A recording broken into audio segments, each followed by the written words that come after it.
You've died, Theo Ragnar. Your special trait has been activated. Returning to the regression point, a cold, mechanical voice suddenly rang out, leaving the dazed teenage boy staring blankly at the scene in front of him, completely clueless about what the hell was going on. Just a few seconds ago, this teenage boy had been forced to watch his entire clan get wiped out right in front of his eyes. Along with the mother he respected more than anyone else turning into a cold, lifeless corpse. And right after that, he himself had followed the others into death. But when he opened his eyes again, he suddenly found himself face to face with the enemy who had murdered his mother. And the very first mission he was given was to smash his fist straight into the face of this damn old bastard, though all of this had to be talked about from a time before. Inside a magnificent and grand castle, unlike its usual appearance, today it was engulfed in blood and flames, with screams and cries of agony echoing everywhere. All of this was caused by a group of masked intruders who stormed into the castle and slaughtered everyone inside. In some corner of the garden, a long-haired teenage boy was struggling desperately to fend off attacks from an assassin dressed in black. This was the Ragnar clan, a ducal family that had guarded the empire at the northernmost edge of the continent. The reason the Ragnar clan had stood firm like an unbreakable wall in the north for over 1,000 years was thanks to a special physique, said to be inherited from dragon blood. Everyone bearing the Ragnar bloodline was born with extraordinary magical power, incredible endurance, and superior swordsmanship talent. Everyone except this guy right here. At the moment, he had just taken a direct hit from the enemy that sliced right through his stomach, blood gushing out everywhere. After that, Theo himself couldn't hold his body up anymore and dropped to his knees right in front of the enemy. Seeing this, the cloaked figure spoke up.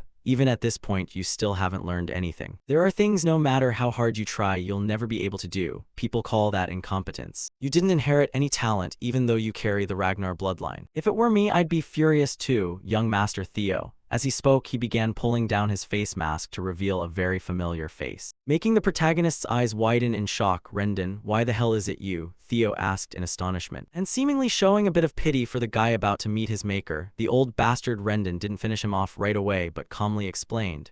You see, every morning watching you train non-stop even though you have no talent is truly a pathetic sight. Especially when all that hard work doesn't lead you anywhere. The idiot of the Ragnar house, that title really suits you. You should just run away, you useless piece of trash. The idiot of the Ragnar house, that title really suits you. You should just run away, you useless piece of trash. And of course, hearing those words, Theo clenched his teeth hard. He stabbed his sword into the ground to support himself as he stood up and questioned, Rendon, you approached me pretending to be my sword instructor and taught me all those useless sword techniques, just to drive me out of the Rose Palace, you bastard. The words had barely left his mouth when Rendon suddenly swung his sword and sliced clean through Theo's left arm, sending it flying up into the air, and the pain of having his arm severed made him scream in agony like his whole house was burning down. Seeing that, Rendon swung his sword once more to flick the blood off the blade, then sighed and said, Are you blaming me? All of this is happening because of you, why can't you understand? As he spoke, he grabbed Theo's hair tightly and yanked his face upward, forcing him to witness the sea of flames right in front of him. Look, why is the Rose Palace burning? Why are the members of your clan dying? Why has your mother become a soulless cold corpse? Over here, another cloaked figure who knew exactly what to do dragged the body of some noble lady and tossed it down in front of Theo like a sack of garbage, so he could see it clearly. Then the old bastard Rendon delivered his verdict. All of this is because you're the idiot of the Ragnar clan. In a family ruled by strength, you're the weakest one. Rendon's voice and expression were dripping with mockery. Over here, the protagonist's rage had reached its boiling point, and right after that he struggled to his feet,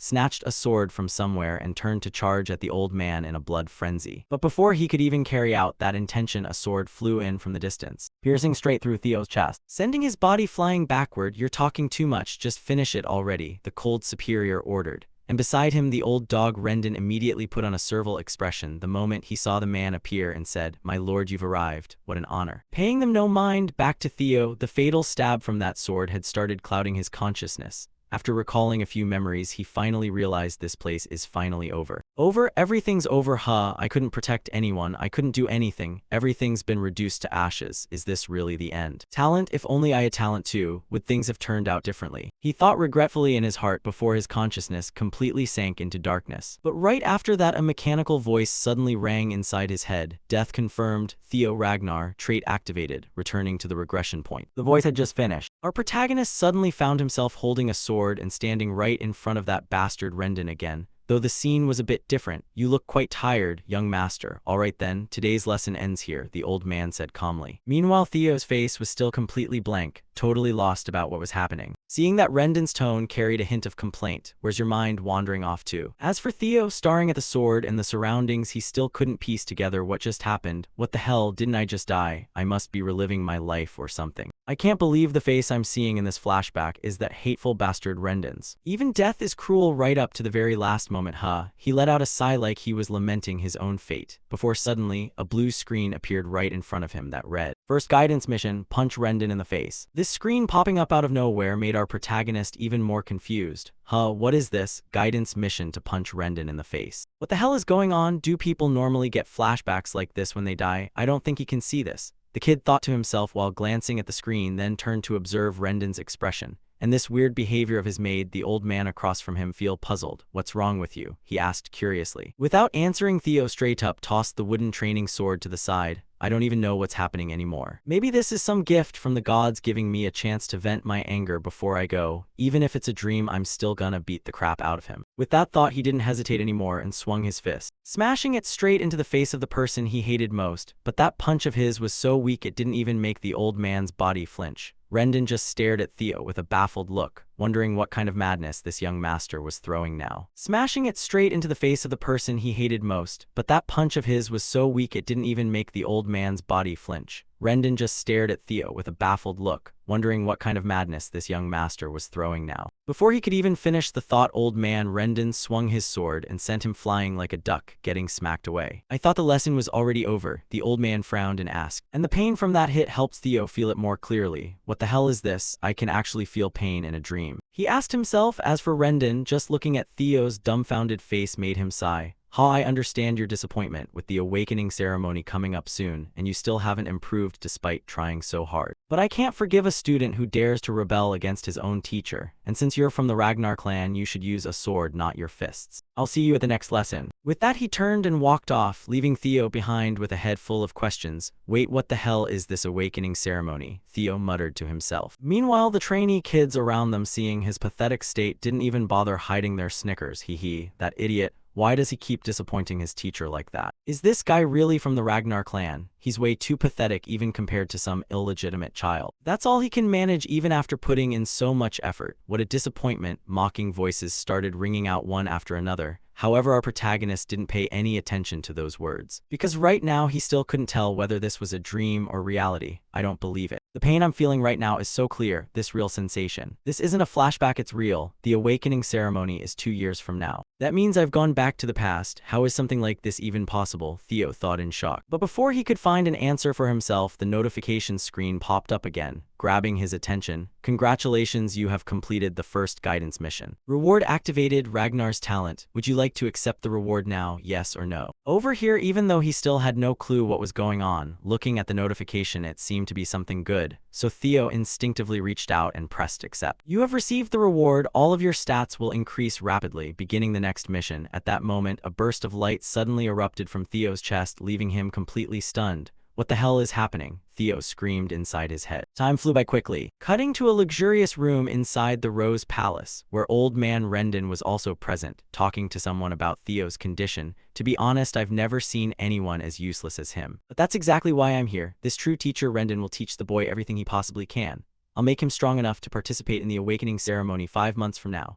At least that's the plan," the old man said with a bright smile. "If it weren't for knowing in advance all the crap this bastard pulls in the future, pretty much anyone would fall for that friendly grin, hook, line, and sinker." Across from him, a beautiful lady pulled out a fat pouch of money as a thank you gift for the old man's efforts. She was none other than Cecilia, the mistress of the Rose Palace. "That's right, I'll leave the boy in your hands, Rendon. Please take good care of him a little more," she said while handing over the bulging pouch, and the old dog Rendon didn't hesitate to snatch it right up. "Of course, I plan to train him day and night, so madam, please don't worry." "I'm not worried, I trust Theo completely," Cecilia said confidently. Who knows where this naive woman got all that confidence in her useless son from. After that, once he'd sucked up the money, Rendon just strolled off casually. While walking down the hallway, he smirked to himself. "Cecilia, you'll end up worrying all right even if I don't teach him properly. The truth is the kid is completely worthless. Like mother, like son, yeah, that bloodline's going nowhere. Look at this jackpot," he muttered while starting to check the pouch of coins again. And after seeing the glittering gold coins inside, Rendon grinned so wide he could barely close his mouth. A hefty reward plus the title of instructor instructor to the main line of the Ragnar clan. As a bonus for leaking info about Theo and messing with his development, that person will secure their own future, just like how the idiot of the Ragnar house is basically my benefactor. The more he thought about it, the more disgusting his expression became, until he got snapped out of it by the sound of hurried footsteps coming from Theo. Right after that, the boy dashed right past Rendon without even bothering to greet him, making the old man's face twist in obvious irritation. That real failure, huh? Back to Theo, the kid was hauling ass, running like crazy like that, all for the sake of seeing his mother, the one who had died in his previous life. Mother, Theo shouted loudly, catching Cecilia's attention up ahead. She turned and asked, "My son, you must be tired from today's training." Her words weren't even finished when our protagonist rushed forward and hugged her tightly, leaving the lady a bit flustered. "My son, why are you?" "I'm really back," he thought to himself. Back to 10 years in the past. Theo's eyes welled up with tears as the realization hit him. Then, after calming down a little, Theo looked straight into his mother's eyes and made a promise to himself. "I have to change the future. Right now, I'm still weak, I have nothing in my hands, but if that mysterious notification window is real, then I can become stronger, strong enough to stand firm in that damn throne struggle, and strong enough to take revenge on Rendon." Second guidance mission: train your body to its limit, no more than 100%. Time flew by, quickly cutting to the training grounds. At this moment, our protagonist was pushing himself hard, running laps to burn through his stamina and complete that mission. "I really want to get revenge on Rendon right this second, but with this weak body. Right now, I can't do it. I need to focus on getting stronger first. The intelligence agency I joined in my previous life, Black Tongue, I got demoted to the info-gathering squad because I lacked skills, but I never imagined I'd end up using the information I collected in this way. The drug that makes the body overwhelmingly strong, the Blood Sword Emperor's Elixir, and its true value will be revealed in the secret manual. And most importantly, the brutal training I gave up on because I lacked talent. All of it can happen now because I have the Ragnar talent. That notification window is real," Theo thought excitedly in his heart, and he kept running non-stop without feeling tired at all. Current progress: body training to limit 27-100%. Around him, the other trainees saw Theo charging ahead like a mad bull, running lap after lap without rest, and started whispering to each other, "How many laps has he done without stopping? Is he really that fit?" Oblivious to their thoughts, our protagonist finished running, then switched to sword practice. "I'll run more than I ever did before, and swing my sword more times than ever before, so that I can truly become strong." Current progress: 65-100%. Time flew by quickly. A few days later, at night, in the training yard, Theo's figure was still swinging his sword like a madman in the area. Not far away, a pink-haired girl sat smoking while boredly watching Theo. This was Evelyn Nereville, the manager of training ground number 4. "The kid's been training without sleep for days now, huh? The idiot of the Ragnar clan. But is he really that talentless?" Evelyn wondered to herself as she witnessed Theo's insane efforts. Back to the protagonist. At this point, he was dog-tired. "I'm gonna die." Current progress: 97-100%. "But I have to train my body to its limit," he screamed at himself. Last night, he'd hit 90 out of 100%, but the moment the kid sat down to rest for just a second, that 90 automatically dropped back to 89, which freaked him out. He didn't dare rest even one more second. "I never thought the percentage would drop just from resting a little. Now I can't stop until it's done." With that insane determination, our protagonist gritted his teeth and kept swinging his sword relentlessly. "I'm almost there. Just a little more, until I can't even breathe anymore," Theo thought as he started sprinting circles around the training yard at his absolute maximum speed, until the progress bar finally hit 100%. "Congratulations, you have completed the second guidance mission. You have received Dragon Heart as a reward. Additional reward for speedy completion: you have received 10 years of magic from your previous life. Would you like to receive your rewards now?" Back to Theo. Even though he was gasping for air when he saw the system's prompt, his trembling finger reached forward and pressed yes. And right after doing that, a powerful surge of energy erupted from his body, blowing away the dust around him. And Evelyn from a distance witnessed the whole thing. Who knows how much time passed, but Theo eventually woke up again after passing out, and found himself in an unfamiliar room. "This is," he muttered in confusion. Hearing his voice, Evelyn, with her usual cigarette, stepped in to explain, "Don't worry, this is the rest room for training ground 4. Even a Ragnar can collapse if you push yourself that hard." "Evelyn, right?" Theo asked cautiously. "Over here." Evelyn nodded. "Yeah, you remember me. I'm the manager of training ground 4, Evelyn Nereville. You passed out while training alone this morning, so I brought you here." Hearing that, he replied, "I see, thank you." Turning to Evelyn, she then handed him a glass of water to cool down, while adding, "But young master, you know that in the Ragnar clan, opening your mana core before the awakening ceremony is forbidden, right?" "Of course," Theo shrugged and answered. Still not sure what Evelyn was getting at. Seeing his innocent look, she went straight to the point. "So you also know what happens if you break that rule?" Hearing this, Theo's eyes narrowed slightly as he asked, "Why are you suddenly asking me that?" She emphasized, "Right before you lost consciousness, there was a wave of mana that matched opening the mana core. Did you already open your mana core or something?" "Young master Theo Ragnar," she said while staring wide-eyed at him, making the guy sky go blank. What are you talking about? If I'd opened my mana core, I wouldn't even be alive right now, Theo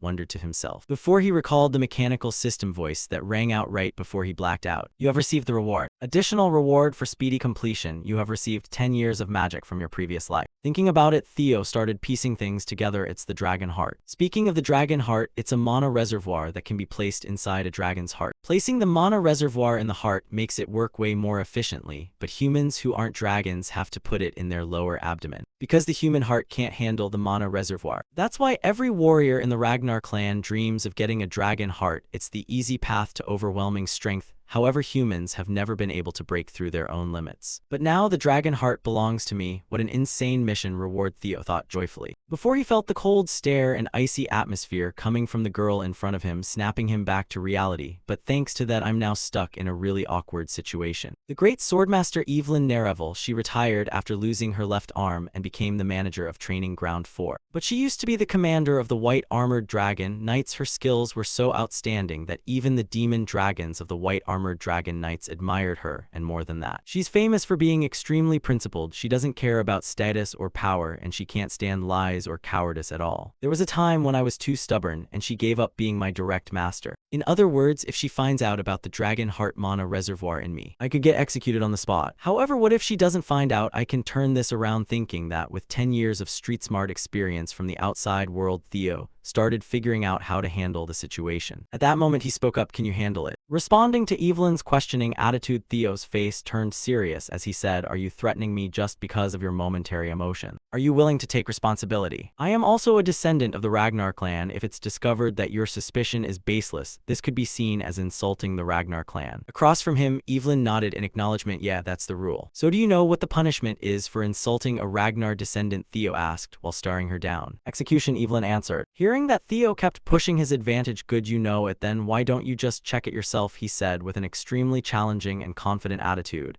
And the vibe he was giving off made Evelyn feel something strange. What kind of feeling is this? What kind of person is this kid? But that was definitely Mana Waves, thinking that Evelyn didn't hesitate at all and accepted the proposal right away, even if he has Ragnar blood. The law is still the law. As she spoke, she reached her hand forward, lightly touching Theo's abdomen while using her own mana to probe. But right after that, her face changed color. When the check finished, "Wait, there's no mana core. Was I wrong?" "No way." The more she thought, the paler Evelyn's face became, because according to the rule she mentioned, she might be done for. And of course that flustered look couldn't escape Theo's eyes. "So what? Nothing, right? Please execute me. I was wrong. I'll pay with my life," Evelyn said while dropping to one knee, which made Theo secretly smug, and he also knew why she couldn't detect it. How could she? The dragon heart is very different from a normal mana core. The existence of the mana reservoir in the dragon heart can be controlled by the user. In other words, I can hide the mana at will. And the fact that a human can have a dragon heart only gets discovered years later. How could she possibly guess it? Thinking that in the midst of Evelyn's anxious waiting, Theo just gently patted her shoulder and said, "No need. You were just doing your job, right? Not many people dare to risk their lives like that." Getting to this point, Theo already had his plan. Evelyn is one of the strongest. Making her owe me will benefit me more. Plus, the reason opening a mana core is restricted before the ceremony is because of the worry that the mana reservoir might overflow. You worrying about me, the bastard child of the Ragnar clan, overflowing my mana core makes me really happy. Thank you for looking out for me, Evelyn. With that, Theo turned and walked away directly, leaving Evelyn behind with a ton of questions. A dragon heart and 10 years of magic power from my previous life. This life I'm unbeatable, Theo thought silently to himself. Time flew by quickly. A few days later, old man Rendon was still continuing his usual process of teaching Theo. "Crap, no, that's not it. You need to swing the sword a bit more to the right." "How many times do I have to tell you?" Back to Theo. Rendon's words were really getting on his last nerve. "I'm getting stronger, but pretending to learn from Rendon is seriously tough. That damn bastard Rendon. He's secretly teaching me weird sword techniques. There must be someone behind the scenes directing this Rendon. The one who killed me, I have to find out who it is." Suddenly an idea popped into Theo's mind. Then he unconsciously broke into a smile. "That's right, Rendon, young master. No talking during practice," he reminded sternly. And in response to that, Theo widened his eyes and snapped his wooden sword in half. "I don't understand what you're teaching at all. It's all garbage. How can someone at your level even become a mid-tier swordsman on on the other hand, the mission Rendon received is definitely to pretend to be my instructor while monitoring me. Then I'll get him fired. I feel like you'd even struggle against low-level magic beasts. What did you just say? The old man gritted his teeth audibly while veins bulged on his face. Seeing that Theo stepped forward, "Are you deaf?" staring straight into his eyes and repeating, "Are you deaf? Your skills are a pile of stinking trash." At that point, the old man exploded in rage. Young Master Theo, calculating silently, if something happens, Rendon will definitely have to contact the puppet master behind him. Cutting to the Camellia Palace. At this moment, inside some kind of bar-like area, a trainee suddenly burst in excitedly. "Axion, have you heard? The Ragnar bastard is going to have a duel with my teacher next week. Seems he blamed the teacher for his own uselessness. After that fight, he'll be crippled for sure," the kid said gleefully. And to reward him for rushing in with the timely news, a flying plate smashed straight into the young man's face at insane speed, sending him flying backward. "So what if a bastard gets crippled? What does that have to do with me?" Axion said irritably. He was the Black Tiger Axion Ragnar, one of the 4 hounds of the north. Beside him, a gentle-faced boy with white hair was also one of the 4 hounds of the north, the Silver Tiger Remington Nurcio. At the same time, outside, probably hearing the noise, a blonde guy walked in and said he should have been crippled a long time ago. Being careless isn't good. This guy was one of the 9 heavenly dragons, the heavenly dragon Eid Troyven. As he entered, Remington bowed respectfully while Axion stayed seated calmly, turning to say, "I only fear those with real talent. You're worrying too much. Why bother with that bastard child?" In response, Eid's eyes flashed dangerously. With the Ragnar, even things that have never happened can come from the tiniest possibility. A single spark in the wind can turn into a blazing fire. Back to Axion. Actually, he thought this was pretty chill, but overall it was good. That instructor will handle this for us. Time flew by quickly. 1 week later, at training ground number 4 right now, the arena was packed with countless people gathered to watch this duel. Judging by their faces, they didn't think Theo had much chance of winning at all. Back to Theo at this moment, sweat was beading on his face. "Damn it. I only meant to humiliate him and get him fired. But things have gone way too far. Whatever, since it's come to this, I'll get my revenge on Rendon," Theo said, gripping his sword tightly. At the same time, his third mission was also to defeat this Rendon and claim victory. To explain this in more detail, let's go back to 1 week earlier when, after our protagonist Theo had trashed Rendon verbally, he declared the old man fired and told him to get lost out of his sight. And of course, the old man, who was making a sweet deal off this, wasn't about to give up such a juicy opportunity so right after hearing Theo say that he kicked up a huge fuss. "Young Master Theo, I don't accept. There's still plenty of time left in my contract." In response, Theo didn't bother explaining much to waste energy. "Then what does that mean? If I say you're fired, you're fired." Saying that he himself had to suppress his killing intent to keep from stabbing the old bastard a few times. "Thinking about my previous life, I want to deal with him right now,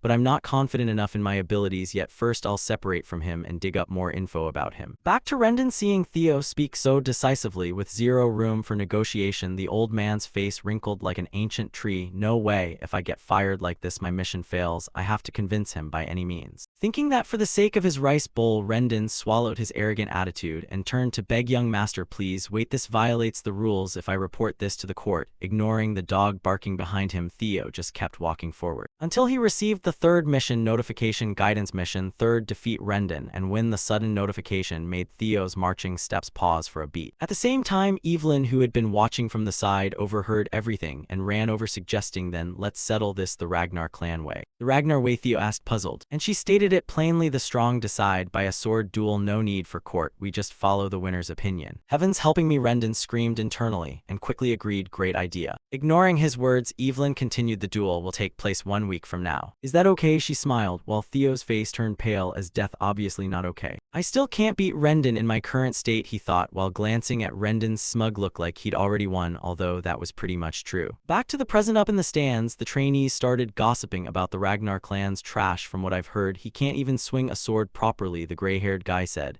And the curly-haired kid next to him gave a disbelieving sneer. "Huh, no way, and he's still a Ragnar. If he were a normal Ragnar, I wouldn't say that he's the crippled one of the Ragnar clan. How could he possibly beat a mid-tier swordsman?" The group shook their heads with zero faith in Theo. Down below, before the duel started, Rendon flashed a confident smile and advised, "Young Master, if you apologize right now, I can pretend this never happened. No need to risk your life over your pride." In response, Theo's eyes darkened. "I should have been the one saying that. If you don't want to become a one-armed swordsman, you'd better accept reality." Theo replied coldly, and Rendon, seeing his kindness thrown back like that, laughed in fury. "Even now, you're still..." He gritted his teeth while plotting internally. "I thought I'd let it slide once because he was too pathetic, but no, I'll kill him and make it look like an accident. The outcome of the duel is obvious. Really, this way is even better." thinking that the old man shifted his expression slightly and said, "Then come at me first. As your teacher, I'll let you have the first strike." Hearing that Theo didn't hold back anymore, "Fine, I won't refuse." Then gripping his sword tightly, he charged forward to attack first. With that, the battle between the two officially began. And right after the sound of swords clashing rang out, everyone up in the stands widened their eyes at the scene before them. How could this be? Look, that idiot's about to lose. He really doesn't know how to swing a sword. At this rate, he might die, the crowd exclaimed in shock, though rumors said Theo was trash. Seeing it with their own eyes, he was even worse than imagined. "What's wrong, young master? You can't do anything against a mid-tier swordsman. You look down on." Rendon taunted, while his sword never stopped swinging. "This is the obvious result. Theo Ragnar isn't even a low-tier swordsman. He's barely an apprentice. Lately, his skills might have improved a bit, but it's still not enough. If he were at least at the level of the four hounds of the north, it'd be different. But there's no way this idiot Theo can beat me," the old man thought gleefully to himself. Going back a bit, right after Evelyn made the suggestion, Theo rushed to find her for a private talk. "Evelyn, what were you thinking suggesting that duel?" In response, Evelyn calmly sipped her tea and said, "I'm helping you. If you want to get rid of him, you need to be more decisive. Seems like he has backers, so just firing him won't solve the problem." From Evelyn's words, it seemed she knew something about old man Rendon. And of course, after hearing it, the protagonist was shocked. "How do you know, Evelyn?" She shrugged. "Because he teaches you a bizarre sword style. I had someone secretly investigate him." Recalling the scene of him teaching Theo, "Make a sharper right angle. That angle's a bit excessive. Where did this bastard come from?" Evelyn was stunned watching old man Rendon's teaching method. Back to Theo. "Evelyn didn't notice this in my previous life. Did I attract her attention because of the monocore incident?" Theo wondered to himself, not knowing that Evelyn gently set her teacup down and continued, "From my investigation, all traces of Rendon lead back to the Camellia Palace." Thinking that the protagonist first froze in shock, then gritted his teeth in fury. "The Camellia Palace, all because of this brutal throne war, those bastards." After a few seconds of silence, he spoke up, "I'm surprised you found out this much. But with my current skills, I still can't beat Rendon. So what will you do?" he asked. "Like, this isn't my problem. You can beat him. You're underestimating your own potential, young master," Evelyn said confidently. Back to the fight right now. Old man Rendon was still pressing Theo relentlessly, while not forgetting to crush his spirit. "If you kneel and beg, I might spare you." As he spoke, he poured power into both hands, unleashing a devastating slash that tore the air backward. But right after the clash, the old man's face gradually changed, because he sensed something off. "Wait, something's wrong. He's blocked all my attacks for a while now. What the hell is going on? This isn't the Theo Ragnar I know. How did his skills improve this much?" the old man thought in panic. Meanwhile, not just the old man, but everyone up in the stands had also noticed something was off as the fight dragged on until now. "What, he's actually pushing him back? Did you see him defending properly?" the crowd said in shock. Hearing that, Evelyn gave a meaningful smile. Going back to 1 week earlier, at that moment, she suggested, "If I train you for 1 week, you could easily overpower someone like Rendon. Even though teaching you personally breaks the rules, Rendon is a bastard who has no right to be an instructor." Back to Theo. Hearing her say that made him thrilled inside. He couldn't believe things could turn out this way. It was totally worth making Evelyn owe him. However, there was one thing worrying him. "Why is she helping me this much? Is it because of what happened last time?" Theo asked anxiously. And Evelyn casually admitted, "Yeah, partly, but also because there's someone I know who has his eye on you. This person really likes recruiting talented people." Back to the present. The longer they fought, the more Rendon felt himself gradually being suppressed by Theo. Right from the start, he had no talent. How is this possible? Or maybe all this time, he's just been pretending to be an idiot. But why? Rendon frowned, trying to figure it out, while across from him, Theo, seeing the old man's face constantly changing, spoke up during their blade lock. "Rendon, who's backing you?" Before he could finish, Rendon jolted in panic and shoved Theo back, backing what he shouted loudly. "You think I don't know you've been teaching me garbage lessons all this time?" Theo said coldly, while the old man still tried to argue stubbornly. "That's ridiculous. Do you know how much effort I've put into not letting the old dog ramble on?" Theo dropped the name. "Is it the Camellia Palace?" The word stabbed right into his guilty heart, making Rendon's face freeze for a beat. And that very expression confirmed Theo's suspicions. "You're honest, huh? Good job, Rendon. Do you know what it feels like to have your arm chopped off?" As he spoke, Theo seized the moment while the old man was still stunned and swung his sword upward, aiming straight for Rendon's left arm. And then with one clean slice, he severed that arm completely. Around them, the sudden turn of events left everyone stunned. It wasn't until Rendon's agonized scream echoed that people snapped out of it. "My arm, you damn bastard! How dare you!" The old man gritted his teeth, ranting, completely unaware of how dangerous his current situation was. Back to Theo at this point, he walked coldly toward Rendon. "With this, I've definitely become stronger, and I can get even stronger." Thinking that, Theo began declaring to him, "What did you say to me last time? It was my fault things came to this. It's your fault that today you die here." With that said, without giving the old man time to protest, Theo swung his sword hard, sending him off to the afterlife. afterlife. At the same time, the system's congratulatory voice rang out, "Congratulations, you have successfully completed the third guidance mission. For exceeding the objective, you have received an additional reward. Would you like to receive the reward now?" Up in the stands, everyone was still in disbelief, unable to believe Rendon had just died like that. That idiot actually won. An apprentice swordsman beat a mid-tier swordsman. How is that possible? The crowd stammered back to Theo, looking at the corpse still standing in front of him. He just found it ridiculous, so weak. How could I have been defeated by someone like this before? But everything will be different from now on, Theo said silently to himself. While the system also displayed the reward notification, observation skill has been activated as a reward. In addition, 1 year of magic power has been obtained. Hearing his rewards, Theo's eyes flashed with a bit of confusion. Oh, it's magic power. But what is observation, he wondered to himself. But before he could figure it out, a figure suddenly descended from the sky above. The landing was so powerful it cracked the entire arena floor. The man called out, "Theo Ragnar." Hearing the voice, our protagonist quickly turned to look. And this person was Julius Ragnar, bearer of the title Demon Dragon, commander of the White Armored Dragon Knights. Right now, he wore an extremely excited grin as he looked at Theo. But our protagonist couldn't feel happy at all. The Demon Dragon, why is he here? How long has he been here? Theo thought in panic. And with his appearance, everyone felt terrified. That's the commander of the White Armored Dragon Knights. Why is one of the 9 heavenly dragons here? Speaking of Evelyn, seeing her boss make such a dramatic entrance, she just got a headache. "Sir Commander, you've destroyed the arena floor. Couldn't you land normally like usual?" she said wearily to her superior. Back to the arena area now. Uncle Julius exuded an overwhelming aura as he walked toward Theo, making the kid freak out. What the hell is this? Did I do something wrong? He asked himself right after sending his teacher to the other world. But luckily for Theo, right after that, Julius burst into hearty laughter and slapped Theo hard on the back, making the kid cough up blood. Haha, so interesting. Very good, very good. I'm really surprised you carried that thing, huh? The student has surpassed the master, he said cheerfully before rethinking Theo's actions and pulling back his smile. No, a bit disrespectful since you killed him, right? Anyway, from what I heard, that guy deserved it. Whatever. Theo Ragnar, join the White Armored Dragon Knights, he said while patting Theo's shoulder with the offer. Up above, Evelyn, hearing this, just gave a light smile like she'd already predicted it. Meanwhile, the other students hearing Theo get such an offer went crazy with envy. No way the Ragnar idiot got recruited into the White Armored Dragon Knights, even if he's good at fighting. Up in the stands, one of the 4 hounds of the North Remington suddenly turned to ask the guy next to him, "Hey, do you think there's ever been a case where an apprentice swordsman, someone who hasn't even gone through the awakening ceremony, got recruited?" Hearing the question, the curly-haired guy pondered for a second, then shrugged. "Well, I don't know either. No need for him to say it." Remington already had the answer in his heart. Of course not. You can't judge a person's true potential while their monocore is still sealed. Even if their swordsmanship is outstanding, their magic power could still be lacking. And no matter how great Julius Ragnar is, even he can't be sure about everything. But could the Demon Dragon see that potential to bet on it like this? Back down below, everyone was holding their breath, waiting for Theo's answer, but contrary to their expectations, right after he put on a cold face and said, "Sorry, but I have to decline." The unexpected answer made Uncle Julius's face wrinkle up, while Remington up above went blank. Even Evelyn had no idea what the hell Theo was thinking. Time flew by quickly. The story of Theo defeating Rendon spread throughout the castle. "Have you heard the idiot of no, I mean young Master Theo? I heard he killed his own instructor. Is that okay?" "Well, that just means his instructor was too weak actually." The guy looked pretty useless. And after witnessing that the Demon Dragon tried to directly recruit him into the White Armored Dragon Knights, however, the young master refused, saying he still feels his skills aren't enough. "A humble Ragnar, that's rare," the group marveled. Cutting to the Camellia Palace. At this moment, the lady of the Camellia Palace, Emil Ragnar, was frowning while looking out the window. "Things have gotten complicated. I can't believe he actually took down Rendon." Seeing her worried like that from behind, Eid spoke up, "Please don't worry, madam. Wasn't the reason we sent Rendon because his skills were terrible." Hearing the familiar voice, Emil turned to explain further, "That's right, the death of someone like that is nothing for us to care about. Brother, this man is the heavenly dragon Eid Troyvan. But the Demon Dragon has approached him. Moreover, they say it was Evelyn who arranged it, meaning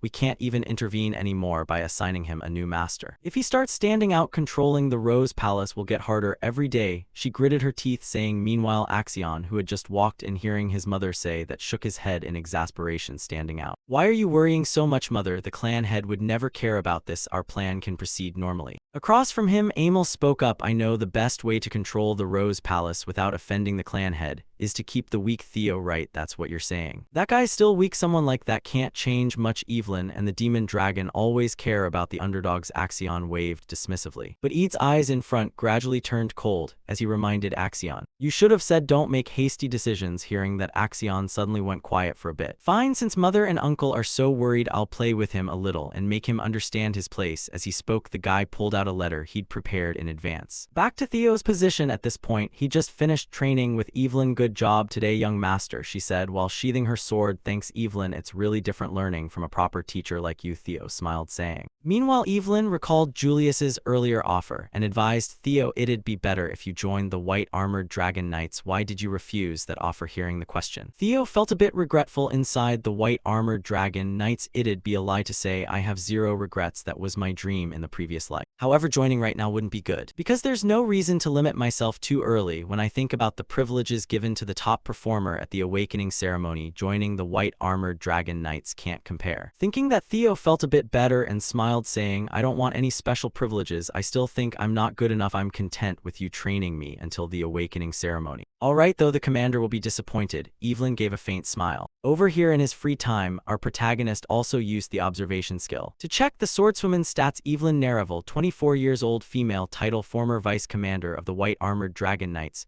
rank senior swordsman, status admires Theo's humility and personality, feels energy for the first time in a long while teaching Theo, misses the White Armored Dragon Knights. Reading that, Theo unconsciously broke into a very satisfied smile. This observation skill is super useful. I'll definitely make good use of it later. Thinking that, he also noticed a line in Evelyn's current status admiring him and missing the Dragon Knights. However, before Theo could think further, a trainee suddenly stepped up. Excuse me, young master Theo. I'm from the southern checkpoint. My name is Sybil Drea. There's something I need to tell you. With me, Theo asked, puzzled. He's scary. Who is he? Thinking that, he used his observation skill. And very quickly the info came back. Sybil Drea, title idiot of the southern checkpoint, rank apprentice swordsman, level loyalty status, has a strong desire toward Theo, wants to spar with him at this moment. Judging by both their eyes, Sybil was showing an extremely excited face, to the point that Evelyn behind him warily gripped her sword tighter, while Theo had no idea. Did the system give wrong info? A desire to spar with that look toward me. Final guidance mission has begun. Fourth guidance mission, abandon the title idiot of the Ragnar 28 100%. Back to Sybil. As if afraid Theo didn't get his intention, he quickly explained further. I want to follow young master Theo. Actually, I've been ignoring you all this time. I thought the title idiot of the Ragnar house suited you perfectly, the guy said bluntly, without knowing those words could get him an early grave, since they made Theo in front grip his sword tightly, ready to stab him anytime. That bastard. Theo gritted his teeth, thinking. Unfortunately, Sybil seemed oblivious to that glare and kept blabbing. But I know you go out every morning and train harder than anyone else. The result of that effort is the miraculous growth I've witnessed with my own eyes. You're my idol, young master Theo. When I wanted to give up after being called the idiot of the southern checkpoint, you appeared. Please give me a chance to spar with you. As he spoke, Sybil bowed extremely sincerely. And hearing those words, the anger in Theo's heart suddenly died down, replaced with a bit of sympathy for the young man. Normally, I'd suspect his real intentions. However, according to the system notification, it seems like he's speaking from the heart. That's really surprising. After taking down Rendon and the rumors spreading about me catching Lord Julius's attention, I figured people suppressed by inferiority complexes would come rushing to challenge me. But I never expected there'd be folks ready to follow me. I guess that means people still have some pride left in the Ragnar name. Alright then, eventually I'll need my own subordinates if I want to become the head of the Ragnar clan. And this mission too, it's the final guidance one. The title I've never been able to shake off. With this new chance, I'm going to wipe it out completely. Thinking that, our protagonist made up his mind, turned to Evelyn and said, Evelyn, can we take a moment? Hearing him say that, Evelyn understood what Theo was about to do and nodded. Sure, go ahead, show off your skills. With both agreeing and Evelyn stepping aside as referee, the sword duel began. First, the two raised their swords in front of themselves and introduced themselves. Theo, Ragnar, apprentice swordsman of the Rose Palace, awaiting the awakening ceremony. My master is Evelyn Naravel. Hearing that, she smiled, looking toward him. In response, Sybil in front stood straight and said, Sybil Drea, apprentice swordsman of the southern checkpoint. I inherited the Curie family's swordsmanship and I'm proficient with a blade. Let's fight. As soon as the words left his mouth, Sybil poured power into his legs and charged forward fast to seize the initiative. Then he swung his sword with full strength straight at Theo, but it was easily blocked. He's too quick. Even though they call me the idiot of the southern checkpoint, I'm confident in my speed, but young master Theo's skill is seriously impressive, Sybil thought in admiration, while continuously launching attacks from all different angles. Meanwhile, facing Sybil's storm-like fast strikes, Theo pondered silently. Is this guy really an idiot? If this were my previous life, I'd struggle just to block a few hits. But of course right now this is way too easy thinking that he swung his sword in counterattack, and with just one single strike Theo easily sent Sybil flying far away. And that hit was so strong it made Sybil puke up everything he'd eaten. As expected from young Master Theo, I lost, thank you. I learned a lot, Sybil said, while the fight probably ended in under a minute. Who knows how much the young man actually learned in that 1 minute. That was a good match, Theo nodded in acknowledgement. At the same time, he glanced at his own reflection on the sword blade. And suddenly a bold idea popped into his head. Wait, can I use observation on myself? Let's try it. As he spoke, he activated the skill. And though it was just a random thought, it actually worked, observing Theo Ragnar. Theo Ragnar, 17 years old, male, title idiot of the Ragnar clan, talent Ragnar, player, observation, access, denied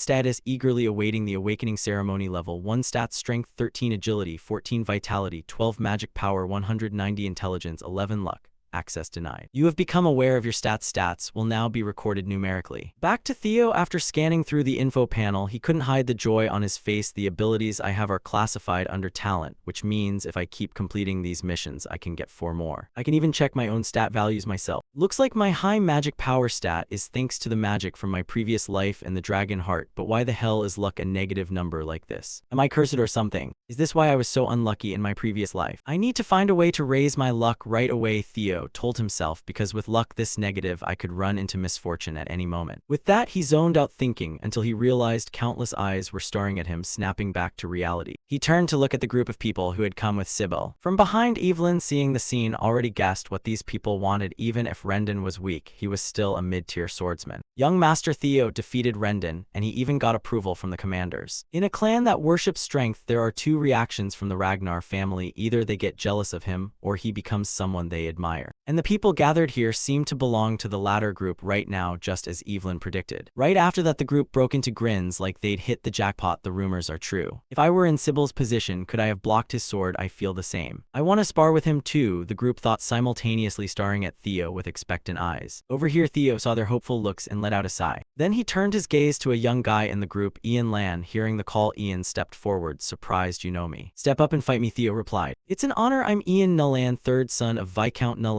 I've learned the dragon sweeping sword style, the guy introduced, while Theo greeted back. Theo Ragnar of the Rose Palace, I hope we have a great match. With that, both charged at each other, attacking simultaneously. But Ian struck first, with a dragon sweep slash aimed straight at Theo's neck. The attack nearly grazed his neck, but with superhuman reflexes, our protagonist managed to raise his sword in time to block, then poured strength into it, knocking Ian's sword flying. Basic sword mastery proficiency increased, variable sword mastery proficiency increased. Seeing his weapon disarmed in just one move, Ian's face went blank, but then he accepted it. I lost. You have received Ian Nullan's approval. Luck increased by 1. You have gained some experience points. The system notification rang out, making Theo's fighting spirit surge. Approval increases my luck. It tracks my reputation too. If that's the case, I just need to keep fighting like this. After Ian, the others took their turns 1 by 1. You have received B at Ramiro's approval, luck +1. You have received Eric Morin's approval, luck +1. You have received Manfred Nonbert's approval, luck +1. You have received Manuel Noir's approval, luck +1. You have received Viro Perink's approval, luck +1. You have received Daniel Rieman's approval, luck +1. Who knows how much time passed by now? The training ground was littered with countless people lying exhausted on the ground, while Theo himself was gasping for breath. However, because of those luck points, he kept pushing himself. Next, who's up? Hearing the question, though no one rushed forward anymore. Seeing that, Theo checked the system screen, but the moment he looked, he fell silent again. I fought this much and it only went up 1%. His eyes showed the mission progress had only risen from 28 to 29%. Seeing this, Theo turned to the group nearby and guessed maybe because these are people who have already approved of me, or I need to fight stronger opponents or show off when lots of people look down on me. I need a different event, Theo thought silently. Then he heard another voice approach. You look pretty tired. Are you okay? I'll rest when I need to, but not yet, Theo replied. As if hearing his prayer right after that, heaven gave him a chance from afar. One of the 4 hounds of the north. This time I'll request a spar with you. Everyone couldn't hide their shock. Remington, one of the 4 hounds of the north. Speaking of the 4 hounds of the north, they are 4 people including Hulkus Lank Ray Ragnar, Remington Nurcio, and Axion Ragnar of the Camellia Palace. Those are the titles of the 4 strongest in the generation that hasn't gone through the awakening ceremony in the Ragnar clan. Back to Remington. Stepping into the training ground, he proactively introduced himself. Remington Nurcio, I came early to see young Master Theo's swordsmanship before the awakening ceremony. I also thank you for accepting this request, he said with a smile, while across from him, Theo, was secretly using his skill to observe the young swordsman's info. Young swordsman Remington Nursio, 17 years old, male, title vice head of the Nursio clan, Silver Lion, one of the 4 hounds of the North, rank apprentice swordsman, talent swordsmanship, genius, sharp senses, extremely diligent, status surprised by the appearance of an opponent he never expected. Responding to the greeting, Theo raised his sword and introduced Theo Ragnar, son of the Northern Grand Guardian Kyle Ragnar, and an apprentice swordsman preparing for the awakening ceremony. Saying that even Theo himself didn't expect Remington to come challenge him, I never thought I'd meet the swordsmanship genius Remington, whom I respect in this way. Putting the mission aside, I just want to fight him with everything I've got. Thinking that Theo spoke seriously, it's an honor to cross blades with the renowned vice head Nursio. I'm looking forward to a wonderful match, Remington nodded in reply. At this moment in Theo's mind, there was only one thought: can I right now defeat Remington, one of the 4 hounds of the North? With that, the battle between the two officially began. But contrary to everyone's expectations, right after the first clash, Theo's sword snapped in two, while Remington's blade rested right against his neck. Seeing the scene, Sybil bitterly said, "Young Master Theo lost, huh?" Unbelievable. Behind him, another guy wasn't too surprised. That's the obvious outcome. No matter how much the young master has improved, he still can't beat one of the 4 hounds, the strongest of this generation. But the fighting spirit the young master showed, Sybil shouted, trying to cover for Theo. However, right after that, Remington's voice suddenly rang out, "I lost, thank you for the match. The sword you're using is already worn out, plus you're completely exhausted. This match is my defeat." Hearing that, Theo looked back at the broken sword in his hand and shook his head. On the battlefield,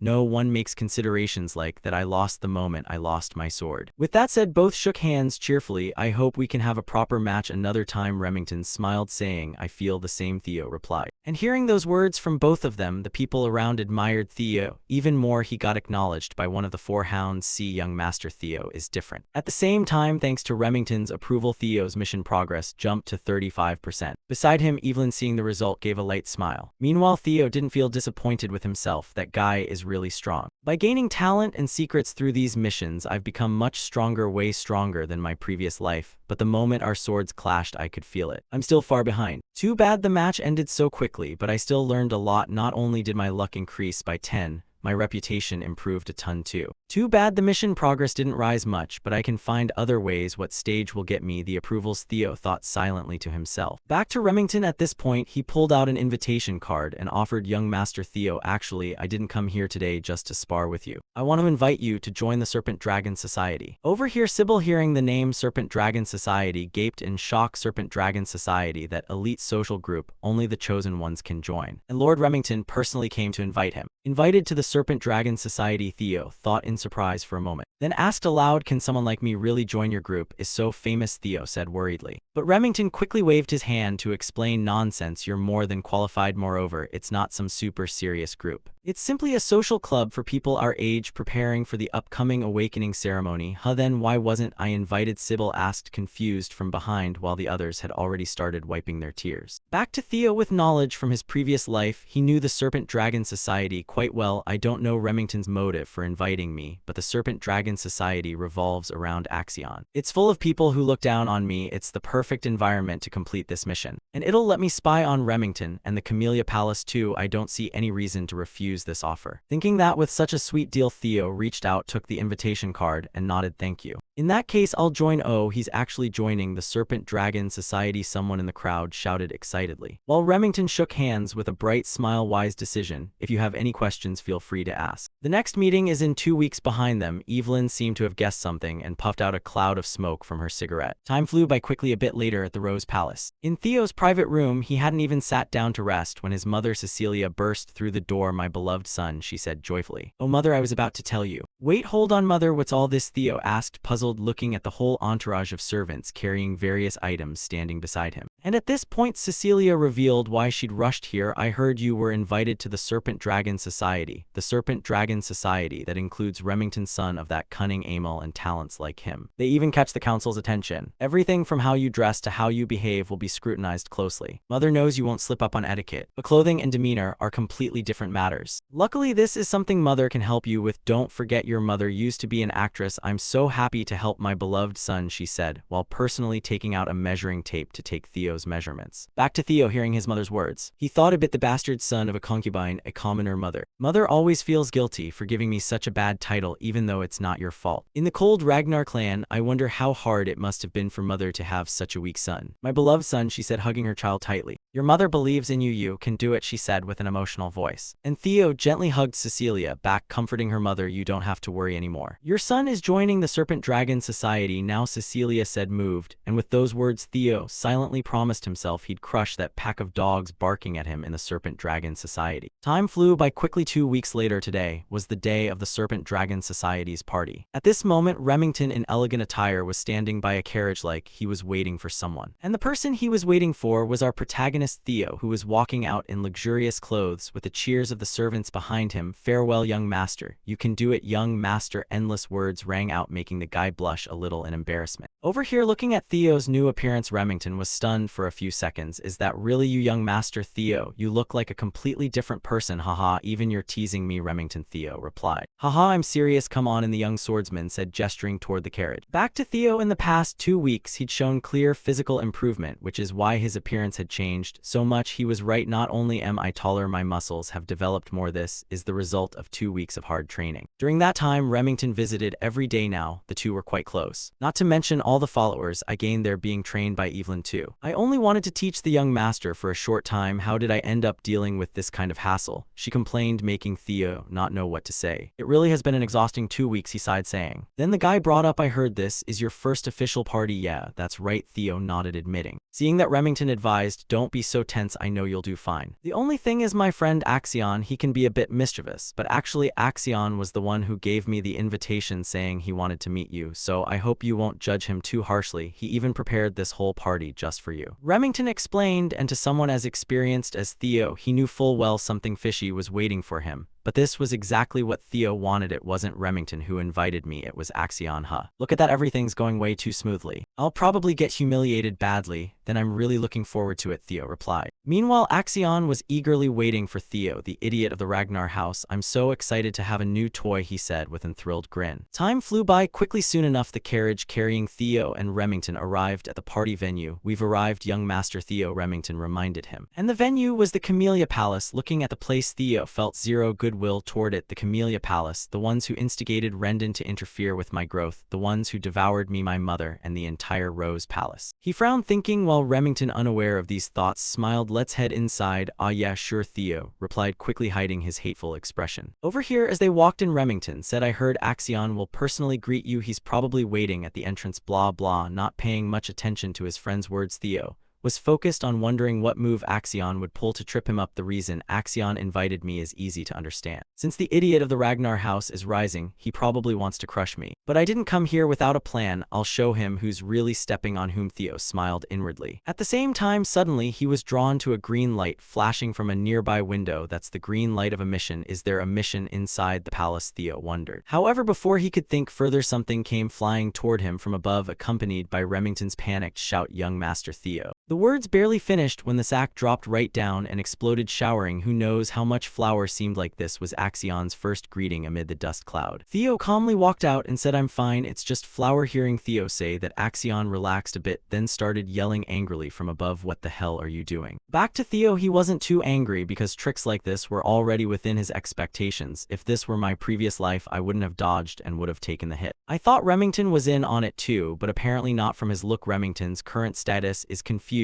by the sudden situation. Welcoming me with flour, the ones who did this are. Theo narrowed his eyes, looking toward the window, where a few trainees were snickering at their predicament. Then behind that group, Axion, seeing his hunting dogs had done their job well, stepped out to perform. How's that just a friendly greeting between buddies? Isn't that basic courtesy? A greeting you. Remington was so angry he couldn't speak. What, you're mad? Just treat it as a brotherly welcome, he said with a bright smile. And this guy's info quickly appeared before Theo's eyes. Axion Ragnar, 17 years old, male, title Black Tiger, rank apprentice swordsman, talent berserk madness, superior swordsmanship, talent status excited because he found a new plaything. Reading his info, Theo pondered for a moment, then switched to counteracting mode and smiled back. Thank you, Axion said, stunned because Theo's reaction wasn't what he expected. Of course, with the way little brother welcomed big brother, how could I not thank you? I'm really looking forward to tonight's party. Hearing those words first, Axion's face froze, but very quickly his eyes lit up with extreme interest. You've become way more interesting. Right after that, Theo and Remington quickly stepped into the grand hall. And the moment they saw Theo appear, the crowd started whispering, Axion, what is he thinking? Even though he's from the main line, inviting that idiot to the Serpent Dragon Society.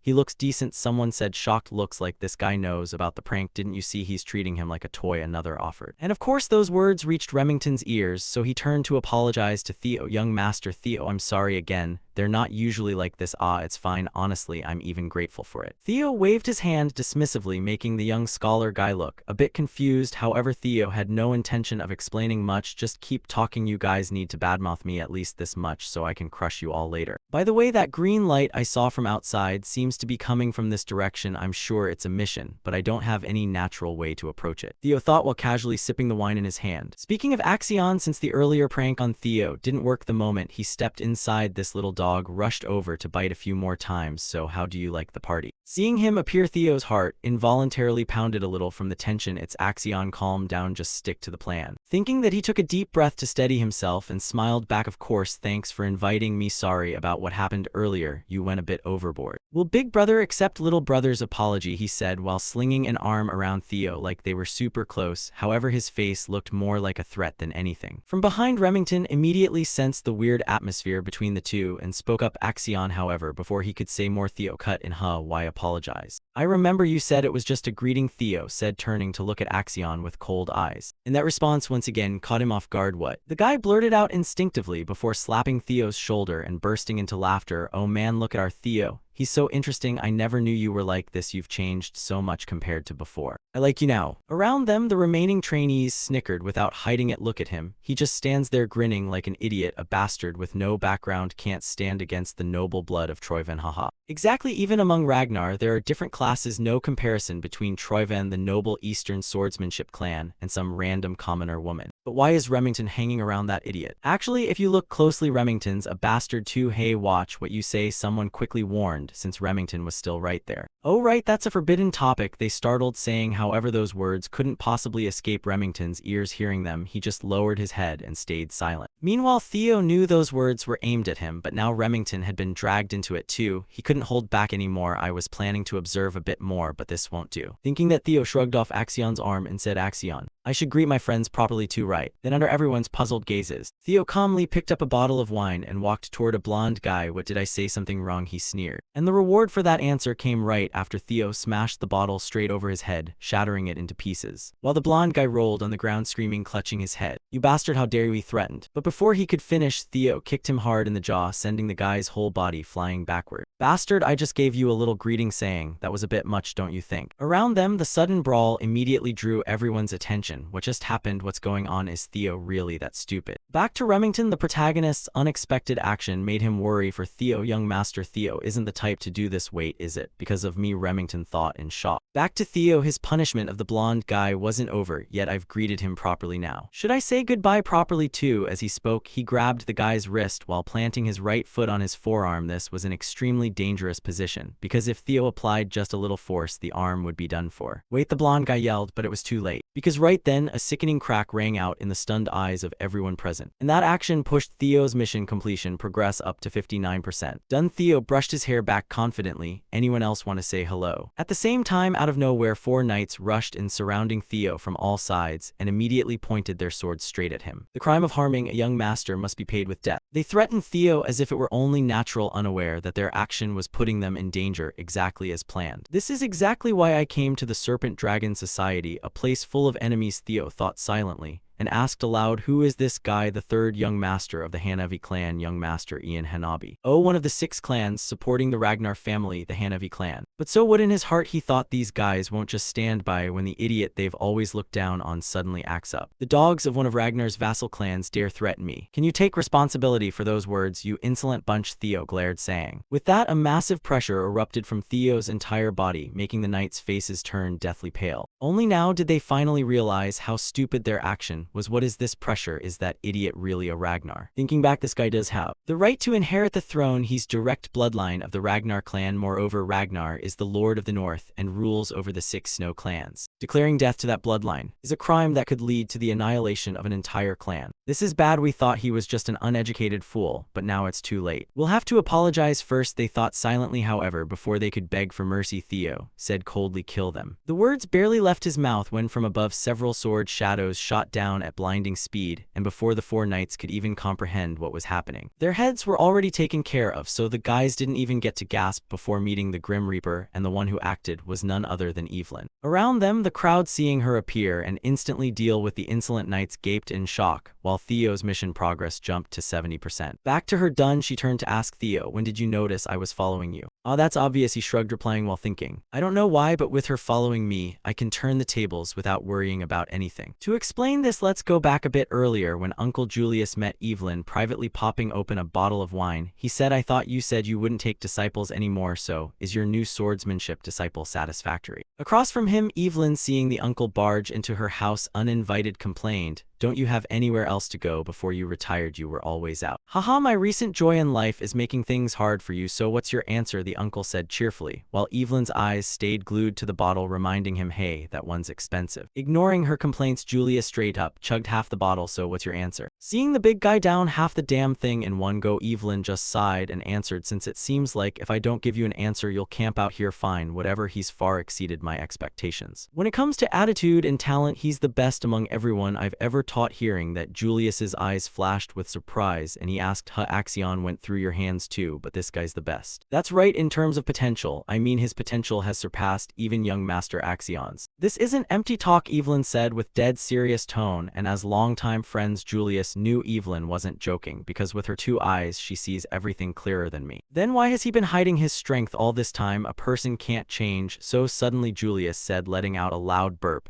And Evelyn was wondering the same. It does seem that way. But it's strange for someone who's hidden his strength all along to suddenly start showing it. Hasty actions make people stumble, but it seems like he's being chased by something. That's why I'm worried about his participation in this Serpent Dragon Society event. If you're worried it's probably because of that kid Axion, then just follow him, Julia suggested. What? Evelyn asked. Maybe it's different from what you're worried about, but something will happen. When wolves hunting for blood gather together, they start establishing their hierarchy. While there may be tempt Theo a little, and make him join the White Armored Dragon Knights. You think you can retire just because you can't ride a dragon anymore? Come back and take responsibility for the one you recommended. I'm off, this wine's really good. With that, the uncle left immediately, leaving behind a familiar White Armored Dragon Knight's uniform, and hearing those words, Evelyn pondered a bit, muttering, because it's expensive. Back to the story, looking at the current situation, Evelyn knew she'd been played by Theo. He'd noticed her following and deliberately set up this situation. Maybe he joined the Serpent Dragon Society with this purpose from the start. He's someone I don't need to worry about. But when did he notice my presence? Definitely not an ordinary person. Back to Theo, he'd sensed Evelyn's presence the moment he stepped onto the carriage, because as the owner of the Dragon Heart, he could enhance his perception abilities, also called the Sixth Sense. But anyway, most of the stage has been set now then. Thinking that, Theo spoke up, Evelyn. Almost everyone here has shown disrespect toward an heir. What is the punishment for such a crime? He said, while scanning the surroundings. At this point, the trainees were sweating bullets, and toward that question, Evelyn answered straightforwardly, according to clan law, immediate execution is possible. Since they're kids who haven't gone through the awakening ceremony, taking one arm from each and ending it, there is sufficient. I understand, Evelyn said calmly, and immediately charged toward the group to carry out the punishment. Wait a second, the crowd shouted in panic. But Evelyn's movements didn't slow at all. She precisely targeted their arms and severed them clean. The second son of the Puran clan, the eldest son of the Red-White Mercenary Corps, the fourth daughter of the RS Caravan Guild, the third son of the Class clan, the eldest daughter of the Walk clan. She announced each name of those who'd insulted the heir while slashing, and at the same time Theo's mission progress kept climbing steadily. Seeing that, one trainee dropped to his knees in front of Axion, begging, Axion, please save me. Please. In response to that plea, Axion just showed an extremely cold face. Why should I? That's just a greeting after all. What? The guy exclaimed in shock at Axion's blunt refusal, and before he could say another word, his arm was sliced clean off. This guy was the eldest son of the Behennik clan, and he was the last one remaining. I didn't expect to meet you like this, Evelyn. Axion greeted. Long time no see, young master. Evelyn nodded back. Then Axion scanned the people writhing in pain on the ground, thinking she only targeted those who'd commented on bloodlines. She made it so even I, as a heir candidate, couldn't intervene. He frowned thinking while Evelyn, after finishing the punishment, turned back to report, "I severed the right arms of the 14 people you ordered. Good job. How are they now?" Theo nodded, asking. "If they get to a priest right now, they could reattach them, though whether their lives as swordsmen continue is another matter." Evelyn shared her thoughts. "Excellent," Sybil said quietly, seeing those guys' paths to high-tier swordsmen pretty much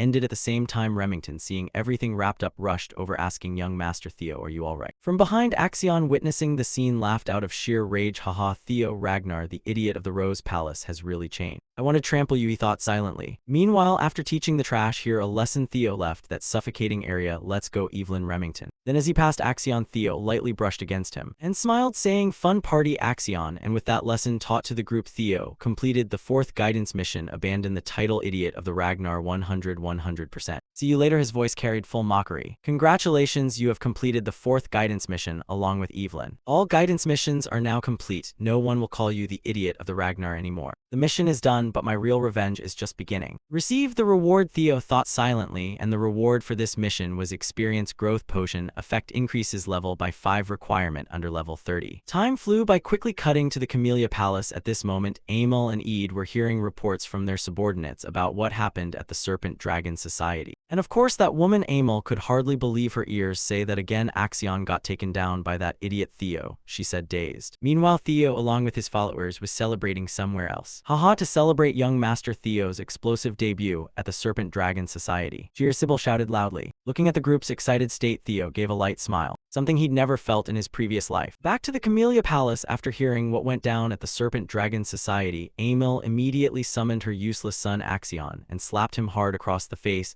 "Not only did you give that idiot an excuse, but you let your own subordinates get their arms chopped off." "Yes, Mother," Axion answered softly, and that attitude only made Amel angrier. "Listen to yourself. Mother warned you over and over not to underestimate him. Forget forcing him to submit. You've just handed him a perfect excuse to cause chaos. Mother told you once that bastard Theo Ragnar start standing out. Taking the Rose Palace will become much harder," she said furiously. "Mother, don't worry, I'll," Axion promised, but after that action, Amel had zero faith left in his words. "Mother doesn't want to hear it. Go reflect on what you've done. You nearly ruined our grand plan just chasing shallow thrills." Hearing that, Axion could only accept, "Yes, I'll remember that." With that, he quietly left the room. And once he was gone, Amel spoke to Ede, who was hiding in the shadows. "I don't know who that boy takes after being so impulsive." In response, Ede shrugged. "Well, he takes after his younger self, madam." "You think that's funny?" Amel frowned, saying, "Don't get so angry. This incident might not be as bad as it seems." Ede smiled, making Amel curious why. At this point, Ede calmly explained, "The Rose Palace originally belongs to the clan head's harem, so seizing it is difficult. Even though the clan head ignores it as a gathering spot for nobodies, it still has his backing. Therefore, what we need is an excuse." Luckily, he created a huge mess at the Serpent Dragon Society. "Theo is gradually becoming the representative of the Rose Palace, so we can use this as grounds. Then crush him legally." Over here, Amel, hearing Ede's words, started scheming rapidly. "The reason I worried when seeing Theo get stronger was fear that the Rose Palace's influence would spread if the clan head paid more attention.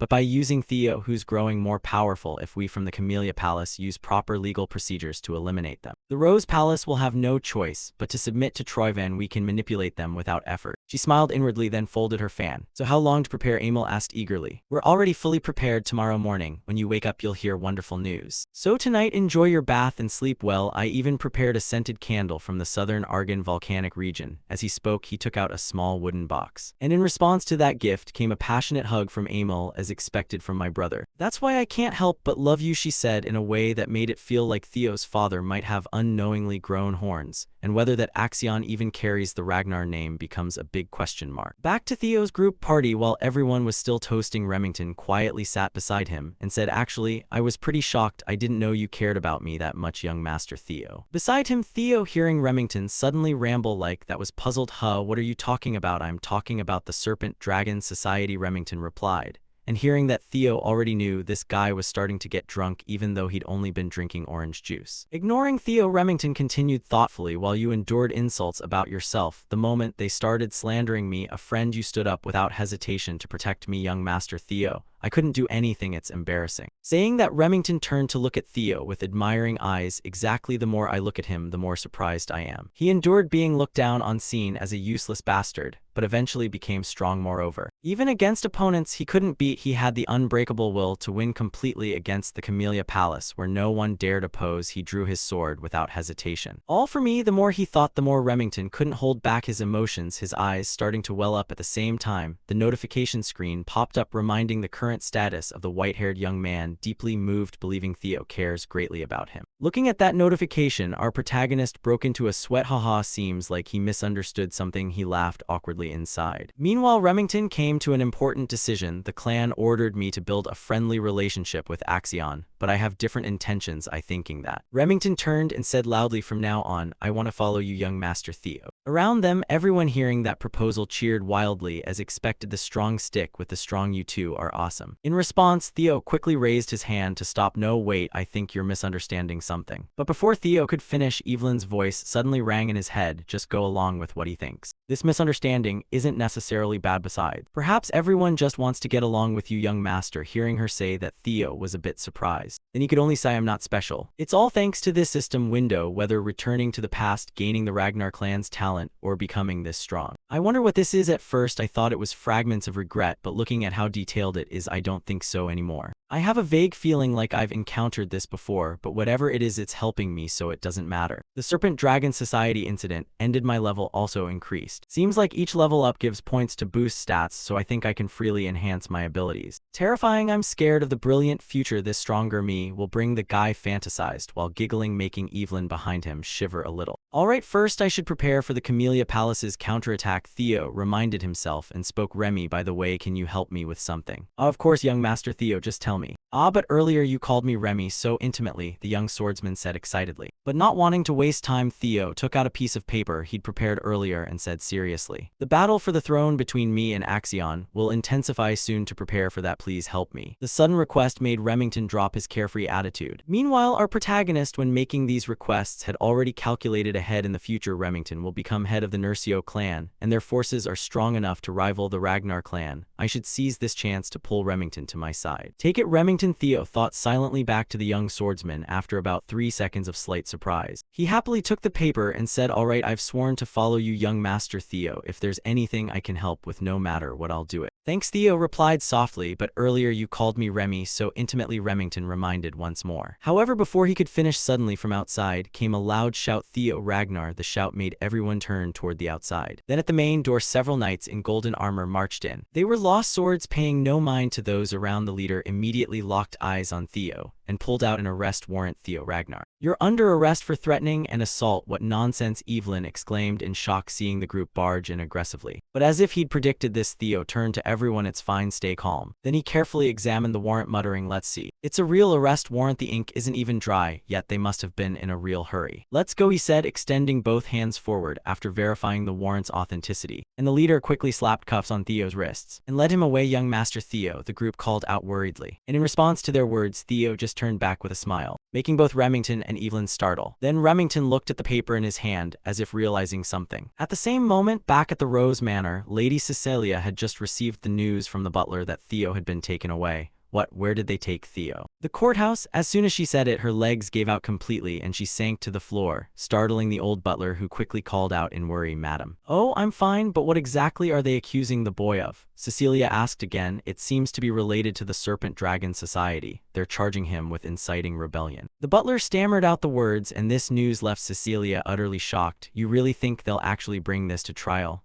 "I believe they will. Because he completely wiped out the Serpent Dragon Society, this matter won't end so easily," the old man said with a furrowed brow. After hearing the old man finish, all the joy she felt from Theo crushing those people completely vanished. Who could have imagined that inviting the boy to the Dragon Society would lead to this outcome? "No, the boy will get through this. That's just the kind of person Theo is. My son, please come back safely." She silently prayed for her boy. Back to our main character. Following the French swordsman escorts, he was also brought to a courthouse. Looking at the massive architecture in front of him, Theo couldn't help but have a few thoughts. "It's been a long time since I came back to this place. Since I completely destroyed the Serpent Dragon Society, this won't just end with imprisonment. they'll definitely bring this case to trial. Bringing the heir of the Ragnar clan to court means they want to question my right of succession. They probably want to completely destroy me, but that's exactly what I'm hoping for. As Theo thought this, a delighted smile spread across his face at what was coming next. Then, as he was led to the front of the large doors, the two French swordsmen escorts shouted out, "The prisoner Theo Ragnar has been escorted in." Upon hearing this, a voice came from inside, "Bring him in." Looking at the slowly opening doors, Theo felt a bit of anticipation. That's right, if I want to unleash everything I've prepared, it has to be on a grand stage like this. With that, he quickly stepped inside, and at that moment, up on the high platform, there were 9 large chairs representing the 9 dragons, though currently only 4 people were present. Looking at their appearances, Theo felt a certain pressure. Truly, so many talented individuals have gathered here. First was the demon dragon Julius Ragnar, captain of the white armored dragon cavalry. Next was the heavenly dragon Ede Troivian, head of the Central Intelligence Bureau. This lady is the sword dragon Osa Ragnar, mistress of the Plum Blossom Manor. The old man with glasses and a face like everyone owed him money was elder dragon Wolfgang Ragnar,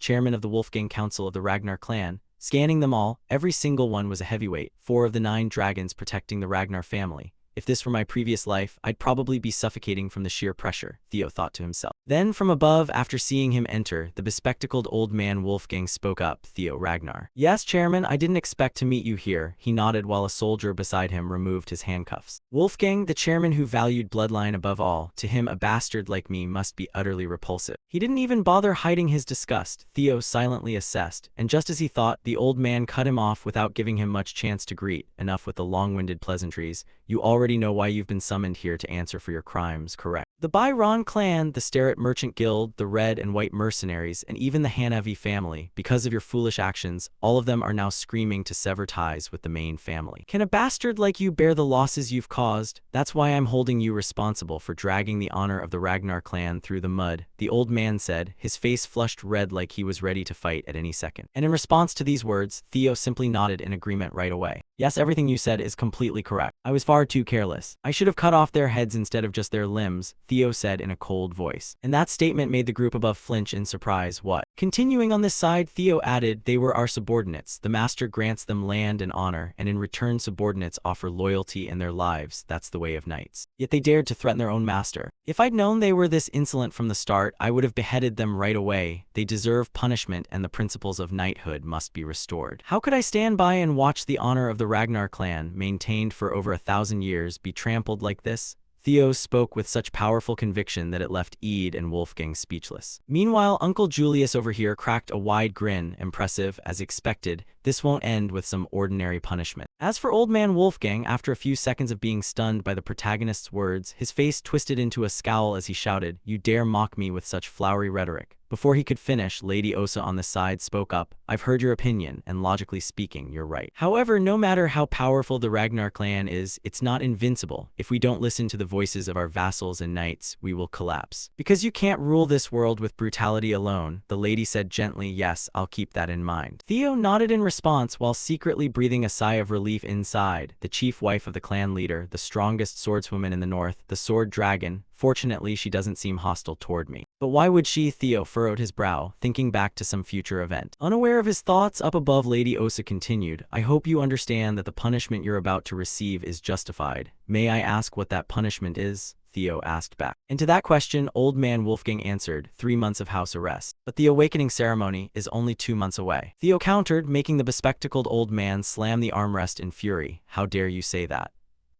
Ignoring the old man's anger, Lady Osa explained, "I've taken that into account and decided to allow you to participate in next year's awakening ceremony. I've also decided that the 15 children you injured will participate in next year's awakening ceremony." Over here, although things weren't exactly as predicted, Ede was still quite satisfied. Thanks to the demon dragon's intervention, the punishment was much lighter than expected. Still, this isn't bad at all. Delaying the awakening ceremony is a huge humiliation for anyone in the Ragnar clan. And having the representative of the Rose Manor bear that humiliation will create an opportunity for our Camellia Manor to surpass them. Once our plan goes into motion, he won't be able to do anything anymore. He'll just have to accept it. If he's foolish enough to appeal, we can deal with him. But I don't think he's that stupid, Ede thought to himself. Unfortunately for him, Theo was exactly that fool I want to appeal, he said coldly, shocking all 4 of the 9 dragons present. But right after, Ede over here burst into a grin he couldn't even contain, even covering his face with his hand. "Are you an idiot?" Your arrogance really knows no bounds. This just makes everything easier for us. Up above, Uncle Julius said worriedly, do you even understand what appealing means? Of course, Theo replied while thinking to himself, I know this can't be settled with just 3 months of house arrest. It's barely even a slap on the wrist. The demon dragon must have pulled some strings. But I have no intention of accepting even that light slap. On the contrary, I'm expecting a reward. With that thought, he spoke seriously. In a proud and mighty Ragnar clan, an appeal means war. In the end, only the victor has the right to speak, and at the same time, a notification rang in Theo's ear, entering the main scenario. Through this scenario, you can uncover many hidden secrets in this closed-off world. Good luck. First scenario quest, The Path of the Air. In another development, at the secret northern branch of the Sears Merchant Guild, the place was now engulfed in flames from someone's attack.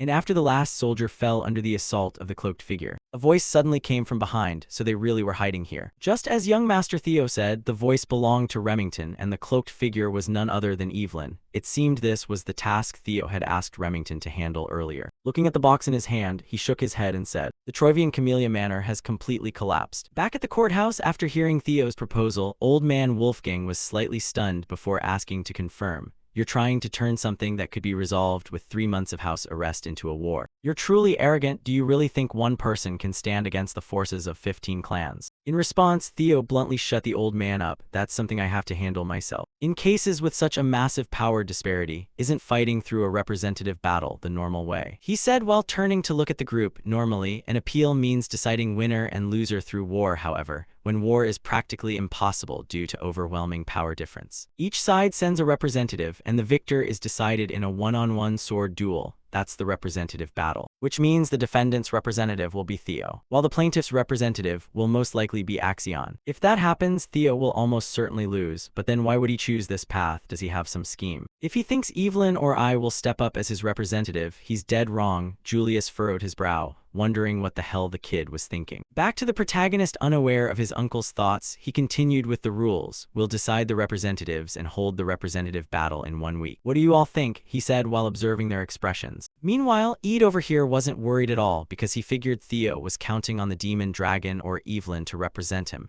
But given their personalities, they wouldn't do it. You'll have to fight alone, Theo Ragnar. I'll send Axion and make you understand your place through death. Theo smirked at the thought of the future and agreed. Fine then, as for the representative. Before he could finish, a familiar voice suddenly rang out from outside, stunning everyone. I thought you were a quiet kid, but you're really good at scheming. You've changed so much since the last time I saw you, my son. The voice belonged to a burly man with dragon-like eyes stepping into the courthouse. He was the clan leader of the Ragnar family, Kyle Ragnar. At that moment, he spoke up. Stand up, my son. I heard about your situation on the way here, and it seems you're in quite a complicated spot. I hear you want to appeal through a representative battle. Yes, that's correct, Theo answered calmly. Let's see, if that's the case, it'll be very hard for you to participate in that representative battle. Who do you plan to choose as your representative to fight in your place? Kyle asked curiously. And right away, our protagonist realized something. This is a test. At the same time, Ede up above felt the same thing. Wait, could this be? He thought anxiously. Down below, Theo quickly gave his answer. Who wants to represent me? No one like that exists. I was always planning to step up and appeal myself. Then you'll lose, Kyle stated firmly. You won't know until you try, Theo replied. Then he placed his hand on his chest and declared, even if I'm forced to bow, I will never lower myself. Hearing this, clan leader Kyle burst into hearty laughter. Haha, did you all hear that? My son's words. Even if forced, I will not lower myself. No sentence describes the Ragnar clan better than that. Your attitude truly pleases me. Thank you, father, for the praise. Theo quickly bowed his head while secretly rejoicing inside. The representative battle was just bait. I never intended to fight, so it's great that I can tell the truth without having to hide anything. The job I assigned to Evelyn and Remington, the evidence of Camellia Manor's rebellious plot. If I have that, I can win without even needing to fight, he thought to himself. Before Kyle could speak again, he continued, then I will personally give you a chance as the master of the Ragnar clan. I, Kyle Ragnar, want to test you with a single strike. Forget the trial. If you can withstand one single blow from me, I will erase all charges against you. Let's go outside right now, he said excitedly as he strode out, while Theo was still stunned by his father's proposal. However, right at that moment, Ede jumped in recklessly. Clan leader, this cannot be allowed. He hurriedly spoke up because he knew that testing with a single strike meant Kyle was acknowledging his opponent. If he survives, he'll become the one accepted by the clan leader. I don't think that damn Theo can withstand it. But just in case he does, no, I have to stop him from gaining the clan leader's favor. Thinking this, Ede quickly tried to dissuade. How dare those vassals and soldiers comment on your son's bloodline? According to the rules, we should hold a representative battle. As for Kyle, having his fun interrupted made his face turn cold as he warned Ede, Heavenly Dragon, shut up. If a vassal dares speak like that, you just eliminate him. Seeing Kyle's terrifying demeanor, Eid shrank back and reluctantly accepted. I understand, clan leader. Over here, Kyle noticed something and turned to Julius. Do you have something to say, Demon Dragon? You've been chuckling for a while now. Oh, nothing really. It's just been a long time since you showed this much interest in someone, clan leader. The uncle shook his head and said, what nonsense are you spouting? Kyle grumbled before turning back to Theo. All right, enough chit-chat. So what do you think, son? Will you do it? Hearing his words, our protagonist was racking his brain, weighing the pros and cons. A single strike from the clan leader. Everything had shifted in a direction I couldn't even imagine. My plan has collapsed. But this change isn't bad either, Theo thought to himself and replied. That would be too heavy for me. How could I compare a single strike from father to a representative battle against vassals and soldiers? So you don't dare, he asked back. No, I just mean this exchange isn't fair. Not fair, Kyle said with interest. Yes, since the trial has become more severe, shouldn't my compensation also increase? Oh, for example, Kyle asked curiously. And at that moment, Theo turned to look at Eid and stated his price. For example, the Camellia Manor. Hearing Theo's demand, Eid's eyes bulged with rage as he gritted his teeth. That bastard, he muttered involuntarily, while old man Wolfgang broke out in a cold sweat. This is insane, bargaining with the clan leader like that. This kid really doesn't know his place. A deal only works when both sides are equals. That arrogance will get him killed soon enough, he sneered inwardly. But contrary to his thoughts, Theo's old man fully agreed to the request. Fine. If you're aiming for the position of heir, at the very least you need guts like that, Kyle said with satisfaction and turned to Eid, asking, does anyone object, Heavenly Dragon? In response, Eid quickly bowed and said, everything in Ragnar belongs to you. How could I dare comment on your decision?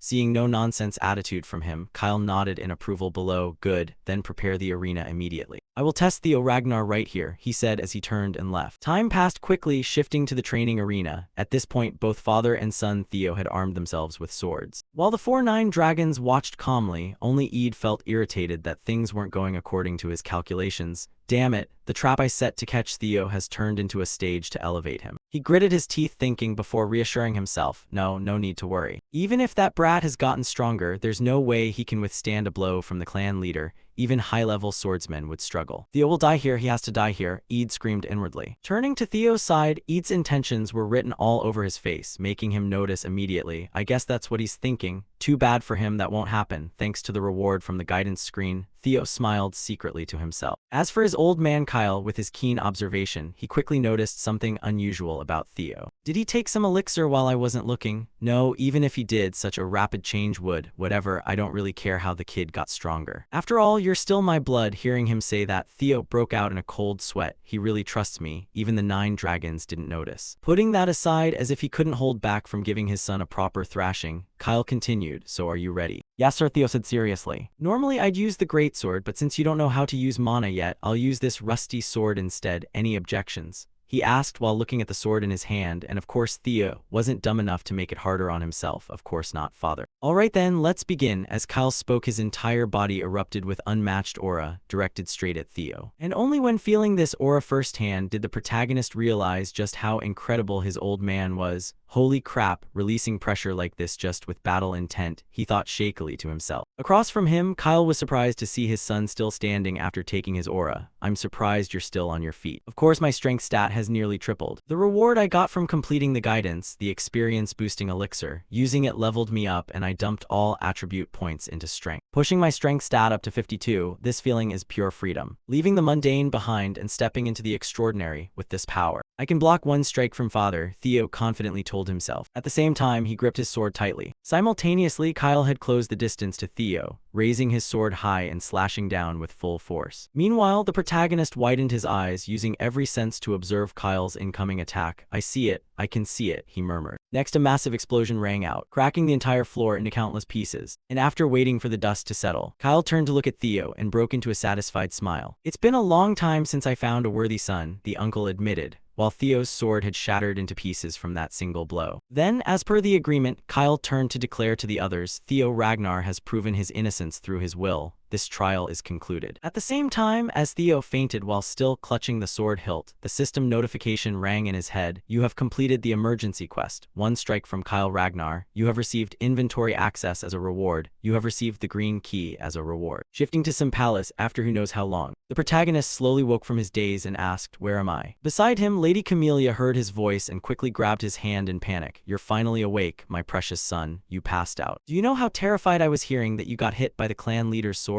How's your arm? Are you hurt? Try moving your shoulder. Do I need to call a healer if it's broken or dislocated?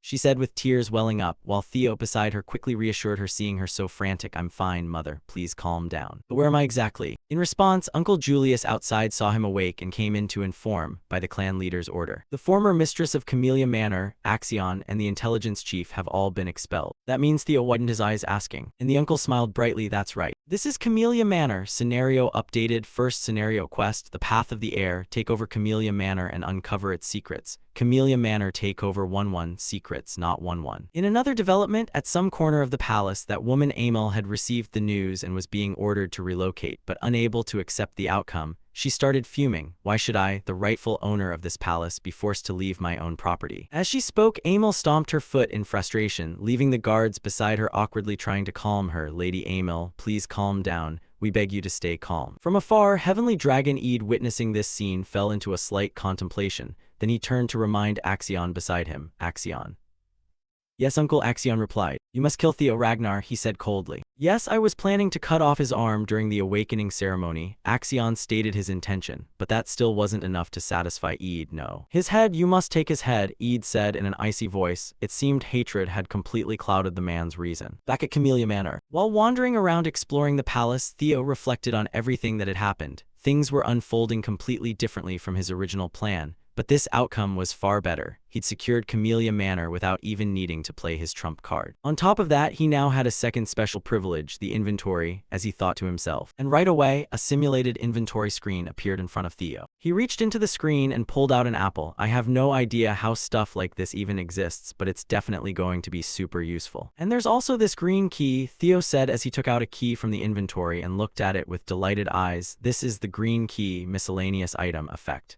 Opens the gate to hell. Requirements compatible with the gate to hell. This key has to be connected to this place somehow. As he spoke, the protagonist turned his gaze toward a nearby door. And what was special was that right below the door handle, a glowing lock symbol had appeared. Unable to hold back his curiosity any longer, Theo quickly used the key in his hand to unlock the door. And the moment the door opened, a gust of wind blew straight into Theo's face from inside. But that wasn't the most shocking part. What stunned him even more was that behind the door lay a deep, bottomless cavern. What this, Theo said in astonishment at the sight before him. And as if to explain it to him, right after, the system popped up a few notifications. You have discovered a dungeon. Experience gained inside the dungeon will be doubled as a reward. Reading this, though still a bit puzzled, Theo's eyes lit up with excitement. A cavern inside a room in Camellia Manor. This has to be some kind of special quest. But no matter what it is, I'm going to clear it. I can't pass up the chance to double my experience. Thinking this, Theo quickly stepped into the cavern. However, after just 2 steps, he suddenly stopped as he realized he wasn't prepared at all. Oh right, I shouldn't go in empty-handed, should I? Time flew by after filling his inventory with countless different swords. Theo was finally ready to conquer this dungeon. All right, let's check it out, he said excitedly, gripping his sword and shield as he ventured deeper into the cavern. Inside the cavern, every so often a lamp with a green flame was mounted on the walls, lighting the path for conquerors. Back to Theo. Not long after entering, he encountered his first opponent and was a bit surprised. Right in front of him stood a white wolf with an extremely bloodthirsty and ferocious appearance. Ha, a wolf. Pretty big one, the size of a beast, he furrowed his brow and said. But before he could wonder too much, in just 1 second, the white wolf's figure suddenly vanished, and instantly reappeared right in front of Theo. Fortunately, the protagonist's reflexes were sharp enough. The moment he saw it flash, he quickly raised his shield to block the bite coming his way, successfully stopping it. Then both sides fell into a deadlock as the wolf stubbornly clamped down on Theo's shield. You're pretty strong, you stray mutt. But I'm not losing a contest of strength, Theo gritted his teeth and said while swinging his sword, slashing straight at the wolf's body. Forcing it to release the shield and back off to keep distance, however, even after being pushed back by Theo. The white wolf still snarled ferociously, baring its teeth and roaring at Theo to show its dominance. Ignoring the dog barking like crazy while it was throwing a fit, Theo charged forward with his sword to seize the advantage. But the moment his sword clashed with the wolf's fangs, sparks flew everywhere. Its hide is thick and its fast 2 half-hearted attacks won't be enough to hurt it. This definitely isn't a normal wolf. It might even be as strong as a beast from the northern wilds beyond the northern wall. That explains why its power isn't easy to deal with, Theo judged inwardly. At the same time, the white wolf across from him raised its paw and swiped straight at him. Seeing this, Theo leaped back to dodge, then used the ground to launch himself forward again for another attack. If only I could recreate that flash, the flash I saw when facing Father's single strike. That pure white, beautiful, and perfect arc, he said while recalling the memory during the fight. However, this reminiscing didn't make him any stronger with this slash of his. The wolf simply turned its head aside and easily evaded it. Then both sides jumped back to maintain distance, and after a while with neither gaining the upper hand, Theo started feeling a bit frustrated inside. Of course copying it wouldn't be that easy, he said dejectedly. The single strike, a shorthand way to say one ultimate blow that delivers instant death, if its key is putting everything into one single sword strike. I'll focus on sword techniques and secret arts, using the speed Evelyn taught me and thrust. Thinking this, as if to challenge himself, Theo tossed his shield aside. And right after, with his body now lighter without the shield, Theo's figure flashed once and instantly vanished from the wolf's sight, leaving it momentarily stunned. And by the time it snapped back, Theo's sword tip was already right in front of the wolf. The result was a pitiful, agonized howl from the wolf right after, as its left eye was pierced blind by Theo's sword. Seeing this, a smile spread across his lips. Nice. I can do this. With that said, both sides charged at each other once more. Time passed quickly. 2 months later, at the 4th training ground, just like any other day, Theo's subordinates were training there. But today seemed a bit special when one guy looked around and said, "There are way more people now." In response, Sybil nodded and agreed, "Yeah, at this rate we should switch training grounds." Now the rumor that the clan leader personally taught the young master the single strike has spread, so more and more people keep coming to spar with him. Even though the young master, at this point, Sybil felt a bit annoyed as one after another came challenging Theo, and right after he finished speaking, sure enough some arrogant jerk from behind piped up, "Hey, you lot. When is your so-called super elite young master showing up? It's been 2 months, where the hell did he run off to? I thought he never missed a single day of training. I bet that coward ran away after his fake story spread too far. Maybe it's all a lie because he won the trial, but with no witnesses, probably exaggerated. And the news about him defeating the Serpent Dragon Society is the same." The owner of that voice was Henry Modred, an apprentice swordsman from Plum Blossom Manor, and before his mocking words could fully leave his mouth, young Sybil charged forward and landed a punch square in his face, caving it in. Then by momentum, the idiot's body flew out like a sack of trash, making the short black-haired guy beside him turn in panic and question Sybil. "Henry. Sybil, how dare a lowlife like you," he said furiously. And in response came countless cold stares from Theo's subordinates, silencing him instantly. Next it was Sybil's turn to argue heatedly with them. "You ugly-faced bastards, you're nothing compared to the young master," he shouted, making the brown-haired friend beside him roll his eyes and remind him, "Sybil, you really shouldn't comment on other people's looks. Whatever, I hate these jerks coming here to stir trouble, but now they're even insulting young Master Theo. Draw your swords, this is war," Sybil yelled, and at his command the whole group gripped their swords tightly. Meanwhile, the guys from Plum Blossom Manor seemed eager for a fight too, so they drew their weapons in response. "These lowborn idiots really want to die, huh?" the short black-haired one shouted. However, before the two sides could clash, suddenly a wave of cold air swept over the crowd, instantly freezing the swords on both sides. And somehow, a girl had silently drawn her sword and stood between them, and this cold air had come from her all along. "Ray Ragnar," they shouted in unison, as this girl was one of the 4 hounds, Ray Ragnar. At the same time, a loud laugh suddenly rang out from behind, drawing everyone's attention. "Haha, how could you leave me out of the fun like this?" The owner of that voice was a burly, dark-skinned guy with red hair, wielding a greatsword and dressed in a completely wild style. He was also one of the 4 hounds of the North, Black Bear Hulkus Lang. Seeing him appear, the crowd grew even more shocked. "Even Hulkus is here," 2 of the 4 hounds. Back to Hulkus, after scanning the group, he looked a bit surprised and asked, "Huh, just you guys? Where's the mysterious tiger?" "Who?" the short black-haired guy asked back. "You deaf or what?" I said, "The mysterious tiger, the owner of this training ground. I came here to fight Theo Ragnar," Hulkus roared fiercely. Back to our protagonist. At this moment, he was still training inside the secret dungeon. "You have leveled up, you have leveled up, you have hunted 170 beasts remaining in the dungeon. 171. At this point under Theo's feet lay the corpses of countless white wolves. And here was his status after 2 months of grinding. Theo Ragnar, 17 years old, male, level 15, stats. Strength 91, Dexterity 25, Magic Power 198, Luck -6, Vitality 20, Intelligence 19, Attribute Points. None. Access denied. The protagonist took out a recovery potion from his inventory, and the moment he drank it, his entire body was enveloped in a red glow, rapidly healing his wounds at an astonishing speed. "I almost died a few times, but this saved me," he murmured. "This is a beginner recovery potion, consumable effect. Restores 10 vitality points and heals wounds." Looking around at the wolf corpses once more, Theo muttered, "It was pretty tough at first, but things got easier after a while. Time really flies, 2 whole months already. Now there's only one left. Usually that means the boss is about to appear." As he spoke, he looked toward the staircase at the end of the cavern. Then, after resting up, the protagonist decided to head toward that staircase to deal with the final monster. Entering the 5th floor, the system alert sounded, while Theo looked at the broken sword in his hand and tossed it aside. "Looks like this one's done for." As he spoke, Theo reached into his inventory, pulling out another sword, and it was his last one. "This is all I have left. a ceremonial sword mother gave me for my birthday. In the previous life, there were so many conflicts between me and mother before the awakening ceremony, so I just threw it aside in my room and let it rust. Looking closely now, it's a fine sword forged from white snow steel, he evaluated while gazing at the gleaming blade in front of him, at the same time recalling some past memories. When Lady Cecilia led countless servants carrying all sorts of big and small gifts to meet him. "Happy birthday, my precious son. Mother waited until midnight to give this to you," she said excitedly. But in response to her enthusiasm came a rather harsh reply from her son. "Mother, the awakening ceremony is coming up soon. I don't have time to waste on birthday gifts. You should know that better than anyone, good equipment can't change bloodline. Please leave." The cold words left Lady Cecilia stunned, while the guards behind her looked awkward. Back to Theo, thinking of this, he felt a pang of regret inside and silently promised himself, "No matter what, I won't repeat the mistakes from my previous life."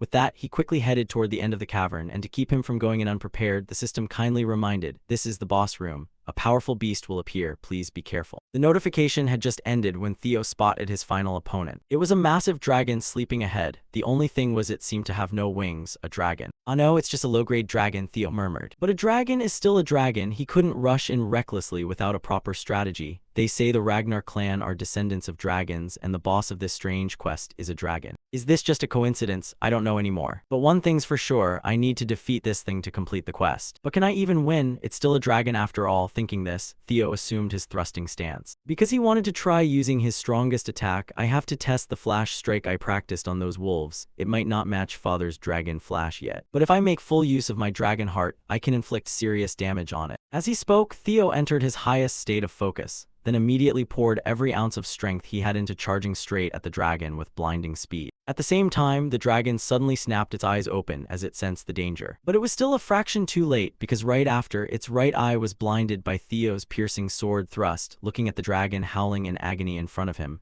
Theo smiled inwardly. All right. Thinking this, the pained dragon went berserk and whipped its tail toward him, instantly cracking the ground with massive fissures. Fortunately, Theo dodged to the side in time, otherwise he'd probably have been smashed into pulp. Seeing the sheer power of that attack, Theo felt a twinge of regret inside. I'd hoped to drive the sword all the way into its brain. But it seems my thrust didn't reach far enough. Still, I've spotted the opening. I can win. With that thought, Theo activated his secret technique, Jester's footwork, turning his body into a streak of light that dashed toward the earth dragon and unleashed countless slashes across its body. While attacking, Theo kept moving around nonstop and thought to himself, if I can distract it first with a normal strike, then go for the weak point. However, this dragon wasn't pushover either. Realizing it was blinded and couldn't easily catch Theo's figure, it reared its head back and let out a deafening roar toward the sky, creating a stacking debuff on Theo's body. Low-grade Dragon's Fear, Battlefield Dominance Effect, Fear status applied, reducing movement speed by 10%. The notification had barely finished when Theo's whole body suddenly felt heavier and less agile, forcing him to grit his teeth. Damn this body of mine. At the same moment, seeing Theo forced to stop by its skill, the dragon seized the chance and swung its massive arm straight at him, leaving Theo no choice but to raise his sword in front of his chest to block. But the difference in weight was overwhelming. The instant they clashed, his small frame was blasted away like a cannonball into the cavern wall, leaving a small crater. After taking that hit, Theo finally understood why this was the final boss, probably because if the fight dragged on it would be bad news. I need to target its weak point and end this quickly, and a dragon's weak point is. Thinking this, he gripped his sword tightly again and charged once more, while the dragon opposite him mirrored the action. At that moment, just as its sharp fangs were about to clamp down on Theo, he widened his eyes, observing with utmost precision before ducking low to evade the bite and thrusting his sword straight into the reversed scale on its chest. And just as Theo had predicted, the moment his sword struck the weak point on the monster's body, the scale cracked into fragments, allowing the blade to easily pierce through. Agony shot straight to its brain, making the dragon let out a miserable scream. Got it, Theo thought joyfully. However, it seemed things weren't over yet, because right after, the dragon inhaled deeply and glared at him with eyes full of deadly menace. Back at the fourth training ground, for some reason Ray and Hulkus had started arguing under the confused stares of everyone around. What did you just say, Ray Ragnar? Theo Ragnar fights me first, the big guy bellowed so loudly that Ray had to cover her ears and complain. the loser should stay out of it. That was 3 years ago. Skills improve over time, and 3 years is plenty to close the gap, Hulkus roared. But Ray just replied coolly, the loser. At this point, even a saint couldn't hold back Hulkus's anger anymore. Fine then. Let's settle it one-on-one again. Winner gets first crack at Theo Ragnar. The big guy shouted and swung his massive greatsword in a sweeping arc aimed at Ray's slender frame. Yet with that attack, she lightly deflected it aside with her sword, easily stopping it cold. Then the continuous clang of metal clashing rang out, leaving the Rose Manor and Plum Blossom Manor folks stunned as they watched their duel. What the hell is going on?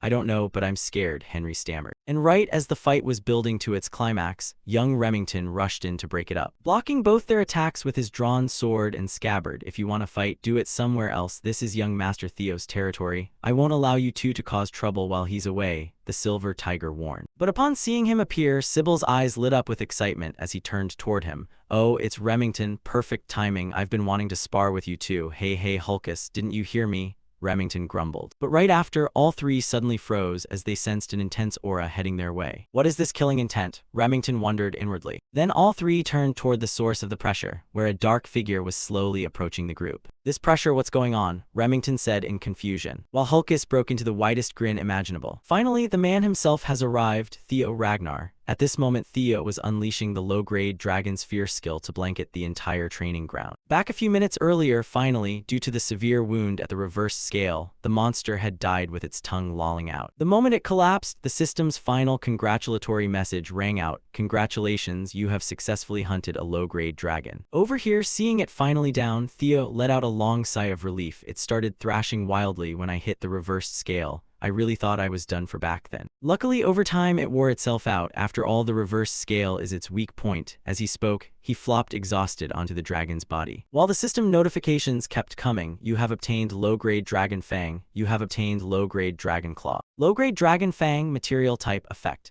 Reinforcement material for forging weapons increases durability. Low-grade Dragon Claw material type effect. Reinforcement material for forging weapons increases sharpness. As the notifications played, 2 items appeared before Theo, making him jump up to inspect them. Forging materials, huh? I should use these to repair my sword. After all, it was a gift from Mother. Hunting that dragon really wore it down a lot. As he spoke, Theo looked at the birthday gift from his mother. But now it was chipped and battered from all the abuse. However, it wasn't over yet. After the dragon died, it gifted Theo a few more rewards. You have obtained the skill Low-Grade Dragon's Fear. Low-Grade Dragon's Fear skill D+ rank, mastery 1%, effect. Amidst the characteristic killing intent of a low-grade dragon, overwhelms nearby targets, inflicts fear on targets weaker than the user. Reading this, Theo's eyes widened in disbelief. What a skill, dragon's killing intent, but I heard only the chosen ones can use that. I never thought I'd get a chance to try it. As he spoke, Theo tossed all his gear back into the inventory, then shook his head. Wait though, even so I'm not sure if it'll be useful in Ragnar. After all, that place is full of experts, he muttered as he quickly left the dungeon. Camellia Manor dungeon cleared. Closing the dungeon door behind him, Theo let out another relieved breath. Anyway, with this I've completed the quest. Main quest 1, The Path of the Air. Take over Camellia Manor and uncover its secrets. Camellia Manor takeover 1-1, secrets 1-1. Congratulations, you have completed the first main quest. For completing the quest, you will receive rewards. The notification had just ended when a gem resembling the eye of some creature appeared before Theo. It was the Nest Compass multi-purpose item effect.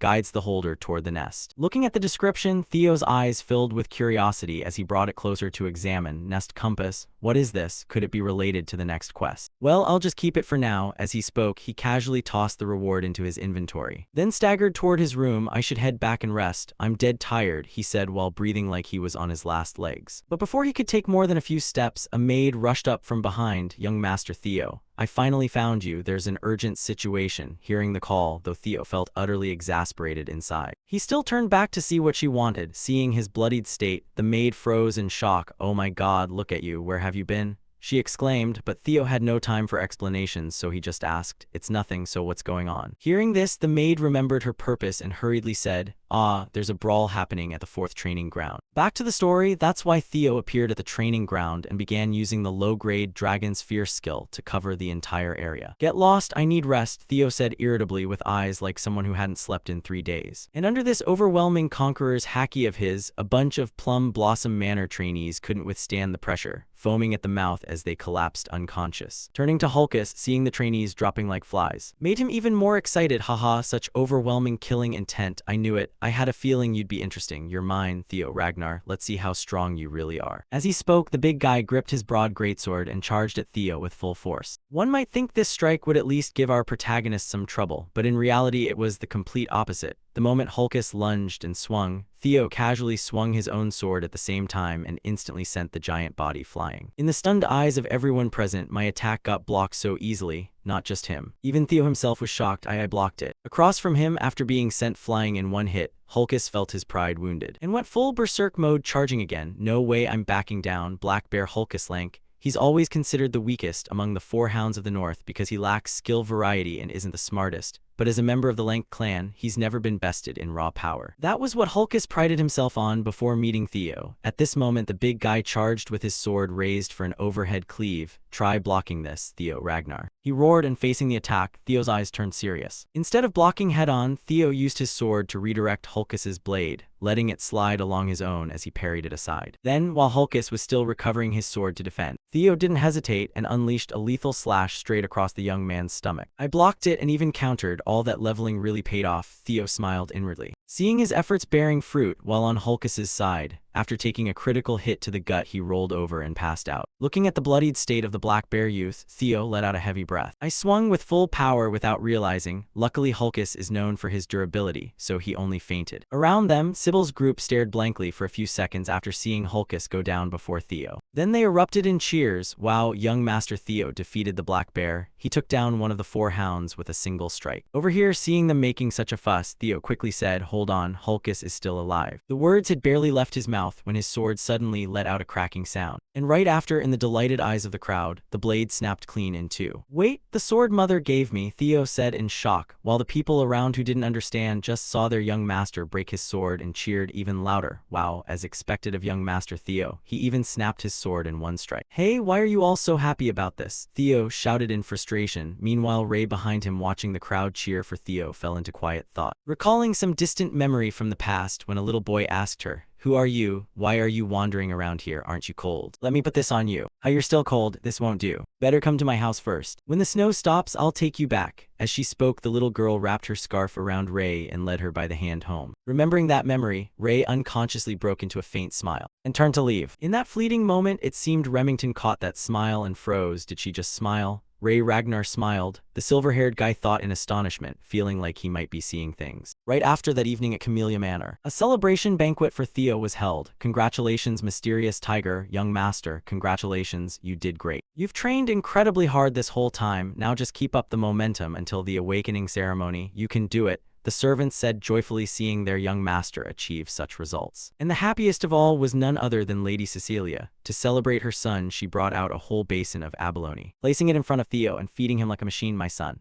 try this abalone. These are limited catch abalones from the sea, slow roasted with butter we only get from farms around the Fuha Mountains. We gradually increase the temperature to, try this too. This is chicken raised solely on western Lazirian desert dates. These chickens are carefully slaughtered at just the right age, then stewed with ginseng imported from a far eastern country called Jusian." As she spoke, her arm never stopped for a second, forcing Theo to swallow before he could even chew properly. "Mother, please stop," he thought desperately inside. But thinking back to some sad moments from his previous life, Theo widened his eyes, swallowed hard, and said, "It's delicious, mother." Time passed quickly. After his stomach was bloated like a drum, he finally brought out the broken sword and confessed to his mother. "My son, what happened to this?" she exclaimed, seeing the birthday gift she'd given Theo snapped in half. "It broke during training. I'm sorry, it was the precious sword you gave me for my birthday, but now," he said sadly, but before he could finish, Lady Cecilia exploded in anger. "That damn old hag. She swore up and down that this sword was made from white snow steel and moonsteel wood so it would never break." Beside her, Theo's eyes widened in surprise as he asked, "Moonsteel wood from the southern thorn forest?" "Yes," she said. "She used only the rarest and most precious materials, but as you can see, that was a complete lie. If what she said was true, it wouldn't have broken so easily," Cecilia growled, still fuming. Back to Theo, hearing it was made from those materials, he started marveling inside. Moonsteel wood is a special tree that grows by absorbing iron. It's considered rare because it keeps the flexibility of wood while being as tough as steel. "I knew it was a good sword, but I didn't realize it was that valuable. Where did mother even get this sword from?"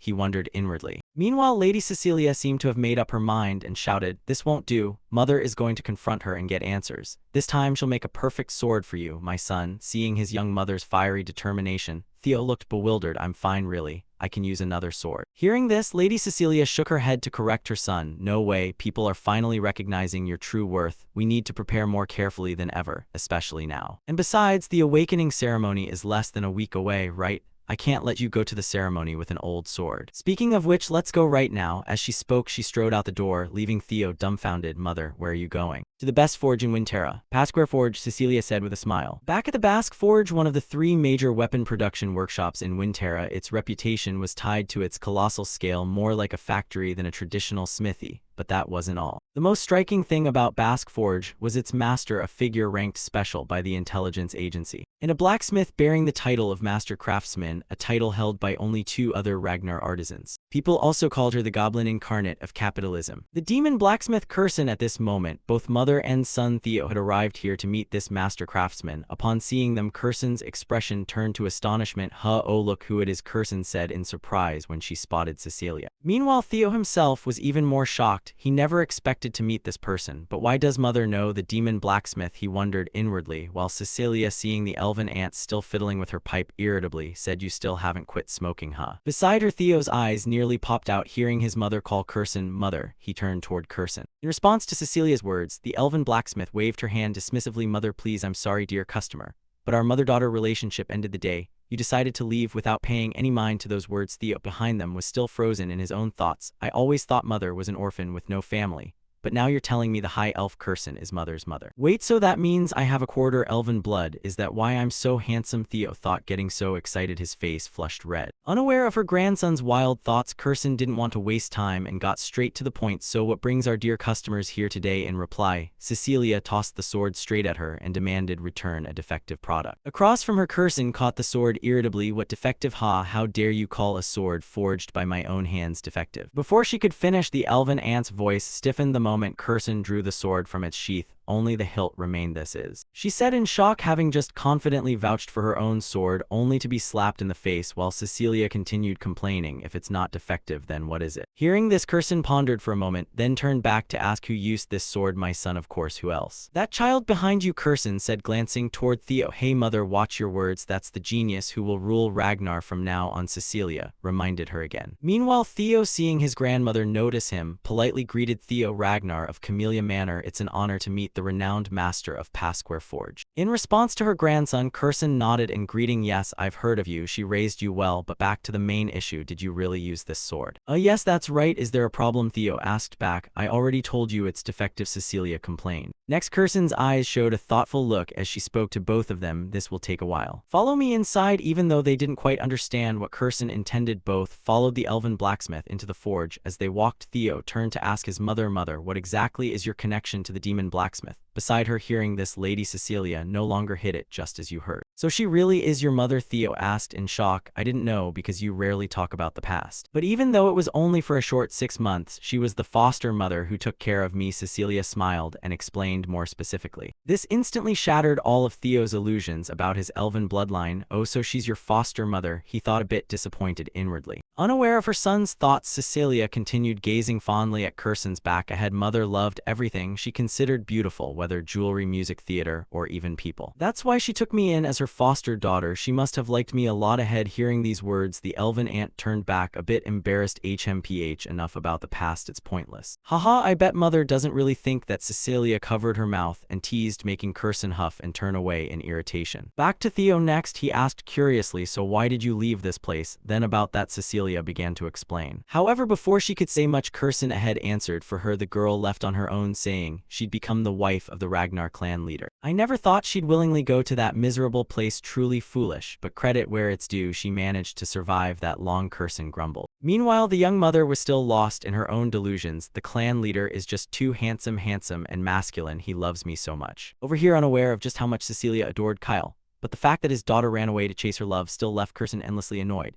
Yet even after leaving like that last year, she still came back begging me to forge a sword as a gift for her son. I've never seen anyone with such thick skin, Curson said, while clicking her tongue in reluctant admiration, making Cecilia a bit embarrassed in front of her son mother. "How could you say that in front of our son? What did I say wrong?" Curson shouted, and before their bickering Theo unconsciously broke into a light smile. "I've never seen Mother talk like this before. It seems I never really understood Mother in my previous life. I really was an ungrateful son. Was I too obsessed with the clan, too controlled by it? Moreover, the demon blacksmith seems to care a lot about Mother, so why didn't she do anything in my previous life?" Theo wondered inwardly, but found no clear answer. Time passed quickly at this point. Aunt Curson led both of them to the front of some door and said, "We're here. This is my room, the master's office." Hearing this, Cecilia's eyes flashed with confusion as she turned to ask, "Why did you bring us this deep inside?" "You should forge the boy the best sword to make up for it. Wait outside for a bit," Cecilia Curson instructed. Before the young mother could react, she had already pulled her grandson inside the workshop and slammed the door shut. "Mother, my son," Cecilia shouted. Meanwhile, Curson, the moment she pulled Theo inside, her expression instantly changed. "Hey Theo, I'll be direct. You have a relic of the primordial dragon, don't you?" Hearing the question, the protagonist's face froze for a few seconds. Then he asked back, "Primordial dragon? You mean the ancestor of the guardian dragons protecting our clan? I've heard the legend that our ancestors distributed the primordial dragon's treasures across Winterra to Ragnar descendants, but..." However, before he could finish, Curson teased, "Legend, haha, pretending you don't know. If you really didn't have the relic, how could my sword end up like this? I poured my heart and soul into forging this child's spirit. It couldn't possibly break from anything else but a relic. Do you know how valuable this is?" As she spoke, her eyes welled with tears. Seeing this pitiful sight, Theo's eyes widened and he apologized. "But it only broke when fighting a dragon. Why does she keep mentioning the relic?" Theo thought inwardly. Back to Curson. After a moment of regret, she snapped out of it and barked, "Enough, forget it. It'll be faster if I just show you instead of explaining." With that, she led Theo in front of a coffin wrapped in chains and asked, "What do you see?" Hearing this, the protagonist's eyes flashed red. As he focused his gaze, it was green light. The same kind of light he saw at the gate leading to the dungeon in Camellia Manor. Theo furrowed his brow thinking. But before he could answer, Curson added, "I can't see or sense anything from it, but judging by your reaction, you see something. I've tried countless times to open this box and take what's inside, but it's useless. A relic from the primordial dragon, long ago in the Age of Myths. The primordial dragon plucked one of its fangs and forged a sword from it, the monster sword Moon Blade. If you break the seal on this coffin and successfully draw the sword, I'll give you this Moon Blade. But you might lose your life. Wanna try?" she said, turning to Theo with a challenging look. And of course, with an offer like this, the protagonist couldn't possibly refuse. "That sword is mine from now on," Theo said, smiling at the same time. He also received the next quest, main scenario quest Ragnar, the path of the heir chosen by the primordial dragon's relic Moon Blade. Moon Blade, that was the sword of the Black Snow Leader, one of the 9 dragons, the Black Dragon, but very few people knew its true appearance, because almost everyone who had seen or heard of this sword had either died or gone missing. However, by chance, I had seen the true form of the Moon Blade. But why did the Black Dragon spare me? The Black Dragon's Moon Blade is here, and it's really a relic of the primordial dragon. Curson kept it all this time, Theo thought inwardly. If that's the case, then I have to get it no matter what. This is similar to the Camellia Manor situation.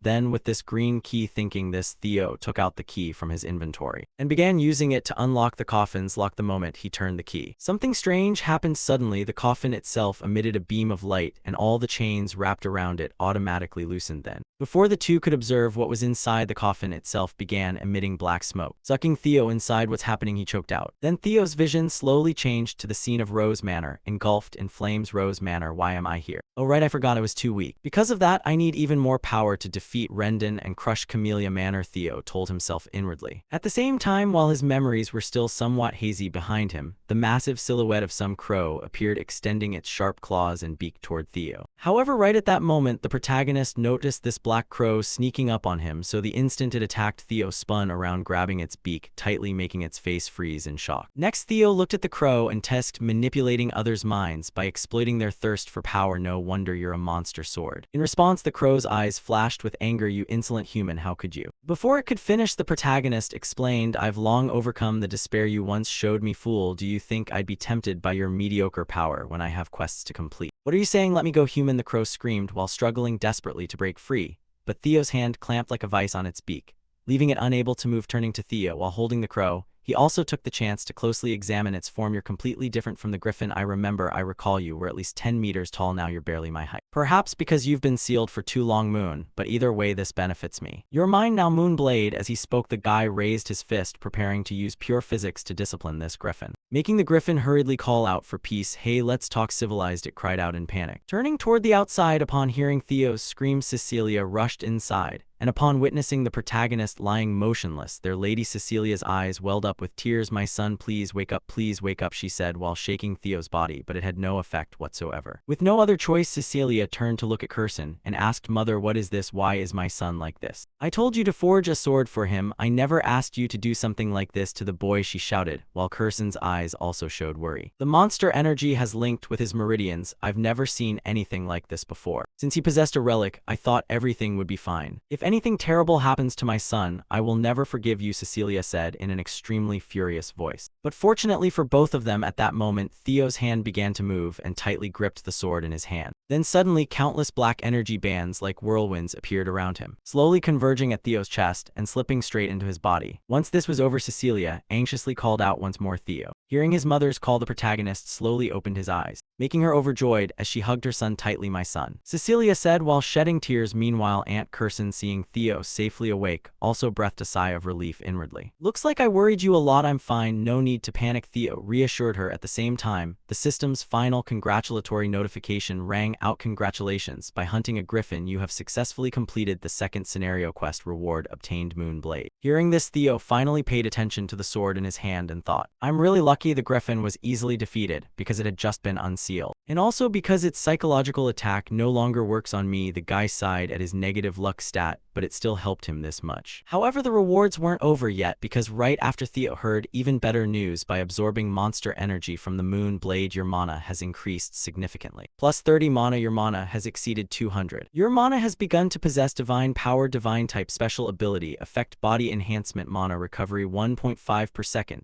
The notification had just ended when Theo immediately felt an explosive surge of power gushing within his body. His mana had risen to the level of a high-rank swordsman. "It's a shame I can't fully utilize this mana right away. I have to hold back until the awakening ceremony." Back to Curson after the mother and son had their emotional moment. The elven blacksmith puffed on her pipe and said, "You really surprised me. Congratulations, you truly succeeded." Hearing this, Theo smiled and turned to ask, "You'll keep your promise, right? Don't you know elves can't lie?" Curson grumbled. Next, suddenly the sword in Theo's hand began shaking violently, making him a bit puzzled, and with her experience, Curson explained for her grandson, "It's resisting." Hearing her explanation, Theo's eyes fixed on the sword in his hand as he growled, "So you're saying you still haven't acknowledged me as your master, huh?" From behind, Curson also explained on behalf of the sword, "Not exactly. Perhaps it's feeling resentful after being sealed for hundreds of years now that it's out. It wants to vent all the pent-up frustration. Why don't you try swinging the sword at that wall over there with all your strength?" As she spoke, Curson glanced toward a metal wall not far from the group. It seemed to be a sword-testing wall with a few marks left by swords on its surface. However, upon hearing the request, Theo felt a bit worried and turned to ask, "Is this okay?" In response to her grandson, Curson smirked contemptuously, "Worrying for nothing, even if it's the Moon Blade. A swing from a kid who hasn't gone through the awakening ceremony won't damage the Basque Forge." Hearing that was really irritating, Theo grumbled inwardly, seeing his grandmother not quite believing in his strength. "Huh, is that so?" the protagonist muttered while thinking inwardly, "Since I can hide my dragon heart anytime, why not take this chance to test the Moon Blade's power and use my mana?" Thinking this, he calmly walked toward the wall. Gripping the sword tightly with both hands, he said, "Then excuse me for the trouble." With that, the guy assumed an attack stance, and right after, an intense surge of energy erupted from his body, making all of Curson's earlier confidence instantly vanish. "Hey, huh. Wait a second," she shouted, but it was too late, because right after, Theo swung the sword, unleashing a lethal slash, cleaving the wall in front of him in two.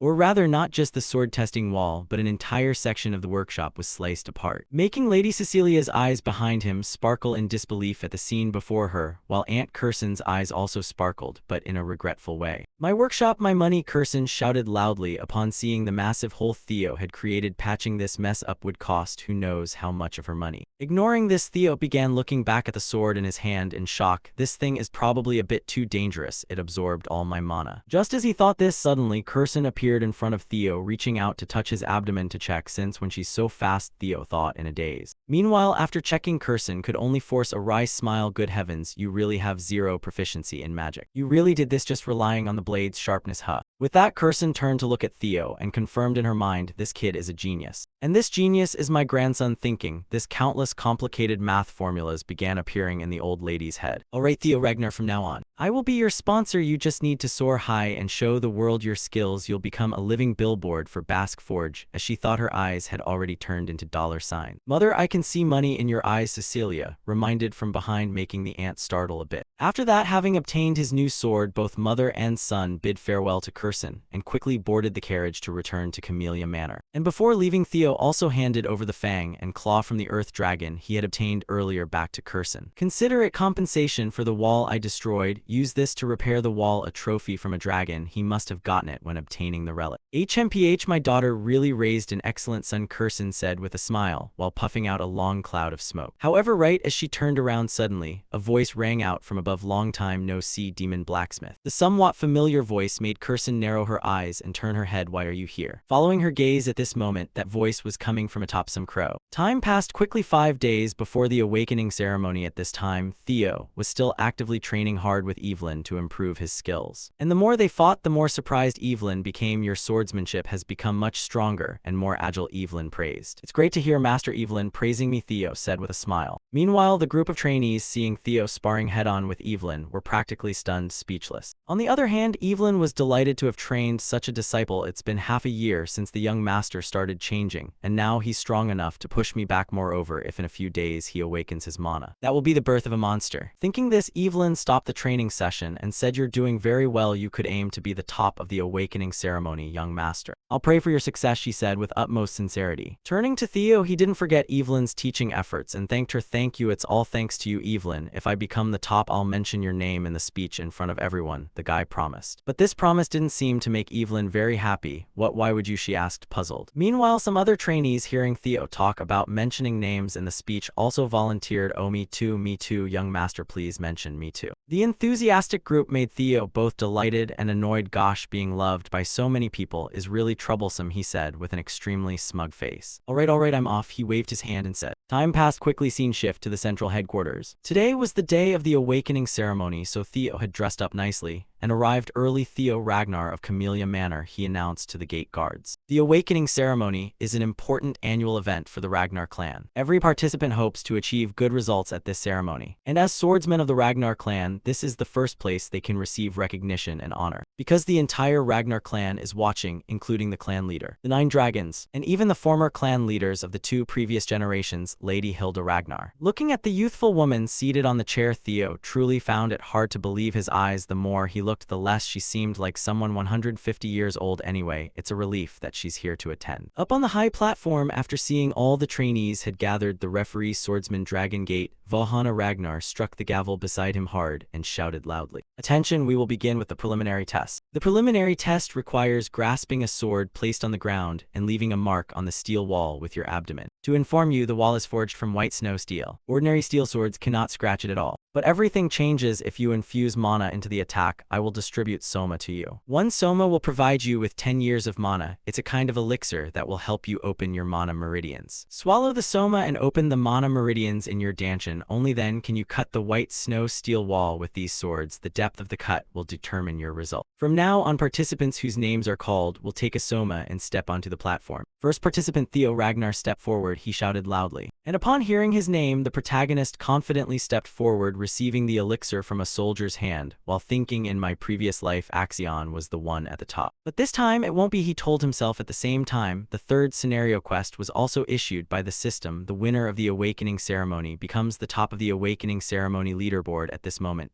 Theo casually picked up a sword stuck in the floor and silently advanced toward the wall. At this moment, Theo casually picked up a sword stuck in the floor and silently advanced toward the wall. Meanwhile, former clan leader Hilda, seeing him step up, curiously said, "Oh, so that's the boy Kyle, the one you mentioned before." Hearing this, Kyle nodded and turned to reply, "The boy must have caught your interest. Of course, I became curious after you said you were keeping an eye on him. Then let's watch and see just how talented this kid really is," Hilda said with a smile full of interest. Back to Theo, although he had gone through this once in his previous previous life doing it again, he still couldn't hide his nervousness. Hugh, the awakening ceremony, huh? I'm a bit anxious since it's been so long since I last did this, he said with a sigh. Meanwhile, to make sure Theo didn't forget, referee Vahana also reminded now swallow that elixir. Yes, I understand, Theo nodded, and quickly tossed the elixir into his mouth. In my previous life, I swallowed soma, but couldn't control the mana, causing severe damage to my dantian. But this time that won't happen, Theo smiled thinking, and right after swallowing the elixir, his entire body erupted with intense mana, making Vahana behind him a bit worried about him. That idiot causing such a huge mana wave, he can't control it properly. When swallowing soma, you need to be extremely careful to stabilize the mana pathways in the dantian. But Ragnar clan members have more talent than mana, to the point that if not careful, they can become crippled. He'll probably end up the same, the uncle frowned, thinking worriedly for Theo. However, his worry was unnecessary because very quickly afterward, the violent mana inside Theo's body began to be controlled by him, forming an energy membrane enveloping his body. He withstood it, Vahana said aloud in shock. Back to Theo looking at the energy source he had suppressed. The guy couldn't help but smile smugly. Finally, I have both the dragon heart and a mana reservoir. This makes me feel a bit disappointed. It's not like my previous life. This time I succeeded way too easily. Anyway, from now on, I can officially use mana now with this massive amount of mana. I just need to unleash it to my heart's content. Thinking this, he began gathering mana into the sword in his hand, then directly swung it forward toward the sword testing wall. In that instant, it seemed everyone saw the phantom of a roaring dragon in the sky. The pressure he created was so strong, it made the three Remingtons feel dizzy. Then in their eyes, the dragon head phantom charged straight toward the wall, creating a massive cut on it. This is the ultimate technique, shadow severing slash. Behind him, the arrogant Axion, witnessing this scene, frowned in displeasure. The result was, after the shockwave completely dissipated, Theo left a huge slash nearly spanning the full height of the wall, making referee Vahana stunned for several seconds before declaring the result. Theo Ragnar passes. The surrounding crowd gaped in astonishment, exclaiming, impossible. Since young master Thorkel, we haven't seen anything like this. Is this really a slash from someone awakening mana for the first time? After excellently completing the preliminary test, the system displayed notification: luck stat 0, curse of misfortune has been lifted. Now your fame begins to spread across the world. Reading the notification, Ragnar felt delighted. Finally, now I can truly reach the starting line like everyone else. Many people expressed interest in Ragnar's spectacular performance. Osa Ragnar Plunus wants to take him as a disciple. Julius Ragnar is displeased with the attention he's receiving. Robber Ragnar becomes wary. Turns out he is the crow that appeared at that bizarre alchemist's Basque workshop the night before. Lady Hilda Ragnar shows interest in Ragnar. Looking toward Lady Hilda, he thought inwardly, but most importantly, I'm thrilled to have caught Hilda's eye. She has the heart of Garuda. If I can obtain that heart. One by one, they stepped forward, slashing at the steel wall. When it was Sybil's turn, the referee announced Sybil passes. Sybil was emotional, thinking inwardly Theo also succeeded. The four members of the Northern Four Hounds also participated, one after another. Each of their slashes left enormous cracks, completely different from the apprentice swordsmen. Seeing their results, people felt chills. All four Northern Four Hounds produced terrifying results, but none of them left a mark as large as young Master Ragnar's. Now only one person remained. He was advancing forward. No one else, it was Axion. The referee called Axion. Ya stepped forward. His eyes looked truly terrifying at this moment. The crowd below discussed, with this speed, the competition will be between Mysterious Tiger and Black Tiger. No, even Axion can't do that. I never thought Mysterious Tiger was at that level. Hearing their words, Axion's rage boiled even more. He stepped forward, proudly demonstrating his level. Vahana requested, please swallow the soma. As soon as he swallowed the soma, Axion immediately charged toward the steel wall at extreme speed. Vahana angrily shouted at his action. Wait. Axion's body erupted with an incredibly powerful aura. He swung a sword, instantly creating the phantom of a massive dragon with sharp fangs. That slash struck the wall hard, causing violent tremors not inferior to Ragnar's earlier. Witnessing the terrifying scene, Vahana froze in shock, exclaiming, these guys have surprised me too many times already. Axion's slash cut across Ragnar's, creating an astonishing result. The crowd once again gaped in horror. How is this possible? They're almost identical. Who is the winner in this case? Precision will decide the winner. After finishing, Axion stood observing, thinking for a moment, then turned back to his original position to await the result. Everyone was eagerly waiting to know the results of the competition, whether Ragnar or Axion would be the winner. Referee Vahana announced the first stage of the awakening ceremony has concluded. You all did very well this year. I'm very satisfied to see many of you achieve significant scores. Those who passed, please prepare for the second stage of the awakening ceremony in 4 days. And finally, we will announce the leaderboard everyone has been waiting for. The top of the first stage leaderboard in the awakening ceremony is Theo,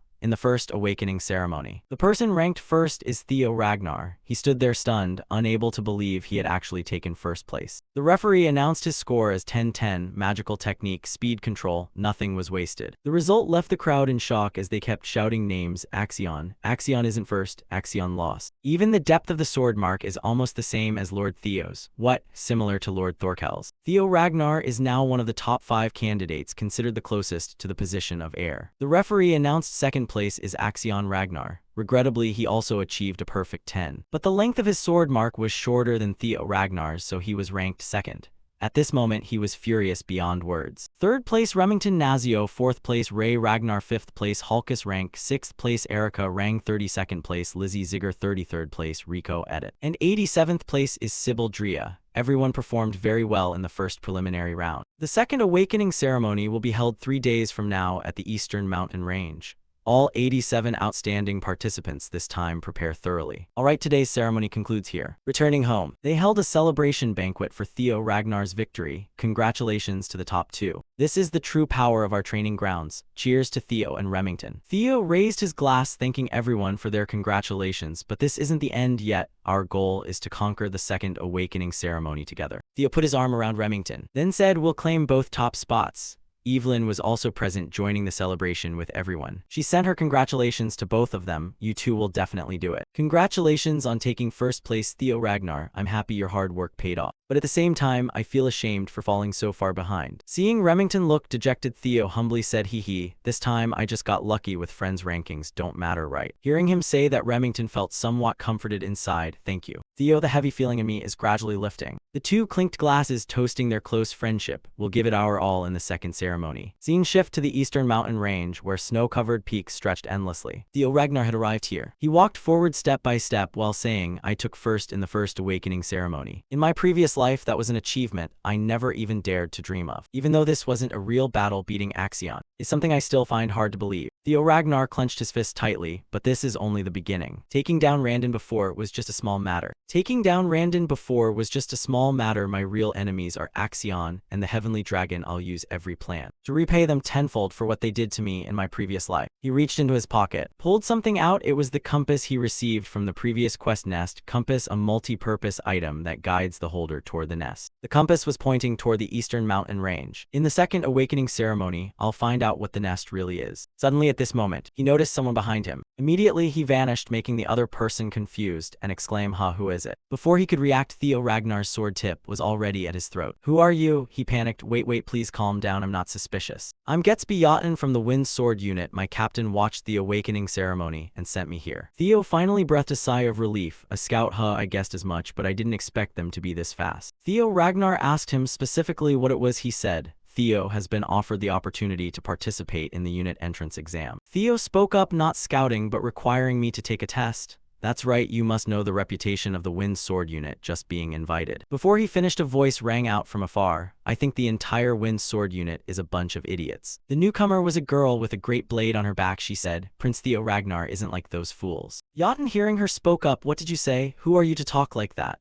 She ignored him and spoke only to Theo Ragnar. "We're inviting you to join the Black Iron Cavalry. What do you think?" Her name was Ayan Sasari, Vice Commander of Black Iron, nicknamed Fire Demon. Yachten muttered her name. Fire Demon." She replied, "Yes, now you've recognized me. Get out of my way." Suddenly, a group of people rushed past her at extreme speed, heading straight for Theo Ragnar. They spoke up. "Honored to meet you. I'm from the Black Sword Unit. We guarantee you'll have a captain position within 3 years. This is the legal bureau. The captain personally came. The security bureau is here. If you agree, we'll provide full support. The numbers are quite large." They overwhelmed Sasari, leaving her breathless. She grew angry, shouting loudly, "Hey, line up, don't crowd. What line? You're the one who should stand back. Whoever drags him back first wins. Got it." Theo was dumbfounded, thinking inwardly, "This is ridiculous. Best to leave before things get more annoying." At this moment, another person arrived looking for Theo. He was surprised by the sudden appearance of that person. She approached Theo Ragnar and said, "I know this might seem ambitious, but to obtain such talent, do I really have to stoop to that level?" She was the mistress of Plum Blossom Manor, Sword Dragon Osa Ragnar Prunus. Those around looked at her in shock. the mistress of Plum Blossom Manor. She personally came here. She looked at Theo and said, I'm the same as you all. I came to meet Theo Ragnar to take a stroll and see that child. Scene shift to training ground number 4. Axion had slaughtered everyone here. Not a single survivor. He sensed someone approaching from behind. Immediately swung his sword, continuing to attack with full force, launching his sword like a bullet. With just 3 fingers, the person caught his sword successfully. The newcomer was Heavenly Dragon Troyvan. He spoke truly pathetic. Venting anger in the wrong place won't change anything, will it? Axion now recognized his uncle. He threw his sword to the ground, turned his back, and said, while walking, in a moment like this you need to stay calm and plan. Axion, follow me. The second awakening ceremony. I'll show you how to turn it into Theo Ragnar's grave. He walked away with eyes full of killing intent. Back to the scene, Sword Dragon Osa Ragnar Prunus approached Theo. Those around were extremely surprised by her appearance, saying, the mistress of Plum Blossom Manor personally here.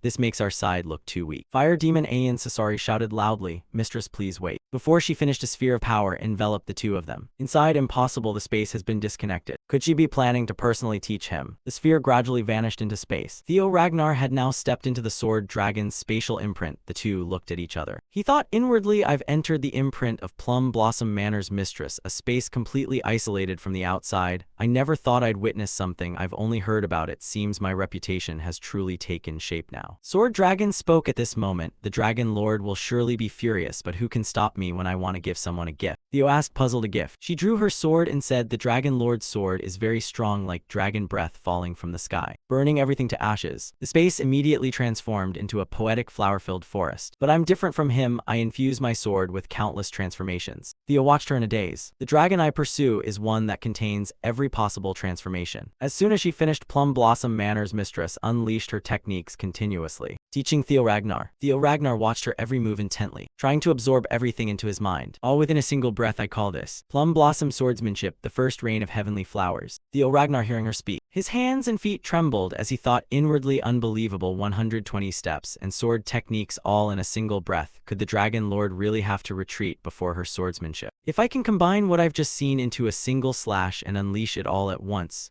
Theo Ragnar looked at her and said, I don't know if I'm allowed to accept it. Sword Dragon nodded and said, if you've seen enough, then that's plenty. Right after she finished speaking, the space shifted and warped, and the two of them were back in the original area they started in. She told him, if you want to see more, come find me anytime after the second blooming ceremony. The people around them stared in confusion at the pair, still completely clueless about what had just happened. Theo, I hope you'll become a fresh new wind in this place. As soon as she said that, she vanished, leaving behind a shower of cherry blossoms drifting down to the ground. Theo thought to himself, this really is an incredibly huge gift. Whether I accept it or not, I still feel like I don't deserve it. But becoming a disciple of the Plum Blossom Lady and a member of the White Armored Dragon Cavalry at the same time, isn't that way too much? I'll think it over carefully after the second blooming ceremony. 3 days later, the scene shifts near the northern Great Wall, in the mountain range where the second blooming ceremony is taking place. This winter mountain range is a vast stretch of land that runs from our winter stronghold all the way to the Demon Sea. And we, the Ragnar family, have protected humanity from that cursed land, the Demon Sea, where endless hordes of monsters lurk on the other side of the wall for more than 1,000 years. All of you will one day have this duty to carry on. That's exactly why this place was chosen as the stage for the second blooming ceremony.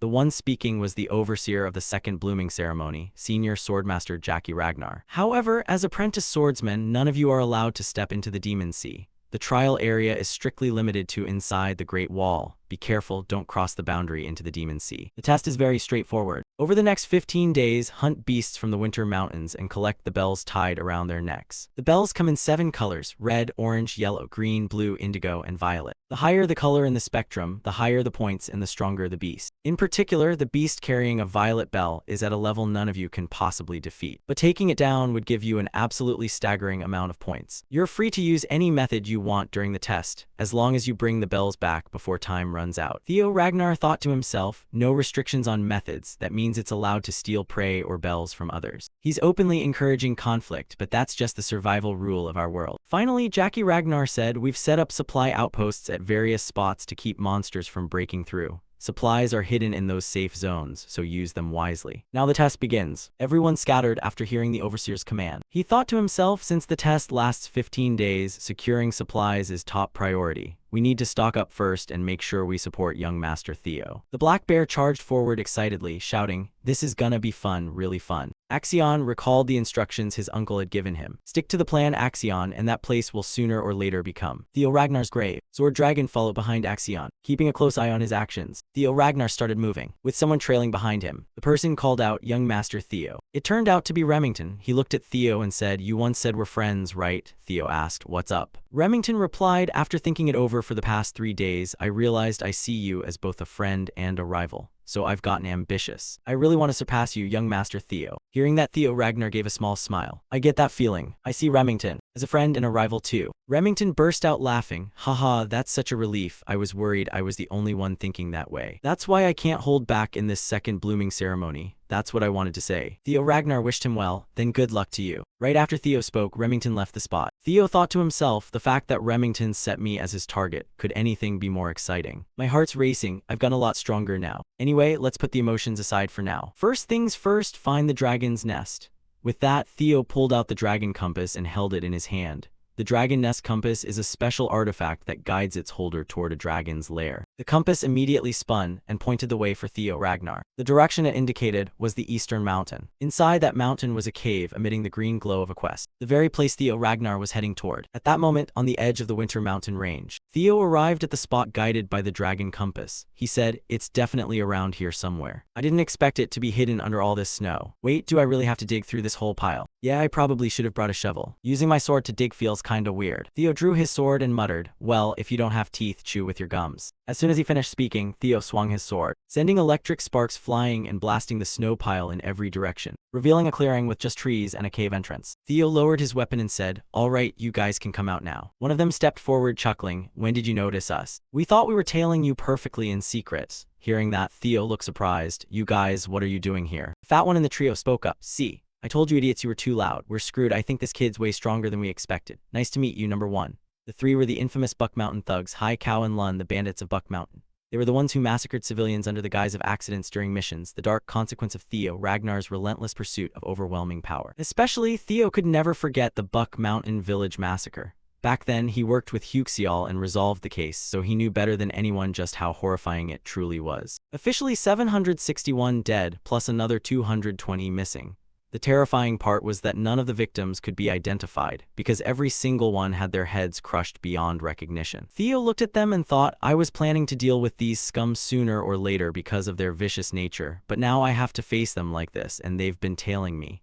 He spoke up, "You're after Axion's fortune, aren't you?" The three glared at Theo with murderous eyes. One laughed loudly. "You think we'd let ourselves be puppets for a fellow disciple?" Theo asked. "No, then what?" They shot back. "A lapdog like you wouldn't understand anyway." Theo immediately thought of the elder dragon and said, "So you were sent by the Merchant Council chairman." Hearing that, they flinched hard, stammering, "What? How? Damn it, how does he know?" Theo replied, "It's obvious from what you just said, and since the overseer isn't following, looks like he's on your side too."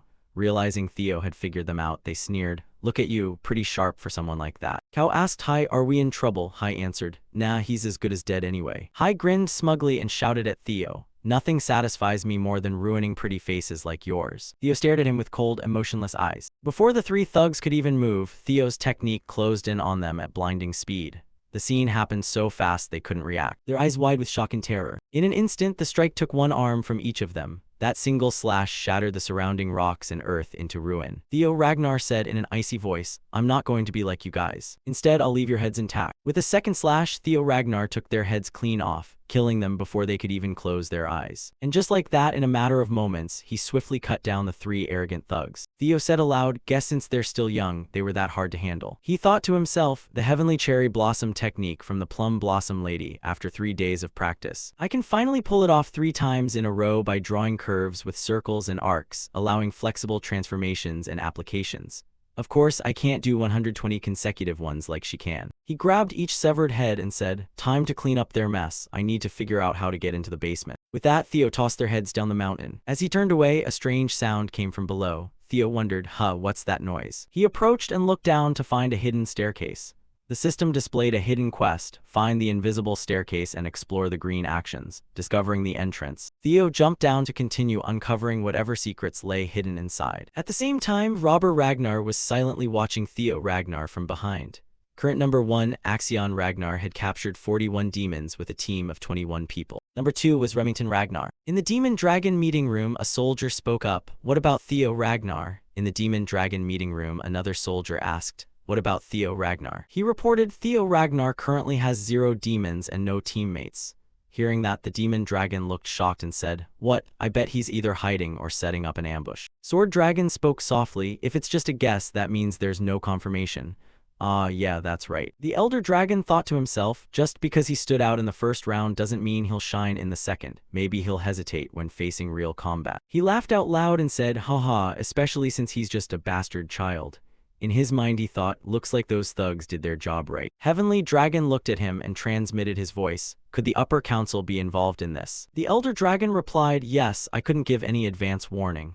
Heavenly Dragon said, yeah, as you can see, everything's going smoothly, so don't worry. Heavenly Dragon was startled, his eyes widening in shock. Cursing inwardly, damn it, this crazy old man just went ahead and did it without asking me first. Heavenly Dragon thought, after the Camellia Hall was taken over, I took the chance to check out the Crimson Flower Hall. But I couldn't find any records of the ancient dragon. The clue leading to the Crimson Flower Hall must be held by that Theo kid. I have to kill him after I get the clue. Heavenly Dragon turned and transmitted to one of the soldiers. Tell Axion to hurry up. Sword Dragon noticed their gestures and grew suspicious, saying to the Demon Dragon, the upper council and the secretary are probably plotting something. We should set up our own safety net too. The Demon Dragon replied, no. Theo isn't the type to fall for tricks so easily. He's definitely up to something, so interfering in the test won't help at all. Besides, I can't overlook the fact that you met with Theo without telling me.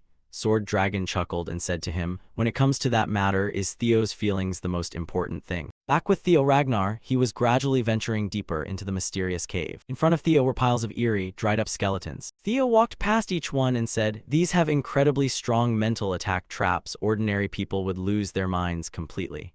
After passing the Blue Moon Sword's trial, this is nothing to me. I didn't expect the compass to lead me here. Theo placed his hand on the cave wall, and instantly his vision expanded thanks to his divine power. Divine power is a special ability that alters physical capabilities, using mana to extend the senses. Before Theo now was a cave entrance glowing with a mysterious golden light. That's right, that's the direction. Theo looked ahead and smiled. This place is the lair of a young dragon. In 3 more years, this is where Huxial will hunt the young dragon and find the legendary item. I feel bad toward Huxial, but I have to take it first. By now Theo was standing in front of the gate, and inside was a young dragon. Theo Ragnar stared in bewilderment at the scene before him. No way, this isn't the lair of a young dragon. It's the lair of an ancient dragon. The entire view was piled high with gold, and atop that mountain of gold lay a dragon. A dragon deep in slumber, completely unaware of Theo Ragnar's presence. Theo's face paled as he thought, this is bad. If I have to fight a dragon, forget about getting Axion's relic. I'm definitely going to die here. Why is this dragon here instead of a young one? Did Huxial spread false info, or is it because I came 3 years early? Either way, this is way too unexpected. I have to retreat this time. With that thought, Theo turned to leave. What a shame, but I need to get back before Huxial arrives. While he was thinking, the dragon suddenly awoke, its fierce eyes locking onto Theo Ragnar. Theo jerked around in surprise, and looked back to find the ancient dragon already standing right in front of him without him noticing.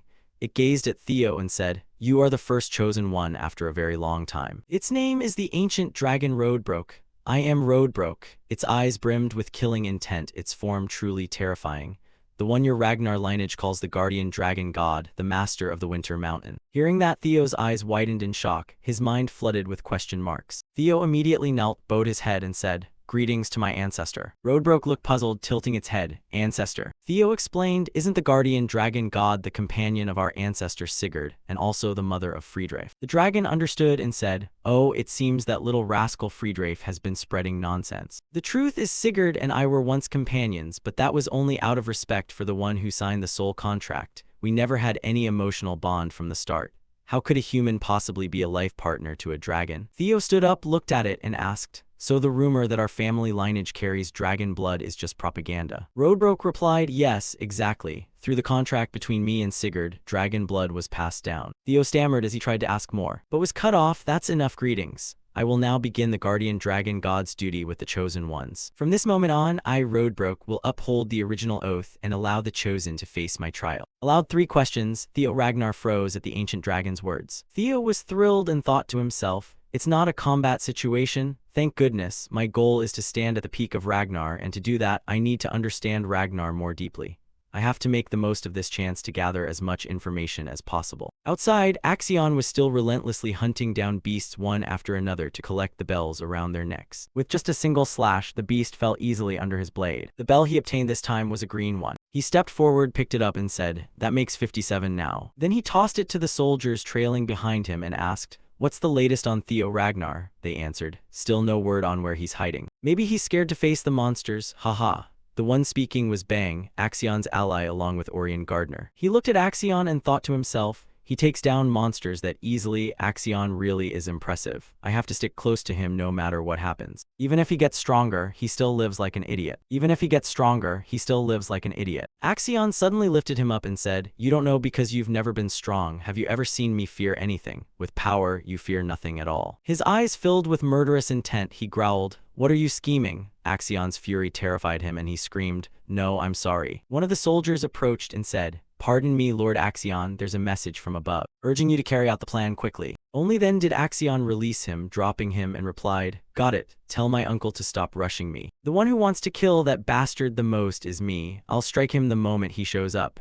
Axion spoke with eyes full of killing intent. Back inside the secret staircase, Theo Ragnar stood pondering the questions posed by the ancient dragon. "Now I will ask the first question." Theo Ragnar took too long thinking, making it sigh and complain. "I've been waiting for you forever. What do you want to know?" Theo Ragnar asked it, "Why are you here?" It said, "You're asking basic questions to dig for hidden info. Huh, that's a good one. The reason I'm here is because there exists a monster at the very edge of the world, beyond the sea, called the Nameless King. For 1,000 years, I've stayed here on the mission to protect the world. The Winter Mountain is just a rumor." Hearing that, Theo thought to himself, my gut feeling was right. The look in Roadbroke's eyes just now was definitely fear. The existence of that nameless king brings terror even to an ancient dragon who's ruled for over 1,000 years. "I want to ask about that, but there are more important things I need to learn first." Theo spoke up, "I'll ask the second question. What is the relic of the ancient dragon?" Note, from now on, the ancient dragon's divinity will be renamed to Ancient Dragon Relic. It answered, "Oh, there are about 3 relics, but I don't know the details well. You seem quite lucky."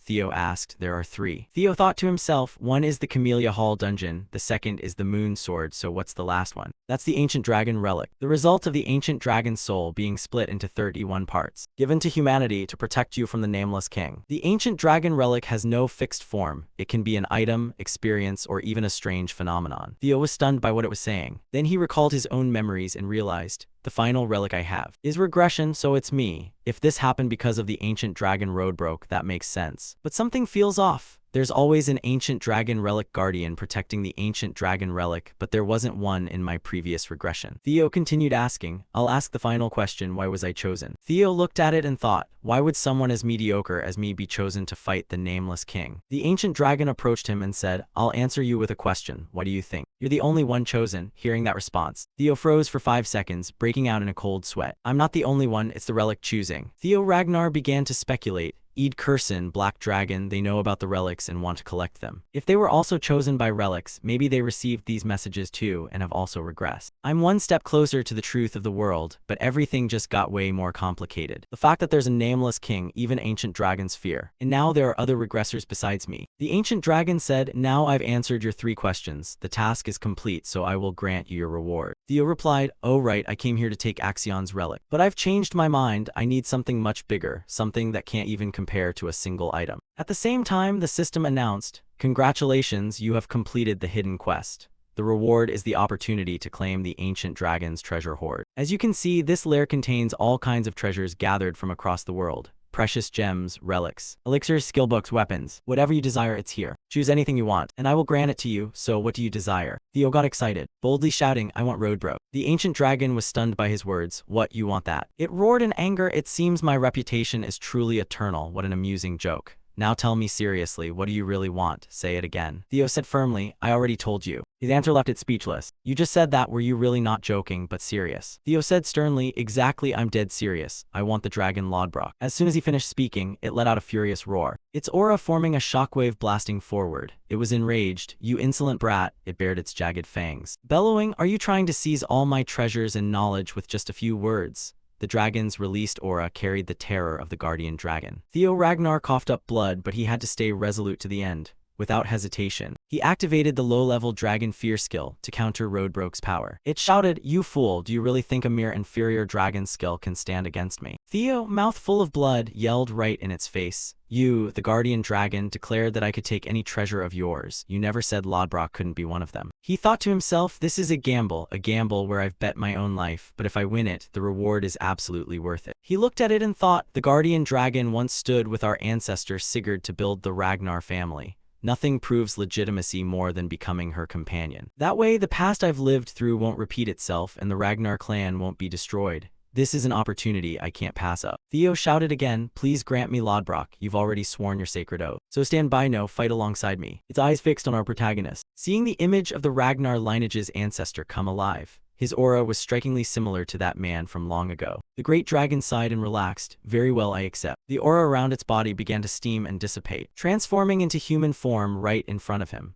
A human body gradually took shape as wind howled through the lair. The dragon turning into a woman with 2 horns on her head, proving to everyone that she was indeed a dragon. She said, "Theo Ragnar, you've made me quite curious. I will give you a chance." She slowly walked toward him, her figure graceful, alluring, and mysteriously captivating in a way hard to see through. Theo Ragnar stared at her in a daze. She confidently said, "Have you been captivated by my beauty already? After all, I'm over 2,000 years old, oh great guardian dragon." Theo noticed not her beauty, but the massive hole right in the middle of her chest. He blurted out, "Wait, you mean this wound?" She replied, "To be honest, my heart was lost 50 years ago, and since then I've patiently waited for death. At best, I only have 3 more years to live. That's also why I couldn't leave my lair. In other words, even if I follow you, I can't help you directly." She asked again, "All right, now that you've seen it, I'll ask you once more. Do you still want to choose me as your reward?" Theo looked at her and smiled. "Of course my answer will never change. I want to choose Lodbrok as my reward." At that moment, the system displayed, "You have selected the Ragnar Guardian Dragon, Lodbrok, as your reward." She laughed and said, "You really are a fool, but perhaps that's exactly what makes the chosen one special." The system announced again, "The title Companion of the Guardian Dragon has been created. The title Descendant of the Ancestor has been created." He looked at the Guardian Dragon and declared, "I will become stronger than anyone else and I will claim even more ancient dragon relics." A soul link with Lodbrok was established. Through it, Theo also gained a massive amount of experience. Theo looked at her and said, "I'll find it for you, something that can replace your lost heart. Among the relics of the ancient gods, there's bound to be one that can do it." Theo Ragnar leveled up, thinking, "I think I at least need to do that much to be worthy of the title Companion of the Guardian Dragon." She heard that and smiled happily. "Please take care of me, my new companion. But as I explained earlier, I can't leave this place until you find something to replace my heart. I'll hibernate here and wait. Besides, I have one more task for you to complete so we can truly establish the soul link. Take this book, read it, and awaken your mind gate. You can do it within a month. There's simple food around my lair. Use your time wisely." Theo Ragnar opened the book. It was an additional reward. The system congratulated, "You have received the Grimoire of Axion." This is Axion's book, a hidden being. It contains the magical principles related to echoing sounds from the dawn of creation. Sacred sound holds the entire truth of the universe. He thought to himself, "It's amazing that I could get this book." Theo replied, "That's right, the second phase of the awakening trial is ongoing, but the whole test only lasts 15 days. I've got less than half a month left." She looked sharply at Theo Ragnar, thinking, "Even so, that might be possible. But I won't allow it." Theo exclaimed in surprise. "What?" She said, "It simply wouldn't be interesting if I let you go now. Awaken your mind gate before the second phase of the trial ends. And of course, I won't let you leave until then. The time remaining until the second phase concludes is only about 13 days and a few hours." Flashing back to before the second phase intelligence report. That person said, "As you all know, the reason the ancestral pillars could create safe zones against demons is thanks to the demon summoning gems sealed inside them. By amplifying the sealed demon energy in the gems, it kept other demons from approaching. But if we destroy those gems, you can summon demons whenever you want." Right after that, shadows appeared beneath his feet. Demons emerged. Just looking at them made it clear they weren't ordinary. His dragon bit one of the demons to death. He continued, "You already know, the second goal of this test is to hunt demonic beasts and collect points. So that Theo has no choice but to go out hunting demons." One person replied, "I understand, you want me to use that gem to lure Theo here." He nodded, "Exactly, but that alone isn't enough. You can't just lure him in and kill him outright. If you do that, we might fail to retrieve the clue to the Crimson Flower Hall relic." Another asked, "Then why not torture him before killing him? He'd probably spill everything." He answered, "You already know why that won't work. The power gap between you and Theo isn't that huge. Could you even capture and torture him? However, he's very emotional. Use his subordinates as hostages, the group that got eliminated and is gathered at training ground number 4. Capturing them as hostages will be much easier, then force him to reveal the relic information. The other nodded. Got it. He clenched his fist, trembling with rage. This is because Theo is no longer as weak as before. That's the plan we set. But unexpectedly, instead of hunting demons, he never showed up until the very last minutes of the test. At this point, only 12 hours remained. Axion was in first place with 860 points. Someone said, "What a waste, we even carefully planted your people among the overseers. Up to now, that Theo still hasn't appeared, young master. Maybe those 3 worthless council bastards already caught him. Otherwise, there's no reason he hasn't shown up yet."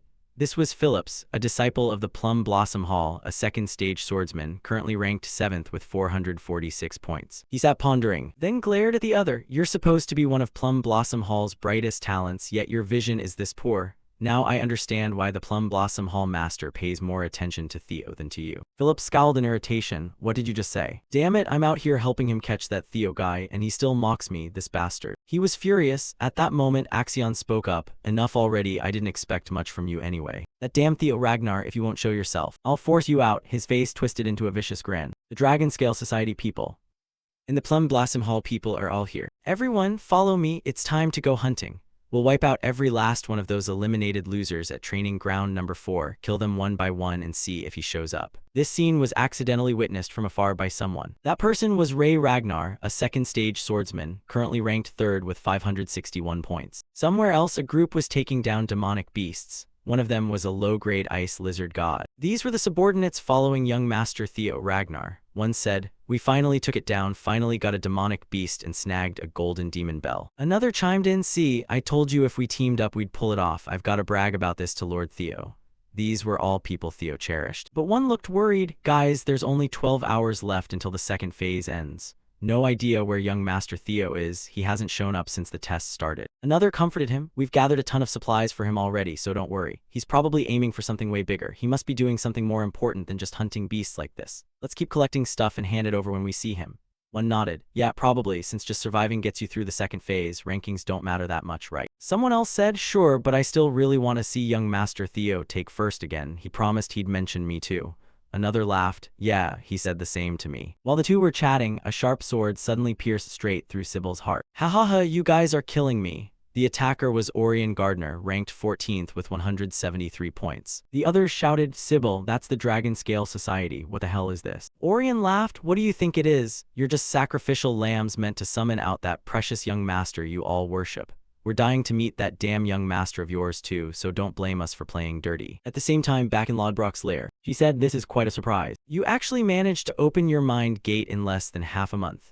The system also popped up. "You have partially grasped the magical principles within the grimoire of Axion and created a new skill." Theo thought to himself, "Good thing the info I heard in my previous life was correct. The most important factor in learning this magic is the quantity and quality of mana. Since I have mana capacity and a dragon heart, it makes sense that I learn twice as fast as normal people." The system announced again, "Your current state is too low. A low-level skill has been revealed. C-rank skill, Minor Dragon Synchronization. Freely manipulate and read residual thoughts from objects through spiritual contact." Theo thought, what a weird name for a skill, Minor Dragon Synchronization, like syncing with a hatchling or something. Lodbrok spoke. "I figured you'd at least reach this level before you could be called my companion. With this, you've mastered the basics. The rest you'll only improve through real combat. Once you reach a higher level, you might even hear my voice from anywhere. And you could even borrow my power, a power like our ancestor." Theo Ragnar was thrilled. And she continued, "Of course, to do that, my recovery has to come first. Don't forget, I only have 3 years left." Theo replied, "Don't worry, I'll finish it before the 3 years are up. I'll definitely find something to replace your heart." Lodbrok smiled happily, looking at him. "I hope you won't disappoint me in the future." Then she reached out toward Ragnar to do something. She said, "With this, I declare the original contract between us has been formed. I'll wait until our next meeting, my new companion after 1,000 years." Turns out she had used magic to send Theo Ragnar outside. He said aloud, "That's great, really great that I've formed a contract with the Guardian Dragon, but I haven't made any progress on the awakening ritual yet. Now I've only got 12 hours left. It feels like I'm making things harder on myself. Starting to earn points after everyone else has had over 10 days is brutal. If I just hunt demons the normal way, there's no way I can hit first place in 12 hours. In that case, there's only one strategy, robbery, from anyone. In my previous life, Axion took first, so this life he'll probably do the same. In other words, the fastest way for me to take first is to take him down. Even so, beating him won't be easy at all. Right at that moment, someone was behind him. The figure slowly stepped forward. Theo stopped, turned toward the person, hand gripping his sword. "I've finally found you." Theo was startled, staring blankly at the other person in confusion and asking, "You?" The person's mouth was full of blood. Theo looked at her in alarm. "You are." It was none other than Ray Ragnar. "What happened to you? Were you attacked by a monster?" Theo said in shock. What kind of monster could possibly beat you up this badly? Theo suddenly froze. Noticing the wound on her body, it was a clean sword slash. She had been attacked by a human. "Ray, what the hell happened?" She collapsed to the ground, gasping weakly. "Go head west first, hurry." As soon as she finished speaking, she fell completely into our protagonist's arms. "Careful." Theo grasped her sword. "And read the most recent memories using the minor dragon synchronization skill." Hidden thoughts within the blade were transmitted directly to its wielder. "You have read the memories of the sword's owner, Ray Ragnar." He was horrified, breaking out in a cold sweat. This was the memory he saw. "Still no sign of Theo, but since we've gone this far, he'll show up soon, right? I've left plenty of traces from his followers at training ground number 4, and there are monsters that can lure him here. Everything's set up." A voice said, Hey, should I kill some of them?" The one facing him looked confused. "Kill? Did I do something wrong?" No, I mean, should we thin out this group a bit? Why bring 9 people when 2 or 3 hostages would be plenty?"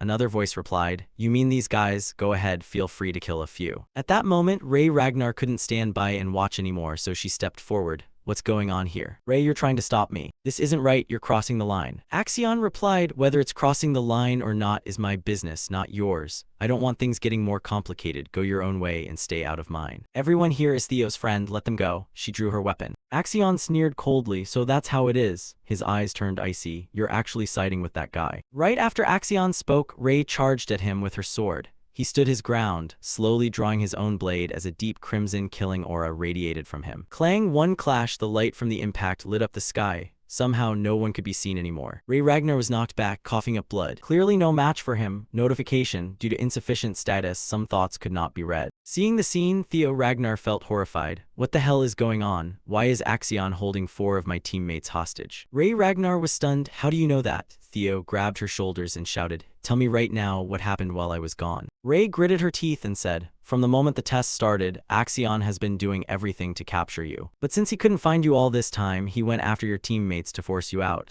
Theo was shocked. "What?" Ray continued, "I wasn't looking for you just to tell you that." Theo Ragnar roared in fury, "All of you, even now you won't leave me alone, but you'll pay for this. I'm no longer the weakling you could push around." "Ray, where are they right now? Where's Axion? Tell me quickly." Not long after, a voice rang out. "That's Theo. Theo's appeared." "He's shown himself," another said. "Young Master Axion, he's here. He suddenly appeared at the northern cliff edge." Axion asked, "You sure?" "Positive. Right now he's talking to Ray. I think he'll head this way soon." Axion grinned wickedly. "Haha, Theo Ragnar, I'll prove to you that someone like you will never surpass me." Right after he spoke, a voice transmitted from afar behind the tall trees. "Don't forget, young Master Axion. You don't need to face him directly, just get the relic information through the hostages. As for Theo Ragnar, we'll handle him carefully and thoroughly. While we're dealing with him, use the summoning orb to distract the overseers around here." Axion replied, "Got it." Back on this side, Ray said, "No, you can't go meet Axion. The Intelligence Bureau overseers are on his side too. You have no chance of winning. No matter how strong you are, you can't hold out against that many for long. They're everywhere." Ray cried out in anguish, "This isn't a fight, it's a massacre orchestrated by him. It's a trap to kill you. You can't go alone, that's suicide. Let's find other overseers, convince them, and go together." Theo gritted his teeth. "There's no time left. I'm really grateful for your help. But while we're hesitating here, something bad could happen to my teammates. Tell me where they are right now. I have to go immediately." Ray shouted, "Are you crazy? Don't go. If you go, you'll die. What's the point if you die? Even if it means sacrificing a few people, you have to." Before she could finish, Theo yelled right in her face, "I don't want to lose any more teammates. Do you understand? I won't." Recalling the time before the second test began, Theo had said, "Our goal is to get through this blooming ceremony together." Ray remained adamant, "Remember, this is the Ragnar family. Sacrifices are inevitable." She added, "Didn't I also intervene to try saving them? And that's why I'm this badly injured. Do you really want to just stand by and ignore it too?" Theo replied, "I'm sick and tired of always enduring things miserably." He looked at Ray and poured out, "I can't repeat the mistakes of the past." His face suddenly turned deadly serious, and behind him faintly appeared the silhouette of the guardian dragon. "Now tell me where that damn Axion is." The scene shifted to somewhere else, where items were scattered everywhere. Someone approached and picked up a carefully tied box. "These are the things Sybil's group collected, along with a golden belt and bloodstains." Something terrible happened to them, didn't it? He said while glancing at the 2 remaining members of the Northern 4 Hounds. If you've forgotten, this big guy was Hulkus, one of the Northern 4 Hounds, ranked 5th with 499 points. Erica with 521 points, ranked 8th. Hulkus said, "I'm really sorry, but could you help me with something?" The one he asked was Wellington, currently ranked 2nd with 688 points. Back to Theo Ragnar, he was being attacked by a massive snow ape. Our protagonist drew his weapon. "I really don't have time for this. Get out of my way." With one slash, Theo struck and finished it instantly. Taking it down, he immediately headed straight for the place Ray Ragnar had mentioned. He wanted to rescue his captured comrades alone. There was a chance Cow, Sybil, and the other hostages were still alive.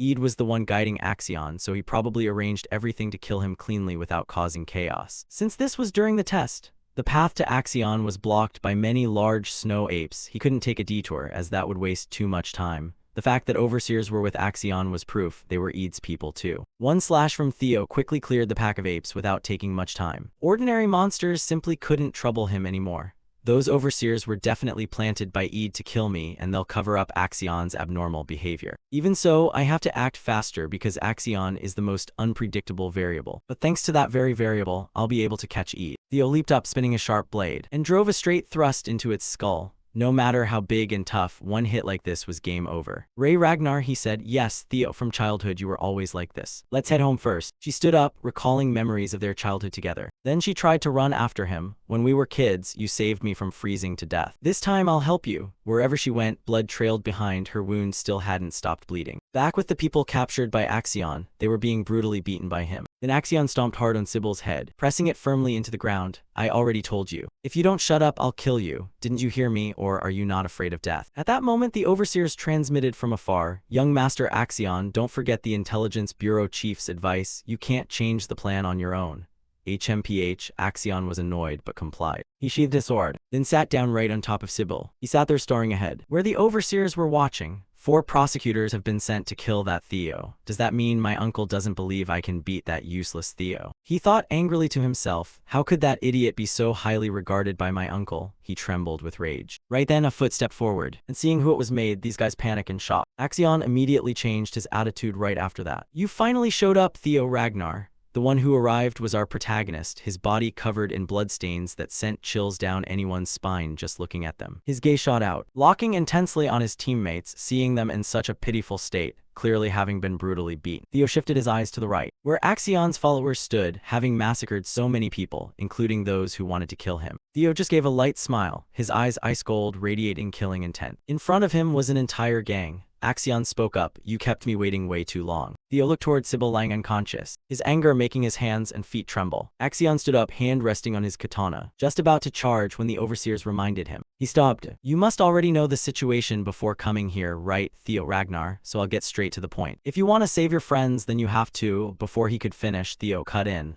"Are you scared of me?" Axion was stunned. "What did you say?" Theo continued, "Are you afraid of losing to me?" Theo put on a provoking attitude and his words successfully struck a nerve. Axion yelled, "What nonsense are you spouting?" Theo replied, "It's not wrong. If you weren't afraid of losing to me, there'd be no reason for you to do all this. You gathered a whole crowd, all staring at me with eyes full of resentment. And you even pulled off this utterly shameful and humiliating hostage-taking stunt. Isn't all of this just because you're scared of losing to me? That strongest in the North title of yours must just be empty hype." Hearing that, Axion gritted his teeth in rage. "You bastard, HMPH. If not, how about you duel me right now? Fight like a true Ragnar, a proper sword duel to the finish. Of course, only if you still have even a shred of pride left." Axion was furious, his demeanor shifting. "A decisive duel. If I lose, I'll give you everything you want, including my life. But if I win, then you." Before he could finish, Theo interrupted. "Haha, a sword duel. The foolish Ragnar heir wants to duel me with swords now. Theo Ragnar, don't you realize your arrogance has reached the skis already? Do you really think I'm scared of you?" As he spoke, he unleashed a deadly aura, thick with murderous intent. The overseers transmitted reminders again. "Young Master Axion, he's just provoking you, don't respond. Don't fall for his trap, stick to the original plan." Axion shouted, "Shut up, all of you. Don't you trust me? Fine, Theo Ragnar, let's fight." Theo had successfully provoked him, and he smiled. Over at the overseer's side, one said, "Things are getting complicated now. What do we do?" Another replied, "It's fine, still within our expectations, just a bit more work. If the young master goes too far, we just follow the plan."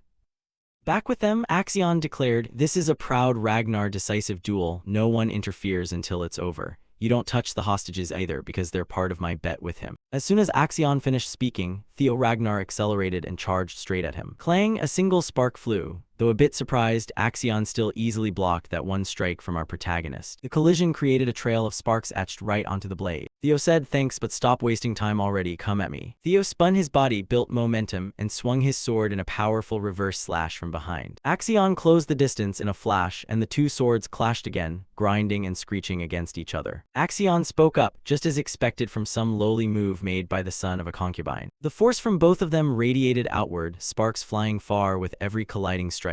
Axion shouted, "You damned bastard. I'll show you what the true power of the Ragnar bloodline really looks like." With one swing from Axion came the roaring form of a red dragon charging forward with its jaws wide open. Facing it head-on, Theo felt a surge of shock. How the hell was he supposed to deal with something like this? But with the power our protagonist had recently gained, he didn't hesitate and unleashed a strike of his own, meeting force with force. His sword erupted with blue light, slicing straight into the dragon, and the dragon gradually shattered apart. This left Axion with nothing but question marks in his head. Theo stood there staring at him with a mocking smirk, gripping the precious sword he'd obtained last time in his hand. "Do you even have what it takes to lecture me?" Orion Gardner, witnessing the scene, was utterly stunned. He was the president of the Dragon Scale Guild after all. Back in the early stages, I still had my doubts about him, but is Theo really this skilled? That last strike he landed carved 3 deep claw marks. This is getting way too complicated. Axion might actually lose here. Should I betray him and switch to Theo Ragnar's side? That arrogant prick Axion has always been so damn insufferable. He sank deep into his thoughts. No. The Imperial Intelligence Bureau's judges are right here. They'll definitely handle everything.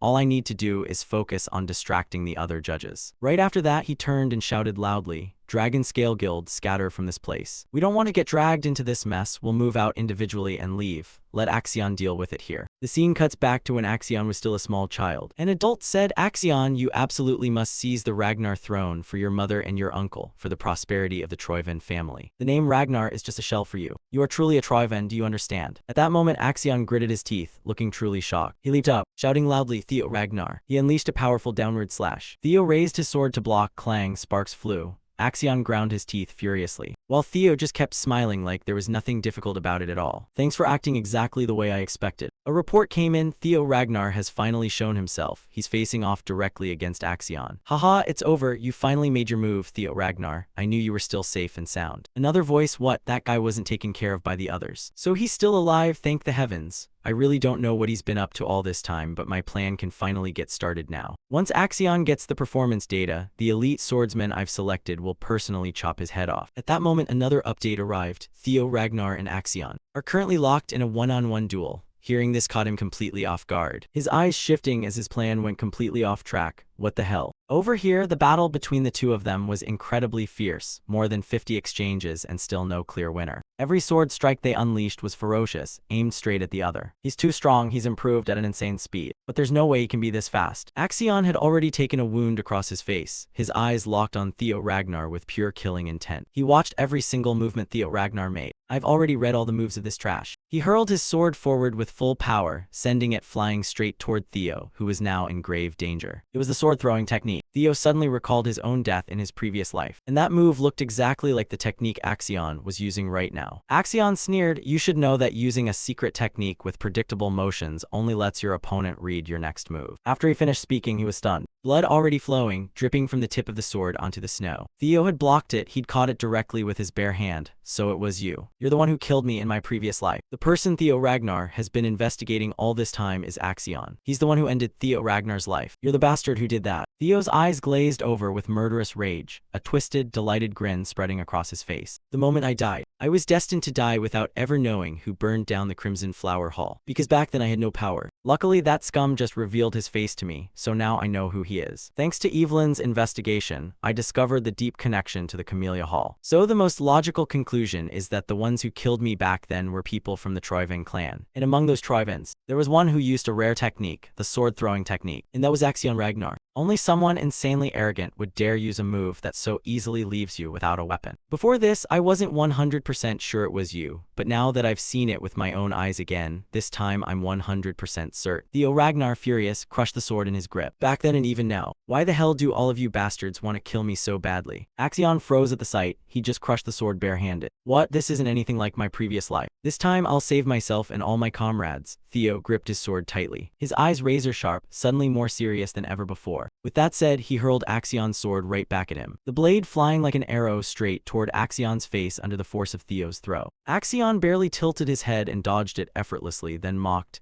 "Hey, where the hell are you aiming? What kind of half-assed imitation is this?" Theo glared at him with eyes that looked ready to tear apart the man who destroyed House Ragnar in his past life, the one who plunged the Crimson Flower Hall into flames. Rage boiled over, his killing intent erupting in a terrifying wave. Even though Axion was quite far away, he instinctively took several steps back. What the hell is this? This killing intent is no joke at all. Power surged within swirling rings of murderous aura, the faint silhouette of a ferocious beast, a guardian dragon flickering in and out. Axion broke out in a cold sweat. Don't tell me this guy was hiding his talent during the first selection round. With one strike came a resounding boom, and at that moment Theo closed in on him at extreme speed, almost like teleportation. Axion was caught completely off guard, unable to react in time. Boom boom, a massive explosion blasted chunks of ice and snow dozens of meters into the air. Axion managed to block the slash, but Theo's sheer power forced him to stagger back dozens of meters. Without letting up, Theo immediately followed with a second strike. Theo Ragnar gripped the hilt with both hands and thrust straight forward. Axion wasn't weak either. He quickly dodged the direct stab aimed at his face. "Hey Axion, when are you finally gonna show me your real strength?" Constantly provoked by Theo, he snapped in rage, "You damn bastard." Axion grabbed Theo's thrusting arm tightly with his left hand, yanked him in close and swung his right hand to point the sword tip straight at our protagonist's face. Theo was in extreme danger. How the hell was he going to handle this move? In less than 1/100th of a second, he tilted his head to the side, the blade just grazing his neck and cheek, leaving a thin cut. Right after, Theo reversed his sword in an upward slash, then leaped back to create distance.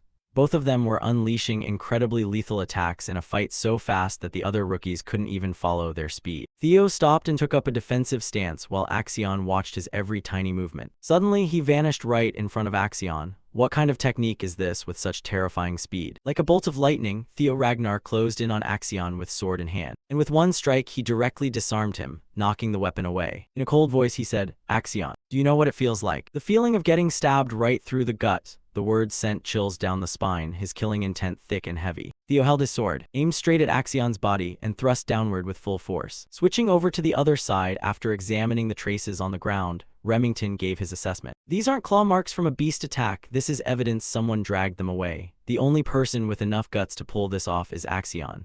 Hearing that, the big guy Hulkus asked curiously, "Axion, but he's ranked first, why would he do that? Is he trying to recruit more followers or something?" Remington shook his head slightly. "No, from what I can tell, he probably captured Theo's teammates to force him to show up. He's planned to eliminate Theo Ragnar right here at this second awakening ceremony." Hearing this, Hulkus couldn't hold back and roared like the place was on fire. "What the hell? He should fight fair. What the fuck is he doing? That's shameful. That cowardly, despicable bastard Axion deserves to die." In contrast to Hulkus's burning anger, Erica beside him stayed completely calm. "So what? This is the Ragnar clan's awakening ceremony. Situations like this are totally normal." Wellington looked at them thoughtfully. "This is exactly why I can't stand the Ragnar family. No matter how much they glorify strength, I can't accept things like this." At his words, Erica's expression slowly shifted as she warned him, Hey, you're talking dangerous stuff here. If someone overhears, it won't end well. Are you being serious right now?" Wellington nodded. "Yes, so I have to save my teammates. That's exactly what Theo would do too. If you join me, that'd be great." For Hulkus, as long as there was fighting involved, he was instantly thrilled and agreed. "Sure, I'll do it. I'm in with you. You coming too, sis?" Erica sighed. "Oh, what a pain. I'm not going. I don't care. I only tagged along with you guys hopping I'd run into Theo Ragnar, but there's no sign of him anywhere. Besides, I really look down on weaklings. I have zero interest in going to save them." Hulkus teased, "Damn sis, you're ice cold." Erica snapped back. "What did you just say, you little punk?" Wellington cut in. "All right, Erica, I know why you want to meet Theo." She paused thoughtfully and looked at him. "I promise you, if you help me this time, he'll help you get what you're after." With that, the three of them successfully reached an agreement, and they immediately rushed at full speed to rescue Theo's teammates. Leading the way was Wellington, dead serious. "Everyone, push a little harder, we're almost there." While they were moving, someone blocked their path. "Stop right there. You can't go any farther." It was the Dragon Scale Guild group. They were blocking anyone from passing. Hulkus was shocked. The Dragon Scale Guild people. One of them smirked. "Well, if it isn't Wellington, long time no see. After you ditched us to chase after some trash, now you're hanging out with these brainless musclehead bears." Hulkus flared up. "What the hell, you bastard, you dare call us idiots with nothing but muscle for brains like a bunch of dumb bears." The guy laughed. "What? No way, I didn't say that at all." Wellington spoke up. "Step aside, Orion. I really don't want to fight old friends even a little." Orion replied, "Is that so? I decline. If you really won't move, then I'll have no choice but to make you." With that said, the three of them drew their weapons at the same time and charged forward. Cutting back to the other scene, Sybil was panting heavily, struggling to pick up the broken sword, clamping it between his thighs to cut through the ropes binding him. That sword was the one Theo had thrown over when he grabbed and crushed Axion's weapon earlier. He hadn't missed the throw, it wasn't a lack of accuracy. He'd done it on purpose. Everything was part of Theo Ragnar's original calculation. Sybil thought to himself, this is the chance Theo gave us. Right now I have to end this.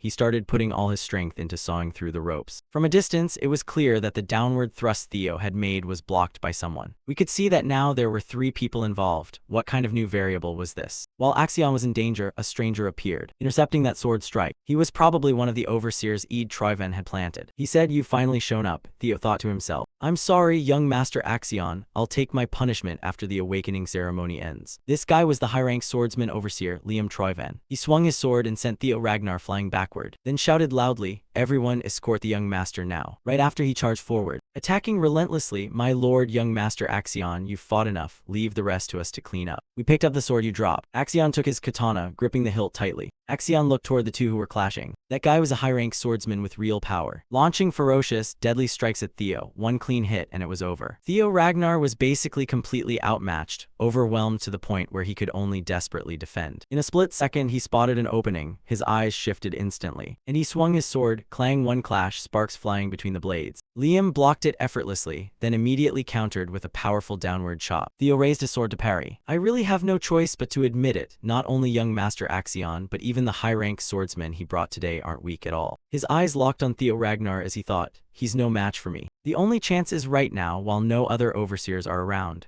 It's truly a shame to kill a genius like this. But it's all for the Troiven family." He gripped his sword with both hands and leaped up. "Goodbye, Theo Ragnar." Our protagonist couldn't react in time because his speed was just too fast. At the moment of extreme danger, Liam was suddenly pierced from behind straight through to the front, blood spurting from his mouth. He never expected this could happen. "It's the young Master Axion, why would you?" Axion's eyes burned with fury. "I already said no one is allowed to interfere." And just like that, the guy was done for, bro. A clean sword through the chest. The scene left even Theo Ragnar stunned. Axion coldly withdrew his sword, and the overseer collapsed forward. The people behind were shocked by his action. "Young Master, what are you doing?" Axion glared at them furiously. "You interfered. That means you think I'm not his match. You think I'd lose to some illegitimate bastard like him? This is a huge insult to me, the heir." Theo Ragnar thought to himself, "This guy's seriously insane. He's willing to kill his own people. Truly ruthless." Axion then turned to Theo Ragnar and said, "I acknowledge you're really strong." He recalled what his uncle once told him. "The weak are just useless trash, but you, Axion, you have real talent. Crush everything and stand at the top. Only then can you claim the Ragnar throne." Back in the present, veins bulged on his face. "You're strong, but you have to stay weaker than me forever. That's the natural order. I was destined to be the strongest. I'll take the throne, and there's no way I'll lose to someone like you." He gripped his sword tightly, a terrifying aura radiating from the blade. "Anyone who stands in my way, I'll kill them all, no exceptions." As he spoke, he swung his sword and charged straight at Theo Ragnar's face.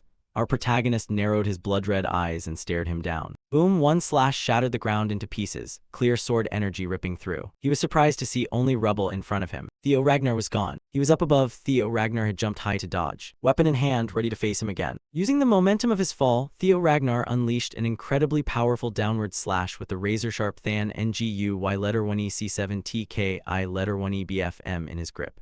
He cut straight through Axion's sword, then carved a long gash across his body, fresh blood spraying out. The guys behind quickly rushed to where Liam had been impaled earlier. "Senior Liam, are you all right?" Liam coughed violently. "Damn it, I knew he was reckless, but I never thought he'd go this far," Liam shouted. "What are you all hesitating for? Forget about me, go help young Master Axion. Kill him now, kill Theo Ragnar immediately." One of them worried, "But he's resisting so fiercely, I'm afraid if we..." Liam roared, "What are you thinking? If young Master Axion dies, do you think we'll survive? Hurry up and kill Theo Ragnar." Back on this side, Axion let out a furious yell, swinging an upward reverse slash that pushed Theo backward. "Haha, no way, this is impossible, absolutely impossible." His eyes glazed over as he remembered earlier. Even with the faintest glimmer of hope against Ray Ragnar, I still couldn't predict what was happening. Even a weak candle in the wind can suddenly burst into flames. Snapping back to reality, Axion broke out in a sweat and muttered, "This can't be happening. Why do you keep worrying about that damn bastard? He's just a useless, talentless worm. You can definitely handle him easily and make him realize his place. You know that, right? The gap in strength between you and Theo isn't as wide as it used to be anymore." He recalled what his uncle said before setting out, and in rage he rolled his eyes white.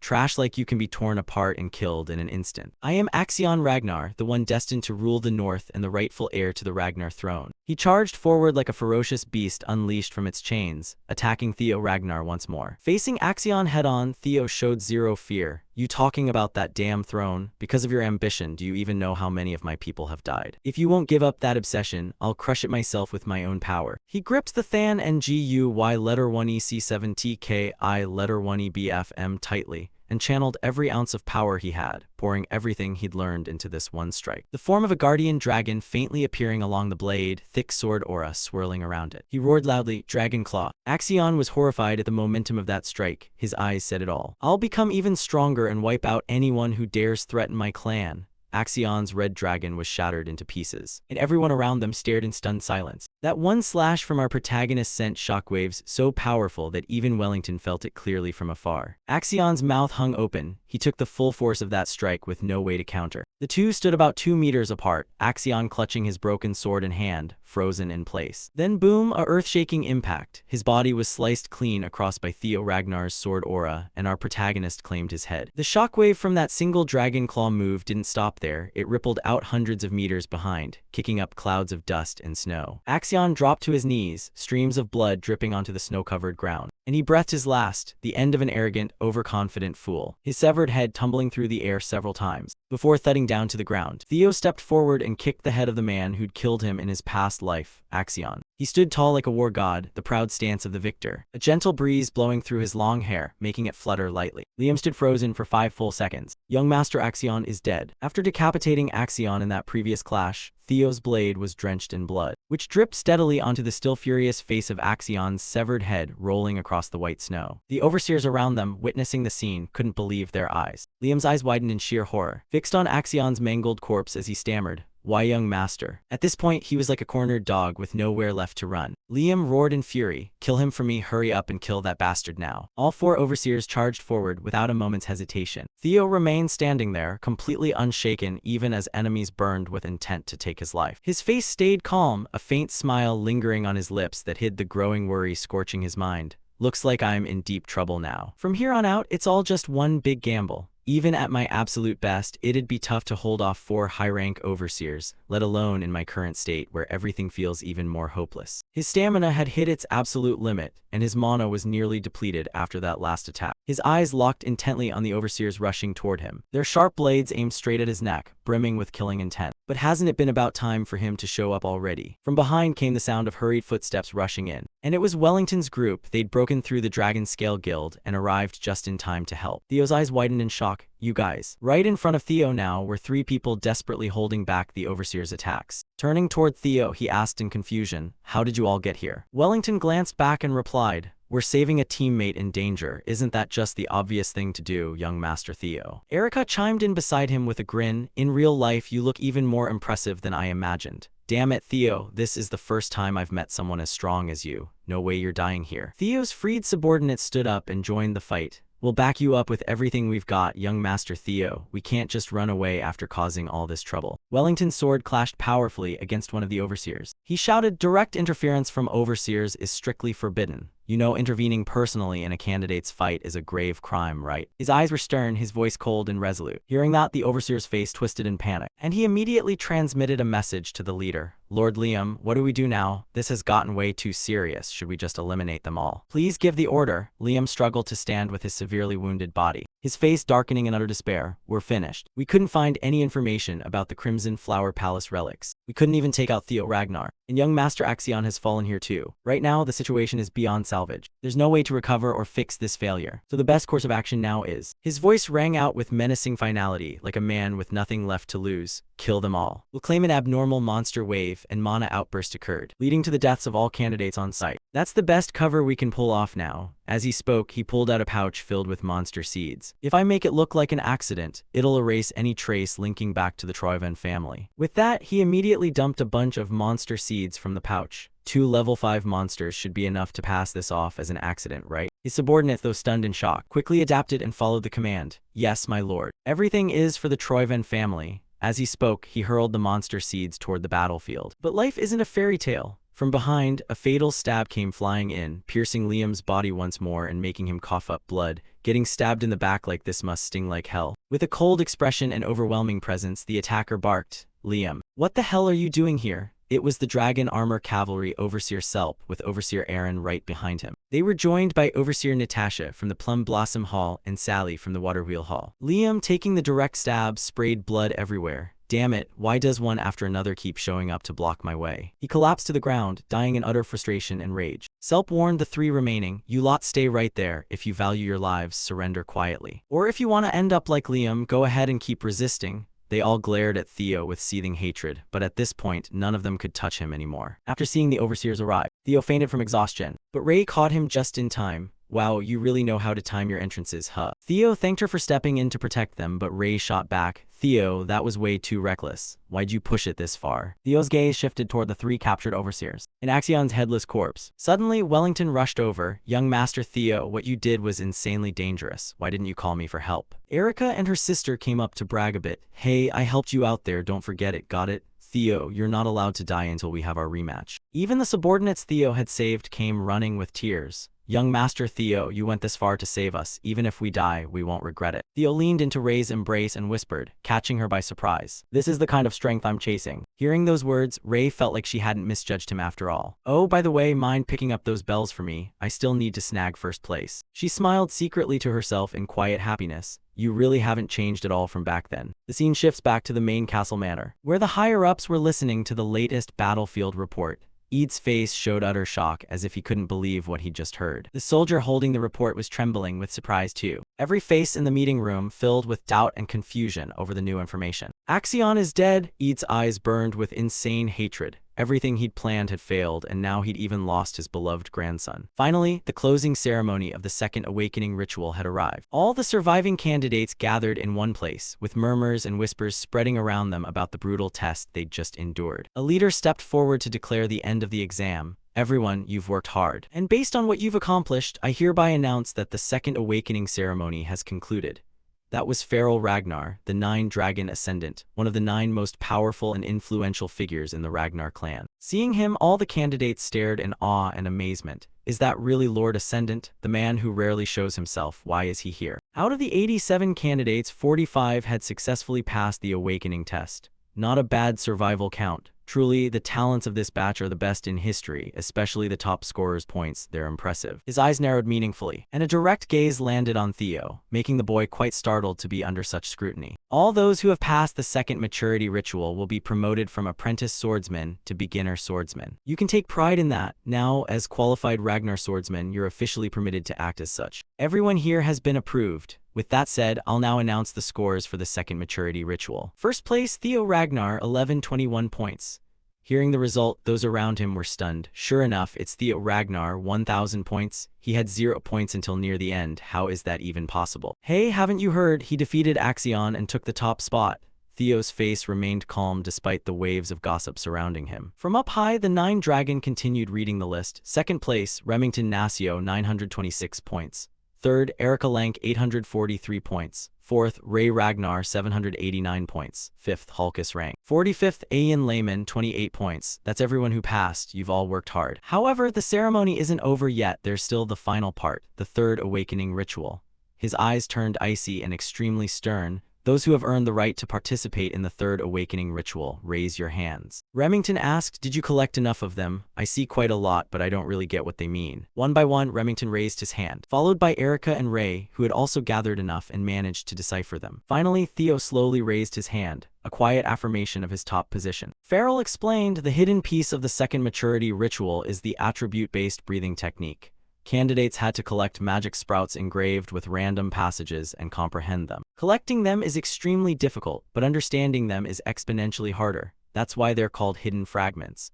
Only those who mastered them during the test can assign an attribute to their mana and qualify for the third awakening ritual." In his previous life, Theo had struggled to comprehend those passages. But now, with his cheat ability, things were different. Synchronization with the young. It allowed him to read the thoughts of objects, and vivid images of fierce battles flashed clearly in Theo's mind. The core of those passages was a recounting of the ancestors' ancient battle, the war against the dragons, so Theo could instantly grasp everything, even without fully understanding the text's literal meaning. The Nine Dragon immediately burst into loud laughter. What a surprise! Even one success would be great news, but here we have four. Theo smiled inwardly. In my previous life, neither Ray nor Remington achieved the attribute breathing technique. Is this the butterfly effect I caused? But it's really interesting. He continued, all right then, each of you, show the judges what you've collected. Starting with Theo Ragnar, now that Axion was gone, everything was going to change dramatically. Theo stepped forward with calm, unshakable confidence, his smooth, silky hair gleaming like threads of silk. But there's no need to be afraid. This will definitely lead to a better future than before. Suddenly, a powerful magic circle appeared beneath Theo's feet. What I've achieved is lightning. Surrounding Theo were fierce bolts of electricity crackling, but this is only the first step in the 5 stages of attribute mana control. First, channeling mana with the lightning attribute, then manifesting it externally. His eyes blazed like unstoppable lightning. Thunderbolts with unmatched power struck down right where Theo stood, as if he had transformed into the legendary thunder god everyone knew. This is the second step. Witnessing the scene firsthand, Theo's subordinates gaped in shock. As expected of young Master Theo, not just channeling, but fully manifesting it. Normally, people would stop at this point, but for Theo, this was far too basic. Inside his chest, his dragon heart pounded with incredible force. Theo had successfully controlled his attribute mana, compressing it into a small energy orb in front of his chest, his face beaming with supreme confidence. That's the third step, energy control. From the sidelines, Remington felt genuine joy at Theo's talent. Ray was utterly stunned by how powerful he'd become. Even Erica couldn't help but praise and marvel. That musclehead back there has probably turned into a hardcore fan already, haha. That's seriously amazing. I never expected you'd reach the control stage, just like the rumors said. But before she could finish, Theo continued, leaving even the Nine Dragon wide-eyed once more. His heart beat even more powerfully than before, radiating fierce energy all around. The entire area was enveloped in light from the energy he released, looking incredibly intense. Theo's eyes widened with murderous intent, like a dragon staring at its prey. Attribute breathing technique, Thunder Light. With that, Theo instantly drew his sword, unleashing a single strike packed with full power. Aimed straight ahead, its name is Thunder Dragon. A dragon born of lightning swept away everything in its path, charging straight toward the judges. Shocked gasps rang out again. He's daring to attack the overseers, facing the unrelenting Thunder Dragon charging at him. The Nine Dragon's face remained perfectly calm. Haha, interesting, you've already reached the expansion stage. His hand slowly rose toward the incoming attack. Attribute breathing technique, water pressure cross. An effortless counter strike sliced the dragon into 4 equal parts without breaking a sweat. You've made me far more interested now, Theo Ragnar. If you wanted to test the judge, here's my answer. The crowd below could only gape in disbelief. What kind of monster level is he at? The Nine Dragon laughed. Well done, Theo Ragnar. I'll add 1,000 points for you. Theo replied. Thank you, my lord, the crowd murmured. As expected from the Ascendant, he's always generous with bold candidates. The scoreboard now showed a massive gap, with Theo ahead of second place by 1,000 points. 2,100 points, that's total domination. At this level, is he really on par with the ancestral bones? Could it be? Farrell continued, all right, you three, show me what you've got. Right after came the performances from Remington, Ray, and Erica in turn. Remington Nasio earned 500 bonus points for his water attribute control display. Ray Ragnar received 300 points for her ice crystal mastery. Erica got 300 points for her blazing flames. Holding the updated scores, the Ascendant couldn't help but marvel. Ha ha ha, what an outstanding batch. Usually exceeding 1,000 points already makes you the undisputed leader, but here we have 4 top scorers, truly worth looking forward to. Final tally, Theo Ragnar, 2121 points, Remington, 1426 points, Erica, 1143 points, and finally Ray with 1089 points. You've all worked hard. Except for those participating in the Third Awakening ritual, everyone else may leave. Prepare thoroughly for the designation ceremony in 1 week. Standing before him now were only the 4 who had passed the hidden challenge. Suddenly, the mountain behind emitted an extremely strange aura, forcing all 3 others to buckle under the overwhelming pressure. The Nine Dragon's eyes turned cold, his voice low and grave. Now then, shall we begin the Third Awakening ritual? Theo's face twisted with anger. Why does this feeling? Why is Lodbrok's energy appearing here? With the Second Awakening ritual concluded, Theo, Remington, Erica, and Ray now faced the most crucial challenge in their journey, the Third Awakening ritual. This wasn't just a simple meeting with a clan head, it was a brutal test where every decision rested in his hands. The outcome of this encounter would determine whether they earned a nomination to the clan head's manor, a key milestone confirming their potential as heirs to the Ragnar clan. Inside Theo, emotions churned chaotically as his eyes narrowed with fierce determination. The one waiting for him was the Ragnar clan head himself. And he whispered, Why am I sensing Lodbrok's energy here? That's impossible. But if you've taken Lodbrok's heart and you're the clan head. Cold sweat beaded on Theo's forehead, his face paling, eyes flashing with red fury and bulging veins. No, this is something I have to verify myself. Right at that moment, a cold, authoritative voice rang out. Now, overcome the dragon's might and greet the clan head. The 9 dragons' voice boomed like thunder, shattering the silence. Instantly, a terrifying pressure enveloped all 4 candidates. They felt crushed under an invisible mountain, forced to their knees, breaths growing labored. Damn it! Erica gritted her teeth, eyes blazing with rage. How the hell are we supposed to climb that mountain in this condition? Theo stayed silent, regulating his breathing while feeling the pressure crushing every muscle. I think I know how to overcome this trial. He spoke calmly, breaking the tense atmosphere. Everyone needs to sync with the mana wavelengths if you want to go any farther. Hearing that, Erica's face went blank, brows furrowing. Wavelengths? What are you talking about? Beside her, Remington didn't hesitate and quickly explained. He means we need to create counterphase waves to interfere with and cancel out the pressure, right? Theo nodded, eyes sharp. Exactly. You're always so sharp, Remington, but theory is one thing, actually doing it is another. This is how they select those truly worthy. Anyone who can't control their magical power has no right to meet the clan head. Remington nodded thoughtfully. You're absolutely right. Meanwhile, Erica sat there dazed, still not quite getting it. Counterphase, waves, interference. What ancient language are you two speaking? She bit her lip, face full of confusion. Remington just shook his head with a helpless smile. Patiently elaborating, listen, magical power is a form of wave too. These waves vibrate similarly to sound or water waves.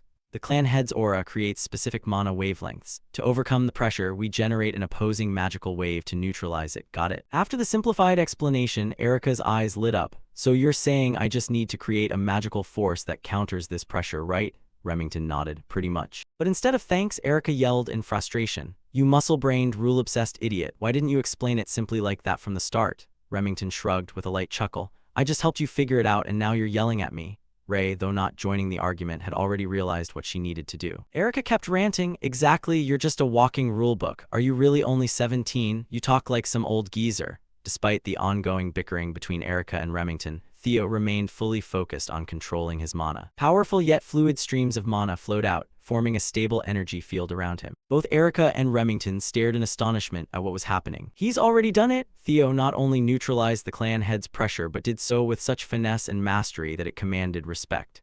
Standing calmly amid the still magical wind, he smiled confidently, his presence as majestic as a war god. His cold voice cut through the tension. I will become the next clan head. That's only natural. Theo's bold, arrogant declaration left everyone stunned. Even the 9 dragon, the epitome of stern authority, couldn't hide the spark of interest in his eyes. Truly interesting. With that said, Theo quickly turned and left, leaving Erica and Remington standing there stunned behind him. The two hurriedly called after him, but nothing could slow Theo down. The 9 dragon reminded them, his voice full of authority. You two shouldn't just stand there gawking either. The scores will be calculated based on the order in which you reach where the clan head is waiting. His words hit like a wake-up call, and Erica, Remington, and Ray instantly realized that any delay could cost them failure in this crucial test. All 3 dashed off at full speed, vanishing from the 9 dragons' sight in the blink of an eye. Truly interesting, the 9 dragon murmured, a rare smile flickering across his face. I never thought at my age I'd still want to take on such talented disciples. The scene shifts to the Camellia Palace, where the ghost artisan's booming laughter echoed through the castle. Ha ha, my beloved youngest daughter, where are you? Come out, my precious lucky charm. She flung open door after door, her face beaming with joy. The servants trailing behind just shook their heads and whispered, Oh dear, the ghost artisan's here again. The Camellia Palace, usually serene and regal, had been filled with noise ever since Theo, the young master of the clan, became a rising star among the nobility. Inside one room, Theo's mother, Cecilia, was giving special instructions to a designer about a new outfit. The door suddenly burst open as the ghost artisan charged in excitedly. So this is where you are, my dear Cecilia. Cecilia turned around and sighed wearily. Mother, please try to maintain some decorum within the palace grounds. The old woman burst into loud laughter. Decorum? Who cares about all that fancy etiquette nonsense? I'm about to get filthy rich. Cecilia shook her head and gently countered. But aren't you already very wealthy, mother? Yes, but not rich enough to make the walls crack. Now I'm finally at the peak of my career. Thanks to Theo becoming a shining star, my workshop is flooded with non-stop orders. At last, I'm getting the fame I deserve. Cecilia smiled at her mother's joy. But deep down, she couldn't shake her worry. I've always believed he would succeed, but seeing him act like this now makes me uneasy. What if he gets hurt? What if he can't handle the pressure and all the attention? Cecilia clenched her fists, determination flashing in her eyes. I can't just stand by helplessly like this. The only thing I can do now is support him with everything I've got. But I wish I could help him in a more practical way." Behind her, the old woman kept rambling on about her past achievements, back when she focused solely on crafting weapons just to survive. But now she declared she was shifting to making and selling accessories, as if opening a whole new chapter in her life. Those carefree words seemed to plant a bold idea in Cecilia's mind. "And then my revenue will multiply tenfold, hee," she laughed confidently. Cecilia suddenly cut in, shattering her smugness. "Mother, have you ever tried making a prosthetic arm?" The air froze for a moment, then shifted to an eerie foreshadowing. Is Theo about to become the next Yang Yu? The story quickly cuts to where the clan head was waiting. He burst into delighted laughter as his loyal crow relayed Theo's bold declaration. "Haha, he said he'll be the next clan head. What an arrogantly interesting kid." The clan head turned to the crow, his eyes a mix of amusement and warmth. "I know what you're worried about, but even parents have no right to stand in the way of their child's dreams. Youthful ambition is unstoppable. Understand, back in our day, we were just the same." He pointed toward the sword graveyard, a place filled with endless challenges, thousands of swords embedded thickly everywhere, vivid proof of life-and-death battles. Despite the reassurance, the crow still couldn't hide its irritation. It clearly disliked Theo and made no effort to conceal it. The clan head just smiled, his voice steady like an underground river. "I told you not to worry. What I want is the prosperity and growth of Ragnar. Anything that stands in the way of that, I'll deal with just like this." A sharp glint flashed in his eyes, then softened like a passing breeze. "Nothing's happened yet. We still have time to observe the boy, even if my son Theo Ragnar is a regressor." After the second awakening ritual, the clan head had a quiet conversation with his crow. He'd been sitting in the sword graveyard, waiting for the worthy children to overcome the final trial. When Theo finally arrived, the clan head's face lit up with a broad smile. "You've finally made it, my son." His eyes narrowed with caution. On the opposite side, after pushing himself to get here, Theo was quite exhausted. Standing before him now was an overwhelmingly powerful figure. The aura radiating from the man alone was enough to make breathing difficult. The clan head's strength was on a completely different level. The pressure the clan head exerted was truly terrifying for candidates still in the awakening phase. The clan head suddenly asked, "First things first, do you know what these are?" After glancing around for a moment, Theo easily recognized it. "This is the sword graveyard. I've heard these are the swords of everyone the clan head has defeated." The clan head closed his eyes, his voice echoing Theo's earlier words. "That's right, the position of clan head demands exactly that. It's a place where you face countless threats and challenges alone, a position where you can't rely on anyone else. A position that follows the law of the strong. You must stand above everyone through your own power if you want to lead this clan to prosperity." The clan head's eyes cracked open. "Do you believe you have the right to claim such a position?" Theo's face remained perfectly calm, his voice brimming with confidence. "Of course, sir." In response came the clan head's dissatisfied expression. "Don't answer so lightly. I had to slaughter thousands upon thousands of lives to stand here. Can you still give that answer after feeling their hatred?" With those words, the accumulated grudges in the sword graveyard surged forth, rushing toward Theo. "I'll curse you forever. How dare you do something so cruel? I'll tear you to 100 pieces." Facing the lingering hatred, Theo's resolve remained unshaken. He stood calmly before them without the slightest waver. "Why, what's your reason?" The clan head's simple question carried deep implications, forcing Theo to think carefully. A flood of thoughts raced through his mind. To avenge his past life, to become clan head and end this cursed fight for the throne, Theo was ready to overcome any trial to fulfill his mission. Slowly, he drew his sword, though right now he wasn't sure if this was the answer the clan head wanted. If that's the case, then there's only one way. He gripped the sword tightly with fierce determination, pointing it straight ahead. "I'll answer with my sword." The word struck right at the clan head's soft spot. He smiled broadly, utterly satisfied, his cold gaze enough to send chills down anyone's spine. "Excellent. From now on, I won't treat you as my son, but as an arrogant challenger. Let's see what you've learned from her teachings." Hearing that, Theo's face instantly filled with shock. Did the clan head just say her? Just as he suspected, the clan head was the one who had taken, before he could finish the thought. A single slash effortlessly cut Theo's body in half. Even the sword in his hand split like an ordinary piece of firewood. Theo's eyes widened in disbelief. Had he been taken down without even realizing it? The clan head remarked, "A single ordinary slash was more than enough to fell this immature child, truly overambitious." Theo's final thought swirled in his mind. Am I dead now? His consciousness gradually grew hazy and indistinct. This is the Heart Sword, a realm only absolute masters can create. For an awakening trial, this is more than sufficient. Even so, the crow kept objecting. HMPH, are you worried our little protagonist might actually die? Exactly. It's a brutal test for an immature child still awakening.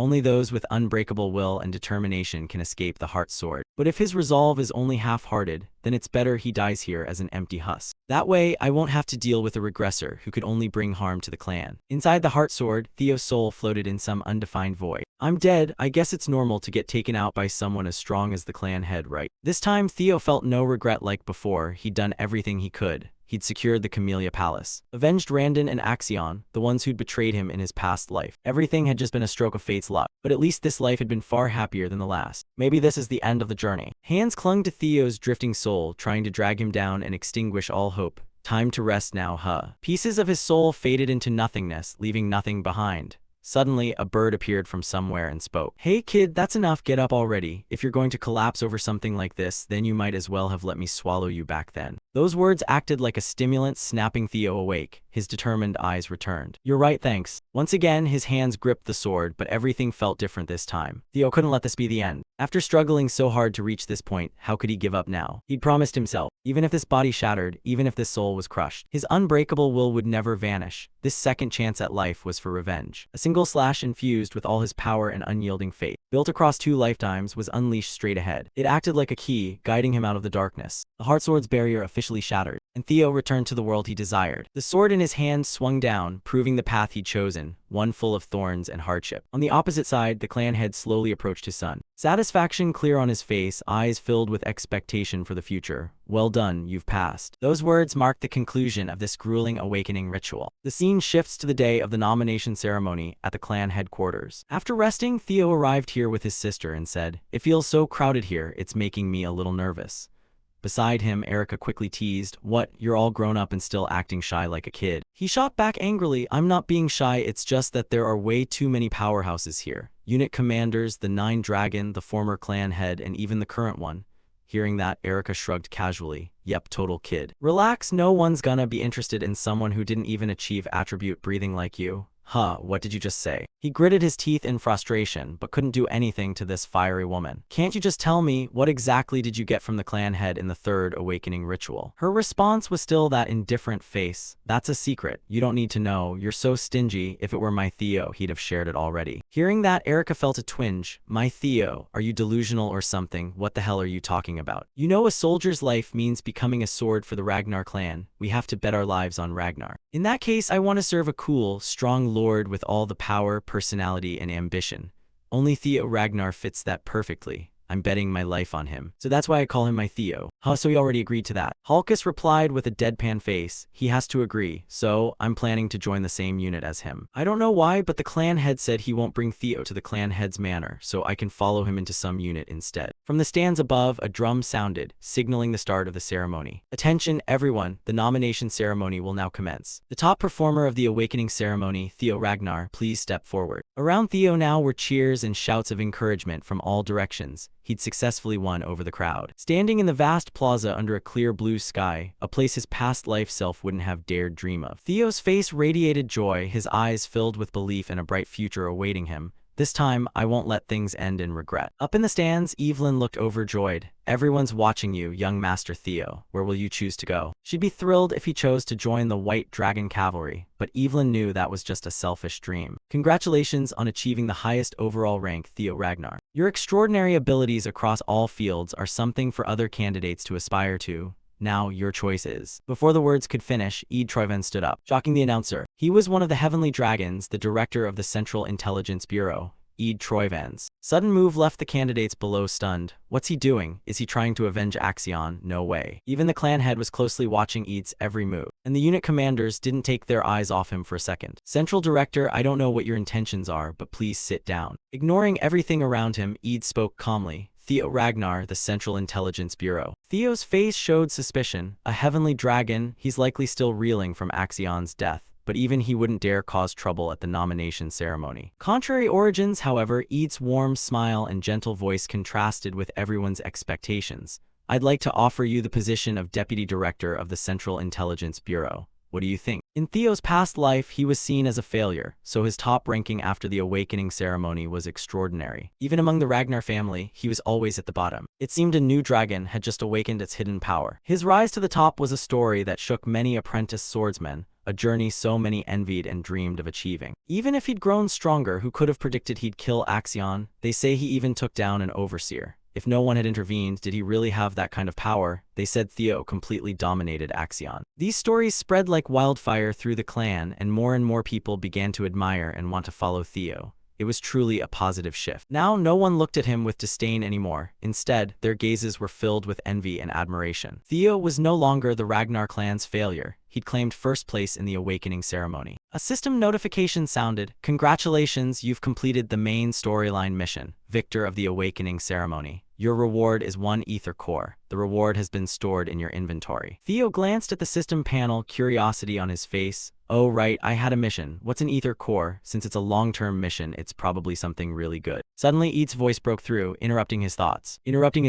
The Central Intelligence Bureau wishes to appoint Theo Ragnar as deputy director. His fake smile was obvious to anyone watching. Theo stood there deep in thought, calculating, what's this guy plotting? Theo immediately activated his observation skill, targeting Eid Troyven. The system displayed all of Eid's information. Eid Troyven, 46 years old, title, Heavenly Dragon, talents, scheming, strategy, tactics. A hidden dagger full of ambition, aiming to use Theo Ragnar as a hunting dog to uncover the secrets of the ancient dragon's relic. Of course, that's it, he's after the ancient dragon's relic. He must have learned I have it from some intelligent source. But from now on, things won't go his way, Heavenly Dragon. Theo's fists clenched, rage surging. The Troyven family, I'll destroy them all myself. The grudge from my past life, this time I'll repay it tenfold, just wait and see. Nearby, the ghost dragon immediately objected. What's that supposed to mean, Central Intelligence Director? I'm just recruiting talent per the nomination ceremonies process. Is there a problem? His voice grew sharper, clearly irritated. Do you think everyone here is an idiot? Even a 3-year-old could tell you're trying to avenge your grandson's death. Eat's face remained calm. Haha, understandable, but you're mistaken, Ghost Dragon. As a grieving uncle, I may be furious, but as the Central Intelligence Director, I only want to recruit exceptional talent.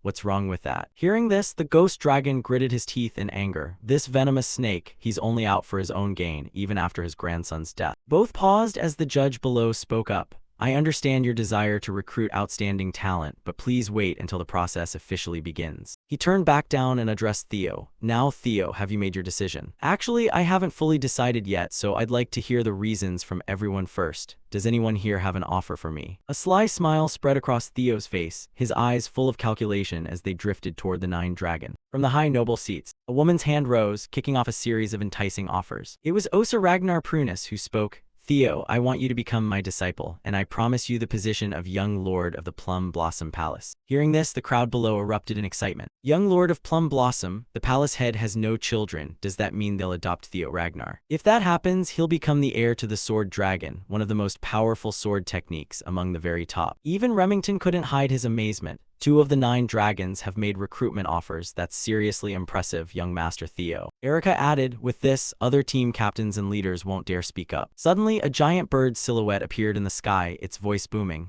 I'd like to join in on this too. Immediately after, a landing shook the ground, shattering it and kicking up clouds of dust. A man wrapped in black bandages slowly emerged. None other than the Black Dragon, leader of Black Snow, Robber Ragnar. The Black Dragon, even the Black Dragon is joining the recruitment. His voice was soft but resolute. I've been watching you throughout the awakening ceremony. It seems the clan head was right. You have many qualities that draw people in. Join Black Snow, I promise you a spot in Snowless. That was an incredibly tempting offer. Snowless was the highest rank in Black Snow's covert intelligence organization, where Theo could operate openly and gain prestige. In his past life, Theo had been in Black Snow, and only 8 people ever reached Snowless. No matter how hard he tried, he could never touch that rank, but now it was being offered so easily. Right after, the next to speak was the Ascendant Dragon. Master of the Ascendant Dragon Hall, Feral Ragnar. His voice was calm and gentle. Theo, your performance in the 3rd awakening ceremony was truly impressive. Don't forget that the Ascendant Dragon Hall is always open to you. Witnessing this, the other candidates couldn't contain their shock. What? Even the Ascendant Dragon Hall is stepping in? That makes 4 9 dragons offering recruitment.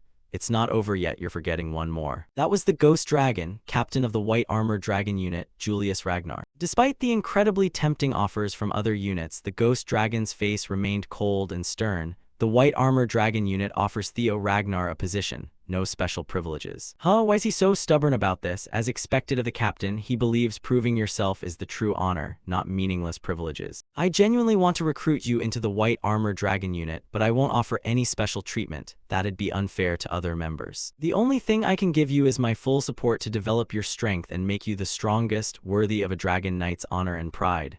That's all I can offer. After hearing all the offers from the units, Theo flashed a satisfied smile. I understand. In that case, my choice will be. Before he could finish, a mysterious figure's smile from the stand seemed to snuff out his thought. You're a regressor, aren't you? The words jolted Theo's instincts. What? He immediately turned his gaze toward the voice echoing in his mind. Waves of majestic power radiated, all emanating from one person in the stands. None other than the former clan head, Hilda Ragnar. Though shaken and anxious, Theo tried to act unfazed. I don't know what you're talking about. The former clan head's smile persisted. This kid, I don't know how you lived in your last loop, but your acting skills aren't half bad. Theo's eyes widened in shock. Loop, what does that mean? Could there really be multiple regression cycles? Suddenly, the judge's voice snapped him back. Theo, is something wrong? You seem anxious.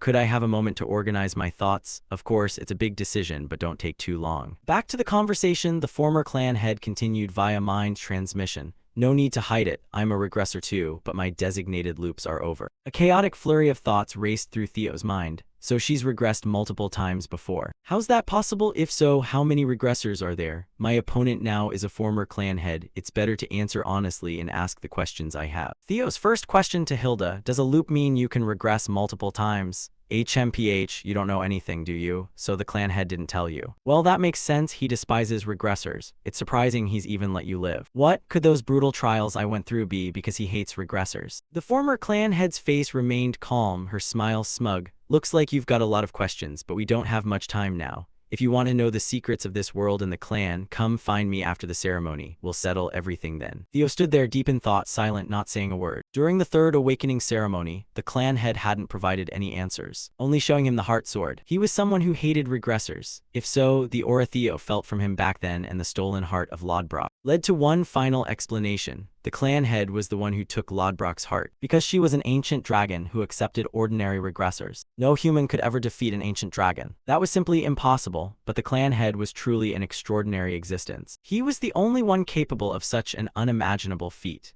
The reason his name resounded across the world, earning him the title of demigod, was his overwhelming strength and unassailable authority. Theo forced a wry smile. If that's the case, there's no other way to uncover the clan's secrets about regressors. Theo Ragnar, have you decided where you'll go? Theo replied, yes, I've made my decision. I will join. After taking time to think and weigh the benefits each of the 9 dragons offered, Theo finally decided where he belonged. His voice rang out strong and resolute. I will join. The scene cuts to a moment later with the author still holding back the reveal of Theo's choice. Damn, that's frustrating. We get to hear the wish of the second place finisher, Remington. I will join the Ascendant Dragon Hall. Hearing that, Farrell's face lit up with genuine pleasure. Finally, someone talented enough to earn his full recognition and interest.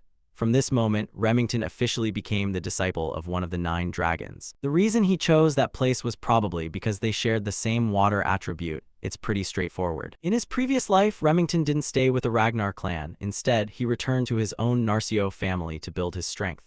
After achieving everything he wanted and gaining considerable power, he led his soldiers in rebellion against the Troyven family. Though the uprising failed, Remington's name spread far and wide as a formidable swordsman who could not be underestimated. But this time, he chose to remain with the Ragnar clan. This is undoubtedly the butterfly effect caused by Theo's presence. The two stepped forward and exchanged a farewell handshake. Looks like we won't see each other for a while. Do your absolute best and let's meet again when we're both even stronger. Of course, young Master Theo, I look forward to that day. Remington's eyes burned with determination, a happy smile spreading across his face. Across from him, Theo bid farewell to his friend with the same expression. Both had goals they needed to strive for and achieve. Next came Ray's turn to choose, and just as Theo had predicted, she returned to the Daffodil Palace, where her mother, the Ice Dragon, resided. Honestly, Theo had already guessed it 8 or 9 times over before she even spoke. There was no place more suitable for her than the Daffodil Palace. There, she could maximize her potential. Back to Theo and the group in the training hall, everyone wanted to follow him no matter what, but unfortunately, their scores weren't high enough to qualify.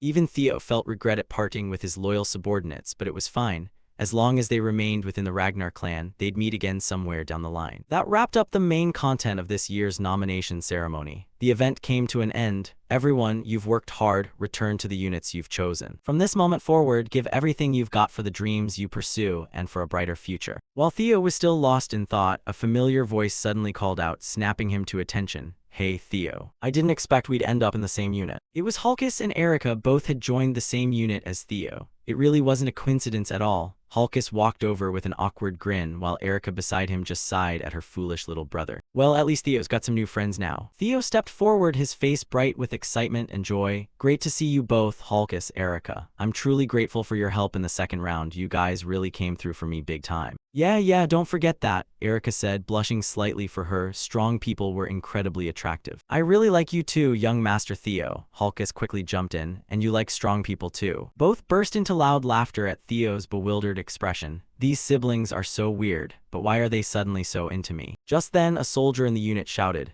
attention, everyone, the captain is coming. No matter what, if given another chance, Theo would still make the same choice. He was certain this was the most honorable unit in Ragnar, and the perfect place to take his first step toward becoming clan head. No other place was more perfect than the White Dragon Corps. From afar, the ghost dragon approached slowly, his voice brimming with enthusiasm. Welcome to the White Armor Dragon. This is where you'll reach the peak of your strength. Theo thought to himself, guess I'll go find Hilda later. He stepped forward and stopped, his sharp eyes paired with a confident, sly smile. Now then, shall we hear the hopes of our new recruits? Tell me about your ambitions. The first to speak was Hulkus. I want to become the coolest knight everyone respects. I want my name known far and wide, Erica declared, to become the strongest of this generation. I want the captain to acknowledge my strength. After everyone shared their wishes, all eyes turned in one direction. Theo stood there relaxed and composed, his face calm and cold. And he spoke softly, I want to become the captain of the White Dragon Corps. He refused to let the world fall into the same tragedy as before. To prepare for the great war ahead, he had to become truly powerful. Hearing Theo's bold words, the members of the White Dragon Corps couldn't help but admire him.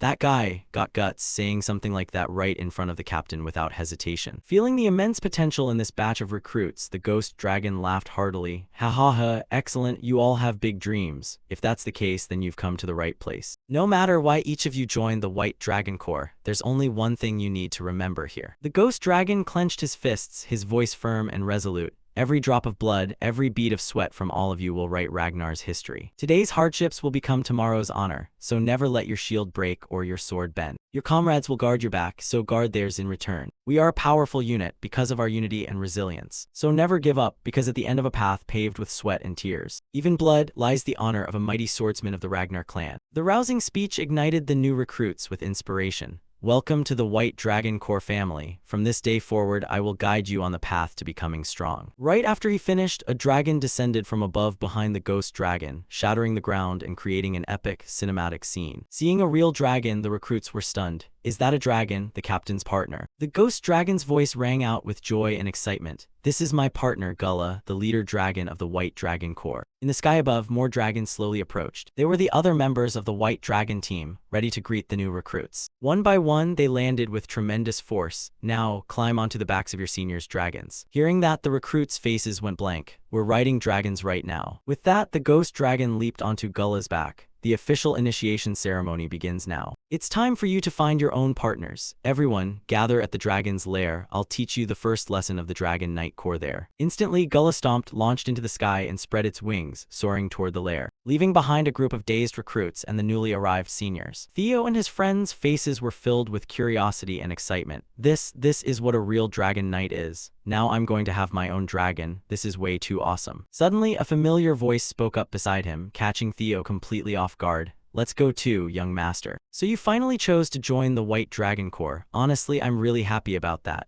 Theo stammered, still in disbelief. Evelyn, why you're back in the White Dragon Corps? Evelyn smiled warmly, her voice gentle. Yes, that's right. Theo's eyes widened as he noticed something he hadn't seen before. Evelyn, your arm, it's healed. Before him stood Evelyn with a perfectly crafted prosthetic arm, likely the gift Theo's mother had given her for taking care of her son. Let's flash back a few days to the meeting between Theo's mother and Evelyn. Hello, I came to express my gratitude for everything you've done. Hearing that, Evelyn was shocked. The Lady of Camellia Palace, you came all this way yourself. She planted her sword upright and replied seriously. If you're here because of young Master Theo, there's no need. Even without my help, I believe his talent would have shone just as brightly. The lady quickly interrupted. Yes, that may be true, but knowing someone truly supports and acknowledges you can become a huge source of motivation for him. Above all, that person is incredibly reliable. I've heard you're exactly that kind of person to Theo.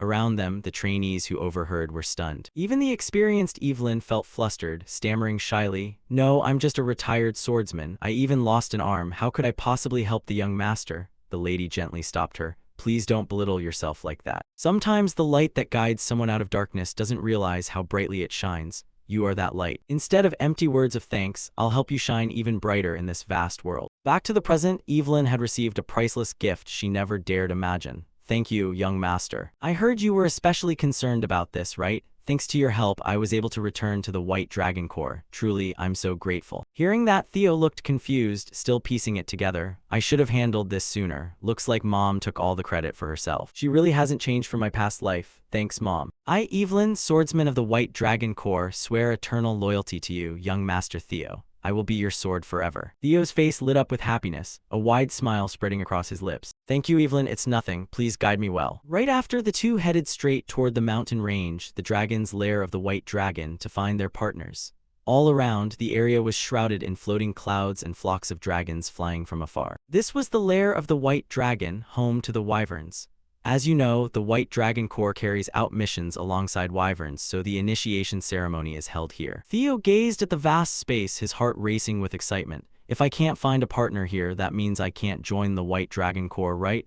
"Yes, that's correct. Though it's rare, there have been a few cases like that." A flood of thoughts ran through Theo's mind. In that case, will Erica and Hulkus be okay? I don't think this suits their abilities, but whatever, they'll figure it out. Evelyn pointed ahead, her voice soft. "You can observe around first. Usually you'll sense right away which wyvern will be your partner." The two walked around together, searching for a suitable dragon. The first they encountered was the Ademan optrex species, storm-hunting predators with gigantic size up to 15 meters and brown scales. Next came the venomous aviali, dragons that spewed deadly purple mist, snake-like bodies with a venomous stinger tail as a lethal weapon. Then the Sigisaur dragon, a gentle herbivorous earth dragon that hides underground and launches surprise attacks from below when it senses threats. Finally, the high-speed velociraptor dragons, small but agile pack hunters with high intelligence and fire-breathing ability. The two had to run for their lives after accidentally entering the nest of these dragons. "We almost got roasted." Those are the wyverns currently managed by the White Dragon Corps, mainly divided into those 4 types.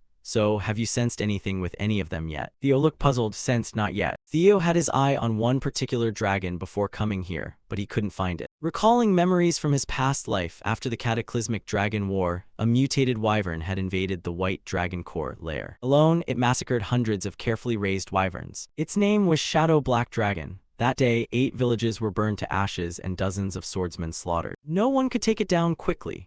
The entire Ragnar clan classified Shadow Black Dragon as a second-tier disaster and ordered its immediate extermination. In the end, it was defeated only after the Black Dragon and Sword Dragon arrived in time. Its death was a great loss, but there was no other choice. The name Shadow Black Dragon was its nickname, earned from its extraordinary ability to hide in darkness. "If I could have a partner like that, it would be incredible. The traits I saw in that dragon back then are beyond question." Suddenly, Theo's eyes widened in shock. "Found it. Far off in the distance, there are 4 or 5 dragons gathered doing something. That must be the one I'm aiming for." The scene shifts to a certain cliffside where the ghost dragon and his partner were still casually sitting, observing the recruits searching for their own dragon. Abruptly, a shadowy figure appeared and spoke. "You look awfully pleased with yourself, Captain of the White Dragon Corps." The ghost dragon turned to the woman with a smug grin. "If I didn't look happy, I wouldn't have a single dragon under my command, one that everyone desires." "That's good then, I was just about to talk to you about that very thing." It was the lady of the Plum Blossom Palace, approaching slowly with a gentle voice. "Captain of the White Dragon Corps, you're planning to make Theo Ragnar the future center of the unit, aren't you?" The ghost dragon narrowed his eyes suspiciously. "As I thought, you're very careful with your words, my lady." "Of course, words are the root of all trouble. If I'm not cautious, things get complicated fast. It seems you're aiming for a much bigger picture, aren't you?" In response, the ghost dragon answered coldly. "I don't recall saying anything like that." The Plum Blossom Palace lady stepped closer. "Don't worry, I came here to make an offer for that boy." "HMPH, what exactly are you scheming?" "Theo Ragnar has already chosen the White Dragon Corps. That kid won't be going to the Plum Blossom Palace. What kind of offer could you possibly have in mind?" Ignoring the ghost dragon's suspicion, the Plum Blossom Palace lady continued. Let him come with me. What do you think of that proposal, Ghost Dragon? His eyes widened in astonishment. What the hell is she talking about? Back at the cliff with the dragon flock, 4 dragons were now circling a white one in the center. Both Evelyn and Theo rushed over to intervene. It's starting again. HMPH, do you know about that wyvern? Yes, it's been isolated for a long time. I've tried to do something to improve the situation, but it was useless. It's not originally a wyvern, so the others probably reject it. Huh, it's not a wyvern. That's right, it was born from a female wyvern and a male biffer. Hearing that, Theo was stunned, his eyes widening. Isn't a biffer a first-tier sea-bottom monster? How could? Evelyn turned and explained, that's the mystery, it shouldn't be possible at all. First-tier monsters have power on par with natural disasters like storms or tsunamis. Even one breaking through human defenses would cause massive damage. Biffers are powerful, shadowy creatures that live hidden in the depths of forests. They rarely appear, but their strength is not to be underestimated. If everything is as suspected, the abilities of Shadow Black Dragon must have been inherited from its father, a biffer. When it was born, it became a huge problem for the White Dragon Corps. At first, we planned to observe it after letting it stay in the lair. But the other wyverns refused to accept the little one and isolated it from the herd.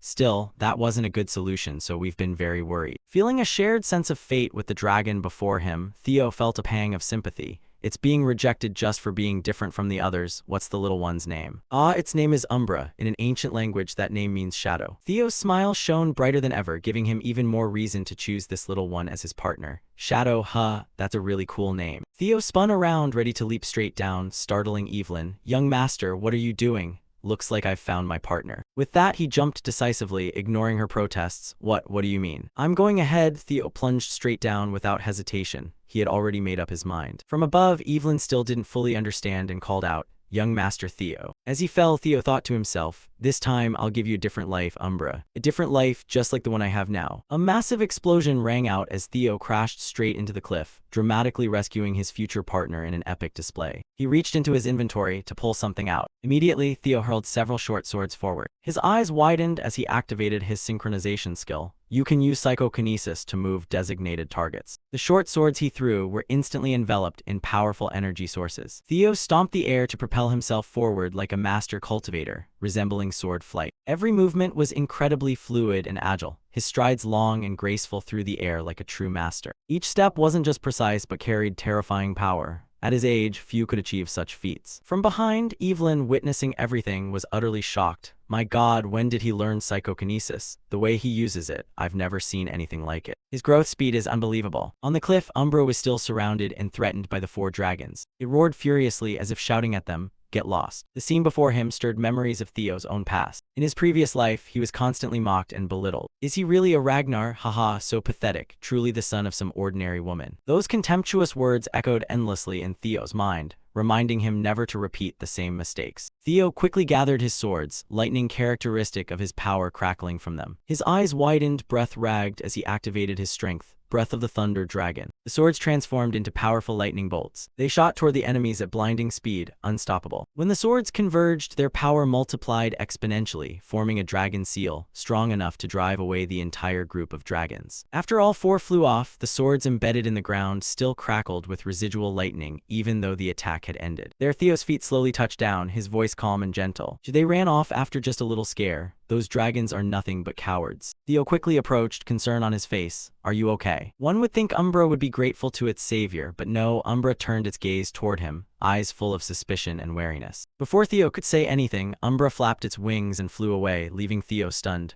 Wait. Theo braced himself, a bit disappointed. HMPH didn't even get a chance to speak. From behind, Evelyn landed and advised, it's under a lot of stress right now, so approaching it won't be easy. Maybe wait a bit and try again. Theo turned back and countered, no, this is the perfect moment. Why do you think it keeps lingering near the nest even after being ostracized? The answer is simple, it's lonely. Mental wounds hurt far more than physical ones. It's definitely hurt and can't go far, help me chase after it. Evelyn looked bewildered, clearly not fully convinced. Just as Theo predicted, Umbra had returned to its nearby nest. Its breathing rapid. It seemed the injuries from the earlier dragons were causing it pain. Both Theo and Evelyn quickly caught up. She warned, many knights have tried to tame it, but none succeeded. Umbra is extremely cautious around others, and its current state makes things even worse. Theo turned away, ignoring the warning. Can you get me some food? While you do that, I'll try to understand it. Anyway, this is my initiation test. The two entered a relentless battle of wills. Theo knew one thing clearly: wyverns fear less than drakes. This was a fight he was sure to win. His eyes filled with killing intent as he stared straight at Umbra without hesitation. Across from him, Umbra seemed to realize it was Theo's match, but it still refused to yield. Seeing that, Theo increased the pressure even further. Now Umbra could only struggle in despair, yet it refused to give up. One might think Theo would beat it into submission for its defiance, but no, he poured a healing potion onto the wound on Umbra's neck to treat it. All the injuries healed rapidly as his voice came out warm and caring. How do you feel now? The pains eased, right? Umbra's eyes widened in confusion, letting out a few cries as if asking why Theo was doing this. Theo's hand gently touched Umbra's neck, stirring a flood of thoughts. Perhaps because of the dragon heart. But I can sense Umbra's emotions right now. Deep in its subconscious is rage toward the herd that rejected it, sadness, and a longing that always conflicts. It still wants to belong to the pack, persistent, painful loneliness. Its feelings toward me right now are conflicted too. It's suspicious of me, this sudden person offering warmth and care. But at the same time, Umbra doesn't want me to leave at all. Theo gently stroked its head. It's okay, I won't betray or abandon you, so don't worry. Also, there's this. As he spoke, Theo reached into his inventory and pulled out a dazzling gem. I know you like shiny, glamorous things like this, right? Umbra's eyes widened with delight. Theo had hit the bullseye. He brought the gem closer, teasing, do you want it? Though it clearly loved it, Umbra shyly turned its head away, pretending to refuse the irresistible gift. But when it opened its eyes again, something it never expected was right there. Theo had already fastened the sparkling gem around Umbra's neck, leaving it stunned and bewildered. This is just a little gift from me. If you come with me, there'll be even more shiny things. So what do you say? Will you agree? Standing before such an incredibly tempting offer, Umbra became flustered, unsure how to respond. Not letting the opportunity slip away, Theo continued using his signature bribery technique. I heard you don't like wearing reins or saddles, right? But I can make something different for you, studded all over with gems like this. It'll definitely shine super bright and look stunning. Hearing that, Umbra couldn't stop fantasizing about how magnificent it would look wearing them. Meanwhile, Theo was thinking to himself, how am I going to steal some gems from Grandma? What a filial grandson I am. At the crafting workshop, the ghost artisan seemed to sense it too. Her whole body trembled violently. Are you all right, ma'ams? You don't look so good. I don't know why, but I feel like I'm about to lose another fortune. What sharp instincts! Umbra suddenly stood up, its posture majestic and powerful. It let out a mighty roar as if officially acknowledging Theo as its master. You have been recognized by the flying dragon Umbra as its master. You have acquired a new skill. Dragon Taming, Grade C, Proficiency 1%. Higher proficiency will increase the trust of tamed dragons. While mounted, both rider and dragon gain a 10% boost to strength. After Theo successfully tamed Umbra, Evelyn returned with her spoils in tow, each hand dragging a wild boar looking effortless. Meanwhile, her own partner was panting heavily behind her. When she arrived, Evelyn realized she had missed the most exciting part. Right now in front of her was the sight of Theo and Umbra cuddling up incredibly close and affectionate.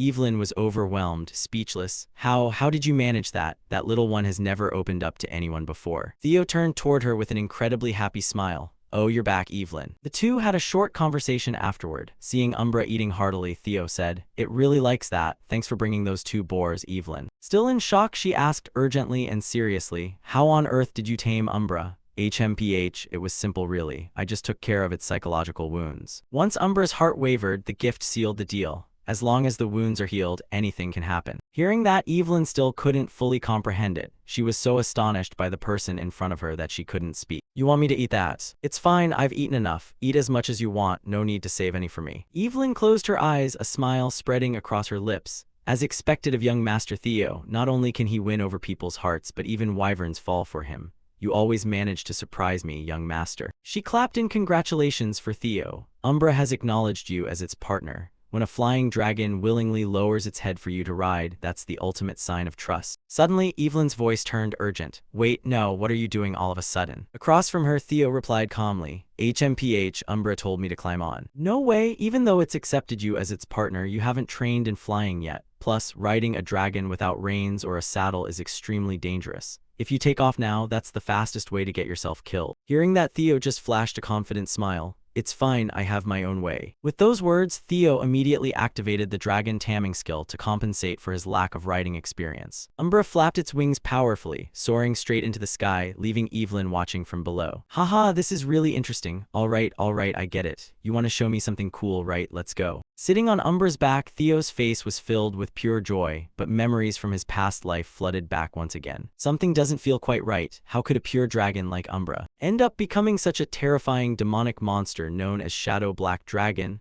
There has to be some hidden story behind this that I need to uncover myself. The scene shifts to a certain waterfall. A stream of dark mana was slowly seeping out, carrying an ominous omen. At that moment, Theo and Umbra were still happily soaring through the sky toward the place Umbra wanted to show him. It flew toward a massive waterfall, beside which was a hidden cave that would be easy to miss if not paying close attention. Theo stepped forward, his voice gentle. Wow, I thought I knew the eastern mountains pretty well back when I was in Huxial. I never expected there'd be a crystal cave like this right next to the waterfall. You really love shiny things, huh? Umbra let out joyful cries in response. Theo walked in, his eyes scanning the surroundings. Suddenly, he noticed some suspicious-looking flowers on the ground. Those are. He approached and gently picked up the eerie purple flower. Just looking at this, I already know why you turned into Shadow Black Dragon. You've been eating these all this time, haven't you? This is really surprising. I never thought I'd find demonic shadow flowers full of demonic energy in a place like this. They're called evil spirit flowers, a plant that only grows deep in the demon sea. They absorb pure demonic chi and thrive under moonlight. For monsters and demons, they're an incredibly valuable elixir. However, dragons and demons are natural opposites. How could you absorb something like this? Could it be because Umbra has two bloodlines in its body? Still, this stuff is extremely dangerous. I'll have to burn them all. As he spoke, Theo used lightning to incinerate the evil spirit flowers into ashes. Umbra panicked at the sight and let out sad, protesting cries. Theo stood up, his voice cheerful. Don't worry, I won't touch your pile of crystals. With that said, his gaze drifted to something ahead. Right now in front of Theo was a corpse bound to the distant wall. It looked extremely dangerous. Theo approached, his eyes filled with shock. A human? No, more like a corpse. This body has been here for a very long time. As he got closer to the corpse, countless thoughts raced through his mind. Even after all this time, the body is still perfectly preserved. The low temperature here is one thing, but that's not enough. This person must have had tremendous mana while alive. What on earth happened? Why was someone this powerful locked up here to die miserably? Something's seriously off. When I get back, I'll have to investigate this later. Theo turned away, his voice calm. First things first, I should get rid of all these evil spirit flowers. Before he could finish, the seemingly dead corpse suddenly flared with hatred. It opened its mouth wide, its empty eye sockets pitch black yet brimming with immeasurable rage. Caught off guard, Theo's eyes widened in horror. Damn it, I let my guard down. Fortunately, from behind, Umbra charged in and kicked the corpse hard, saving Theo's life. Theo's face lit up with joy. Umbra. It let out a powerful roar. Having finally found a worthy master, Umbra would protect him with everything it had. Across from them, the pinned corpse seethed with fury. It opened its mouth again, trying to bite Umbra to infect it with deadly poison. Theo's eyes flashed with alarm. This is bad. He rushed forward and used his own arm to block the monstrous bite. The force was so strong that Theo's arm bled profusely, the entire limb going numb as excruciating pain spread. Word by word, the living corpse roared in rage. Kyle, robber, you two bastards, I will never forgive you, damn dogs. Hearing those words, Theo's face filled with shock. Did I hear that right? Those are the names of the clan head and the Black Dragon. What the hell happened between them? While everything was still in chaos, a familiar figure appeared. The sword technique of the white armor dragon, sword thrust, it was Evelyn. She charged in with a barrage of powerful stabs, blasting the corpse's head apart and freeing Theo from danger. Young Master Theo, are you all right? Answer me. Theo collapsed to the ground, his hand now soaked red with fresh blood. Hey, it's you, Evelyn. Sorry for causing trouble. Before he could finish, intense pain surged through his entire body. He gritted his teeth in agony. It hurts like hell. The poison in that corpse is full of demonic energy. It's draining my power. If I don't drink an ether core antidote soon, things are going to get critical. Evelyn's voice became extremely worried. I'll take you back to headquarters for treatment right away. It'll hurt a bit, so bear with it. Beside her, Umbra cried out as if objecting to something. It stepped in front of Evelyn and desperately blocked her from taking Theo. I'm not trying to hurt him. I'm trying to protect the young master. Stop it, Umbra. If you keep this up, even if you're the young master's partner, I won't hold back. Theo's face turned deathly pale, sweat pouring down, his voice weak and trembling. Wait, Evelyn, hold on a second. He turned to Umbra. Do you have a way to save me? It roared a few times, signaling agreement. Despite his body growing weaker by the second, Theo forced a bright smile. All right, I'll trust you. Hearing that, Evelyn panicked. But young Master Theo, if we don't get back immediately, your life is in danger. You've already been infected with demonic poison from that corpse. Calm down, Evelyn. Demonic poison has less than a 30% survival rate, even with proper treatment. If that's the case, then I want to trust Umbra this time. Umbra once evolved into a second-tier demonic dragon by eating evil spirit flowers. If so, it must have encountered this corpse before. The result is that it learned how to absorb demonic energy and poison from dead bodies. So please just trust Umbra. With that said, Theo fainted, leaving Evelyn extremely worried as Umbra immediately set out to find a cure. It bit off some evil spirit flowers, then gathered crystals from the cave. It brought everything to Evelyn. You want me to mix these and feed them to him? Umbra nodded vigorously in agreement. Still, looking at the ingredients in front of her, Evelyn wasn't sure whether she should do this. Time was extremely critical, Theo's life hung in the balance, and she had nothing else she could do right now. Evelyn closed her eyes tightly, steeling herself. Fine, I'll take the gamble. She took the ingredients in hand and used her mana to blend them together. From Evelyn's palm, a dark purple liquid slowly flowed into Theo's mouth. She had done everything she could. Whatever happens next, it's up to fate now. Both Evelyn and Umbra held their breath, sweat dripping down their faces, the atmosphere frozen in this life or death moment. Suddenly, Theo's dragon heart began beating powerfully, signaling that something was about to happen. This is unbelievable. Theo's entire body was enveloped in a surge of mana. Is he actually recovering? From his body, lightning began radiating outward uncontrollably, yet it seemed the power Theo possessed was gradually changing and being profoundly affected. The color of the lightning slowly shifted to black. I've never heard of anything like this before. What the hell is going on? Theo's body was lifted into the air. Inside him, an incredibly chaotic battle for power must have been raging. A system notification rang out, beginning body purification process. The individual will absorb the characteristics of Shadow Black Dragon. A new power is about to be born. The scene shifts to Julius's command office. After hearing the report from his subordinate, the ghost dragon's face filled with deep suspicion. Has Huxial approved this report yet? They have approved it, sir. The information has been verified at 89% accuracy. Hearing that, the ghost dragon exploded with rage, smashing the table in front of him and roaring. Damn it. What the hell is going on? I already thought bad news was coming our way. But this is completely beyond anything I predicted. The 5th squad captain of the White Armor Dragon Cavalry and 15 others have all perished on the battlefield. After Evelyn fed Theo the antidote concocted from the ingredients Umbra suggested, a process of purification and rebirth was now taking place inside him. It was an ancient, secret technique that cleansed impurities from the body and transformed it to accumulate mana more easily. This was an extremely rare ancient art known to very few. However, it required immense mana from the caster and inflicted excruciating pain. Even when performed perfectly, it had only ever been proven effective on children under 5 years old. The fact that this purification process was happening to Theo right now was the result of countless coincidences aligning perfectly. To put it bluntly, it was downright impossible. Extreme Yang monster essence gradually accumulated in his body, strengthening his muscles. Extreme Yin corpse poison had invaded Theo's body, enhancing his mana capacity. Condensed mana built up from digesting shadow demonic poison. With Umbra's help, the dragon had mastered neutralizing that deadly toxin. All of it felt like destiny aligning, everything falling into an eerily perfect balance. Instead of being destroyed or expelled, the demonic poison was absorbed. Theo's body took in the very essence of its power and made it his own. Back in reality, once his body completed the purification, Theo's eyes snapped open as he woke up. Beside him, Evelyn and Umbra were still extremely worried. Are you okay, young master? Theo struggled to sit up. His body hadn't fully recovered yet and spoke softly. Evelyn, Umbra. Sorry for making you both worry. His face was full of exhaustion. Clearly, the purification had taken a heavy toll. Both Evelyn and Umbra let out relieved sighs. We almost lost it back there. Theo looked at his personal status panel. Theo Ragnar, 17 years old, title. Greatest prodigy in a millennium, Ragnar talent, observer player inventory. Guardian dragon, purification rebirth, phantom dragon, status. Drowsy from an unexpected encounter, absorbed demonic poison creating the first phantom dragon. If not controlled properly, may become the second phantom dragon. After reading everything, his eyes narrowed at the line about phantom dragon power. What? A total of 85 stat points added? This is absolutely insane.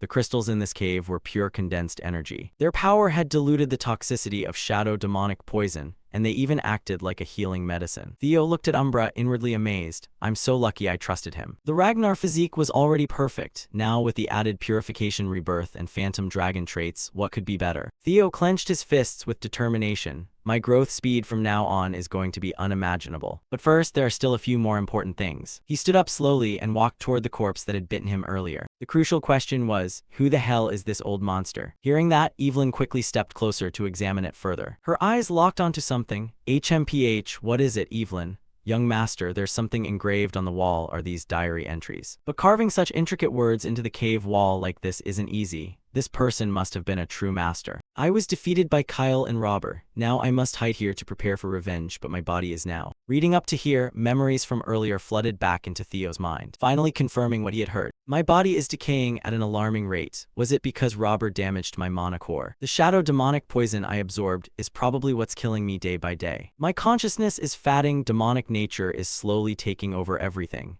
Damn it, I haven't even started my revenge. How did it come to this? The more time passes, the more I lose myself. It seems I must make my own decision. I've accepted there's no hope left. I'll abandon everything and melt my beloved sword, Jade Serpent Blade, to seal myself here. I hope someone finds this place someday. I hope they fulfill my wish. I hope they complete the vengeance I couldn't. I pray my successor can overcome them. I leave my entire legacy here and await someone worthy. Reading this far, both of them were utterly stunned. Wait, the next part isn't this illusion, Shadow Sword Technique and Thunderstorm God Wind. Sword Technique and Thunderstorm God Wind? That means this person is a legend. He freely manipulated wind power and was the tragic hero who once fought the current clan head for the throne. Exactly, he is the Wind King Hector Ragnar. I heard he died in that battle, but it turns out he's been sealed in this cave all this time. Suddenly, Evelyn's eyes widened as if she realized something. Immediately, she dropped to one knee and bowed deeply before Theo, leaving him completely shocked. Theo stood there calmly and asked, "What are you doing, Evelyn? Why the sudden formal bow?" Evelyn spoke slowly and solemnly. Though he was defeated by the clan head and exiled here, he is still the Wind King, a legitimate heir of Ragnar blood. For a clan subordinate to harm a rightful heir is utterly unacceptable. This is a grave crime punishable by immediate execution. Before she could finish, Theo cut in to stop her. Don't talk nonsense. The one you just killed is no longer a Ragnar, he's just a maddened corpse. Besides, you did it to save me. Was there any better choice? But the rules. It's fine, everything that happened here will remain a secret forever. Theo turned back, his voice firm. If you're still worried about that, then take the Wind King's secret techniques, Evelyn. You're the most suitable person to inherit them. Hearing that, Evelyn's face filled with shock. Are you serious? The Wind King's secret arts are on par with the 9 Dragons' ultimate techniques. Why would you give them to me? HMPH, isn't it obvious? Become the Wind King's successor and grow even stronger. And you must inherit his legacy. If you do that, the Wind King can finally rest in peace, right? Now that you've become his heir, no one can call it a crime anymore. Theo looked straight into Evelyn's eyes, his gaze urging forward the courage she had always kept hidden. Didn't you say you'd become my sword? Those words unlocked something deep within Evelyn. Thoughts flooded through her mind. I, Evelyn Nerevel, senior swordsman of the Ragnar clan, swear eternal loyalty to you as your permanent subordinate. I humbly beseech the great and noble lord to accept this oath of allegiance. Theo smiled. You really haven't changed at all. You're still so rigidly rule-bound. He stood up, drew his sword, and prepared for the ceremony. I, Theo Ragnar, accept the oath of loyalty from Evelyn Nerevel. I engrave it into my heart and soul, and on the long road ahead, I swear to turn you into my vanguard sword. Both of them shared satisfied smiles. It felt like an unbreakable bond had just been forged. Umbra, though probably not fully understanding, looked quite pleased as well. The scene returns to the White Armored Dragon headquarters. Many recruits had already returned after finding their partners. Hulkus was brimming with confidence and shouted joyfully, "Ha ha ha, Theo Ragnar still hasn't come back. Looks like I'm the most talented one in the White Armor Corps now." Before he could finish gloating, footsteps slowly approached from the distance. Hulkus and his partner's smug expressions vanished, replaced by utter shock. Hus, Theo Ragnar, what the hell is he bringing back? Right in front of everyone now stood the majestic Umbra. Theo's arrival instantly silenced any bad rumors about him. Even the instructors were stunned. What? Don't tell me that's Umbra. How could he possibly tame that ferocious dragon? So this is why Theo is called the greatest prodigy in a millennium. Seriously, even this is talent. What the hell? Hulkus collapsed to the ground, finally realizing just how vast the gap was. Evelyn stepped forward and reported, "Senior Knight Evelyn and apprentice swordsman Theo Ragnar, we have completed the aptitude test and returned. But where is the captain? Why isn't he here?" "Ah, he just received an urgent letter and went back to his office," another swordsman replied. "HMPH, an urgent letter, what's going on?" Suddenly, something appeared in the distance, kicking up clouds of dust. It was the captain of the White Armored Dragon. He arrived with his partner, looking extremely rushed. "I know everyone just finished the initiation ceremony, but sorry, this is an emergency. I have an order for all of you. The entire unit is being mobilized to Jackie Fortress for a live combat mission." Hearing that, murmurs erupted everywhere. Mobilizing us into battle right after joining? What the hell is happening? Among the confused crowd, only Theo remained calm and cold. He had already known this was coming. So it's finally here, the series Merchant Guild hostage crisis at Jackie Fortress. A plot to steal the dragon-slaying sword Bomung and launch a rebellion. Of course I know who's behind it, no one else but Ed Troyven. The White Dragon Corps captain appeared with a serious, furious expression. His voice was calm yet commanding. Everyone present will be dispatched to Blanky Fortress. Hearing that, the faces of the swordsmen in the corps grew anxious. Whispers spread rapidly. Commander, what's going on? What kind of mission is so urgent that we're deploying even recruits who haven't finished basic training? The ghost dragon clenched his fists, his voice bitter. 5th Squad Captain Triner Isbin and 14 of his subordinates have gone missing without explanation. Theo caught every single word. He knew exactly who the captain was referring to. Triner Isbin was the oldest knight in the White Armor Dragon Corps. Even the Ghost Dragon often sought his advice. Though his strength wasn't at the level of the 9 dragons, he was definitely not someone who could be taken down easily. Theo thought to himself, could this be another butterfly effect caused by my presence? The Ghost Dragon continued. According to Huxial's report, there's an 89% chance they're dead. Even if they're still alive, they can't continue the mission. The current forces will form a temporary 5th squad to carry out their duties. The temporary 5th squad captain will be Evelyn Naravel. Since the mission is being deployed immediately, complete basic training right away. He gritted his teeth. I don't believe they're dead, but if they are, we will avenge them. The ghost dragon's face was filled with fury, veins bulging in his eyes. With that, he immediately left, leaving Theo standing there deep in chaotic thoughts. Looks like things are about to get really tough. Memories from the past flooded back into his mind once again. The Black Skull Bandits' kidnapping of the Ceres Merchant Guild was an event with 0 casualties thanks to the White Armor Dragon Cavalry's efforts. It should have been that way, but this time things had changed. Yes, but this time it was different. The real target of the event was elsewhere, stealing and transporting the dragon-slaying sword Bamung. Eid Trivan used the stolen Bamung in a coup to overthrow the Ragnar clan. But now everything had shifted differently from his previous life. If all of this is my fault, then there's only one way to fix it. I have to see it with my own eyes. A hidden mission panel appeared before him. Collect the dragon-slaying sword Bamung. The scene shifts to a watchtower in the frigid mountains. A guard was complaining, with this weather it's freezing, I can't get used to this climate. His eyes drifted into the distance as he muttered, HMPH, why does the moon look so strange today? It was the White Armor Dragon Cavalry. They were charging forward at breakneck speed, led by Evelyn, the temporary captain of the 5th squad.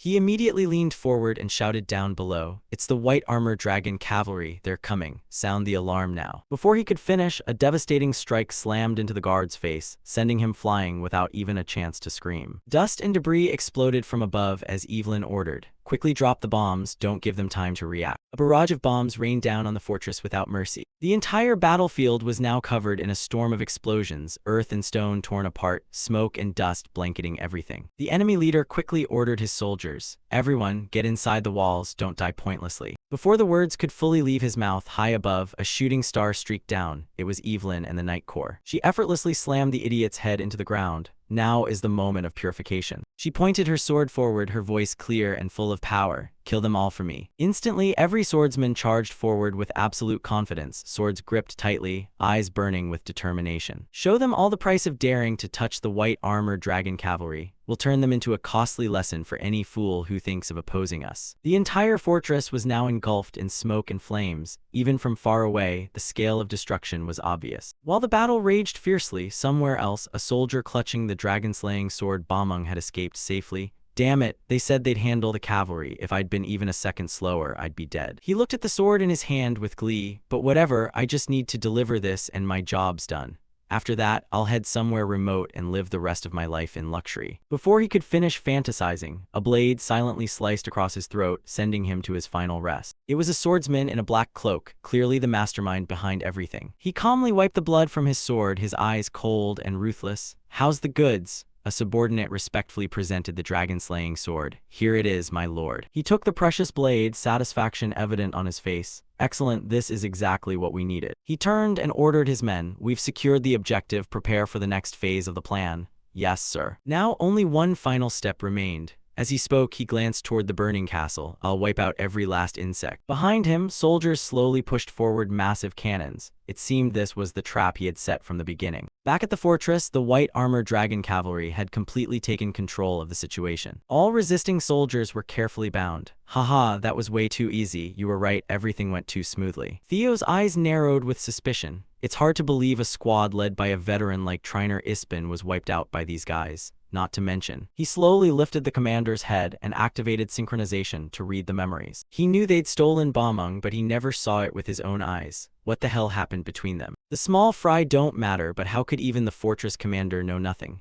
Did I miss some crucial detail? Suddenly, a senior approached from behind. What's wrong, Theo? Something bothering you? Nothing, just thinking. Even if you're called lightning speed, a rookie is still a rookie. Just admit you're nervous because this is your first real mission. We've rescued the hostages. Let's regroup with the rest of the team. Yeah, I'm coming. I just want to get home quick. I reek of gunpowder. That casual remark unlocked something Theo had overlooked. His eyes widened in shock. Without a word, Theo shoved the senior aside and sprinted toward the cargo piles. What's wrong with him? Maybe he hates the smell on himself. You serious? Who knows? Theo swung his sword in a powerful, decisive arc across the nearby cargo. Finally, Theo confirmed his suspicion. I knew it. The senior quickly ran over. What are you doing, Theo? What's going on? Both stared ahead in utter disbelief. This whole pile is explosives. Those bastards, they plan to blow us all to hell with them. Theo turned back and shouted, no time to waste. We need to get out of here right now. Got it, everyone, gather up, we're evacuating immediately. Before he could finish, a cannonball streaked toward them at unimaginable speed, forcing Theo to whip around. He roared, tearing through the air, everyone run. Explosions erupted one after another across the fortress. The mysterious swordsman's bombardment had begun. On the other side, following the man's orders, his subordinates reloaded the cannons. Continuous barrages rained down relentlessly, sweeping across the battlefield and leaving only ruins in their wake. His face showed smug satisfaction. I'll wipe them all out, not even an ant will escape. This is all for him. The scene shifts back to the Ragnar clan castle. Inside a luxurious room, a woman cradled something under the moonlight. It was the clan head's wife, Axion's mother. She seemed to have gone mad after her son's death. There, my sweet Axion, does it hurt? It's okay, mommy will bring that filthy worm's head to you soon. Her face twisted in insanity, bloodshot eyes wild. Back before the fortress bombardment, the white armored dragon cavalry held complete dominance over the guards. Evelyn swept across the battlefield alone. No one could stop her blade. Don't let a single one escape, kill them all. Every swordsman charged forward at her clear command. Standing amid the chaos, Evelyn thought to herself, a squad led by veteran trainer Ispen wiped out by these guys? No way, there has to be something more to this. While everything remained unclear and Evelyn tried to find answers, a cannonball suddenly flew straight toward her. With her sharp reflexes, she barely dodged it.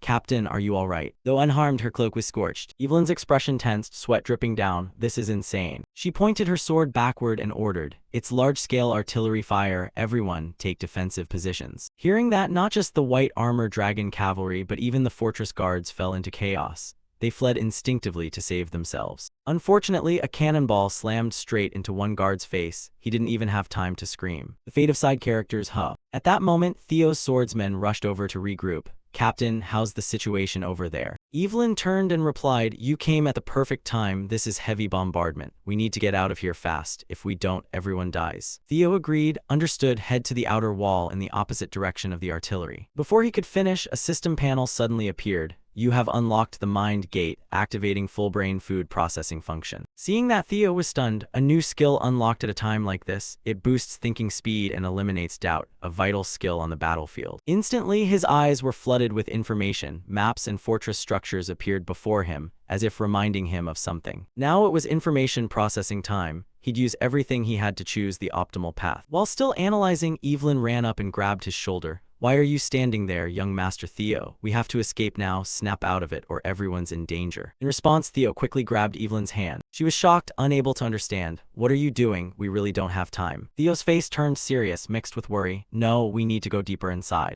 Evelyn froze, unsure if she'd heard correctly. Debris continued collapsing as the two slipped through every nook and cranny deeper into the fortress. The swordsman behind them couldn't help but question. He wants us to go deeper into the place we almost got blown up. Our 21 lives are in his hands now. Damn it, shouldn't we just run outside? Now Theo carried the lives of his comrades on his back. He explained, if we run outside now, we'll walk straight into another bombardment or ambush. That's exactly what they're counting on. While running, Theo used synchronization to read lingering thoughts around him. They must think we can't survive inside the fortress during a large-scale bombardment. But right now, with my abilities, we have a real chance to make it. With Mind Gate open, synchronization spread rapidly. Around him, he scanned every position. Left side rigged with explosives. Right side under artillery fire. In that case, we take the stairs downward. The group sprinted at full speed, explosions roaring behind them. A single moment of delay could mean death for any of them. Evelyn stayed at the rear to ensure no teammate was left behind. They thought the path would lead to some exit, but no, what awaited them was a solid wall. Wait, this is a dead end. Theo, you told us to trust you and follow. You have a plan, right? We can't go back now. Time was running out. The ceiling above them began to collapse. Evelyn shouted clearly. Everyone brace for impact. Every face showed panic. They were now in a life or death moment. Theo gritted his teeth, eyes blazing with fierce determination.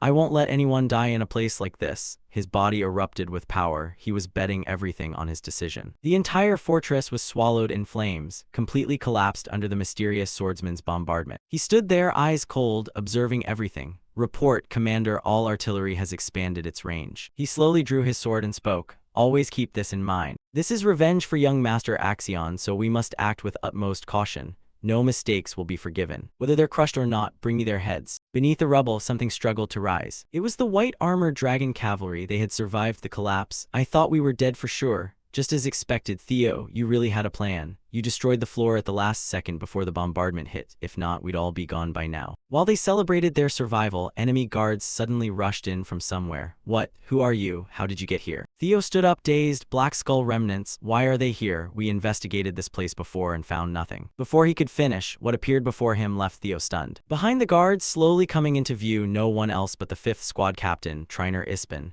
He was tightly bound, beaten, and covered in wounds. The group quickly rescued them without much resistance. I'm glad you're still alive, Triner. But this is truly shocking. I never expected the mastermind behind everything to be the Ragnar Intelligence Bureau. Evelyn spoke calmly. The 5th Squad Captain looked surprised. You say that, but you don't seem too shocked. He had lost a leg, the other swordsmen had lost arms or similar. Evelyn slowly stood, her voice lowering. I suspected something like this. A place this chaotic was bound to have insiders. But I never imagined they'd stab their own comrades in the back. Behind her, senior swordsmen protested. This is blatant betrayal. We can't just let it go. Exactly, we need revenge. In response, the 5th Squad Captain remained calm. Don't let emotions cloud your judgment. Acting rashly now is the worst thing we can do. They were fully prepared to capture us from the start. With our current forces, we can't gain the upper hand in a direct fight. The best option is to report this to Huxial outside. No, that's impossible. Theo quickly interjected. The truth is we got no support from Huxial earlier. That means they've already wiped out the Huxial ambush team outside. That's why we went deeper into the fortress instead of rushing out recklessly. But that doesn't mean we'll lose. There's still a way to win this tough battle. Both Evelyn and Triner looked at Theo expectantly. He pointed at the guards. They buried all their comrades under that opening bombardment. They're trying to end this fast and can't drag it out. That means they'll come back soon to check our corpses, convinced of their victory. The moment they drop their guard. If we ambush them from the rubble, victory will belong to the white-armored dragon cavalry. That will be the end of this battle. Hearing Theo's bold declaration, Triner's eyes narrowed slightly. He thought to himself, he unlocked Mind Gate at that age. He smiled and nodded. Maybe I've gotten old, thinking of giving up my life in a place like this. Looks like we've got some outstanding new talent in this operation. He reached for a nearby staff, then slammed it into the ground. You're right, the white-armored dragon cavalry won't sit idly and take this. After carefully discussing the plan, the white-armored dragon corps immediately set their ambush into motion.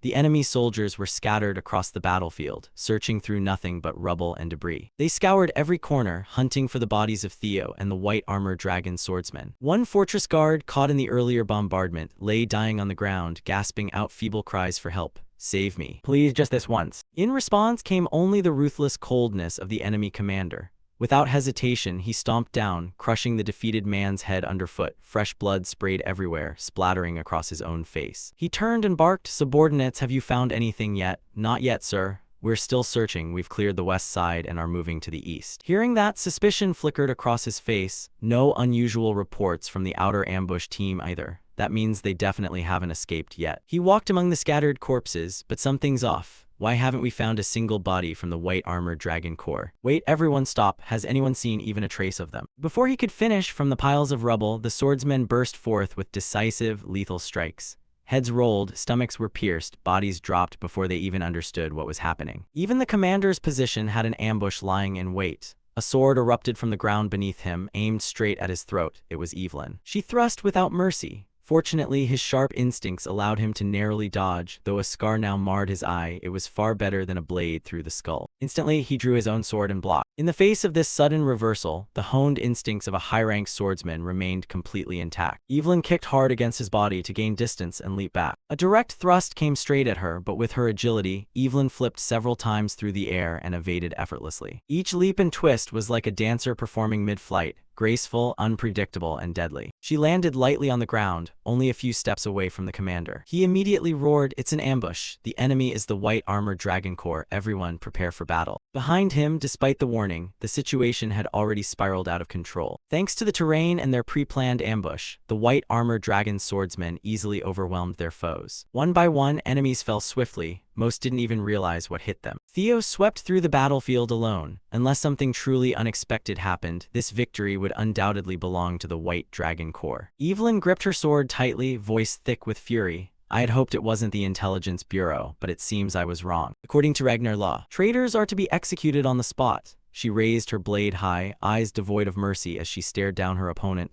Now is the time for judgment. She charged forward, the two swords clashed with ferocious power and blinding speed, sparks flying in every direction. Each strike was masterful and precise, colliding again and again, lighting up the entire area with flashes of steel. Though the duel was intensely fierce, the commander was visibly rattled. How the hell did they survive those explosions? How is this possible? Veins bulged in his eyes, his painstakingly built plan had collapsed entirely. Cleaning up the aftermath would not be easy. In a single moment of distraction, Evelyn seized the opening and knocked his sword aside. Her left arm flicked outward. A hidden dagger sprang free like a concealed weapon. She swung it toward him, but he stepped back just in time to avoid the slash. Still, he had lost his balance and couldn't regain footing. This was the perfect opening. A devastatingly powerful slash tore through the struggling commander. He was sent skidding backwards several meters. Evelyn rose to her full height and declared loudly, "Members of the Intelligence Bureau, further resistance is pointless. The moment the ambush succeeded, you lost all chance of victory. Surrender wisely and we'll spare your lives." Before she finished, the defeated commander refused to accept defeat. If he escaped now, only death awaited him anyway. He bellowed, "Everyone listen up, activate the forbidden technique." His command echoed across the battlefield. Even the 5th squad captain was stunned by it. "Forbidden technique, what is that?" From behind, the bodies of the enemy soldiers began to undergo grotesque changes. They charged forward like frenzied beasts consumed by endless bloodlust, eyes burning with complete loss of reason. This is reverse flow annihilation, a forbidden art that burns all life force for a brief surge of power. He launched a devastating punch straight into Theo's side. The force far exceeded anything they had shown before. It sent Theo staggering back a considerable distance. The impact was beyond imagination. Theo had calculated it. He gave himself no time to recover. Several enemies with sky-high killing intent rushed forward like moths to flame, eyes filled with nothing but endless madness. Unexpectedly, a senior member of the White Dragon Corps stepped in front of Theo, shielding him. Dozens of swords pierced through the brave swordsman's body. With his last strength, he forced out final words, "Rookies run." Each word etched itself deeply into Theo's mind. A stranger had given his life to protect the next generation, such nobility. Theo clenched his teeth in fury, eyes blazing with murderous intent. "You bastard, how dare you!" Dragon Claw third form, a slash carrying immense power swept across the area, sending enemies flying like leaves in the wind, their bodies disintegrating into smoke and dust. Without pause, Theo turned to his comrades and activated Thunder Gate, death opening to further sharpen his precision. Every enemy was locked in his gaze, positions, strengths, everything laid bare before him. He lowered his stance, channeling power into his body for a sweeping battlefield-clearing strike. "I won't let anyone die here anymore."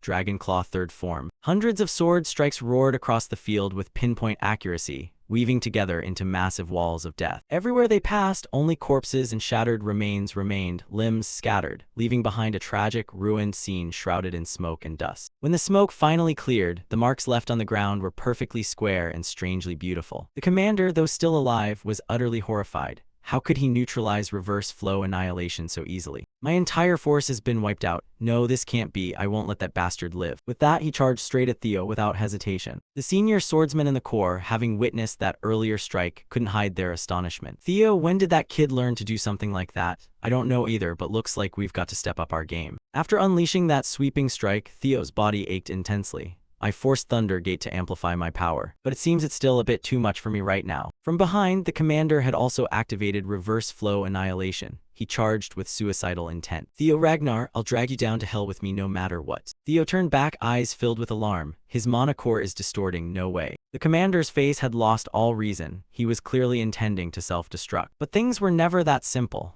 Evelyn appeared instantly, shielding Theo, Wind, Thunder, Divine Art, Furious Storm, Fury. His arms were severed like autumn leaves, his body launched into the air, suspended helplessly. Evelyn stomped hard against the ground, then leaped skyward. Streams of mana fused into her power. Wind, Thunder, Divine Art, Chaos, Storm, Fury. She poured the full might of the secret art into his distorted mana core, forcing all the accumulated energy to erupt outward. Theo's eyes widened in shock. The explosion from his mana core stopped. In the blink of an eye, Evelyn's strike landed with devastating force. The commander's body crashed into the rubble, blood pooling around him. The long battle finally ended. Seeing that, Theo let out a relieved breath. That was close. Voices rose from behind. You've worked hard. Theo, you really live up to the recognition I gave you. Don't even dream of taking young Master Theo's top sword spot. That's mine. Thanks to you, we survived. Thank you so much. The senior reached out toward Theo. Theo turned back, still a bit dazed, but his expression quickly melted into a satisfied smile. Maybe this is something I never got to experience in my past life. It's called camaraderie, right? The group turned toward the 5th squad captain and the surviving members. By the way, when did you learn those techniques?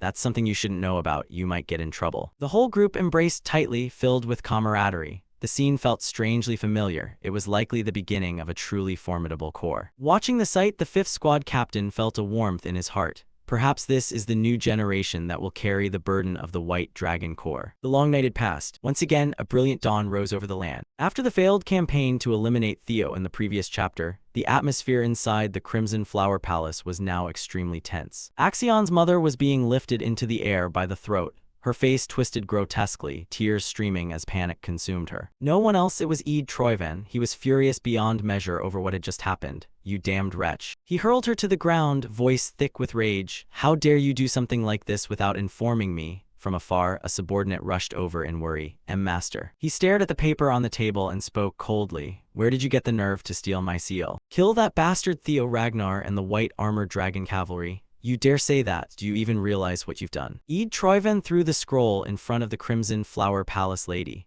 How dare you interfere with the grand plan of the Troyven family? Before he finished, she covered her ears and screamed. I just wanted the head of the scum who did this to my Axion. Is something that simple really too much to ask? As she spoke, she sobbed in utter despair. That bastard and everything connected to him. I'll tear them apart, burn them to ashes to soothe my rage so Axion's soul can finally rest. Only then will I feel even a little relief. Hearing that, Ed Troyven's face filled with fury, but he said nothing. Just because one brat died, you forgot your own role. Instantly, Ed Troyven kicked down, crushing the rotting corpse of Axion right in front of his mother. A bunch of useless trash, you lot really amount to nothing at all. Ed Troyven turned to glare at his sister with utter contempt. You lost the dragon-slaying sword, the key to the entire plan. From this moment on, you are no longer a member of the Troyven family. That look, it was painfully familiar. Yes, it was exactly the same gaze her father had once used on her, pure disdain for something utterly beneath him. With those words, Ed Troyven turned and walked away without a backward glance. She's useless now. Lock her somewhere no one can see her. Eliminate every insect connected to this mess. Make sure not a single word leaks out. Yes, master. Ed Troyven's face twisted in rage. Why do all my carefully laid plans get ruined by useless trash? Please, just this once, show mercy. If you spare me, I'll do anything. His sister's pleas echoed behind him, but they were now meaningless noise. Ed strode through the mansion filled with screams of agony. Please, spare me. The rebellion he had painstakingly orchestrated had turned to ash. All this disaster was because of that damned Theo Ragnar. I swear on my life I will end you with my own hands. Back in Theo's room, he was now examining his own status panel. The dragon-slaying sword he had obtained after the recent great battle was truly a priceless trophy. Dragon-slaying Bomung, heavy mysterious greatsword, level 82, requirements unknown, effects unknown, current status, sealed. The seal must be broken and its hidden mystery solved before it can be used. Holding it in his hand, Theo couldn't help but marvel at the legendary blade's exquisite craftsmanship and razor sharpness. It truly lives up to its name. Suddenly, a surge of power erupted from the sword. It instantly wounded him, forcing him to drop it to the floor. As expected, it's not called the dragon-slaying sword for nothing. There has to be a reason behind it. His hand was covered in countless cuts even though he'd only held it for a moment. It's clearly a hard counter to the Ragnar bloodline. If that's the case, then the information I had in my previous life was correct. I won't be able to use it unless I unlock the mystery sealed inside. It was a relic from the ancient mythical era, mysterious like an illusion, not something easily wielded by mortals. But if someone could unravel the secrets hidden within the blade, it would grant them legendary power, an incredibly mighty treasure. In his previous life, Ed Troyven must have unlocked Bomung's mystery, which allowed him to carry out the coup. If he recalled what that man had done back then, one particular place immediately came to Theo's mind. For now, I should store it in my inventory. Until the mystery is unlocked, it's just a useless lump of iron. Suddenly, someone knocked on the door outside. Hey, who is it? Theo quickly opened the door to find Evelyn standing there. She bowed respectfully and spoke. Forgive me for disturbing you at this hour, young master. Do you have a moment? The commander wishes to see you. Meanwhile, in his office, the White Armor Dragon Corps commander was speaking with the recently rescued 5th Squad captain. It's good to know you made it back alive. His expression suddenly darkened. But is what you said true? You really want to retire? It's embarrassing to admit this to you, sir, but as you can see, I've lost my legs and Rocinante, my closest comrade, in that battle. Besides, with this old body, I won't last long on the battlefield anyway. I'd rather spend my remaining time back home, honoring the memory of my fallen comrades. Hearing that, the Corps commander could only sigh. Who can stop that stubborn old man? Do whatever you want, haha. Thank you, Commander. I know this isn't a worthy replacement, but there's something I must say about the rookie Theo Ragnar. Go ahead. At such a young age, he has already opened the Thunder Gate. The ghost dragon's face lit up with excitement. What? The Thunder Gate, that boundary separating ordinary people from transcendent beings. Honestly, I was shocked when I first saw it. Clearly, he wasn't born with it. It felt more like he forced open a door that was always meant to stay shut. The sensation was unmistakable. That door was violently pried open. No matter how it happened, the potential space within him has suddenly expanded enormously. Compared to what he currently possesses, there's still an absurdly vast amount of hidden potential left to unlock. Haha, if that's the case, isn't this great news? We need to fill that newly opened space. He could become a pillar of the White Dragon Corps in the future. Yes, that's all an old senior like me can say to the next generation. The rest depends on him alone. At the White Dragon Corps training arena, the commander met Theo as summoned earlier. From now on, you must learn everything and grow in your own way. Theo looked somewhat anxious. He still didn't fully understand what the ghost dragon meant. At that moment, the two stood facing each other in the arena, under a high moon and cool breeze, with no one else around to disturb them. Hey Theo, I heard you played a major role in this mission, right? Theo bowed slightly, voice calm. Not really, it was all thanks to my comrades' support. HMPH, is that so? Don't be too modest. Then tell me, how far has your path of martial arts progressed? Theo pondered for a moment before replying. Martial arts, are you asking about my combat strength? Fighting now feels much easier than before. No, I'm not asking about your fighting techniques. What I really want to know is, what kind of world is your sword trying to express? Theo was caught off guard by the sudden question. He fell silent, showing a hint of hesitation. If that's what you mean, honestly, I'm not entirely sure myself. I've only trained with one desire, to imitate the clan head's swordsmanship.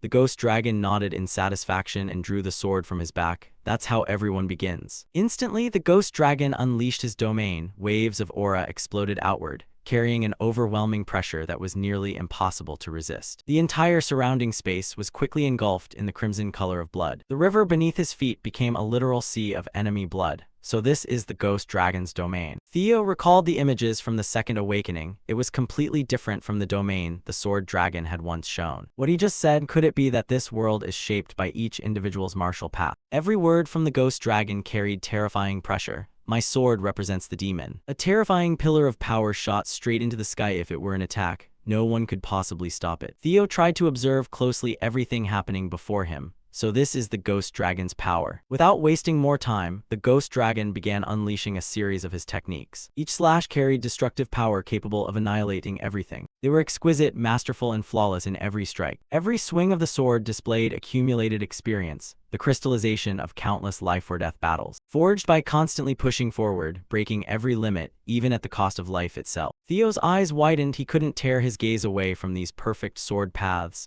This is an opportunity that doesn't come often. A massive wall of blood rose before him. It twisted inward, then split apart, covering everything in its path. The ghost dragon stopped his sword and slowly walked toward Theo, voice filled with expectation. What do you think of what you just saw? What did you perceive in the ghost dragon's martial path? Theo thought for a moment. The vision before him made him answer instinctively. Power and destruction. The commander smiled. Exactly, that is the essence of the demon. Direct, instinctive, head-on. Even if it ultimately shatters, it remains a straight line, piercing through and destroying everything it touches. Violence, destruction, and raw power, all directed toward death. Then what do you think of the Plum Blossom Palace Lord's domain? Her domain is elegant and beautiful. The ghost dragon crossed his arms in thought. Beautiful, huh? The Plum Blossom Lord's swordsmanship embodies the essence of life, so that makes sense. A seed sprouts, grows, and blooms into a flower. That is life. It's slow, gentle, ever-changing, never ceasing. It never stops its own development. That is martial arts. Hearing that, Theo tried to organize his thoughts. So this is the martial path she once mentioned. Even though both were among the 9 dragons, their interpretations of swordsmanship were so different. Life and death, existence and extinction. Do you think the meaning of these two swords is completely opposite? How isn't it? Haha, if I told you now, where would the fun be? As he spoke, he dispelled his domain. Right after, the ghost dragon tossed Theo a strange book. It looked like some kind of secret manual. Here, what's this? It's a conversation between me and the Plum Blossom Palace Lord about the truth of swordsmanship. Theo's face filled with shock. You're serious? Though this is extremely rare. Theo Ragnar, you have now become the disciple. Demon Dragon and Sword Dragon are chatting on the edge of a cliff. In the previous exam, Demon Dragon had recorded their entire conversation in a notebook that he handed over to Theo. Holding it in his hand, Demon Dragon's expression darkened with deep thought, as if he had his own private concerns weighing on him. After a moment of silence, Demon Dragon grumbled, "Come on, seriously. That kid's already one of mine, but now you want me to share him like some kind of joint disciple." Hearing that, Sword Dragon burst out laughing. "Don't be so stingy. The whole point of this is for Theo's benefit in the end, right? You're not gonna turn down my offer, are you? I'm sure you already know, but Theo's starting to draw some serious expectations from a lot of people. The boy's ready to compete with anyone to become the next candidate for family head. Just look at his talent. The speed he's growing at is completely unprecedented. That also means the kid's gonna hit a wall way sooner than most people. That bottleneck everyone trying to break through has to face, and he'll slam into it a lot faster than normal." Holding the notebook in her hand, Sword Dragon spoke with full confidence. "This thing will help Theo get past that wall, so this partnership is definitely gonna mean something big." Suddenly, Demon Dragon's voice cut in like he was trying to stop her. "But what happens? If Theo ends up becoming the head of the Ragnar family, wouldn't that make him an enemy of the Ragnar family at that point? And who's gonna take responsibility for it?" Hearing that, Sword Dragon's face showed real shock, like the lady had never even considered that possibility before. This kind of thing has happened plenty of times in the past. Almost everyone who grows that fast usually ends up with a pretty bad outcome. Exactly, if history repeats itself with Theo Ragnar, then everything we're trying to pass down to the kid will turn into a deadly blade that brings ruin to the entire Ragnar family. Sword Dragon gave a light smile. "You actually surprised me there, Demon Dragon. I thought your head was only full of nice things for the boy. But after hearing the fear in your mind, now I'm more convinced than ever." She spoke with complete trust. "Julius, you're really the best person to hold on to this. Watch the kid very carefully, and when you feel the timing is right and you're absolutely sure about your decision, then give it to him. You have to make sure the boy doesn't get led astray by greed. He needs to grow into a true sage, someone who can carry the weight of this whole family on his shoulders." Remembering those words from back then, Demon Dragon hesitated over his decision to hand the book to Theo. On the other side, after receiving the precious book, Theo's face lit up with joy. "The two of you, who are supposed to be among the strongest in the 9 dragons, created this book together. Am I dreaming right now? Am I seriously about to become a disciple of both Demon Dragon and Sword Dragon?" He spoke up toward them. "Do I really deserve something like this? It's fine, you don't need to be so humble. I'm only telling you because I think you're worthy of it, that's all." Theo lowered his head and gave a soft smile, thinking to himself, "If I'm growing this fast, it's all because of their help. And I haven't even done anything to repay them yet, but they're still helping me unconditionally like this." Theo bowed deeply in respect. "Ever since the Rendon incident, you've helped me so many times. I swear on my honor that one day I'll repay your kindness." Meanwhile, no one knew what Demon Dragon and Evelyn were talking about, but her face looked exhausted. Demon Dragon stomped his foot hard on the ground, and his whole body erupted with heavy, oppressive aura. "Haha, there's a way for the kid to repay that favor right now." As he spoke, he walked toward Theo. "Come here and let's have a match, Theo Ragnar. It's been way too long since I had a fun toy, no, I mean an outstanding disciple like this. I can't just call myself a commander and sit around doing nothing, right? Ha ha ha, the real lesson is only just starting now." Theo looked stunned. "Do I seriously have to fight him?" He charged forward with everything he had, the sound of impacts echoing everywhere. "Good, faster, even faster." Behind them, Evelyn quietly slipped away in silence. She quickly locked the gate shut. "Looks like she got bought off by the commander. Help me, Evelyn. I'm really sorry, young master, but this is the commander's order. I can't go against it." And just like that, Theo was locked inside the arena all night with the commander, the two of them fighting until Theo couldn't even stand anymore. The next morning, Evelyn came and unlocked the heavy chains on the door. She slowly stepped inside with a guilty look on her face. Evelyn's eyes widened in total shock, like she never imagined it would go this far. Right in front of Evelyn was the pitiful sight of Theo after his training battle with Demon Dragon. The boy slumped there looking completely drained of life. "Young Master Theo, are you okay?" She slowly approached with a comforting voice. "I think the commander might have gone a bit too far this time. A bit too far, huh? More importantly, just like you told me before, I've already locked up that ringleader from earlier in the underground prison." Finally, some news that made him smile. "But is it really okay to just keep him locked up like that? He's not the type to betray his master no matter what we do, but leaving him sitting pretty like this isn't exactly smart either. Don't worry, everything's already part of my plan." Theo leaned close to Evelyn's ear and whispered something. Clearly, he already knew how to make use of this pawn. Even though she didn't know what it was, Evelyn's face still showed surprise after hearing it. Scene shift to the Rose Palace. Theo slowly walked into the training area. Welcome, Theo. Theo bowed low in respect. It's an honor to meet you, Lady of the Crimson Rose Palace. Sword Dragon slowly descended with perfect elegance. I've been waiting for you quite a while. Did you receive the gift that Demon Dragon and I prepared for you? Theo answered calmly in a gentle voice. Thank you so much, the book has really helped me a lot. Hearing the answer she wanted, the lady used her inner energy to pull a sword that was resting in the training area toward her. Instantly, she leaped straight to where Theo was kneeling, the whole space filled with fluttering rose petals, just like being on Flower Mountain. Sword Dragon's feet landed lightly and gracefully, her voice warm and soft. I'm very glad to hear you say that. As she spoke, she slowly walked toward Theo. I want to keep teaching you about sword techniques that most people overlook so easily. This is the true root of the original swordsmanship. The foundation for all future development. We'll start with this and finish with how to make the flower bloom through swordsmanship. The Lady of the Crimson Rose Palace pointed her sword toward Theo. Now let me ask you one more time. Theo Ragnar, do you truly want to become my disciple, Sword Dragon? Before I answer your question, may I ask one thing? What you're saying right now, are you asking as a heavenly dragon sword master? That reply left Sword Dragon quite surprised. Oh ho, I didn't expect you to know a secret that very few people are aware of. She planted the sword into the ground and began to explain briefly. Yes, I won't deny it. The Heavenly Dragon Sword is a secret school that only passes its teachings to a single disciple.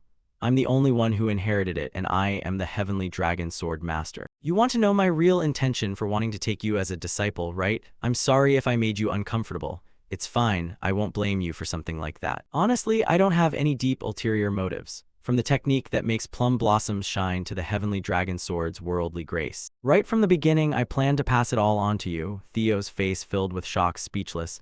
Is she serious? Scene shift to a little later, Theo slowly walking away from the Crimson Rose Palace, with elegant pink cherry blossoms lining both sides of the path, incredibly beautiful. Suddenly a voice rang out from somewhere, making Theo stop. There you are. Someone standing in the distance shouted arrogantly. You're the new recruit of the white-armored dragon knights, Theo Ragnar, right? Theo turned around. You're not exactly someone who lets these guys push you around. It's me, what's the problem? The captain's eyes narrowed in annoyance. That's your reaction? You can't even bother with a proper greeting. Now that you're part of the Crimson Rose Palace, a disciple under Sword Dragon, you should at least show the bare minimum respect to your seniors, right? Hearing that, Theo gave a mocking smile. I thought it was something serious, but it turns out it's just a childish act to protect your fragile little pride. Seniors, you're not even my direct superior, so what rank are we even talking about here? He roared in fury after Theo hit him with that spicy comeback. What did you say? We're not your superiors, you're already a disciple of the Lady of the Crimson Rose Palace. If you're not a junior, then what are you? Theo paused, clearly out of patience with these idiots. Looks like you guys have a serious misunderstanding here. I already turned down Sword Dragon's offer to become her disciple. Hearing that, the faces of those so-called seniors went completely pale with shock. Under the gray sky of the training ground, Theo knelt in the middle of the arena floor, his mind wrestling with the weight of the offer from the Lady of the Crimson Rose Palace. She wanted to pass on to him the entire legacy of the Plum Blossom and the legendary Heavenly Dragon Sword techniques. She looked at him coldly and asked directly, Are those things tempting enough? Theo stammered. Of course they're tempting. But I still can't understand why you value me so much. Theo had never done anything truly meaningful for her. The lady simply told him to stand up. She gently touched his cheek, lifted his face, and explained there wasn't any grand reason. It's just, you remind me of the current Ragnar family head, the clan leader, back when he was young. Theo was stunned, wondering if he really resembled the family head. Sword Dragon confirmed it, saying he was exactly like her husband in his youth, not just in appearance. The young family head had relentlessly chased his dreams and ideals. The lady paused, her eyes distant and dreamy. Maybe the family head is still dreaming of those things even now. That relentless pursuit is exactly why he never fell into despair. He worked tirelessly to overcome every challenge. Every day was a brutal battle against massive enemies in harsh lands. But no matter what, the family had never yielded or compromised on his core principles. She smiled warmly and revealed, When I look at Theo, I see that same fierce idealism in the family head, the part of him I fell in love with back then. Seeing that spirit burning again in Theo, I couldn't just stand by and do nothing. After satisfying Theo's curiosity, Sword Dragon declared that it was time for him to give his answer. Theo took a deep breath. I admit this is an incredibly tempting offer, more tempting than an all-you-can-eat luxury buffet, but I'm going to have to turn it down. Can you tell me the reason? Theo explained straightforwardly that right now, he already has way too many mentors. Besides the lady who has taught him so much, there's commander of the white armored dragon Julius, the high-level swordswomen Evelyn and Ayan Sasari, along with his friends and teammates, Wellington, Hulkus Rank, and Erica. He's even learned from his own rivals, Axion, Skydragon, and especially Ed Troivan. Hearing that, Sword Dragon couldn't help but look puzzled. She raised an eyebrow in genuine surprise. You're calling even Ed Troivan a mentor? I really didn't expect that. I heard you had some conflicts with him, right? Theo was certain in his answer. That's exactly the reason. He affirmed that the hardships created by his enemies had helped shape the stronger Theo standing here today. Every word he spoke seemed to awaken something deep inside the lady. Theo continued explaining that his swordsmanship style draws from so many sources and it will always evolve rapidly, so he can't faithfully uphold and pass down the pure traditions of a single school to future generations. Sword Dragon pondered for a moment, then smiled. You can't maintain the tradition because your sword path is always changing. Both aspects were admirable, yet a little bittersweet. Theo met her gaze seriously. Even though I can't become your disciple, it would be my greatest honor to be your son. As he spoke, Theo bowed deeply with full respect. The lady's eyes widened, real surprise flashing across her face. Then like the bright dawn breaking, pure joy bloomed on Sword Dragon's face. Scene shift to another time, under the gentle moonlight in a garden adorned with brilliantly blooming plum trees. The lady of the Crimson Rose Palace sat on a chair, sipping a glass of wine while her attendant poured more. She smiled, savoring the flavor of the wine. The attendant spoke cheerfully. The lady seems to really cherish him, doesn't she? Sword Dragon didn't hesitate to confirm. Of course. She explained that fate, or perhaps destiny, had never allowed her to have a child of her own, but now she has one, a man so much like the one she loved, who just promised to become her son. How could she not be overjoyed? The attendant smiled, expressing her happiness at seeing the lady so joyful. Knowing you're this happy makes me happy too, Lady Osa. You should thank Theo because in the end he made you a mother. Right after that, Sword Dragon asked the attendant to prepare a letter to her husband to inform him of a few things. What would the lady like me to write? It's about Theo's promotion exam. Hearing that, the attendant's face showed surprise. Excuse me, but Theo is still just a fresh recruit who recently completed the initiation ceremony. If he draws too much attention at such a young age, I'm worried Theo might face lurking dangers. The lady must surely understand that. Sword Dragon set her wine glass down, her expression turning resolute. That's exactly why I need to act quickly, before the big storms hit the Ragnar family and swallow everything.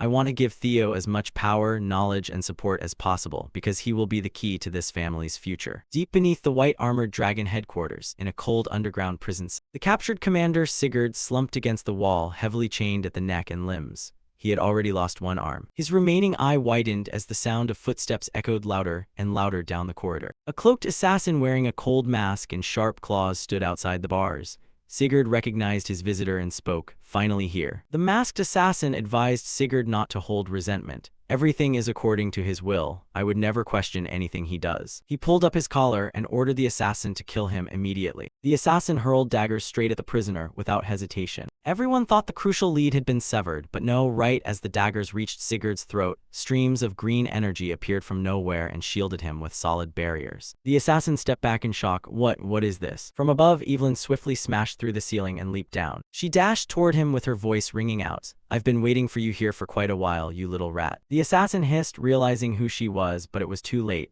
The whole situation was a trap. Immediately, he blocked her relentless barrage of attacks. Stunned in his heart by Evelyn's astonishing skill, he cursed his misfortune. Is she always this strong? With just a few sword strokes, Evelyn easily overpowered the assassin in moments. Though regretting that he couldn't eliminate Sigurd to tie up loose ends, he knew getting captured would bring far worse consequences. He had to escape and plan for the future. Sensing his intention, Evelyn wasn't about to let him leave easily. A gust of swirling wind energy shot straight into his escape path, blocking his advance. She declared coldly, he won't get out of here that easily. Without hesitation, Evelyn summoned another technique from Hulkus Ragnar, the secret art of the Tempest God. A whirlwind erupted, an emerald storm of wind exploding outward. It swept away everything in its path and slammed the assassin hard against the cold stone wall. He struggled, throat choking, blood gushing from behind his mask. In panic, he began gathering energy in his palm, preparing to self-destruct to erase all evidence. But Evelyn had anticipated it, with razor-sharp reflexes. She grabbed his cloak and struck him square in the stomach to disperse the bursting energy. Why do you guys always do this whenever your plan fails? Evelyn hurled him down the corridor, declaring, that trick won't work on me a second time. Scene shift to another place. In a secure cabin deep in the snow-covered forest, far from the Ragnar complex, an important meeting was taking place right now. Evelyn Naravel had captured an assassin who infiltrated the prison. A swordswoman with a mask pointed at the map. She presented her findings. This assassin belongs to an organization called Serpent Demon, under the Troyven family's command. This is clear evidence that the Troyven clan is involved, most likely with a direct connection to Troyven. Demon Dragon Julius, sitting at the head of the table, declared gravely, this pretty much fully confirms our suspicions of a mole inside the Ragnar ranks. Cleve agreed. She emphasized that this meeting was held in a remote location to prevent any further intelligence leaks. Based on our intel, the Serpent Demon's base is in an ancient castle in a harsh region. Within the next few hours, if the assassin doesn't return, they'll consider the Sigurd assassination mission a failure. They'll definitely burn all evidence and flee. So the objective is clear: ambush the enemy base before they can escape and seize every piece of information possible. This is the core of our newly assigned joint mission. Finishing her report, Cleve stated her name and rank. My name is Cleve, a Snowless.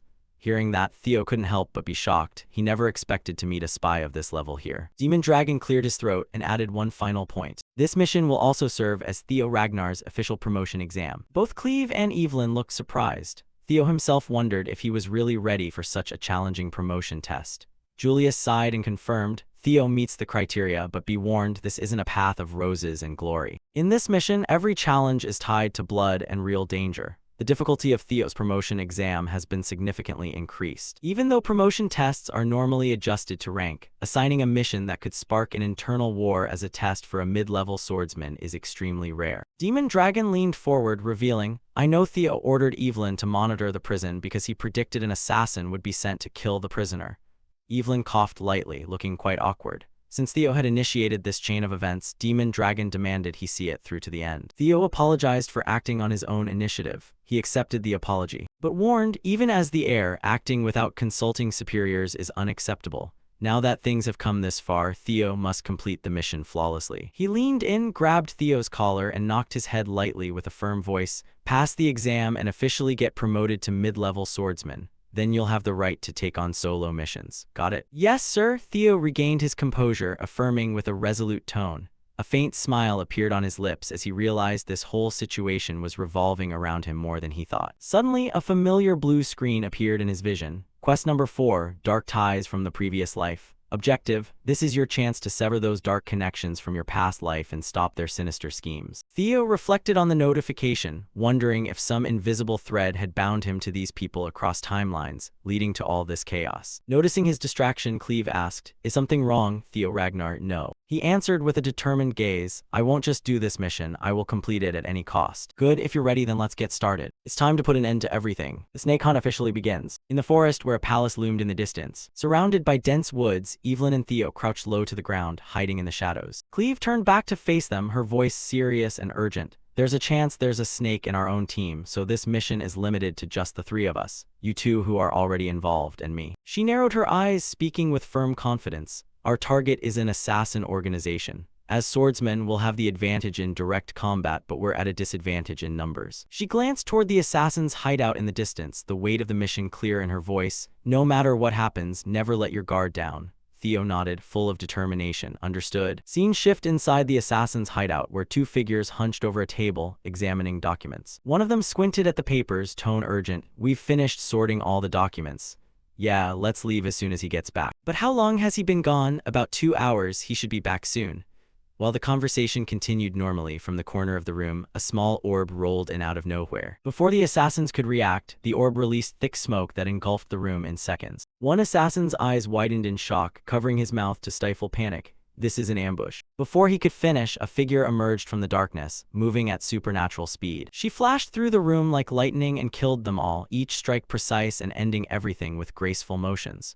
2 other assassins were gravely wounded before they could even react, their weapons barely raised in defense. That was Cleve. The masked assassin was stunned by the incomprehensible speed of the attack. How were we discovered? blood dripped from the wound on his neck. He muttered in pain, "Damn it, how is this possible?" Cleve's gaze swept over the assassin trying to flee, cold and determined. She glanced down at the table in front of her. With a powerful kick, she sent the table flying and charged straight at the escaping assassin. Cleve effortlessly snatched the documents floating in midair, her eyes scanning the entire room once before declaring, "This area is cleared. Evelyn and I will handle everything here. Theo, you take the basement." Theo nodded without hesitation, voice firm, "Yes." He couldn't help but be amazed at Cleve's swift and decisive actions.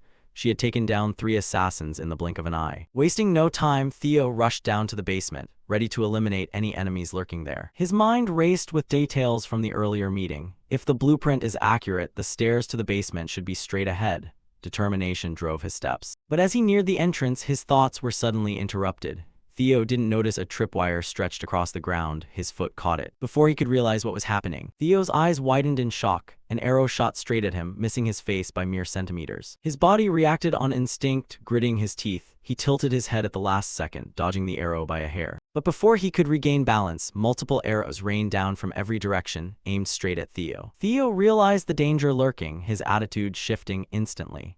A wave of frustration and urgency surged through him as he grasped how serious the situation had become. Wasting not a single second, Theo activated his synchronization skill, instantly analyzing the surrounding area. The entire layout of the room appeared before his eyes, revealing all the hidden traps, and the enemies lying in ambush could no longer conceal themselves. Without hesitation, he opened his inventory and drew multiple swords. The object transfer skill flared up, controlling the blades with pinpoint precision. Right after, he activated Dragon Thunder Breath, charging the swords with lightning energy. Theo then unleashed Dragon Seal, releasing everything in a flash and severing every trap in an instant. All the traps along his path were neutralized and the waiting enemies were taken down. Everything was handled in the blink of an eye. One of the assassins, still dazed, weakly muttered, How is this possible?" Theo pressed forward, leaving the fallen assassin behind on the ground. Each step downward made his thoughts grow tenser. If security is this tight, there has to be something extremely important in the basement. But before he could finish thinking, he reached the bottom of the stairs. Theo's eyes widened in shock as his gaze locked onto the scene before him. The floor was soaked in blood, and in the distance, a figure in red stood motionless.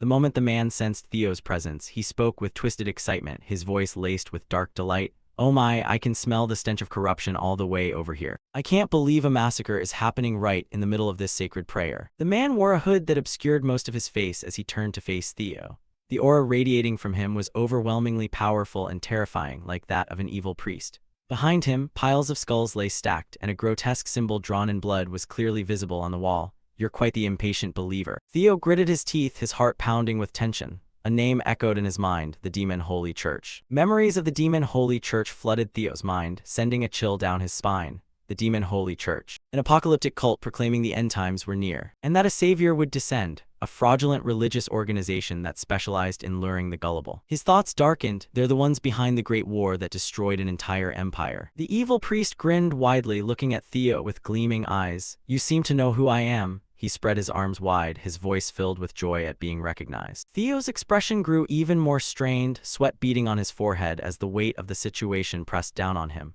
Without delay, Theo activated synchronization again, reading the mana flows around him in hopes of better understanding what he was facing. But what appeared before him made his heart race in disbelief. This can't be. A mysterious mana stream that defied basic mana rules flowed from the shattered mind of the priest, like a gateway straight from hell. Is this what the priests call divine grace? The blood priest narrowed his eyes, his tone sinister and dripping with contempt. "How pitiful, it seems you're someone without faith in the Savior." He clasped his hands together, his voice growing even darker, "But that's all right." A massive pressure flooded the room, the haunting aura from the priest enveloping the space and creating a suffocating fear. "I will grant you the honor of becoming a sacrifice to the one true God." Theo stood firm, quickly drawing his sword and preparing for battle. The priest moved with terrifying speed. In the blink of an eye, he was right in front of Theo, lunging with a chilling shout. "I hope you won't refuse this grace from the Lord." Theo's expression hardened. He tried to block the priest's first attack with the sword in his hand. The man's strength was utterly absurd. Is this really the hand of a human? The battle erupted with complete dominance. Every one of Theo's attacks was countered or blocked with undeniable precision. No matter how agile or skillful Theo was, the priest was always one step ahead, dodging or parrying effortlessly. The blood priest pulled his hand back, channeling all his power into a lethal strike toward Theo. Theo tried to tilt his head to evade, but the moment he spotted an opening, he absolutely wouldn't let it slip. he swung his sword, channeling energy into the blade with his skill, preparing a powerful counterattack. Theo unleashed his strike, pouring every ounce of strength into the blow, but what stunned him was that the Blood Priest blocked the full-force attack with his bare hand. Sparks flew, the clash shaking the entire basement. No matter how hard Theo tried, his attack was completely futile. The Blood Priest easily deflected each blow, his hand absorbing the force like an iron wall. Theo's mind went blank with disbelief. He blocked my full power strike with just his bare hand. Before Theo could process it, with one brutal motion, the priest punched him into the wall with terrifying force. A deafening crash echoed, blood sprayed from Theo's mouth, pain shooting through his body. Even a mid-level blood priest from the demon holy church is this powerful. The blood priest approached slowly and deliberately, the air growing heavy with the promise of cruel torture. I can't use Dragon Claw third form here unless I want to get buried alive with him. But a simple attack won't work. So what the hell do I do now? Theo loosened his grip on the sword, staring at it for a solution. What can I do with this sword right now? The voices of Demon Dragon and Sword Dragon echoed in his head, their teachings cutting through the fog of despair. Explosive, destructive power is the foundation of swordsmanship. It's death. The root of swordsmanship is death. The basics of sword aura and the technique he wanted to teach me, how to bring life through the sword. Life and death, living and violence. Do you think these two principles are completely opposed? He understood the answer was always within reach, the perfect balance between life and death. With a wicked smile, the priest mocked Theo. "Oh Lord, this little lamb is spilling its precious blood." His grin widened, eyes blazing red with malice. "Please accept this pitiful lamb as a sacrifice. It will surely please you." The blood priest slammed his fist down with terrifying power, the impact exploding, cracking the ground, a violent shockwave ripping through the basement. But at the very last moment, Theo sprang up, dodging the attack by a hair. He rolled aside and just managed to stand, his eyes locking onto the blood priest. The priest's eyes narrowed, his voice dripping with annoyance. "You're one persistent little lamb, aren't you?" Theo felt the energy concentrating around his sword. "Now I get it. These two swords aren't opposed at all. Life and death are a natural cycle. Death always awaits the end of life. And life sprouts from death. They're not two separate things but one unified whole. If I apply that principle, focus the wasted energy, gather it into a single beam of light, I can win this." The blood priest watched with amusement, raising his hand mockingly. "Don't be so foolish. Haven't you realized your sword has no effect on me?" But before he could finish, Theo delivered a direct slash straight into the blood priest's palm. Dragon Flash, that was the name for the lightning-fast strike he had just unleashed. Instantly, the entire room erupted with energy, shockwaves from Theo's attack spreading through the basement, the air thick with crackling electricity. The blood priest raised his hand to block, a smirk on his face. This new sword technique is quite interesting. But his expression changed quickly after those words as his body took damage. He felt the terrifying power from Theo's strike. Though he had blocked before, this time was completely different. The blood priest's face shifted entirely, eyes widening in shock as the energy from Theo's attack began to overpower his defenses. Blood started seeping from his hand, flowing down his palm and fingers. The strike felt like an attack on life itself, so powerful that it sent the blood priest flying backward, crashing into the wall with immense force. The pressure from the blow was too great. The wall cracked, blood pouring from the priest's body. His voice trembled with a mix of rage and disbelief. "I never thought I'd achieve enlightenment before death. You truly are a seed of evil. I can't let you defile the Lord's world any longer." Not letting him finish, Theo charged forward, grabbed the priest's head, and slammed it into the wall behind him. Theo immediately activated his synchronization skill, placing his hand on the priest's face to read his memories. "I need to use this chance to uncover the source of the strange power the demon holy church uses." But the moment his hand touched, something bizarre happened. The blood priest seemed to dissolve, as if he was being pulled out of this spatial dimension. Theo was dragged along in an instant. He was yanked out of reality and thrown into another space. The environment around Theo changed violently. He could barely comprehend what was happening. His thoughts spun in confusion. "This is completely different from every previous memory read. It's like I've been transported to an entirely different place." Suddenly, Theo's gaze fixed on the system screen that had just popped up in front of him. The notifications were distorted, glitching from the ominous energy of this place.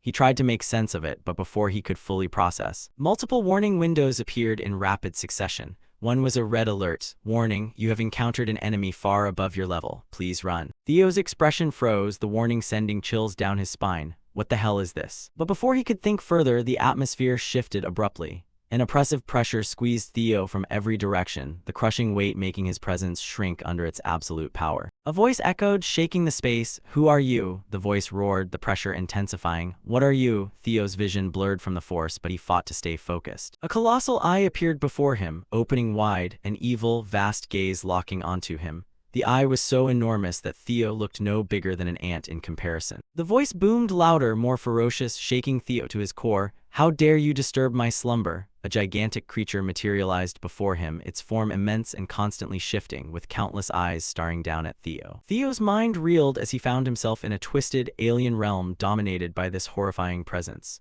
His eyes widened in astonishment, facing the colossal being. "Is this what those demon holy fanatics have been hiding?" he thought to himself, heart pounding like it would burst. "Answer me, what are you?" At that moment, he still couldn't stop thinking. Their god, the so-called grace those fanatics always talk about, turns out it wasn't a lie after all. The creature had just awakened, its eyes scanning the space in rage, the voice thundering as it sought the intruder. "So it's you are Theo Ragnar." Theo's eyes widened in shock. "It knows who I am." He struggled to grasp this unbelievable situation. Without hesitation, the creature's massive tentacles wrapped around his legs, squeezing as if to crush him. "I have found you." The protagonist of this world, before it, Theo was tiny like an ant, helpless as the tentacles tightened. Overwhelmed and bewildered, he could hardly comprehend what was happening. His eyes darted around, searching for escape, but the tentacles bound him too quickly for any resistance. His body sank into their grip, completely powerless. Fear surged up, threatening to swallow him whole. But just when hope seemed to fade away, something miraculous happened. A burst of brilliant golden light exploded from the tentacles, illuminating the dark void. Theo's eyes widened in disbelief as the light grew blindingly intense. It was Lodbrok, the ancient dragon, shattering the grip with earth-shaking power. With a thunderous roar that shook the heavens, Lodbrok broke free and soared upward. Theo, still dazed and stunned, carried Theo away from the colossal creature's crushing hold. "How did you get here?" The dragon's eyes remained locked on the strange entity without wavering. In a deep, resonant voice, Lodbrok replied, "My companion, that thing is still something you cannot face yet. Even with your tremendous power, both of us are insignificant before that colossal being." Lodbrok continued, voice grave yet resolute, "Even if you reached Sigurd's level, I wouldn't be certain you'd win." Theo's face showed clear shock. "What the hell is this?" The dragon's tail whipped powerfully, yanking him away from the battlefield with immense force, sending him flying backward. "You have to leave this place. Theo Ragnar, it's not time for you to confront this yet. Leave it to me." The world around him shifted abruptly. With a violent pull, he was dragged back to reality, crashing into the assassin's hideout. He collapsed to the ground, body trembling, eyes wide in disbelief, heart pounding as he tried to process what he'd just witnessed. Theo's hand instinctively went to his head, mind in chaos. "What was that? I'm back. What just happened?" His thoughts spun wildly. Lodbrok is facing that thing alone. But when his eyes landed on the blood priest in front of him, reality slammed back. The priest dropped to his knees, clutching his head, face twisted in pain, rage, and utter disbelief. He muttered in agony, How could an atheist meet the Lord?" His hands clawed at his own face, mind fracturing as he screamed in madness. "I sacrificed my entire family to the Lord, yet an atheist gets to meet him." But before he could say more, in that very instant, the blood priest's life ended with a swift, clean slash. Theo's eyes turned icy cold, expression resolute. "Even I would reject a god like that," he muttered under his breath, mind still reeling, body shaking from the intensity of the encounter. Was that really the god those demon holy fanatics have been hiding? Could that be the nameless King Lodbrok once mentioned? He recalled the conversation during the exam when Lodbrok explained that for 1,000 years, she had been tasked with guarding the world from the entity sealed in the solitary cave. But having lost her dragon heart, Lodbrok only had 3 years left to live. Memories from his previous life flooded his mind in disarray. 5 more years until the great war sparked by the demon holy fanatics. The death of the guardian dragon, the rise of the evil cult, and Troiven's rebellion.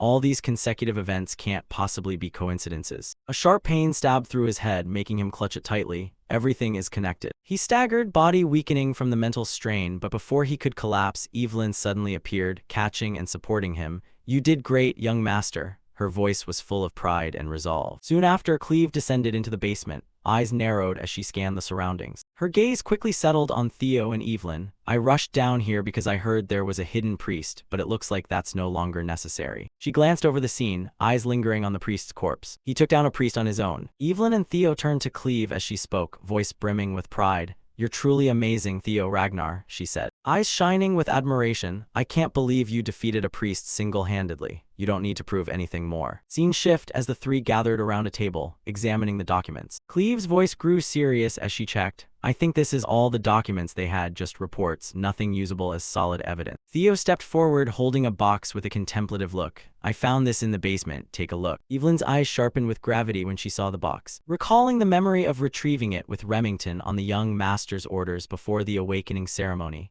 That's the secret ledger of Ceres and Troyven. She thought, why hasn't he used it yet? Did he predict this would happen? Theo watched Cleve as she flipped through the pages, her brows furrowing tightly. She paused at one page, eyes scanning the details. This is the ledger of the Ceres merchant conglomerate, with transaction records to Troyven stamped with their official seal. She closed the book and turned to Theo. Excellent, Theo Ragnar. If we gather enough evidence, we can prove Troyven's treasonous plot and their ties to the evil cult. Theo and Evelyn's faces darkened at the heavy implications. The proof was right there. Cleve continued, this is more than enough to bring them down. As they left the hideout, Cleve's words echoed in his ears. I'll confront the Ceres Merchant Guild. His mind flashed to Troyven. He clenched his fist, eyes narrowing with determination. Just wait, Eid Troyven, this time it's your turn to be crushed. Scene shift to the White Armored Dragon Knight's headquarters. Julius sat behind his desk, slamming a document down, face twisted in fury, teeth grinding as he muttered. I knew it, Eid Troyven, I knew that bastard would betray me someday. In front of him, Robert calmly sipped tea, expression unreadable. It's not certain yet, there are suspicious activities, but he's still just a suspect.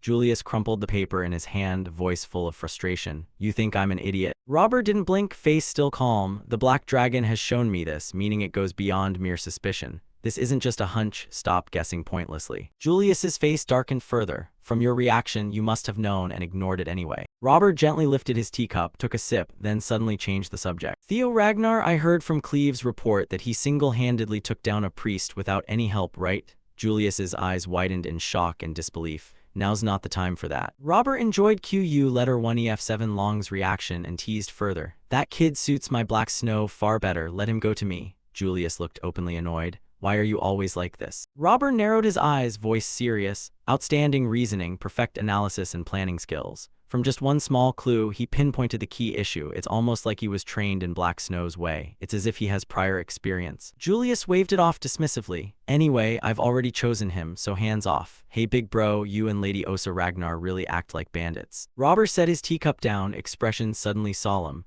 It's been a while since I heard that name. He paused, lost in thought, then continued. Kyle, me, Osa, and you, Julius. It feels like just yesterday we were brothers. Julius cut in irritably. Your sentimental stories won't sway me. If you steal Theo, I won't forgive you. Robert's eyes darkened, voice mysterious. It seems you still haven't realized. Suddenly, with a swift movement, Robert appeared behind Julius. It's normal for a big brother to steal from his little brother, right? With that, Robert turned to leave, casually grabbing a few bottles of liquor from Julius's shelf with a playful laugh. Next time, prepare something more expensive, little brother. Before Julius could react, Robert dashed out, leaving an annoyed shout echoing down the hallway. Fortunately, there were no snake spies in the White Armored Dragon Knights right now. Nowhere else had escaped the Heavenly Dragon's reach. Robert's body gradually faded into the air as he thought, it's better to leave this plan to Julius. Today is the day we strike the Ceres Merchant Guild. There's a lot to do. Things are getting more interesting by the day. Scene shift to the main hall of the Ceres Merchant Guild. The atmosphere heavy with anticipation as a man approached the ceremonial platform where several figures waited. Upon reaching it, he bowed respectfully. I am Navin Bacchus, second son of the Bacchus family. The bald man in front with a long beard stroked it thoughtfully while observing him closely.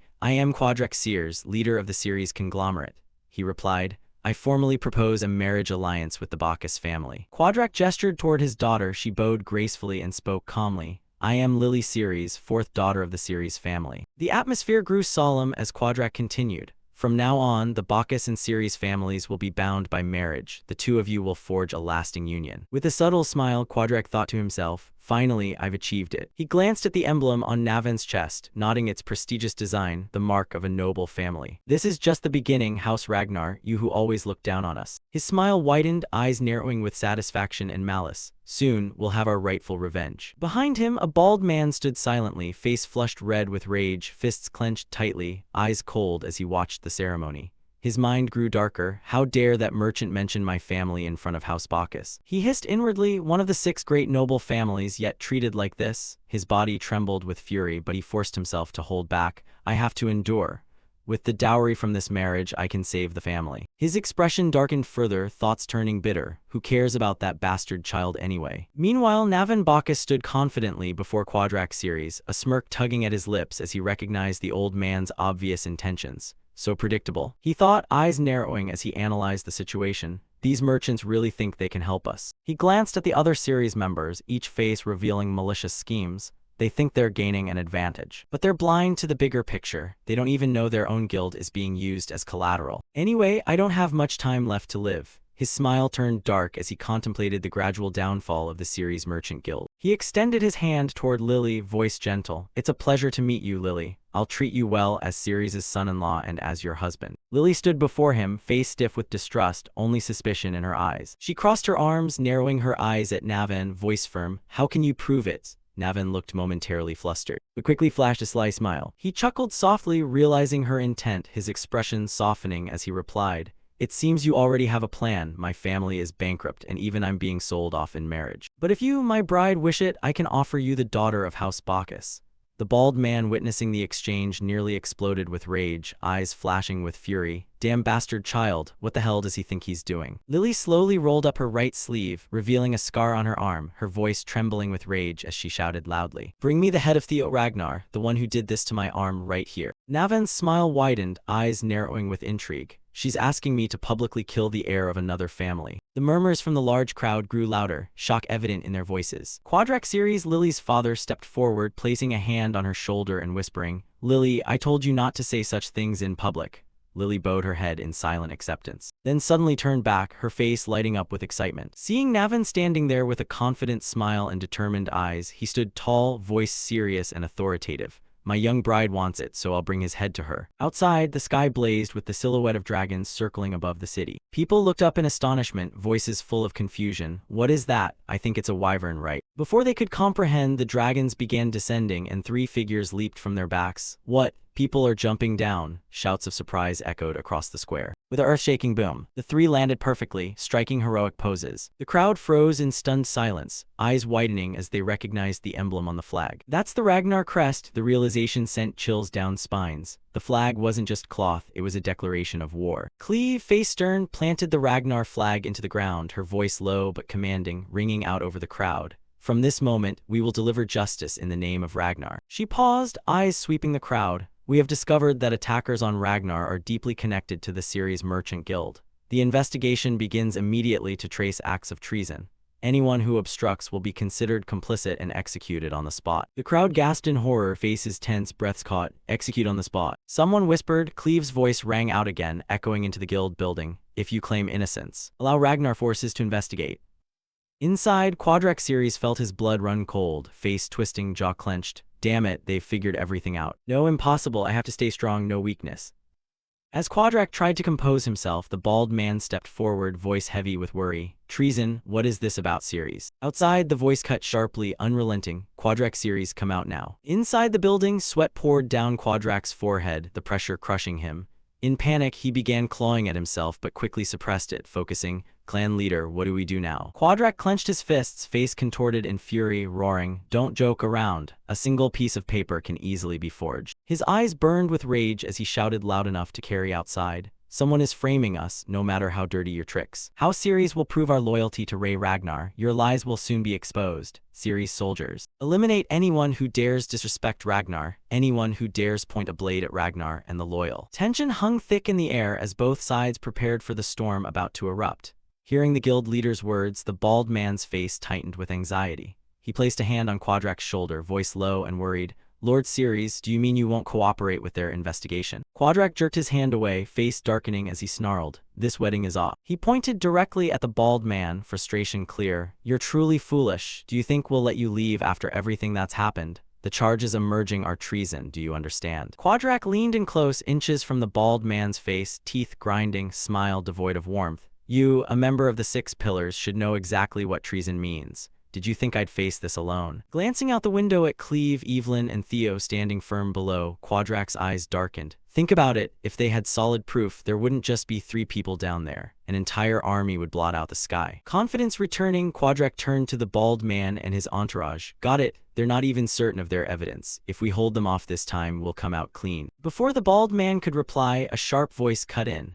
Navan stepped forward, wedging between them with overwhelming presence. "What are you saying to an old man who can barely make it to the bathroom?" He mocked, voice dripping with sarcasm yet firm. He placed a hand on the bald man's shoulder, flashing a sly smile. "Right, elder." The bald man's eyes narrowed, teeth grinding in rage. "You brat, how dare you?" Unfazed, Navan turned and walked away, smile unwavering. he waved casually. Isn't this better? He continued taunting. Striding to the window with fluid grace, such a quick chance to bring a wedding gift to the bride. The bald man's mouth fell open, eyes wide in shock. Damn it, that bastard child, what is he thinking? Without hesitation, Navin leaped through the window, landing lightly, racing across rooftops straight toward Theo and the team. Meanwhile, the bald man stood stunned, face shifting to panic. Damn it, that bastard child. The moment he draws his sword, we're accomplices. Turning to his subordinates, his voice cracked like a whip. We'll join to support House Ceres. The order was clear. Soldiers moved instantly, armor clanging as they assembled. Scene shift outside. Ceres soldiers formed a terrifying encirclement around Theo, Cleve, and Evelyn, spears leveled and aimed precisely. Meanwhile, the three stood firm, swords drawn, ready to retaliate. Cleve, face stern, pointed her sword at the soldiers and shouted, "This is your final warning. Stand down or you'll be executed on the spot for treason." Her words hung heavy with the promise of death. The soldiers hesitated, tense, standing frozen for a moment, sweat streaming down their faces, teeth clenched, unsure what to do. From above, Navin observed, closing in on the group. With a precise leap, he landed right in the tense boundary line, leaving the three Ragnar members stunned. His confident smile in place, voice mocking. Ragnar people really love executing others, huh? Evelyn and Cleve's eyes widened in shock. How did this swordsman slip through the line and insert himself right in the middle of their formation? Before they could react, Navin struck. With a fluid motion, he swung his sword in a full 360-degree arc, the force pushing Theo, Cleve, and Evelyn back, feet skidding across the ground. Navin's voice almost teasing, eyes gleaming with delight.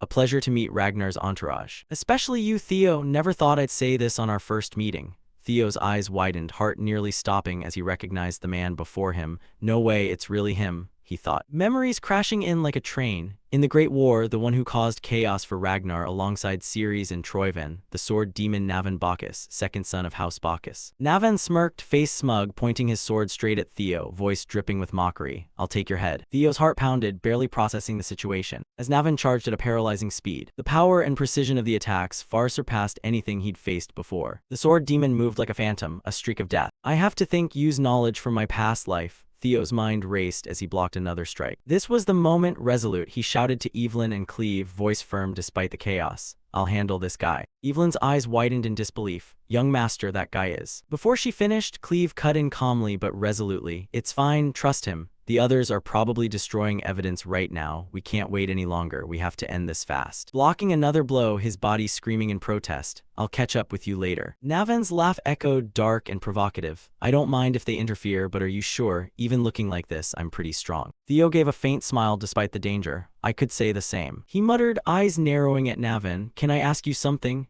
Navin's eyes sparkled with interest, posture relaxed as he closed his eyes and nodded lightly. "Go ahead." Theo's smile widened, pointing a sword at Ragnar is clear treason. "Are you the traitor, or do you want to destroy House Bacchus? Or is this revenge for your mother?" At the mention of his mother, Navin's face hardened, his grip tightening on the sword. "Oh, that's really something, young Master Ragnar. You're dragging up the memory I want buried the most." His eyes flashed with rage and pain, voice ice cold and venomous. "Now I have even more reason to take your head, Theo. Don't worry, I'll cut it off nice and clean." Sweat streamed down Theo's face, breath short but voice steady. "Hear me out for a second." With confidence and warmth, he lowered his sword, extending a hand toward Navin, expression calming despite the tension. "Let me help you get your revenge. I can help you bring down House Bacchus." In front of Theo, Ragnar stood Navin Bacchus, the man known as the unofficial strongest sword of House Bacchus, a title adorned by the proud, ferocious wolf emblem of his family. He wasn't just a brilliant swordsman, he was the embodiment of tragedy, a story etched deeply into every cold, sharp strike of his blade. Theo knew Navin's painful history all too well. Despite possessing talent rivaling the greatest ancient warriors of House Bacchus, Navin had never been acknowledged by his clan. The reason lay in his origins, a bastard child born in a brothel, an indelible stain on their noble bloodline. Instead of nurturing his extraordinary power, the family saw his existence as a threat. His mother, the pitiful woman who had sacrificed everything for her son, was forced to leave this world, leaving young Navin kneeling beside her cold body, tears mingling with the dirt. That profound resentment had ignited a burning flame of revenge in Navin's heart, one ready to consume all of House Bacchus, even himself. If Theo could strike the right weak point, he believed he could pull Navin to his side and turn him into an ally. "Let me help you get your revenge and bring down House Bacchus," Theo repeated, his voice firm as iron, eyes unwavering. Navin stood opposite him, brushing back his disheveled hair, face weary mixed with suspicion.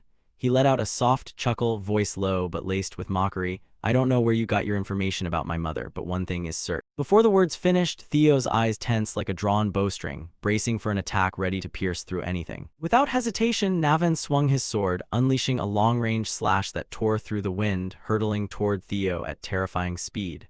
The blade gleamed, carrying a killing intent that seemed to freeze the air solid. Theo, with his battle-hardened instincts, raised his sword just in time to block, pouring every ounce of strength into the clash. The impact created a shockwave, cracking the ground beneath their feet, shards of stone flying everywhere.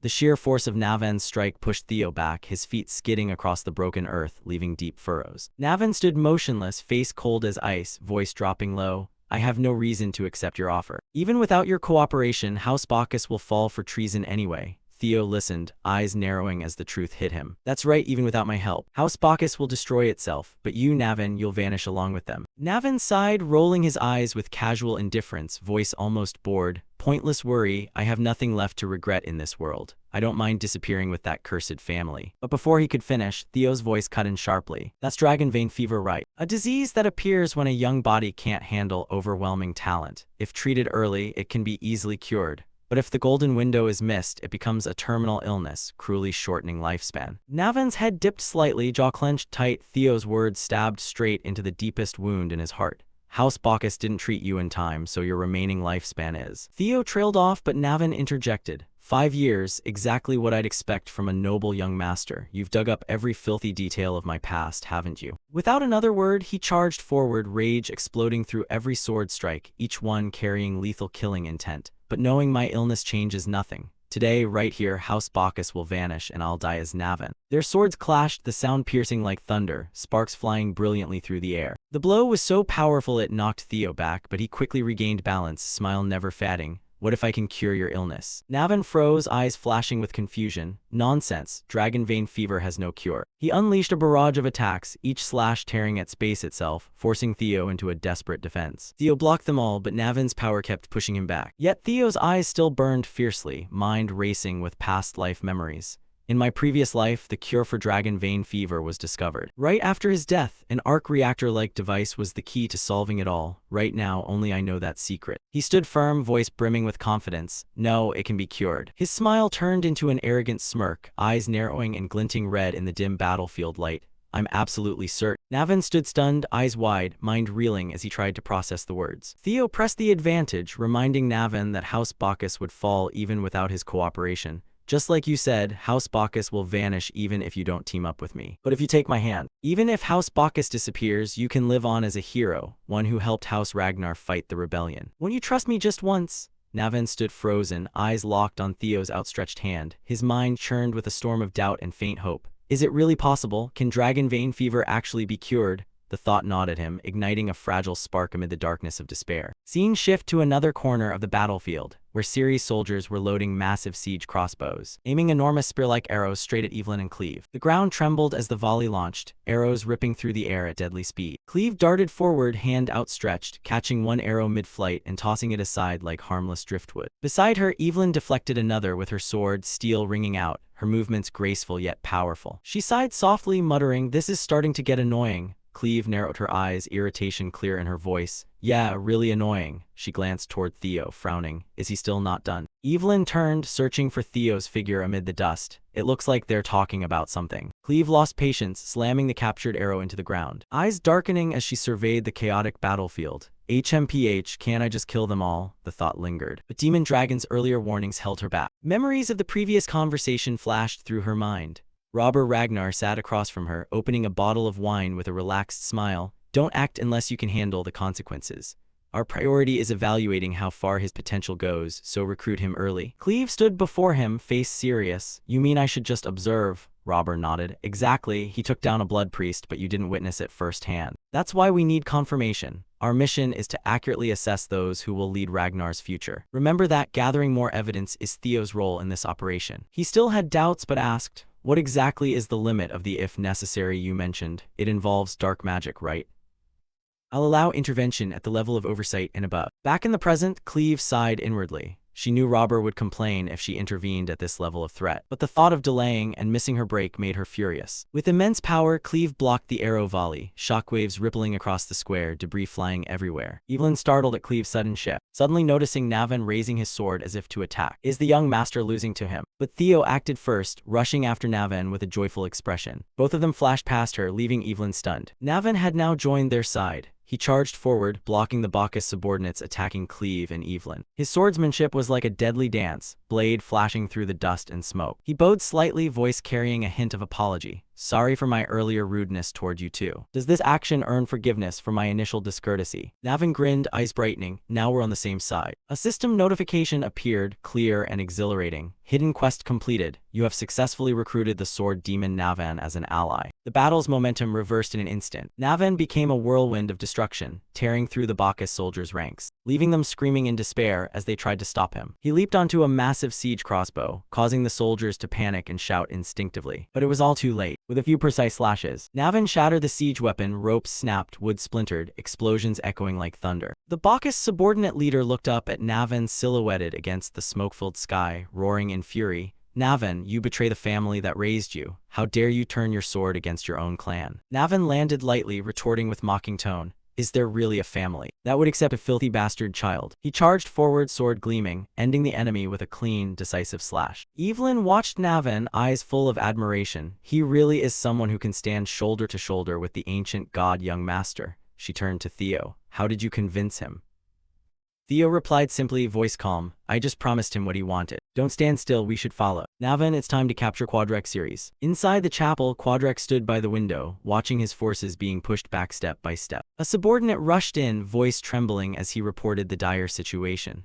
Quadrex roared, eyes bloodshot. You think I don't know? Time is running out. The rest of you order the destruction of every document that could serve as evidence, especially anything related to Troyvan. But Quadrex suddenly shouted in fury, no, don't touch those documents. The subordinate looked confused, stammering, what's wrong? We should destroy them as soon as possible to minimize casualties, my lord. Quadrex grabbed him by the collar, face twisted with uncontrollable greed. If we burn the documents, how do we recover the money invested in House Troyvan? Are you telling me to give up that fortune just because of those Ragnar bastards? Suddenly, a figure in a black cloak appeared silently behind Quadrex like a ghost from the void. He spoke in a low, mocking voice. You're saying we should abandon that money just because of those bastards? Quadrex jolted, turning around, sweat beading on his forehead. Finally, you've arrived. I was just needing your help. This really is perfect timing. Outside, Theo led the team charging into the chapel, sensing the battle was about to wrap up. He urged his teammates onward, their momentum unstoppable. But when the chapel doors burst open, he froze, a deep fear surging up and spreading through his whole body. A figure in the bishop's robes of the Holy Demon Church stood imposingly in the doorway, surrounded by twisted homunculi like they'd crawled straight out of hell. Rejoice, faithful ones, the time has come to carry out what you've been taught. Cut to moments earlier, two shadowy figures stepping silently from the darkness. The first was a tall, burly guy, trailed by a bishop in a majestic black robe radiating authority. As they got close, Quadrex Series' eyes lit up with relief. You guys showed up right on time. I really need backup now. Quadrex turned to face the two shadows, voice tinged with confidence. I figure nothing in this world can kill you guys, right? Hell, they even sent a bishop from the Holy Demon Church. You and Troyvan aren't allies anymore, huh? So you're on my side. Please, I beg you, help me out. The two kept closing in, steps slow but deliberate. The bishop spoke in a low, menacing rumble. I'll help you, but only for Judgment Day. First, those documents on Troyvan. Quadrex's eyes narrowed, suspicion flaring. He locked eyes with the bishop, voice icy and guarded. Why do you want him? Those docs are my cash cow. Think I didn't hide him good enough. If you want my money, just do your damn job. But before he could get another word out, the bishop's goon shot forward like lightning, grabbing Quadrex's face and squeezing hard. Quadrex's mug twisted, breath snagged in his chest. The bishop leaned in closer, eyes flashing malice. You arrogant dumbass. You really gonna defy the great lord's plan, you pathetic heretic. With a bored calm, the bishop turned away. Enough, kill him. He tossed over his shoulder. Plenty of suckers lined up to cough up the cash already. The goon clamped down on Quadrex's throat right away, the crushing force making it damn near impossible to breathe. Vision blurring, body shaking. Blood dribbling from his mouth. In his last gasping moments, Quadrex's voice cracked with desperation. I'm sorry. The bishop halted, catching the raw despair. Wait, hold up. I'm sorry, I was way too rude to you, bishop. If you kill me now, Troyvan'll suspect you even more. You can't let that happen. With a casual wave, the bishop signaled his goon. The chokehold eased off Quadrex's neck, dropping him to the floor in a gasping heap. The bishop spun back, tone flat but lethal. Burn every damn document on Troyven right now. Don't even dream of running, the Lord's watching it all. Better hustle if you want to keep breathing. Quadrak went ghost white, the threat burrowing into his bones. Every gut instinct screaming for him to bolt. Scene shifts outside, Theo's eyes razor sharp on the chaos ahead. He's finally here. Gaze locked on the distant Holy Demon Church bishop. Lips twisting into a wicked grin, words booming with power. From our blood, the Lord descends on this place. The air thickened with bloodlust as the bishop's fanatics roared in unison, voices thundering over the battlefield. Worship our Lord, worship our Lord. Theo's heart hammered as the full Holy Demon Church army surged at him and his crew, eyes feral and empty. Theo plunged into the melee, sword blazing like lightning, carving through followers with deadly precision. I figured the Holy Demon Church was pulling strings, but damn, sending a bishop to the front lines? Wild. He dropped a whole squad in one slick move, barely slowing as replacements swarmed in, piling on him without end. Dead set on one thing, ending him. One after another, they got hacked to pieces, but the horde never thinned out. Meanwhile, Evelyn was smack in the middle, voice dripping irritation. You fucking lunatics. Navan struggled to hold the fanatics back, worry creeping into his tone. They just keep coming, we good if this drags on. In the heart of the madness, Cleve hung back behind Theo, Evelyn, and Navan, eyes cool and scheming. She watched them scrap, their grit shining as they took on the army solo. She shot a glare, face flickering disbelief toward the bishop in the building. So the bishop's really here. This'll be messier than I figured. Her hand drifted to her sword hilt. Wait, actually this might work out better. And in one fluid draw, the blade caught the dim light, ready to roll. She eyed Theo and the rest. Now I've got a real reason to mop them all up. Blink and you'd miss it. Cleve blurred into motion, too fast for anyone to clock. Boom, enemies right in front of Theo, Evelyn, and Navan exploded into chunks. Blasts hurled cultists everywhere, some diced to shreds. No pause, with a mighty leap, she rocketed skyward, dual blades gleaming. Explosions hammered the field, ripping the cult's formation apart. She touched down soft, power surging around her. I'm leading now. Eyes slitting at the enemy swarm, face hard and locked in. We ain't standing around for these trash to block us. I'm tearing this place down. But bucking Cleve's play, Theo yelled to halt her. Whoa, don't forget why we're here. Gotta snag those docs before they torch him. Cleve froze a beat, sighing with bored disappointment. Theo, I think I gave you too much credit. She twirled her sword like it was nothing, slashes flying. Holy Demon Church showed their hand. We don't need Jack for proof now. Theo charged right up beside her, face pure steel. Nah, it's the total opposite. Them jumping in this hard means there's something they don't want us near. The cult's moves ramped up, desperate and deadly. Whatever they guarded, no way they let it go. Cleve's eyes narrowed. Got it, so what's your move? Enemy ranks kept pushing, but Theo's squad held firm. Every swing dropped more zealots. Cleve pressed. Whatever, we gotta bust through first, Yeah, but by then the evidence'll be ash. He carved through a few foes in a seamless arc. Jaw set fierce, I got a plan. Theo fired up mind gate skill synced with Blood Dragon, maxing both out. His eyes blazed blue as it kicked in. Now Theo scanned the whole battlefield crystal clear, everything in range laid bare. The skill blanketed a huge zone, nearby buildings too. Cleve kept slashing away, drifting into her head. No smoking gun yet, but Black Dragon tipped us off, so maybe keep eyes peeled. Out of nowhere, a shadow loomed behind her. A blood priest charged, fist cocked, bellowing, dare to zone out. But Cleve snapped into action first. Flash hundreds of cuts shredded the priest before he knew what hit him. He crumpled, mangled mess. Cleve's eyes burned bloodthirsty, face iced over as she faced her team. All right, Theo, I'll buy it this once. We got this mess, you grab that proof, whatever it takes. Theo didn't blink, he vaulted up, stomping an enemy's face, to launch himself higher on it. But hovering there, something weird snagged his attention. Holy Demon Church zealots walled up human style, eyes glowing creepy as they rushed him. Shit hit critical, but Navan and Evelyn sliced through the frenzy to cover Theo.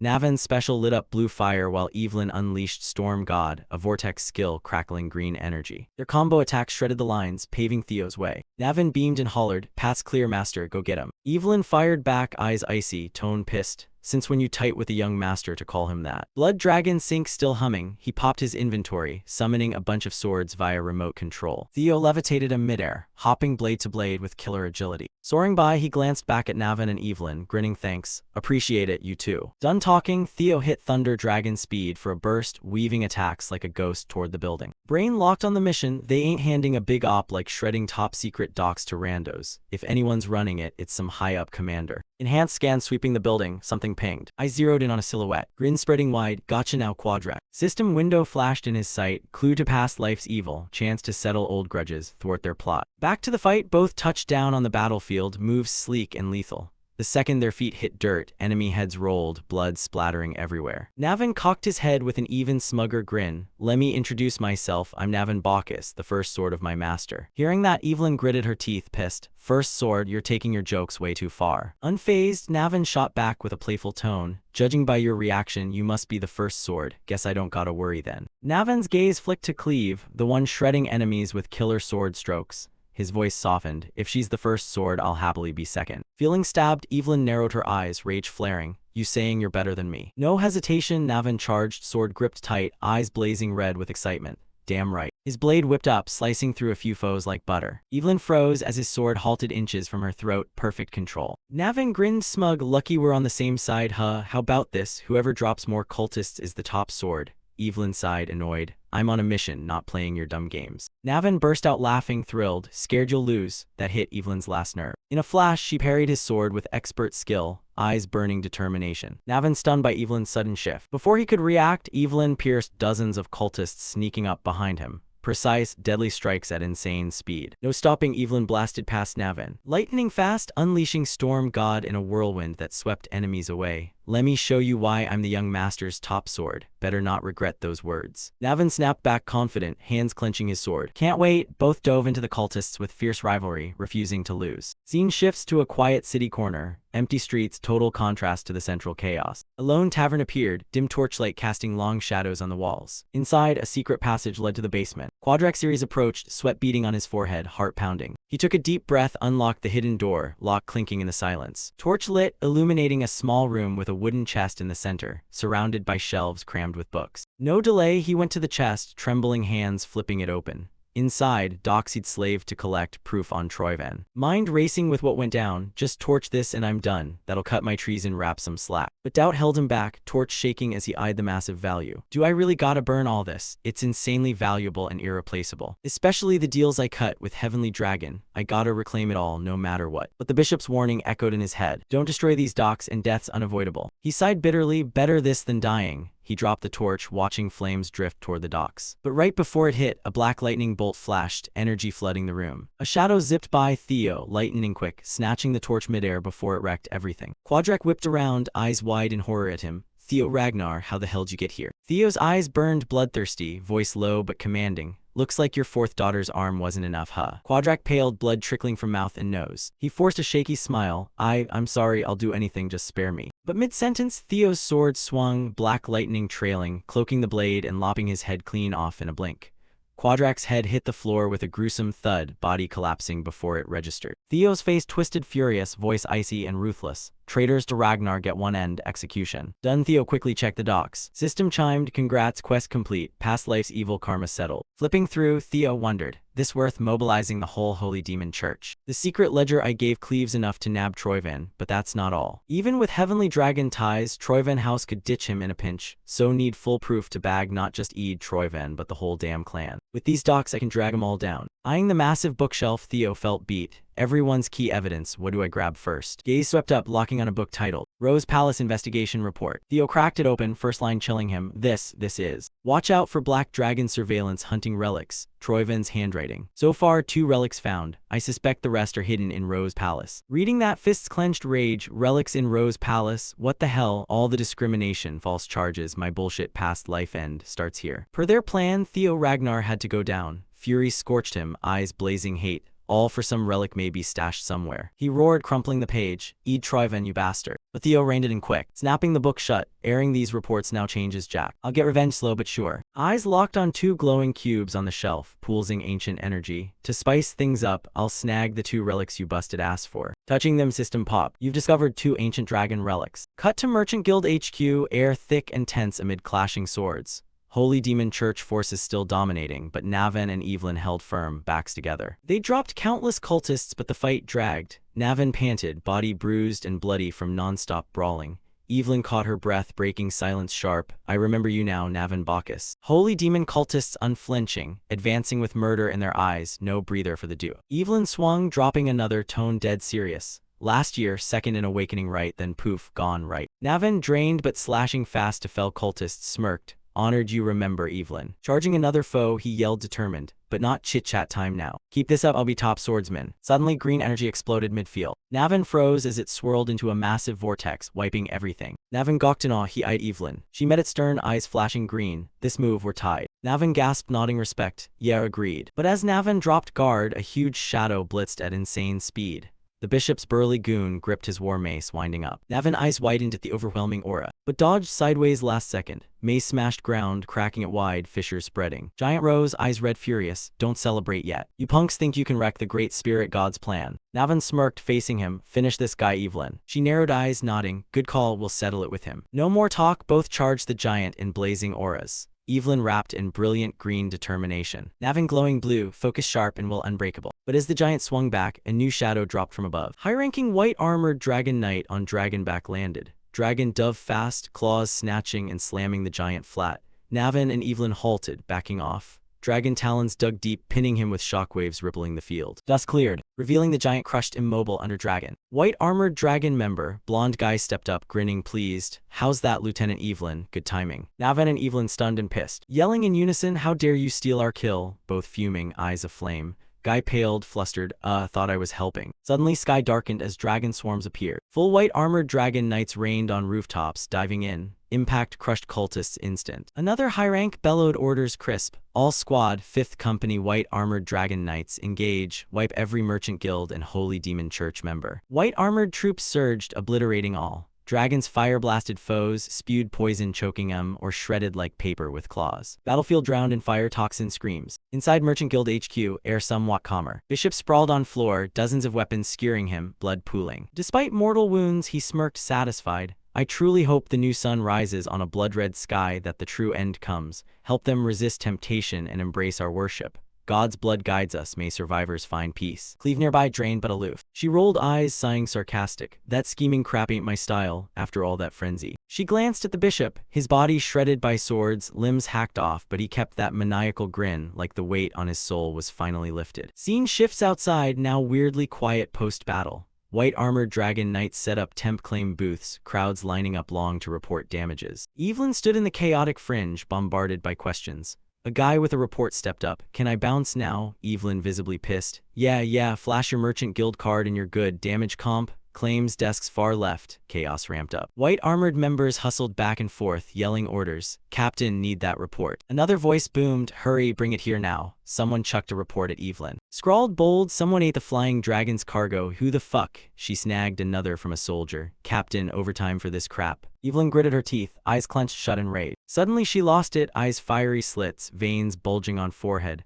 Why the hell you keep yelling for me, you assholes? She snatched the nearest table and hurled it sky high. Toss flung members flying too. Then she roared bloodthirsty. Handle it your damn selves. I suck at paperwork anyway, got it? She scanned around, hunting someone. Huxial, where's Huxial? Where'd she ditch us after dumping this shit? Scene to peaceful city nook, simple tent, Theo and Evelyn in serious huddle. Theo eyed the docs. This is what the Merchant Guild boss wanted torched. Relic traces, leaked intel, betrayal plots detailed to hell. Cleve skimmed the docs and set him on the table. Proud grin, damn good job, mid-tier swordsman Theo Ragnar. Theo shocked, eyes bugging. Thanks, Cleve busted out laughing at his reaction, then got serious. You operate like a Huxial vet, so what do you think of Black Dragon's invite? Theo scratched head, awkward eye roll. About that. Cleve sighed, soft chuckle. No need to squirm, just messing. Theo laughed sheepish. Hard to tell if you're for real. Cleve shifted gears. One more thing, got good news. Heavenly Dragon arrest ops rolling. Last ledger nails his treason. You bagged him. Theo's eyes lit up, beaming grin. So that means. Cleve cut in firm. Yeah, Huxial elite squad's on it. Probably hauling him to the capital now. Right then, tent flap burst open. Huxial member rushed and frantic, panting. Major issue, sir. Theo and Cleve whipped around, faces stiff with worry. Cut sharp to battlefield, soldier steadying. He hid his real power. Troivan swung sword, slicing air at freakish speed and precision. Huxial elite from arrest team decapitated in a blink, body dropped as Eid stayed ice cold. Only morons show their hand. He scanned the field, high-rank Huxial all dead, head severed. Evil grin spread on his face. Congrats, Theo Ragnar. T-Rose Palace Axion. Dragon Slayer Swordsman, Series Guild, everything I slaved over. Voice trailed low but seething rage, face distorting, mad cackle. You really fucked it all up, Theo Ragnar, nothing left. Eyes narrowed, resolve hardening. Fine, party hard, go as wild as you want, Troyven's plan marches on. Gripped his sword tight, muttering, lost dragon slayer sword, but I snagged this, good enough. Trudged into thick snow, fatting away, whispering to the wind, almost time. Scene to T. Rose Palace, usual hustle cranked by big event prep. Courtyard jammed, everyone moving purposeful, air buzzing excitement. Inside hall, nobles clustered, chatting lively, tailors measuring precise for fresh gowns. Vibe thrilled anticipation as Lux Fits prepped for top VIPs. A lady squealed, oh man, this design's exquisite. Another beamed, you've waited forever, right? Amid teeming crowd, lone figure stood silent in hall corner, sharp contrast to lavish frenzy. Demon Smith, calmly puffing pipe, eyeing nobles detached, overheard, when those spell seals ready, just fresh, gotta QC. Eyes narrowed as scene busied more. Suddenly, familiar voice cut her thoughts. Mom, you finally here? Cecilia chirped, delighted, approaching radiant. She turned to daughter, what's up with those tailors? Cecilia pumped, new store opening soon. High-end brand, luxe fabrics and dazzling jewels. Her face froze, staring at daughter blank. After a beat of silence, Cecilia spilled details, excitement surging. Smile crept on Demon Smith's face, eyes brimming love and pride. Haven't seen this smile in forever, huh? Prettier than any gem or jewel. Sudden, Cecilia grabbed mom's hand, beaming, so don't sweat the price. Huh. Cecilia surprised, you didn't come for that, Smith tusked, light smile, you catch on quick. But not just that, here for big news on Rose Palace. Hearing Rose Palace, Cecilia's eyes bulged terror, sweat beating forehead. Gripped mom's hand hard, nothing bad with my son, right? That bastard strike again. Looked at daughter, eyes softening pity. What have you endured all this time? Gently hand on Cecilia's head, soothing. Easy, no freakout, actually total opposite. Puff pipe smoke curling around continued. Brace yourself, sweetie. That woman, Cecilia's face pure shock, eyes wide horror. Scene to Rose Palace, horrific tableau unfolding. Air heavy with death reek. Blood-smeared walls, floors. Corpses strewn courtyard, witnesses frozen wide-eyed terror. Gate draped severed heads, chilling message. Each marked Ragnar clan traitor. Hearing that, Cecilia crumpled to knees. Mom's words echoed, no solace. Looked up, teary, frail voice. Sorry mom, just relieved it's finally done. Demon Smith knelt by daughter, heart aching. Hugged tight, sweetie, she needs you now more than ever. Cecilia leaned into mom, sobbing hard, unleashing bottled pain. It really happened, right mom? Looked at daughter, eyes misty, warm but tinged sad. Ever seen a fairy lie? Cecilia's sobs quieted, words waited. All this time. Kept it buried but daily felt like blade walking. Framed, baseless blame, even hits. Told no one but nearly died tons. Each time, begged him to spare my boy's life. Cecilia looked up, tear-soaked face. All that pressure vanished. Really over now, right mom? Seeing that, Demon Smith teared up too. Looked at daughter, pride-laced pity. Never fully grasped your solo burden, Cecilia. Yeah, done, love. Endured way too much alone. You nailed it, my girl. Scene to Theo's mansion, him and Navin fresh off battle. Heavy gig but vibe lighter.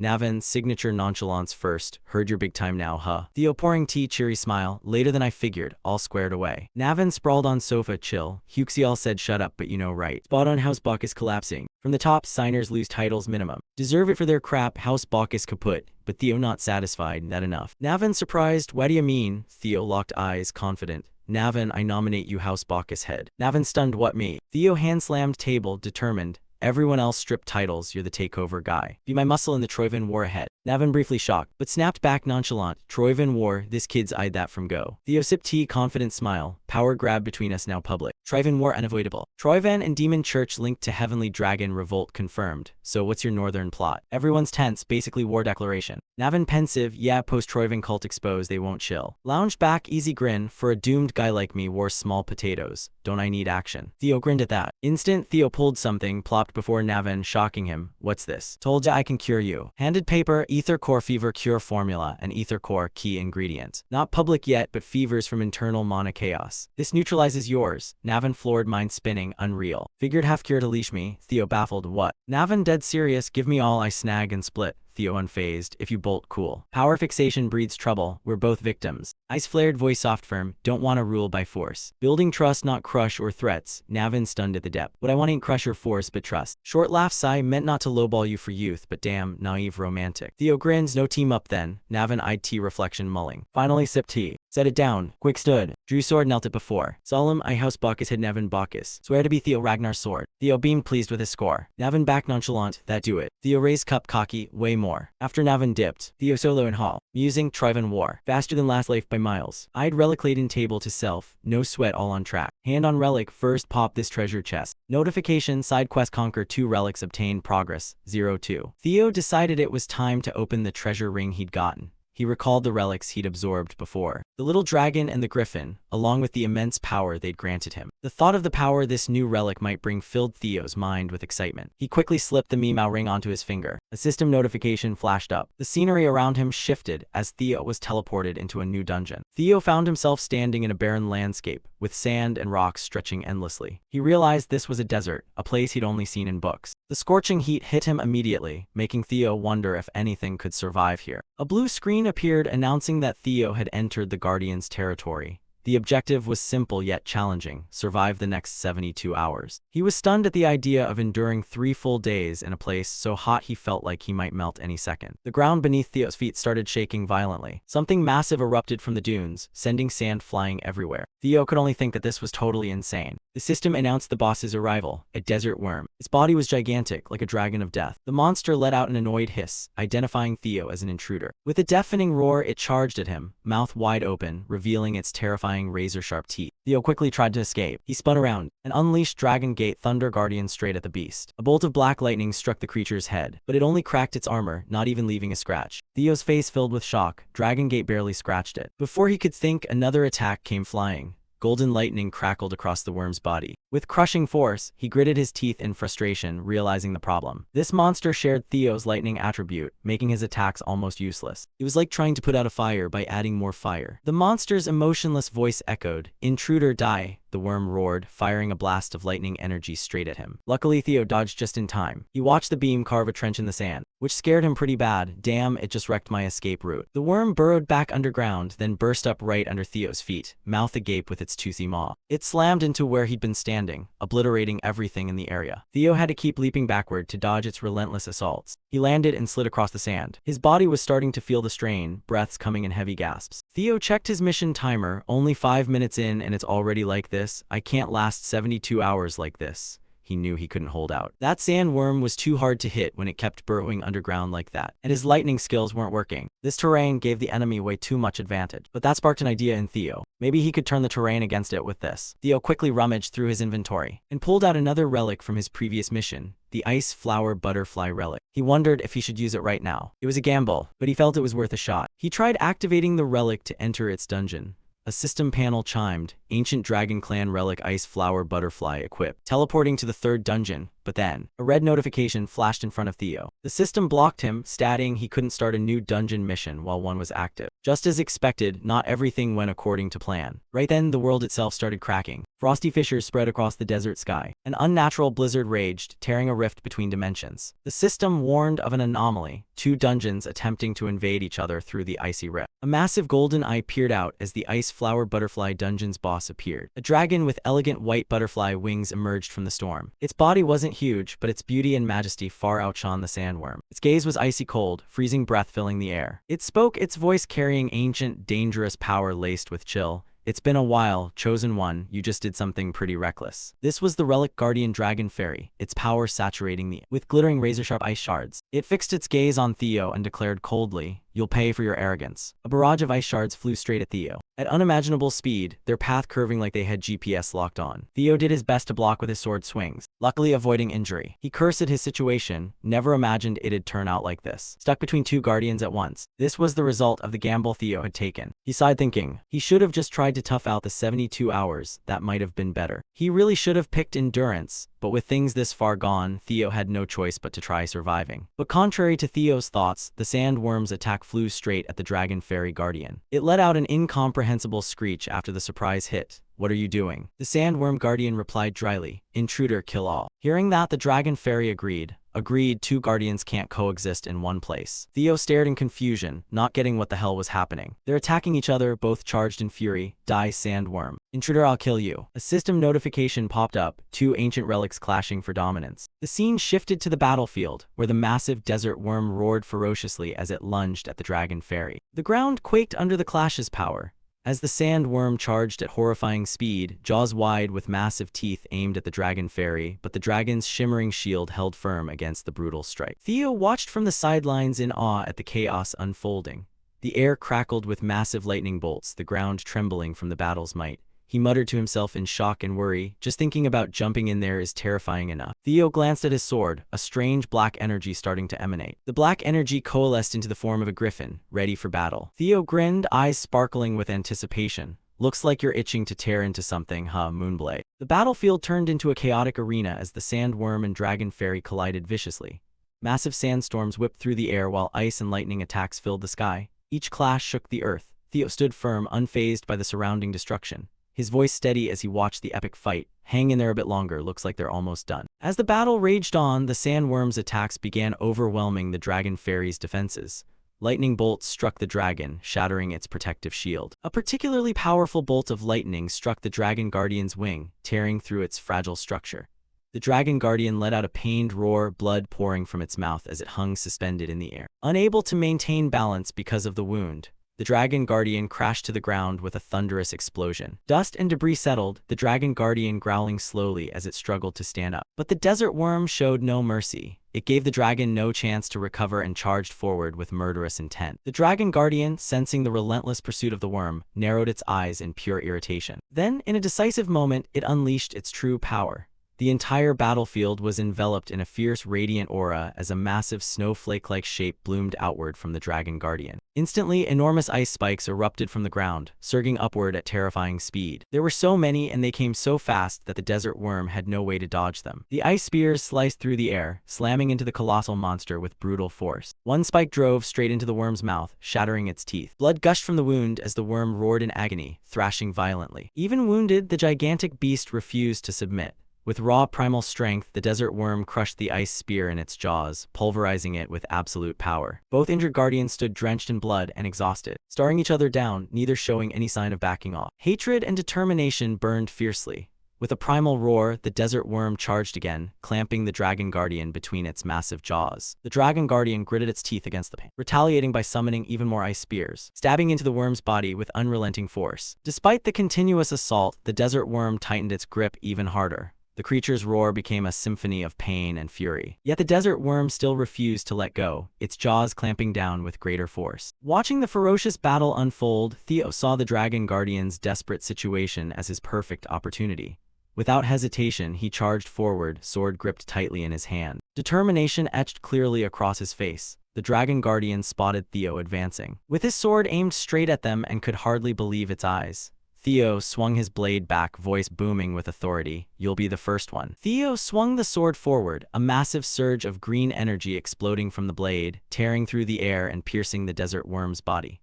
The strike ripped clean through the worm with terrifying power, sending shockwaves ripping across the battlefield. The worm let out a scream of agony, its body convulsing as Theo's attack carved through it. But Theo wasn't done. He charged in again for another finishing blow. Go wild, Griffin, from the moonlight blade. The griffin burst forth in a torrent of power. It dove toward the desert worm with lethal precision. The worm, still dazed from the previous strike, roared in defiance, but it was already too late. The griffin tore through the air, razor-sharp claws slicing the desert worm's head clean off in one effortless motion. Standing off to the side, the dragon guardian watched in stunned silence, eyes wide with shock as it witnessed the desert worm's defeat. What the hell is this? The desert worm's gigantic body collapsed to the ground with a deafening crash, blood pouring from the wound as it sank into the sand. Theo landed calmly on the ground, then shifted his attention to the system window that appeared in front of him. Congratulations, you have successfully hunted the desert worm. You have conquered one of the 2 restored relics. Theo smiled, eyes gleaming with satisfaction. Just as I expected, hunting the worm is basically the same as conquering the relics. One of Theo's eyes turned a deep crimson, brimming with intense bloodlust. Only you're left now. But before he could continue, the dragon guardian hurriedly interrupted. Wait, let's talk for a second. Theo turned toward the dragon guardian with a relaxed expression. What do you want to say now? The dragon guardian tried to persuade him. Theo, this isn't the right way to conquer the relics of the ancient dragon. Theo raised an eyebrow, slightly puzzled. The dragon guardian closed its eyes, voice growing more solemn. I am the wisest guardian of them all. I exist here to test your intellect. But before the dragon guardian could finish, Theo's dark aura flared up again. His eyes glinted as his voice turned cold and sinister. Perfect timing. Theo began walking toward the dragon guardian, steps slow and deliberate. I've already proven my intellect. The dragon guardian realized there was no time left to negotiate and started sweating nervously. Wait, I haven't. But Theo didn't let it finish. I'm the one who made both of you fight each other, right? Theo swung his sword back to unleash a devastating strike, eyes blazing red as he released the full power of the griffin once more. if you really are the wisest guardian, then just accept the end that's coming for you. As Theo unleashed his full power, the Dragon Guardian's final words echoed desperately through the air. Hold on. Let me give you a riddle. A massive explosion erupted from Theo's attack, the sheer force so overwhelming that the visible shockwave could be seen from miles across the battlefield. A system window flashed in front of him. Congratulations, you have successfully hunted the Dragon Guardian. Before Theo could even process the notification, everything around him began to shift. In the blink of an eye, he was teleported back to his room. Theo's hand slamming down on the table as he still clutched the ring tightly, the remaining relic, shaped like a snowflake, clearly visible on his ear. Theo could feel the weight of both items, the power surging inside them. A slow smile spread across Theo's face as relief washed over him while he gazed at the relics in his hands. Finally, I've completed both of them. Another system window appeared, confirming his victory. You have completed the side quest by conquering both relics. But before Theo could finish speaking, a strange sensation hit him. Black mana began spreading, dark tendrils creeping out and enveloping the entire room. Theo turned his attention to the moonlight blade still gripped in his hand. It radiated darker energy than ever before. Confused, he brought the sword closer to his face, trying to understand what was happening. Suddenly, a shadow flickered at the edge of his vision and Theo's heart sank. The shadow took the form of a griffin, its eyes blazing with murderous intent. The creature's voice came low and vicious, slicing through the silence. Theo Ragnar. I want to devour you alive. Theo's eyes widened in shock as the griffin's aura began to twist and warp. Theo gritted his teeth, desperately trying to pull back the black substance spreading across his hand. It was as if the darkness had come alive, rapidly wrapping around the sword and his body. Theo's eyes widened as realization hit him. Damn it, I suppressed it once before, but I forgot. The moonlight blade has always craved flesh and blood. And if I'm not mistaken, it must have absorbed the power of both guardians before we came back. The black substance now resembled sticky thread, coiling around his arm then his torso, dragging him deeper into the darkness. Theo fought back, but the energy moved too fast, binding him tighter with every struggle. His body tensed as the darkness squeezed harder. It was far stronger than before. I have to do something fast or I'll be swallowed whole. From the darkness, the griffin fully materialized, its blazing eyes locked onto Theo. The creature's form grew larger as it approached, body wreathed in black energy. Theo's heart pounded as he grasped the true danger. The griffin's voice rumbled low and mocking. Theo Ragnar, I'm going to devour you right here. And with that, I'll chase the moonlight once again. The room seemed to shrink around Theo as the black energy completely engulfed everything. In an instant, Theo was fully encased in a sphere of dark energy. The room fell silent and pitch black with no escape in sight. He gasped for breath, chest aching as if crushed, desperately clinging to whatever clarity he had left. When he opened his eyes, he found himself standing in a colorless void where faint ripples drifted past like a strange, dreamlike haze. Where the hell am I? The question echoed in his mind with no answer. Shadows around him began to stir, slowly taking shape into ghostly figures carrying the stench of death. They were the guardians he had once faced and defeated in bloody battles. Now they surrounded him, cold eyes ready to devour his soul. A chill ran down his spine as the horrifying truth sank in. He was trapped inside the belly of a colossal monster, where darkness reigned like a cruel king. The Dragon Guardian appeared, eyes burning like hellfire. Its cold voice declaring that the griffin had swallowed him whole. Its words cut through the air like a blade, warning that the beast would soon tear out his heart. Fate that Theo, despite the unease in his heart, seemed mentally prepared to face. The other guardians laughed mockingly, voices dripping with contempt, calling him a foolish chosen one. They ridiculed his ambition, daring to dream of claiming their power while unable to even tame a single griffin. But Theo, with astonishing calm, stood firm against the taunts. He looked straight at them, voice low but steady. If my heart gets devoured, what happens then? The Dragon Guardian replied, voice icy enough to freeze all hope. You will die. The Desert Worm cut in, voice deep and arrogant. We are immortal, we never die. Only you face oblivion. The Dragon Guardian nodded, adding that they would return to the sacred relic, waiting for the next chosen one, even if it felt somewhat boring for immortal beings like them. Silence fell heavy as a curse. Their words hung in the air like sharp blades, stabbing at Theo's pride. But he didn't falter. Suddenly he spoke, voice sharp as a blade. Have you all forgotten the duty given by the ancient dragon? The question struck like a surprise blow, leaving the guardians stunned, their eyes flickering with uncertainty. He reminded them of their sacred duty to support the chosen one in confronting the nameless king, the threat that could bring the entire world to ruin. He warned that if he failed, the world would descend into chaos and their own irresponsibility would be the cause. His words burned like wildfire, scorching the arrogance of the Dragon Guardians and leaving them speechless. With a challenging smirk, he stared directly at them. You only care about your own interests, don't you? Or do you actually want to fulfill your duty? The Dragon Guardian erupted in rage, massive wings trembling as it roared that he dared insult their master. It threatened, voice thick with killing intent. It seems you really want to die. But Theo didn't flinch. He met its blazing eyes head-on, voice low but powerful. Then kill me. Stop threatening and just do it. If you want to watch the world collapse because of your own failure. The space fell silent, only Theo's heavy breathing echoing. The Guardians looked at him, their gazes shifting, as if seeing him clearly for the first time, not as a weak chosen one, but as an unyielding warrior. Not as a weak chosen one, but as an unyielding warrior. The desert worm spoke first, its deep voice rumbling like cracking earth. The crystal prison that once held it shattered, dissolving into dust within the void. Both Guardians, though reluctantly, acknowledged his courage. The worm called him brave, while the Dragon Guardian, with slight hesitation, admitted it was impressed by his confidence. You're pretty good, it said, voice no longer as arrogant as before. It declared it would open the gate to let him out. The worm agreed as well. And a gate slowly materialized in front of Theo, shimmering with faint light like a promise of freedom.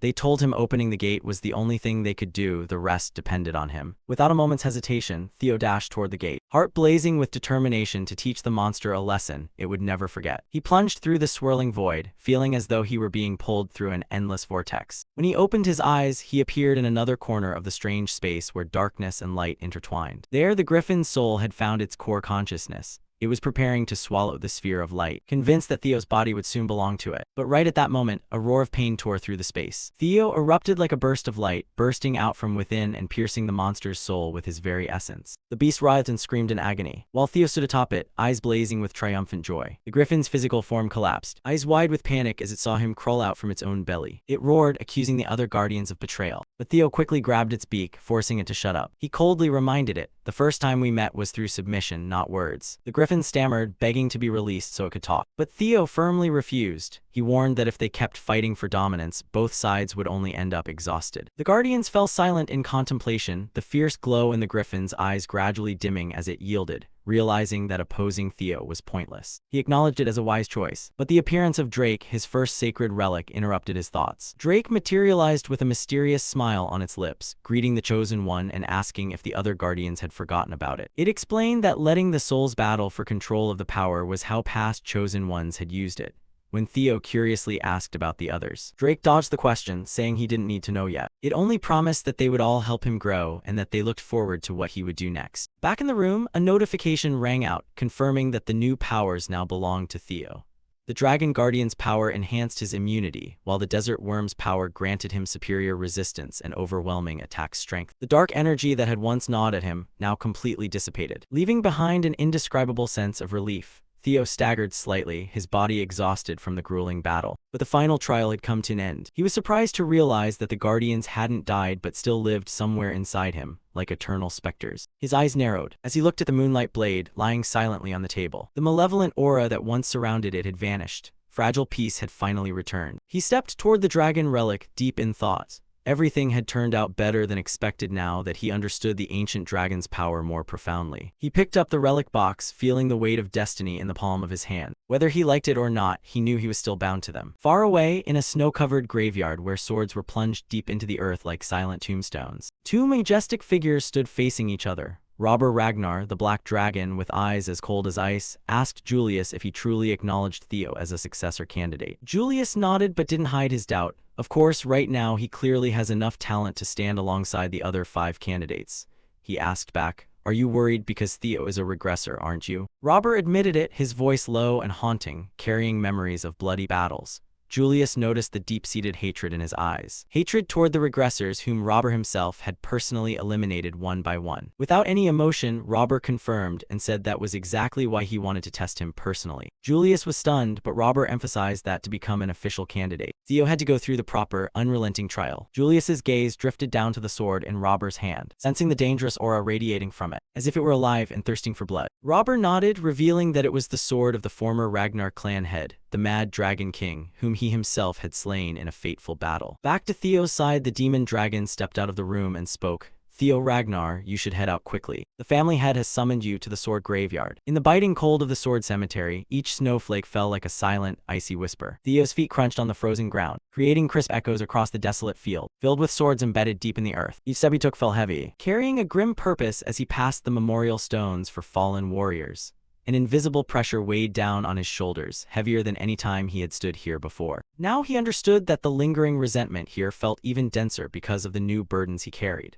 The family head's final words from their last meeting echoed in his mind, a bitter smile touching his lips as their meaning finally became clear. Suddenly, a cold, sharp voice cut through the wind, announcing his arrival. Theo immediately dropped to one knee, respectfully greeting the great clan head standing imposingly before him. He waved a hand, dismissing the formality. "That's enough, Theo Ragnar." With a cold, precise voice, he began listing Theo's recent achievements, from the treacherous instructor to his own older brother, Axion, and then to the master of the Rose Palace executed for treason. But that wasn't all. The entire series merchant guild had been wiped out, and the Central Intelligence Bureau was nearly completely destroyed. He ended with a sentence that hit Theo like a punch to the gut. All of them in their final moments screamed your name. Those words pierced his heart like a sword, leaving Theo stunned. Before he could offer any defense, Julius ordered, voice sharp as a blade, "No more useless excuses." He explained that a family head must silently bear such heavy responsibilities. Then with icy eyes he handed Theo a menacing greatsword, the Mad Dragon Sword. Theo stared at it in shock, recognizing the name, that of a former brutal clan head who had once massacred thousands, and whom the current family head had personally defeated. Seeing Theo's reaction, the family head realized he knew something. Theo quickly bowed and answered carefully, "Isn't that the sword of the previous family head? That's all I know." He had to be cautious since information about the Mad Dragon was currently classified. The family head fell silent, eyes sharp and contemplative. He asked, voice deep like thunder, "Don't you have enough information about your previous family head from your past life?" The question struck like a slash, shattering Theo's composure. His secret had been discovered. Julius's eyes flared with killing intent, carrying overwhelming pressure, making Theo struggle to breathe. "I extremely despise regressors. They change this world according to their whims, greedy and foolish creatures. They treat this world like a chessboard they can flip whenever they please. That's why I swore to personally eliminate any regressor I discover." Killing intent poured from the family head, flooding the space with terrifying oppression. Theo's face tightened in fear. This wasn't a test, he was dead serious. Theo sensed the horrifying power from his father, a being so strong he was nearly a demigod, and not even a regressor. He ordered Theo to take the Mad Dragon's sword. If he could overcome its resentment, he would be recognized. But Julius declared he would only accept Theo Ragnar as a human. The regressor within him would be erased forever. Theo hesitated and asked, "What does that mean?" The family head coldly explained, "Everything you've ever met, saved, or achieved through regression will be erased, as if it never existed." Theo's mind flashed through familiar images. People he hadn't met in his previous life, those fated to die, those he never knew. All of it would vanish. Clenching his fist, the darkness of past failures loomed over his mind. He turned to leave. "If that's the case, then I refuse." But the family head's voice echoed, "No, you don't get to refuse. I told you I would kill all regressors. You have two choices in front of you. Refuse my offer and die right here, or survive as the sixth heir after purging your past as a regressor." Theo stood on the razor's edge of a brutal decision, his mind raging in fierce conflict. He admitted his desire for his father's recognition, but if it meant achieving it that way, he would reject all of his power. Before he could even draw his sword, the family head swiftly severed his arm in the blink of an eye. "Did you really think that position could be taken so easily?" Theo's eyes widened in disbelief. "Did you think you could reach it without any sacrifice or loss?" He slammed the sword into the ground, amplifying the pressure until Theo could no longer stand firm.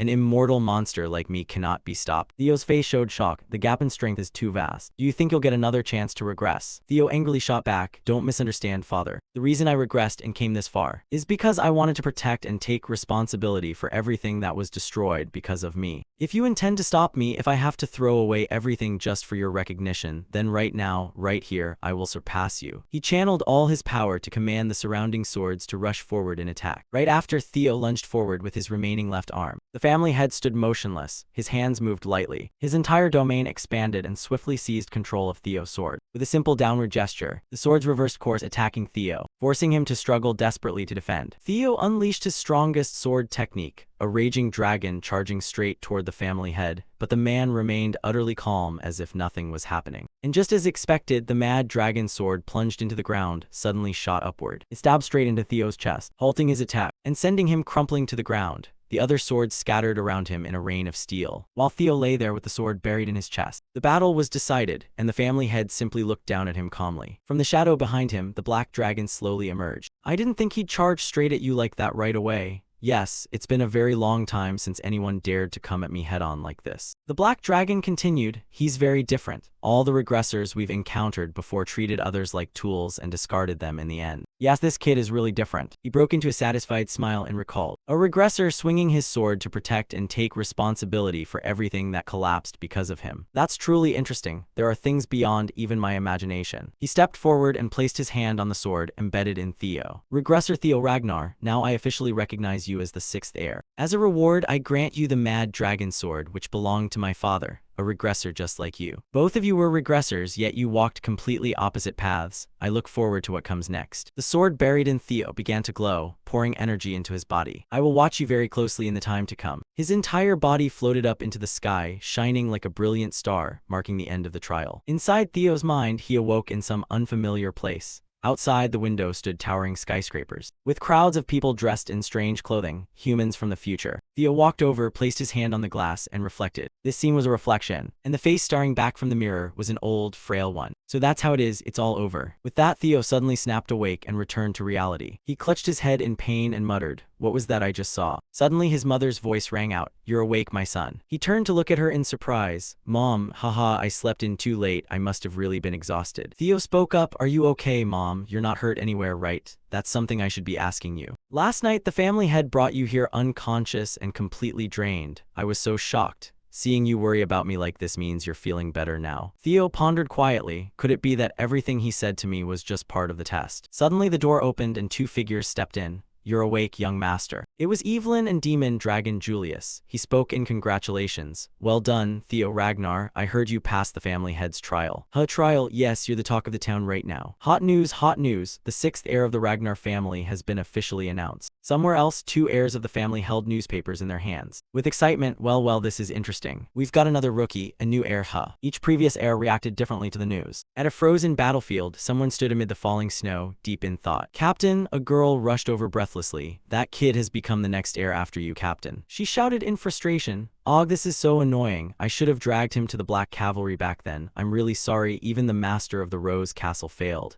"You don't need to blame yourself like that, Ian." He held the paper and smiled. "Theo Ragnar. I think it's time I paid you a visit." He was the captain of the Black Cavalry, Theo Ragnar. At the same time, outside the Grand Hall, the rank siblings appeared, blending into the lively atmosphere of the party. Hulkus, looking annoyed, tugged at his uncomfortably tight tie and grumbled, "This suit is way too tight, I just want to rip it off already." Erica immediately scolded him, "Just endure it. It's exactly because of behavior like that people keep saying the rank clan is full of barbarians." From behind them, a voice cut through their conversation. "Looks like everyone's here now, huh?" Spotting Remington, the rank siblings instantly lit up with joy, their faces brightening. Remington flashed a friendly smile and asked, "How everyone doing?" Hulkus turned around and spoke up, "You've been making quite a name for yourself out west lately. I heard you're on par with the Heavenly Dragon Peak." Remington laughed modestly. "Haha, rumors always get exaggerated way too much." Glancing around the banquet hall, he added, "By the way, has anyone seen Theo? I wanted to ask him a few things about the White Armor Cavalry." Right then, Ray appeared from behind, her voice soft but laced with meaning. "You're asking about Theo." Remington looked flustered and quickly apologized. "How could I dare look for someone else right in front of the star of this party?" Ray smiled back. "It's fine, I know exactly what kind of event this is." She suddenly noticed the wine glass in her hand trembling slightly, as if mirroring the tension hanging in the air. Then everyone's attention turned to the confrontation between Theo and Thorkel. An intense, silent test of strength. Hulkus asked in surprise, "Is that Theo?" Remington nodded confidently. Who else would pull something like that right here? The power struggle dragged on for a moment, the banquet hall's atmosphere feeling compressed under the pressure of their two clashing auras. Finally, Thorkel suddenly gave up, laughing loudly. "I concede." Theo smiled back. "What are you talking about? You were clearly holding back for me." Thorkel didn't deny it but added, "I won't argue with that. But being too humble can sometimes come off as mocking your opponent. Still, everything I said is the truth. If we went back to when I was your age, I'd lose without question." Theo replied softly, "You're giving me too much credit." Thorkel turned to the crowd and announced loudly, "Seeing such an impressive little brother makes me genuinely happy." He raised his glass high and shouted, "To the new era of Ragnar." All the guests raised their glasses in unison, cheering, "To Ragnar." Thorkel turned back to Theo. "A successful debut for the new succession candidate, right?" Theo thanked him, but inwardly thought, Thorkel really knows how to play this. He showed off his strength to solidify his position, while publicly acknowledging his rival to win over the crowd. The atmosphere Navan and I built has now completely shifted in his favor. Thorkel Ragnar, you can't underestimate him just because of that mild-mannered appearance. A little later, his friends came over too. Hulkus turned to Theo and asked, "You haven't forgotten your oath to become my sword, right?" Meanwhile, murmurs rippled through the crowd. "How can someone reach that level at such a young age?" Another chimed in, "He's not engaged yet, right?" The scene shifted to the second floor of the palace, where an elder was seething with rage, inwardly planning to condemn Theo's actions and find a way to drive him out of the Ragnar family. The elder growled, "And yet there are fools who keep interfering." A mere bastard dares to stir up the clan like it's his personal playground. It makes me sick. Suddenly, he looked out toward the banquet hall and spotted Evelyn, his eyes igniting with fury. How dare that trash show her face here? A maid respectfully addressed Evelyn as captain and complimented her. You look absolutely stunning today. Evelyn was surprised, blushing as she asked, really? The maid insisted, have I ever flattered you falsely? You're truly beautiful and adorable. Hearing that, Evelyn grew flustered. She tried to hurry off to change into her uniform, but her subordinate stopped her. You can't wear a uniform to a party like this. At that moment, a wine glass flew straight into Evelyn's face, accompanied by a voice dripping with contempt. Just seeing that brat is enough to make my blood boil. Evelyn trembled, recognizing the voice. The door opened and the old man slowly approached. He roared, how dare you drag yourself here? Aaron angrily shot back, even if you're one of the 9 dragons, you have no right to treat the captain like this. Evelyn quickly held Aaron back, whispering softly, I'm fine, really. But from the top of her head, dark red blood was trickling down. I'm okay, truly I'm okay. For my sake, please don't do anything. Aaron thought to herself, I've never seen the captain this terrified. What on earth did that elder do to put her in this state? The old man stepped closer, radiating killing intent. I told you never to appear in front of me again. He glared at Evelyn's mechanical arm and sneered. And now what is this? He ripped the mechanical arm off in an instant. Aaron roared in fury, Captain. He hurled it to the ground. With a cold thud, you think slapping this pathetic toy on will make everything go back to the way it was. If you're trash, then live like trash, crawl on the ground and let others trample you. If I ever see you again, I'll tear you into 100 pieces. Evelyn panicked and ran away, while the elder stood there laughing loudly. Haha, finally that stench is gone. Aaron turned back, threatening to report this to the disciplinary council. But he challenged her, the council. Interesting, go ahead and do whatever you want. You're about to learn what real survival of the fittest in Ragnar means. Aaron was so furious she bit her lip until it bled, but right now she couldn't do anything to the bastard. Evelyn fled the palace, her heart heavy. Just as I thought, a place like this I never should have come. She had tried to endure, just one more time. If you dare call me father with that filthy mouth one more time, I'll rip you into 100 pieces. Get lost and never show your face to me again, got it? She had done everything she could to overcome her past pain, but in the end, nothing had changed. Suddenly, she bumped into someone in front of her. The demon dragon appeared unexpectedly, his voice calm but warm. Why the rush? The party that way. Looking at the demon dragon, Evelyn saw in him the father she never had, a faint spark of hope flickering in her eyes. Back in the banquet hall, while everyone was chatting happily, a sudden shout startled them all. Demon Dragon Julius Ragnar, commander of the White Armor Cavalry, had just snapped the elder's arm. The elder screamed in agony, do you know what you've just done? Captain of the White Dragon Squad, Julius Ragnar. The demon dragon released his grip and replied furiously, I already warned you, if you ever touch that child again, I'll make you regret your foolishness. The elder bellowed, you dare turn your back on Ragnar, seize this dangerous criminal at once. The disciplinary council immediately surrounded the demon dragon. Sharp sword tips pointed straight at the center. Showing no mercy, it's the law enforcers, they've intervened. The enforcement leader declared, Captain of the White Dragon Squad, Julius Ragnar, you are under arrest for injuring a council elder. We demand your cooperation, the demon dragon asked coldly, and if I refuse? The enforcement leader trembled before his killing intent. The demon dragon continued, Ragnar's laws state that an oath sworn on the sword must be upheld with one's life. 4 years ago, I swore on my sword in front of those old foxes, that if they ever dared touch that child again, I would make their lives a living hell. He unleashed a powerful wave of killing intent, sending the entire disciplinary council into panic. They could only retreat before the overwhelming pressure. Theo appeared, having heard that the demon dragon had broken the elder's arm. What? Can an inspector really handle this? Should we run? He thought to himself that none of this had happened in his previous life, so why now? Theo glanced at Evelyn, and suddenly understood the reason. Finally, everything was starting to make sense. Evelyn Nerville was the illegitimate child of Wolfgang Ragnar. To Wolfgang, who prized pure bloodline above all, Evelyn's existence was a shameful stain he wanted to bury at any cost. He had once planned to exile her, but the demon dragon recognized Evelyn's potential and recruited her into the White Armor Cavalry, ruining Wolfgang's plans. When Evelyn became vice commander and stood out with her exceptional talent, Wolfgang, fearing his secret would be exposed, exploited one of her mistakes to try and kill his own daughter. He disguised the whole thing as an accident. Evelyn survived by sheer luck but lost her left arm, making it impossible for her to hold reins anymore, so she was forced to retire from active duty and manage training ground number 4. She didn't even know events like these banquets existed. Wolfgang never expected her to show up here. All this chaos is the direct result of the changes Theo caused after returning to the past. That's exactly why. Theo feels he has to take responsibility and fix every variable he himself has thrown into disarray. The elder shouted, ladies and gentlemen, please look at this spectacle. The demon dragon's blatant contempt for the guardian elders of Ragnar, using the authority granted by the family head as one of the 9 dragons to threaten his own bloodline. Isn't this open rebellion? The demon dragon roared back in fury. You bastard, talking about abusing power. those words really coming out of your mouth? Theo quickly stepped in. Both sides are getting way too heated. Because of your personal grudge, my friend's birthday party, which should be full of joy, is now drowning in fear. Hearing Theo, the demon dragon gradually calmed down, but the elder was stunned that the boy dared to interfere. Theo continued, voice calm yet firm. Why don't we settle this the traditional Ragnar way? A one-on-one duel. The elder panicked and protested. Ridiculous. The demon dragon clearly injured me. No need for any duel. The fault lies entirely with him. But Theo insisted, you're right about that, but we can't let this chaos spiral any further. He turned respectfully to Lady Daffodil. Do you agree, my lady? The ice dragon lady, Neil Ragnar Tun, appeared in the banquet hall. She radiated an icy aura that made the elder and everyone around her shiver in fear. She spoke, voice thick with anger. This is my daughter's birthday party. This is my daughter's birthday party. What do you all think you're doing? The elder hurriedly explained, my lady, surely you can see what Julius has done. She replied, I have no interest in hearing more. These petty squabbles mean nothing to me. So let's end this quickly, as the boy suggested. That is the final mercy my patience will allow. A one-on-one duel, murmurs rippled through the crowd. Everyone worried that the elder's side had the advantage since they were all high-level swordsmen and above. With only the demon dragon truly capable of matching them, the elder thought to himself, exactly, only the demon dragon could win. And I hold the advantage. The duel rules were simple. Best of 3, 2 wins to claim victory.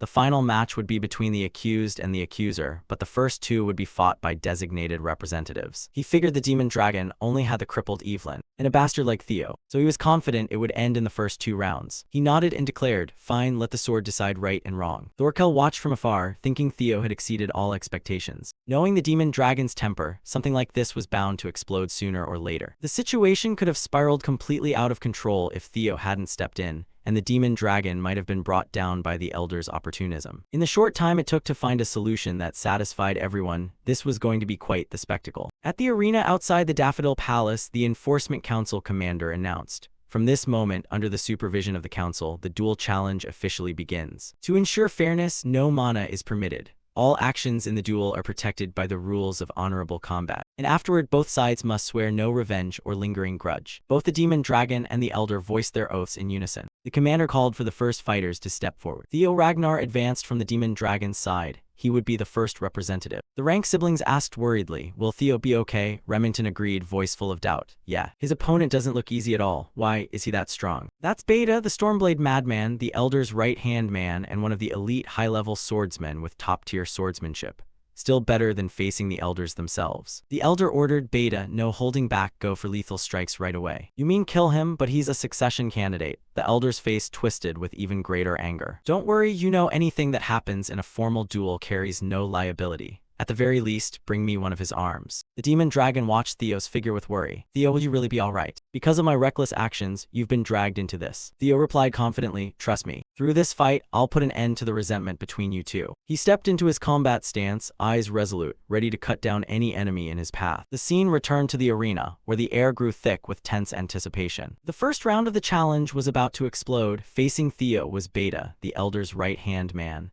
Beta responded by raising his sword in an offensive guard, radiating sharp confidence. The enforcement commander's whistle pierced the silence. Instantly, Theo charged forward, feet slamming into the ground and kicking up clouds of dust. He rushed straight ahead at terrifying speed. Beta didn't retreat, gripping his sword tightly with both hands and meeting Theo head-on. The clash of steel rang out deafeningly as their blades met. Shockwaves rippling across the arena. Dust billowed, stone cracked, and the sheer force made both stagger back, carving deep furrows into the ground with their feet. But Beta was no ordinary opponent. His figure blurred, vanishing and reappearing in flickers. In the blink of an eye, he appeared at Theo's flank, swinging his sword in a ferocious downward slash aimed to cleave him in two. Theo barely managed to raise his blade in time, reflexes honed from countless brushes with death.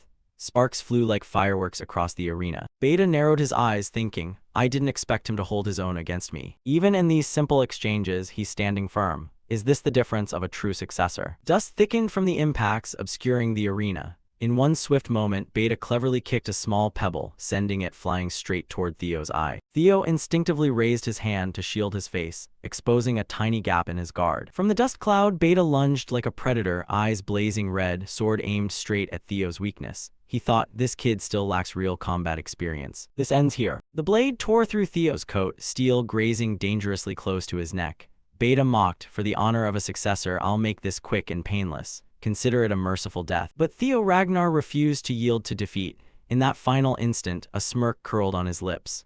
Theo tilted his head back, dodging the blade by a hair's breadth, then dropped low into a crouch, ready to exploit Beta's opening. Beta gritted his teeth. Did he deliberately leave himself open? But no counterattack came. Theo remained crouched motionless, sword held low. The absence of any follow-up threw Beta off, shattering his focus. Seizing the moment, Beta leaped back to create distance. He thought, if he'd pressed the attack, I might have died. Why did he stop? Theo clutched his head, body trembling. A cold, dark energy emanated from him, making the entire arena shudder. Inside Theo's mind, vicious voices screamed, "Kill them, kill everyone who mocked you. Abandon us, stole everything, burn it all." Beta watched, eyes narrowing, exposing another opening. Same old trick, you dare underestimate me that much. The successor roared and charged. You think I'll fall for it again? I'll cut right through you. His sword swung down toward Theo's neck, but this time it never touched flesh. Theo's blade snapped up, perfectly blocking the strike. Beta was stunned, he blocked it. Theo's demeanor had completely changed, face darkened, aura thick with killing intent, eyes glowing crimson as he stared inward, confronting the voices that wanted to devour him. Kill, kill, kill. Enough, I'll handle this fight myself.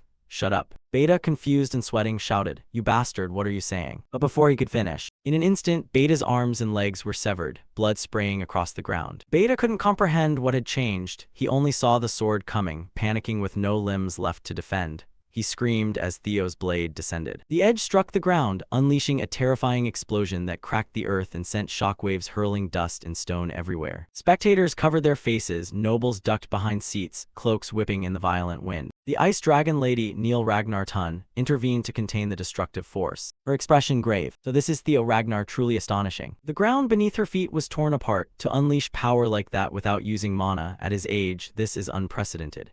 He's already surpassed standards most succession candidates never reach. When the final dust settled, Beta's mangled body lay sprawled on the ground, limbs severed, consciousness fading. The enforcement commander raised his hand, voice echoing across the now silent arena. Dual challenge round 1 victor, Theo Ragnar. The banquet hall erupted in gasps of shock, stunned whispers, and hurried murmurs. In Theo's mind, he couldn't stop replaying the moment. What was that feeling? It wasn't like the usual resentment clawing at me, it was completely different. So strange, like something was guiding me, pushing me to attack. Theo recalled the strike that split the arena. When I let go and merged with that feeling, I unleashed a power on a whole different level. A soft, bitter yet curious laugh escaped him, giving in to resentment. Dangerous, so dangerous, but if I could control it. He clenched his fist, excitement flashing across his face. If I can master it, I could be twice as strong as I am now. The silence shattered as the commander's voice boomed. Prepare for round 2. Both fighters, please step forward. Theo didn't hesitate, his footsteps echoing on the ground, the accused declaring his intent to keep fighting. On the opposite side, the elder gritted his teeth, the sound almost echoing. Theo Ragnar fighting in round 2, arrogant bastard. Fine, if you want to die so badly, I'll kill you right here. A new fighter emerged from the elder's side. His presence radiated authority. I'm counting on you, young heir of Ragnar. The man was Page Grasson, the mysterious swordmaster, once a dragon-tier swordsman. The rank sibling's jaws dropped. Erica's eyes widened, stunned. That sword, can he wield it without mana? Hulkus grinned ear to ear. That sword's no joke. I like it.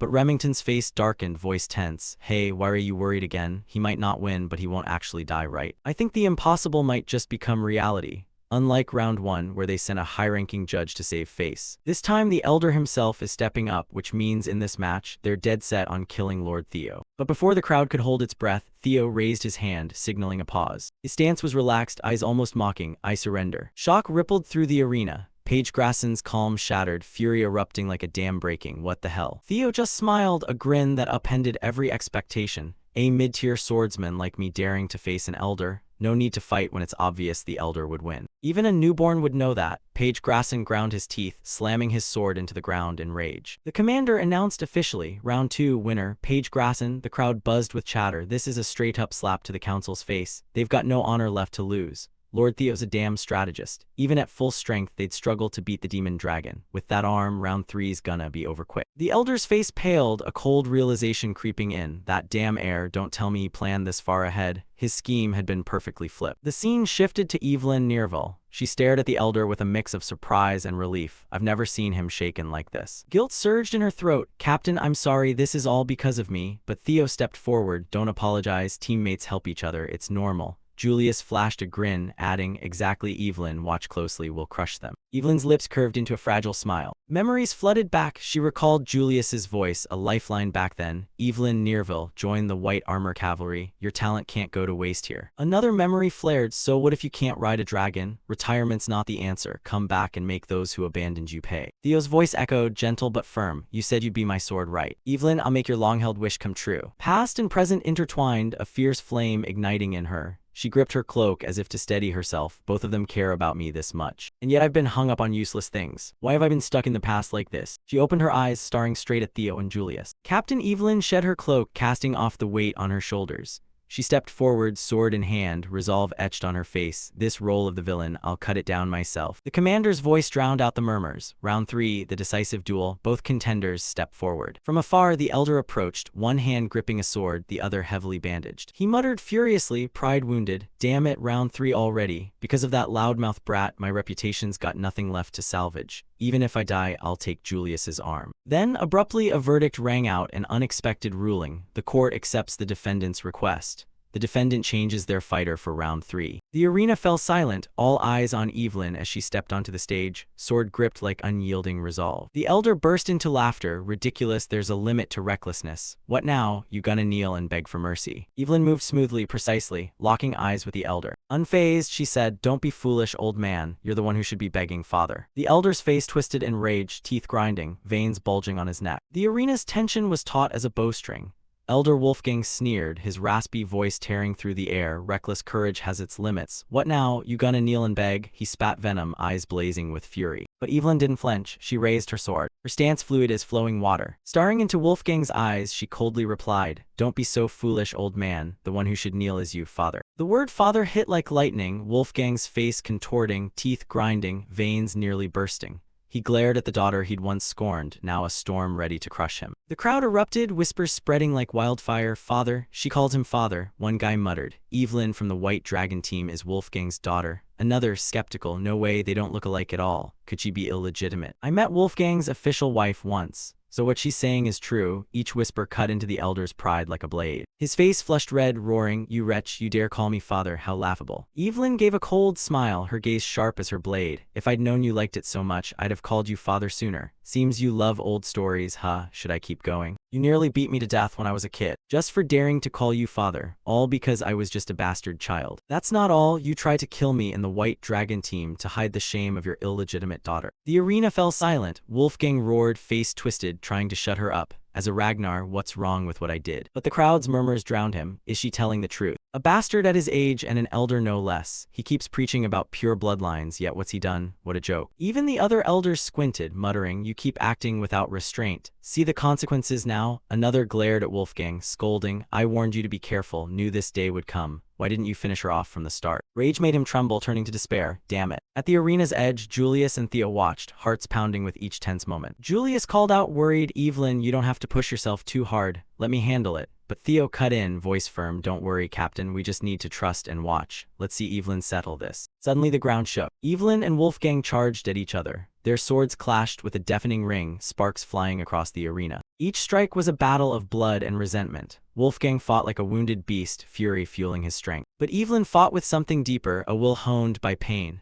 A faint vortex of energy swirled around her, making the air tremble. Julius's eyes widened, whispering in shock, no way. That's the divine wind dance. A roaring whirlwind swept through the arena, coiling around Evelyn like a summoned beast. Wolfgang was pushed back, stumbling, his steps faltering. On the stands, the elders' faction gaped. Divine wind dance, isn't that the storm's sword? How could she master the lost storm technique? Evelyn stood firm in the arena, eyes blazing, each move terrifyingly precise. The crowd couldn't believe their eyes. She's not just blocking Wolfgang's sword, she's pushing him back. How'd she learn the storm's lost technique? Crushing a top Ragnar swordsman. Theo in the stands gave a faint smile, calmly thinking, no surprise there. This challenge bans mana, meaning it's pure swordsmanship only, so differences in magic power don't matter. Without magic, Wolfgang's true nature is exposed. He lacks the solid foundation of a pureblood line, so he could never reach this level. Wolfgang couldn't believe his own daughter was pushing him back, his face twisting in humiliation. Damn it, I'll kill you. How dare you, you bastard. Evelyn gripped her sword tighter, her gaze icy. Wolfgang lunged, his sword crashing down like it meant to crush her. Evelyn met him head-on, their swords clashing with sparks like bursting stars. Wolfgang snarled, "You wretch, you think you can escape me? I'll beat you until you beg for mercy." But Evelyn gritted her teeth, countering with a sword strike that rang like thunder. Leaving Wolfgang stunned, she stared into his face and shouted, "Go ahead and try." Wolfgang's arrogance wavered for a moment. How is this possible? Evelyn's voice was fierce, eyes burning. "When I was a kid, you were my whole world. I was always terrified of you. But now I have people I can trust, people who care and won't abandon me. I'm not that weak little girl you once knew anymore." Wolfgang staggered under her declaration. He never expected the daughter he'd discarded to be this strong.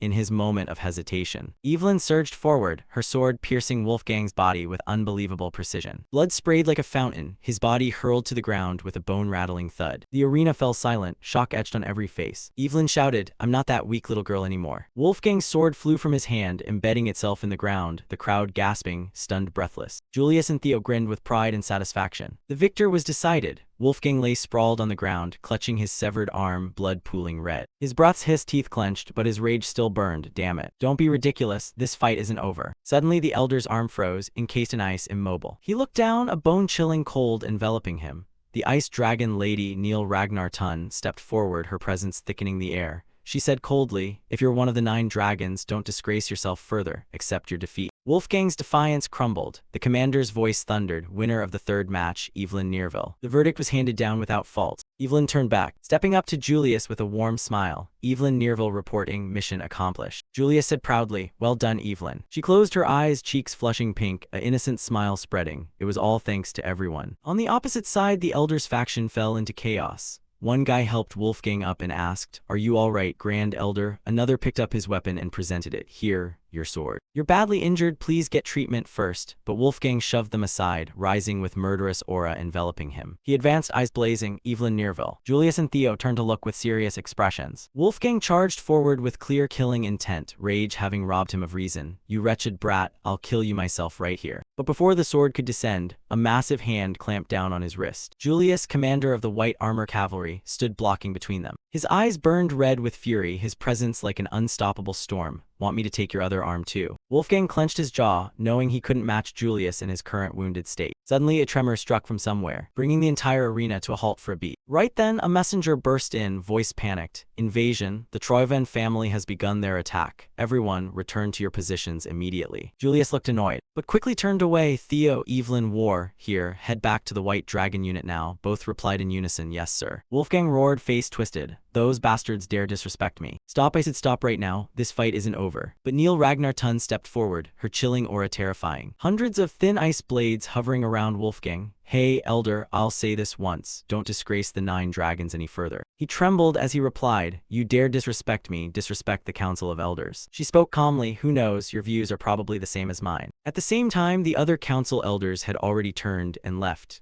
One said, "Even if the council's honor has hit rock bottom, we can't let a defeated fighter keep swinging his sword as our representative." Those words shattered Wolfgang's arrogance. He knelt down, humiliated beneath the banner that once flew for him. Julius watched the old man collapse and said with satisfaction, "Finally, this mess is over." What a pathetic end for a greedy old fool. The scene shifted to Troyven's main headquarters. Troyven sat on the commander's throne, his face cold as ice. A general reported, "We've captured the central highlands of TH letter 1B0 letter 1EDD and G letter 1EA3I. Harmon Castle is about to fall too." Troyven asked, "What about Ragnar's forces?" The general replied, "The Lord's cavalry and the troops of the 6 pillars are concentrating at the central highlands." Eid smirked, not out of joy, but because the plan was unfolding exactly as expected. "Those idiot Ragnars are moving just like I predicted." He clenched his fist. "They'll see this war as just one piece of a much greater scheme." He rose from his seat and approached, pointing at the map with a face full of delight. "While they pour their forces into the highlands, the place we'll swallow whole is right here. In the territory of the Bacchus family." The atmosphere hanging over the 6 great noble houses was heavy and gloomy. Outside the walls, one soldier whispered to his comrade about the new lord who had just taken office. He muttered that ever since that man became lord, he'd only locked himself in the castle, drowning in booze day and night. The soldier sighed deeply. In times like these, does he even realize he's the head of the family? The other soldier shook his head, voice full of resignation and despair. He said, "Anyone who could leave already did. What's the point of asking?" He added bitterly, "What good is a lord in a territory drowning in debt? Even the knights and vassals who served the Bacchus family for generations have abandoned it. So what can the new lord even do now? He gave a mocking snort. Maybe he should feel lucky he's still got money for drinks. The other soldier chuckled. True enough. Then he lowered his voice. By the way, isn't Ragnar sending reinforcements? Hearing reinforcements, the first soldier snorted. Jumping back mockingly, reinforcements? You mean that bunch of freeloaders? At this point, we're introduced to Ragnar's support team, including member Aud Naren and their captain, Sybil Dre. Another soldier grumbled that the team claimed to be on night patrol, but every time he checked, they were dead drunk, sprawled near the walls. The soldiers' disappointment deepened. They whispered among themselves that maybe Ragnar sent them here just to completely push Bacchus out of the war. After hearing all about the Lord and Ragnar's so-called reinforcements, one soldier burst out laughing. Ah, so that's how it is. Makes sense. Far off outside Bacchus Castle in the deep forest, a soldier who had secretly infiltrated for reconnaissance knelt before the Troyven forces, reporting everything he'd overheard. The Troyven commander, cold and calculating, asked if what the soldiers in the territory said was true. The spy confidently answered, yes, morale in Bacchus territory had hit rock bottom. He smirked, saying the campaign was already half complete. After the report, the Troyven commander let out a terrifying, ruthless laugh. He raised his voice so his entire force could hear. Did you all hear that? The enemy has already collapsed. The soldiers cheered. The enemy has collapsed. Let's finish this quick and go home. The troops roared, and soon after, the Troyven army began marching toward Bacchus Castle under the darkening night sky. On the castle walls, Sybil Dre, captain of Ragnar's support team, sighed and stretched, still looking half asleep from the earlier drinking. A moment later, a sudden gust swept across the wall. From the shadows, a Troyven soldier climbed the stone wall silently. His dagger glinted faintly under the moonlight. Spotting Sybil lounging lazily, he smirked. Jackpot, a drunk guard on duty, perfect for me. He raised the dagger and muttered, finish the rest of that booze in your next life. Just as he prepared to stab Sybil in the chest, the scene cut to a past conversation between the demon dragon and Theo Ragnar. The demon dragon sat behind his desk, sharp eyes fixed on Theo. He asked, you want independent command authority as a mid-tier swordsman? Denied. In wartime, combat campaigns come first, you get no special privileges. Theo calmly and composedly handed him a sealed envelope, saying, this concerns the war. Please read the contents. The demon dragon opened it, and after reading the documents inside, his expression changed instantly. His brows furrowed in shock. Is everything written here true? Theo nodded. Yes, Troyven's main targets right now are Harmon Castle and the Central Highlands, but those are just bait. The real objective is the floating archipelago in the territory. The demon dragon fell silent for a moment, thinking deeply, then muttered, logical, it makes sense. Back on this side, the protagonist continued his explanation. Through the incident with the series Assassin Guild hostages, it's clear they're cooperating with Troyven. And the predecessor of Black Tower was the Archipelago Sea Transport Union, the organization through which all the Empire's finances flow. The demon dragon narrowed his eyes. That explains Troyven's massive war funds. Theo agreed, exactly. With the island's strategic position, they'll become an even greater threat as the war drags on. That's why our top priority has to be reinforcing the neglected Bacchus territory. However, Troyven has concentrated enough forces at the Central Highlands and Harmon Castle to make it look like an all-out effort. Ragnar has also deployed troops to counter it. We have no more soldiers to spare. Theo said firmly, they can't just abandon those strategic points. That's why I'm requesting independent campaign command, from reinforcing Bacchus territory to investigating the suspected archipelago funding Troyven. Theo declared confidently, I can handle it all myself. The demon dragon looked at him in astonishment. You were thinking this far ahead from your very first request. The demon dragon gave a short laugh and finally nodded. Fine, since it concerns the war, there's no issue. Permission granted, but don't be too reckless. Theo bowed slightly. I'll keep that in mind. As the demon dragon watched Theo leave, he thought to himself that the documents Theo provided were high-quality intelligence. But the fact that Theo chose to report directly to me instead of to someone like Black Dragon, who specializes in intel, means Theo intends to act on his own. In that case, the demon dragon muttered inwardly, this permission is just a formality. The demon dragon muttered to himself, this permission is just a formality. If it's Theo, he's already prepared everything. Back to the present, right as the Troyven soldier prepared to stab Sybil, the supposedly drunk captain suddenly sprang into action. With lightning speed, Sybil hurled the bottle straight into the attacker's face, the liquid splashing into his eyes, temporarily blinding him. The Troyven soldier recoiled, rubbing his face, then froze when he realized it wasn't booze. It was orange juice. Sybil grinned wide and chuckled. I don't usually like drinking alcohol. Before the enemy could react, Sybil moved like a flash and took him down in one decisive strike, killing him instantly. Another support team member rushed over and reported that they dealt with the vanguard soldiers trying to infiltrate. Sybil nodded firmly. Good, hurry up and light the signal. His subordinates exchanged excited, confident looks. One commented that their swords would slice through Troyven's forces, something he never imagined back at the Flower Festival. Another laughed and said they weren't slacking either. As Sybil prepared to light the signal, he glanced at them mischievously and muttered that none of his team members ever listened to their captain anyway. Just as Sybil bent down to light the fire, one of the Troyven soldiers playing dead suddenly twitched. He grabbed his dagger and lunged at Sybil with wild eyes. Sybil and the others realized too late. The dagger swung toward him, but before the attack could land, a flash of metal streaked through the air, and the Troyven soldier's head rolled cleanly to the ground. Standing behind the corpse was a calm, confident man with a faint smile. It was Navan Bacchus, head of the Bacchus family. He slowly lowered his sword and said casually, "Be careful. If any of you get hurt, how am I supposed to face our lord?" Sybil, flustered by his presence, quickly bowed and said he'd correct his mistakes. Navan smiled warmly and waved it off. "I'm kidding, relax." But then his voice turned ice cold. "If you want to relax, though, there's something the lord should handle." Sybil casually handed the torch to Navan. "Mind holding the fire for me? I've got something to discuss with my teammates." Navan instantly responded with a deadpan face, raising his sword threateningly. Sybil got punched by Navan for joking around. Screams echoed on the wall. I was kidding, just kidding. I'll go do it right now." One by one, the signal fires along the castle walls burst into flame. Lighting up the dark night, soldiers rushed to their positions, shields raised and bows drawn, ready for the coming assault. Navan stepped onto the wall and looked down, his sharp eyes catching the Troyven forces climbing the stone walls.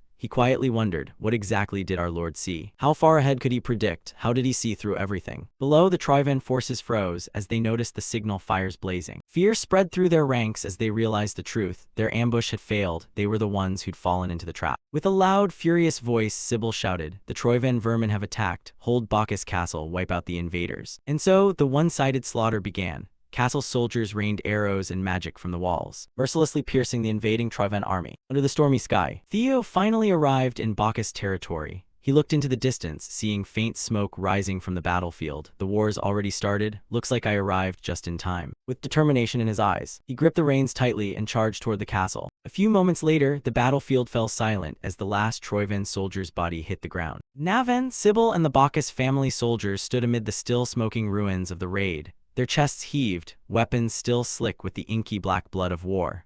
Lord Theo's order to defend Bacchus territory had been carried out to the letter. Theo glanced around, chuckling softly to himself. "You didn't have to yell like that, geez." He placed a warm hand on Sybil's shoulder. "You did really well." Those words hit Sybil harder than any blade ever could. Tears welled up in his eyes. He actually noticed me. Sybil stood frozen, basking in that recognition while his teammates crowded around, teasing him with a mix of envy. "So jealous of you, you lucky bastard." Theo walked over to Navan. "I didn't expect you to show up in person." Theo gave a small smile. "I just dropped by as a precaution. Looks like you guys didn't even need my help in the end." Navan glanced at Sybil and the other soldiers gathered near the signal fire with a curious smile. "Where'd you find people like them?" Theo's chest swelled with quiet pride. "They're the ones I trained with back when I was a beginner swordsman. They wanted to serve me, so they joined the Camellia Palace Guard." Theo looked at Navan and added, "Looks like they've earned your approval too, huh?" Navan bowed his head, his smile softening even more. "Honestly, at first I didn't have high hopes. They're just mid-tier swordsmen, no real combat experience or standout achievements. But after working with them for a few days, I could feel the difference. Their skills are still rough, sure, but I can trust them." Theo closed his eyes for a moment, soaking in the praise. "Hearing you say that makes me pretty proud too." He muttered under his breath, then opened his eyes and looked straight at Navan. "I've got a request for you, Navan." He gestured toward the long line of soldiers who had responded to the signal fire. "Now that the vassals and knights have left, the Bacchus Knights Order is empty. What do you think about training these friends of yours to become the Bacchus Knights Order?" Navan took a deep breath, excitement slowly creeping into his expression, slow but genuine. "A Knights Order. It's been a long time since I felt this kind of anticipation." Watching the change in him, responsibility settled naturally onto Navan's shoulders with ease. Theo straightened up, made his decision, and started walking away, waving casually. "Then I'm counting on you." Navan blinked, startled. "You're leaving already, young master." "Yeah," Theo replied simply. "I've seen what I needed to see here. I was just passing through anyway. I've got other things to handle." Navan asked, "Another purpose?" Theo turned back, answering cheerfully, "An investigation into the floating archipelago." Navan bowed his head and let out a small laugh. "I should be used to it by now.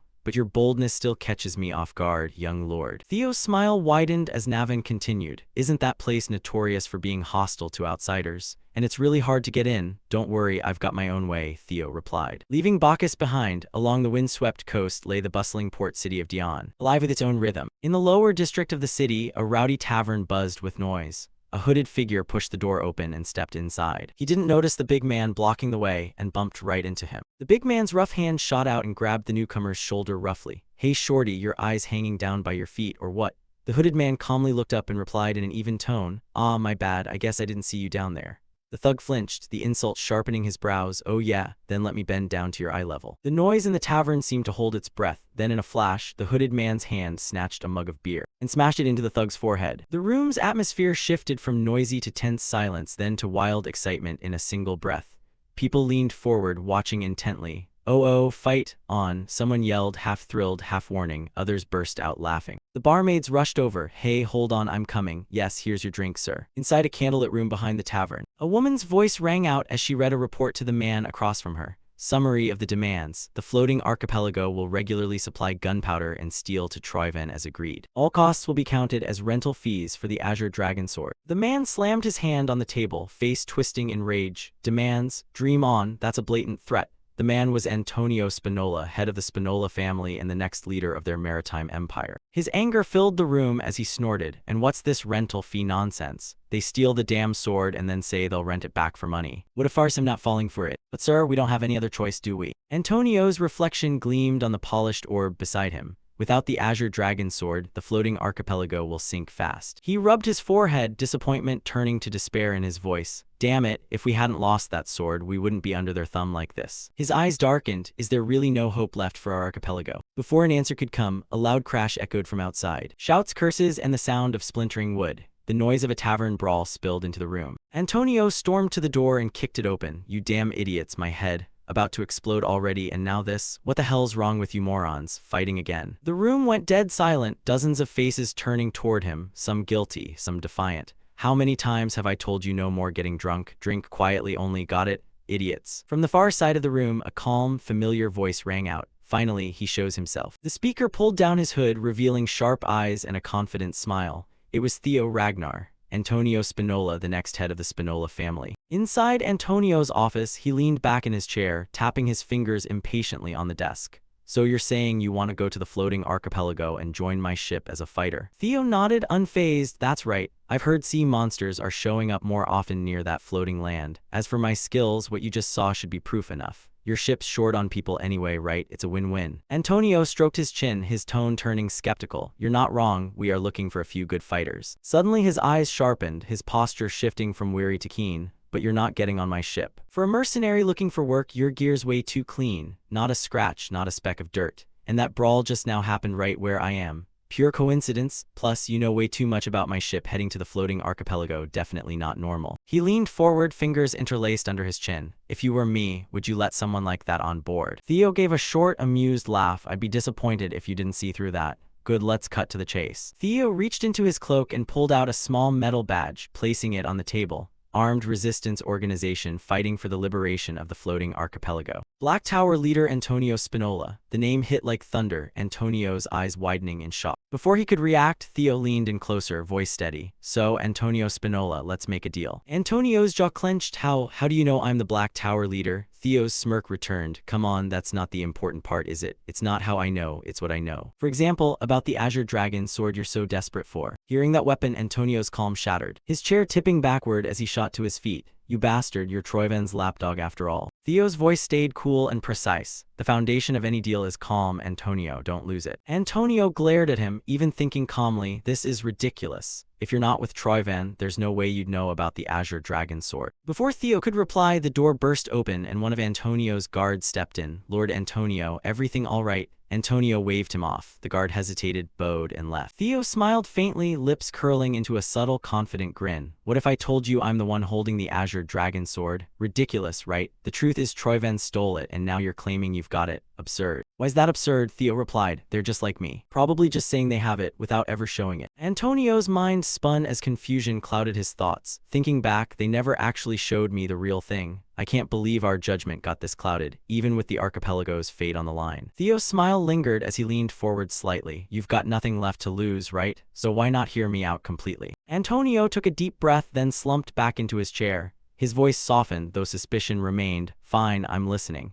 Theo's expression turned serious. "The legends and mysteries of the floating archipelago. All start with the story of the hero Kriemhild, right? A resigned sigh. Antonio opened a drawer beside him and pulled out an old journal. Looks like you already know the story. Yes, he drove his sword into the head of the sea dragon that ravaged the oceans. The floating archipelago is said to hover over the sea thanks to mysterious currents. But that's not true. The sea dragon sealed by Lord Kriemhild lies deep beneath the ocean, and the massive mana it releases creates an uplifting flow that keeps the islands afloat. The Azure Dragon Sword is the device maintaining that seal, a medium that stabilizes the mana flow. But ever since Troyven stole the Azure Dragon Sword, the mana flow has become unstable. If the sword isn't returned soon, the archipelago will sink to the bottom of the sea. Huge waves will rise from the ocean, tearing everything apart. Buildings, infrastructure, the people living there, their homes, their lives, everything will be swallowed by the sea. He looked straight at Theo, voice urgent. I'm not joking. Everyone's lives on the archipelago are in danger. If you really have the Azure Dragon Sword and return it to us, we'll give you anything you want. Theo's face darkened. Returning it isn't a real solution. Anyone could steal it again. The image of the Azure Dragon Sword flashed in Theo's mind, its dark light still etched in his memory.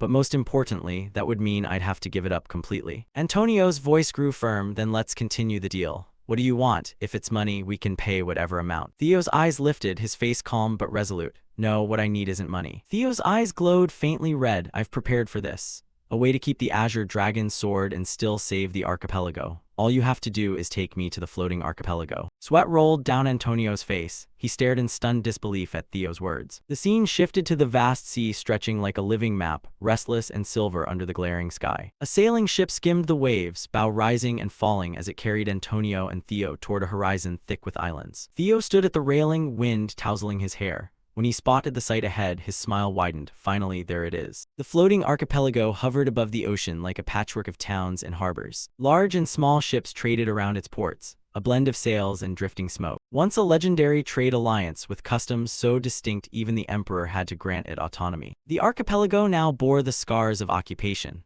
Under Troyven's control since the Great War, it had been stripped and turned into a military production hub. Watching a row of forges spitting sparks like fireflies, Theo felt a cold shiver grip his chest. By the end of the Great War, many satellite islands had slipped beneath the waves, vanishing from maps forever. He fixed his gaze on the islands, letting a thought settle like a blade in his mind. For the sake of both Ragnar and the archipelago, Troyven's traces must be erased. Before he could plan further, Antonio's voice cut across the deck. You're not kidding, right? You promised to save these islands. What you said earlier about stopping them from sinking by moving the islands themselves. Theo's smile didn't waver. Don't worry, it's possible. Because the sea dragon lies beneath the archipelago, deep at the ocean floor is an ancient guardian of the old dragon. Then Theo drew the Azure Dragon Sword from its sheath and placed it before the guardians. What does this sword look like to you guys? Drake said bluntly. Whoa, that's a real relic. Hunt's sword chimed in, a sacred artifact of the old dragon. As Theo reached out to nearly touch the sword, faint trails of energy shimmered out. He frowned, just as I thought, but why isn't it compatible with Ragnar? The fairy dragon tilted its head closer, hard to say.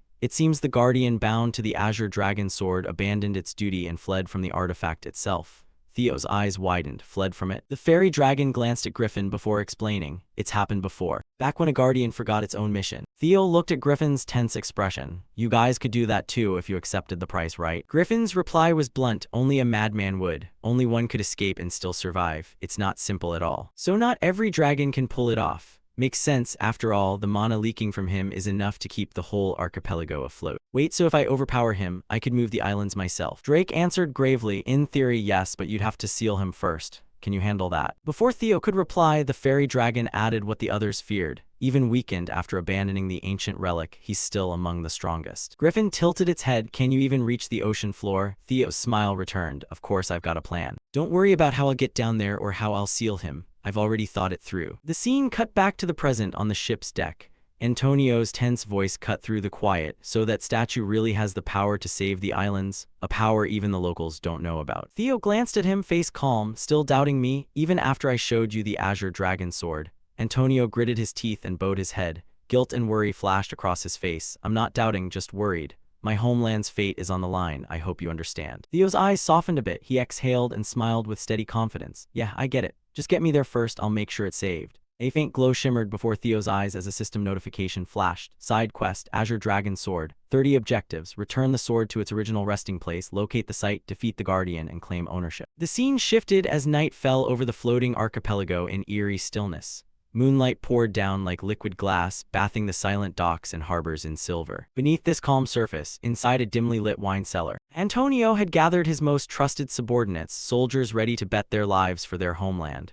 Antonio pointed at Theo as his men stood at attention. Our mission is simple. Escort this man to the Kriemhilde monument. Once there, he'll handle the rest. The soldiers exchanged tense glances as Antonio continued. You all know Troyven has bribed the main family heads. That's why security around the monument is tight. We'll use the secret path as usual. It'll get you close enough. Every soldier stood straight, eyes blazing with resolve. Yes, sir. Long live the floating archipelago. Antonio turned to Theo. Then it's all yours. Theo nodded once, eyes sharp and unreadable. Got it. Among the gathered soldiers, one lingered at the back, lips curling into a sly smile. His eyes gleamed with something far from loyalty. The scene moved to the archipelago's center. The colossal statue of Kriemhilde towered at the heart, a dragon-shaped memorial carved into the very cliff face. Around it, high walls and moonlit watchtowers gleamed, guarded by soldiers gripping spears tightly, completely unaware of the shadows creeping below them. Deep beneath the surface, Theo and his group slipped silently through a secret passage. An ancient staircase damp with sea salt, eyes narrowing as he trailed his hand along the stone wall. So they really do have a secret path here. One of Antonio's soldiers whispered, "We're inside now. The waterfall noise keeps detection low, but please stay careful." Theo nodded slightly, opening his pack and drawing the azure dragon sword.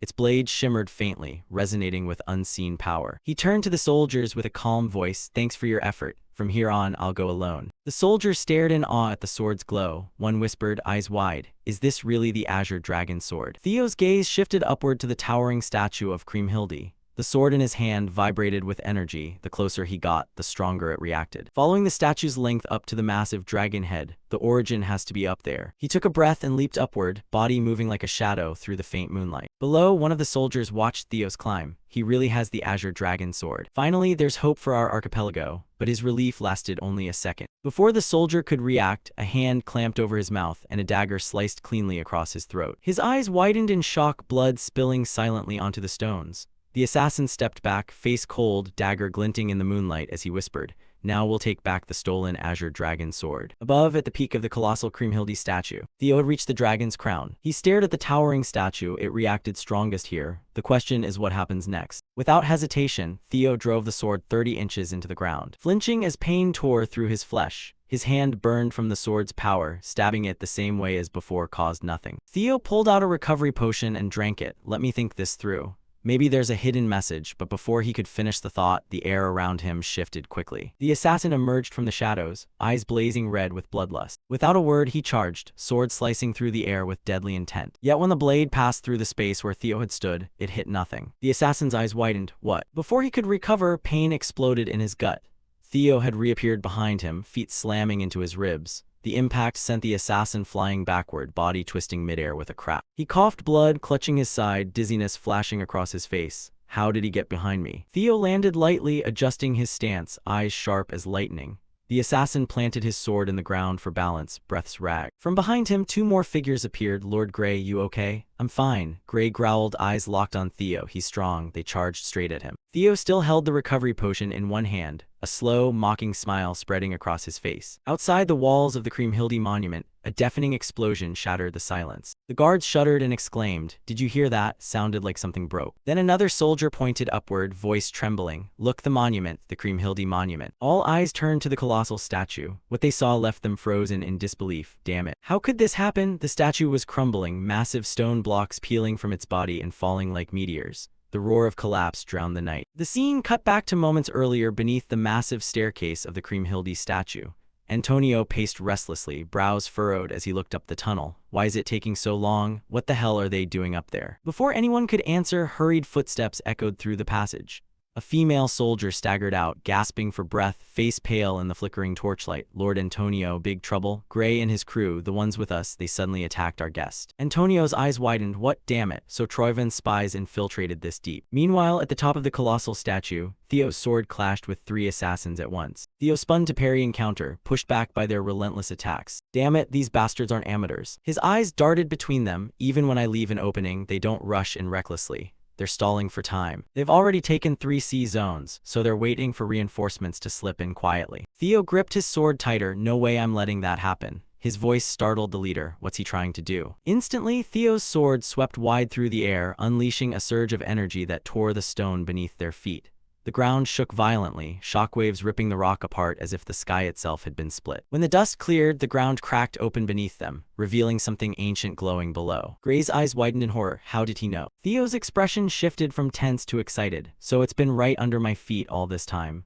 Theo surged forward as Gray shouted orders to his men, stop him at all costs. But Theo moved faster than their reaction, the azure dragon sword humming with energy in his hand. A faint chime rang out as another system notification flashed before his eyes. Side quest, dragon-slaying sword Bamung, desires to return to its original resting place. Objective, locate its position, defeat the guardian, and claim ownership. Theo's thoughts clicked into place. I was overcomplicating it for nothing. It wants to return. The sword reacts strongest here. This is its original spot. He raised Bamung high, the blade shimmering with brilliant green flames. With one decisive thrust, Theo drove it straight into the heart of the ruin before him. It can only be here. The moment the blade struck, the ground convulsed. Energy exploding from the ruin like a tidal wave of light, shaking the colossal statue to its core. Gray and his men were hurled back, tumbling across the cracked stone floor, their screams drowned in the roar of unleashed power. Theo stood firm, hands locked on the hilt, body trembling as the ruin's energy surged through him, blinding light swallowing everything. Outside, guards along the Kriemhilde walls spun around as a deafening crack tore through the night. Did you hear that? Something just broke. Then came the cry that froze everyone in place. Look, the monument. Look at the Kriemhilde monument. All eyes turned upward, horror sweeping over the fortress. The once proud colossal statue of the archipelago began to collapse. Damn it, how is this possible? Theo's body twitched as he slowly came to, vision blurry, and a dull ache throbbing behind his eyes. What happened? Did I pass out? Theo blinked, trying to focus, then froze. The battlefield was gone, no ruins, no monument. Around him stretched a dense forest with ancient tree roots twisting across the ground. So I survived. As expected, this is definitely inside the ruined dungeon. A familiar voice sounded beside Theo. So this is that guy's domain. Theo turned to see his guardians standing before him in miniature versions of their true forms.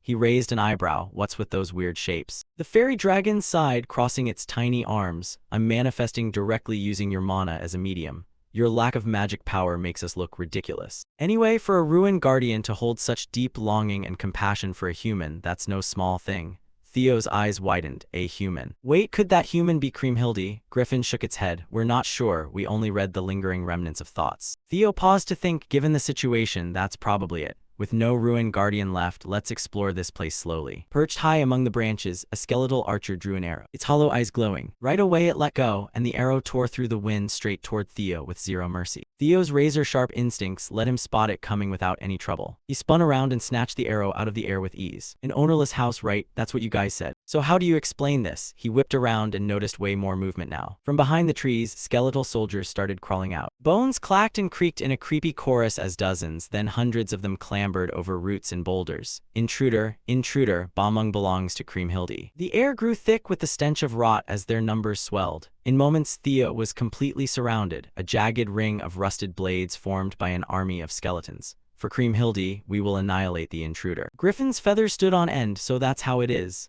I never thought that guy would go this far just to guard some ruins for a human named Kriemhilde. Suddenly, another arrow shot straight at them. Theo raised his hand and caught it mid-flight, spun it around, and fired it right back. The arrow whistled past Griffin and punched straight through the skull of a charging skeleton. Theo slowly exhaled, face ice cold. They're a lot, but nothing special. I just cut through every last one of them and it's over. Simple as that. The ancient dragon floated closer, shaking its head. It won't be as easy as you think. Theo frowned. What do you mean? Look closer. His eyes tracked the scene and he froze. The skeleton whose skull had just shattered was still moving. Its fingers twitched, bones grinding and clicking as it slowly picked its sword back up. The broken pieces of its skull began fusing together again, glowing faintly as they regenerated. These weren't normal soldiers. They were immortal warriors, dragonbone guardians programmed to wipe out intruders. And like a wave, the rest followed suit, swords raised high, hollow eye sockets blazing with vengeful light. Theo's eyes widened as he watched the shattered skeletons reassemble themselves, but then that familiar smirk crept back. Yeah, hey, definitely not gonna be easy. Without hesitation, the skeletal horde surged from every direction, and the forest exploded into chaos. Theo's blade sliced through the air, the ring of metal striking bone echoed everywhere as skulls shattered and rib cages crumbled. Griffin hovered nearby, clearly annoyed. We can't keep fighting this endless battle forever.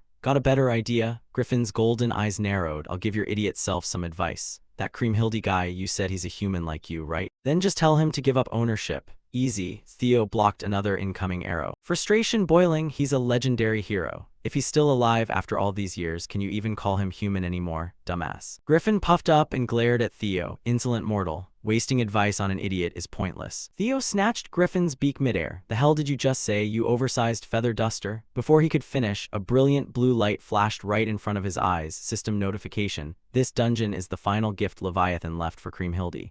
Reclaim ownership of the gift from Kriemhilde. Theo's expression froze. Reclaim ownership of the gift. Wait, maybe this big idiot was actually right. But before Theo could piece it together, the skeleton soldiers surged again like a tide of death from every angle. In an instant, he leaped into the air. Theo stretched out his hand and summoned multiple swords via remote control. He used them as stepping stones and rocketed upward, grabbing a thick branch hanging above the chaos. Hanging from the branch, he scanned the mob below. This can't just be endless revival. Activating H-Ling synchronization, the mind gate. His eyes flared brilliant blue as his perception expanded like ripples across a pond, sensing every movement and aura in the skeletal army. All right, if my gut's right, there's definitely something different here. And then he saw it amid the crowd. One skeleton stood out clearly. Its aura burned deep crimson instead of the murky blue of the others.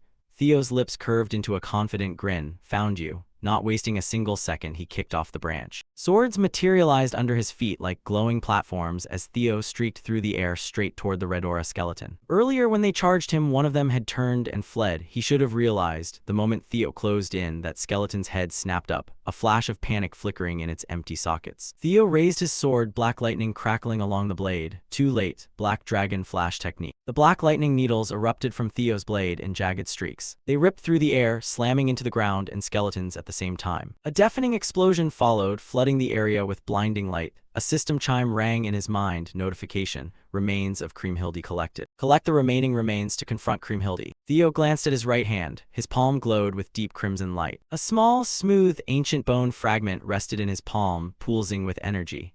Item acquired. Notification. Third cervical vertebra of Kriemhilde. Theo's grin widened, excitement clear in his eyes. Just like I thought, I was right. Keep collecting them like this and we're good. Scene shifts to the floating archipelago's harbor, now swallowed by an endless storm. Sheets of rain lashed the wooden docks, lightning tearing the night apart.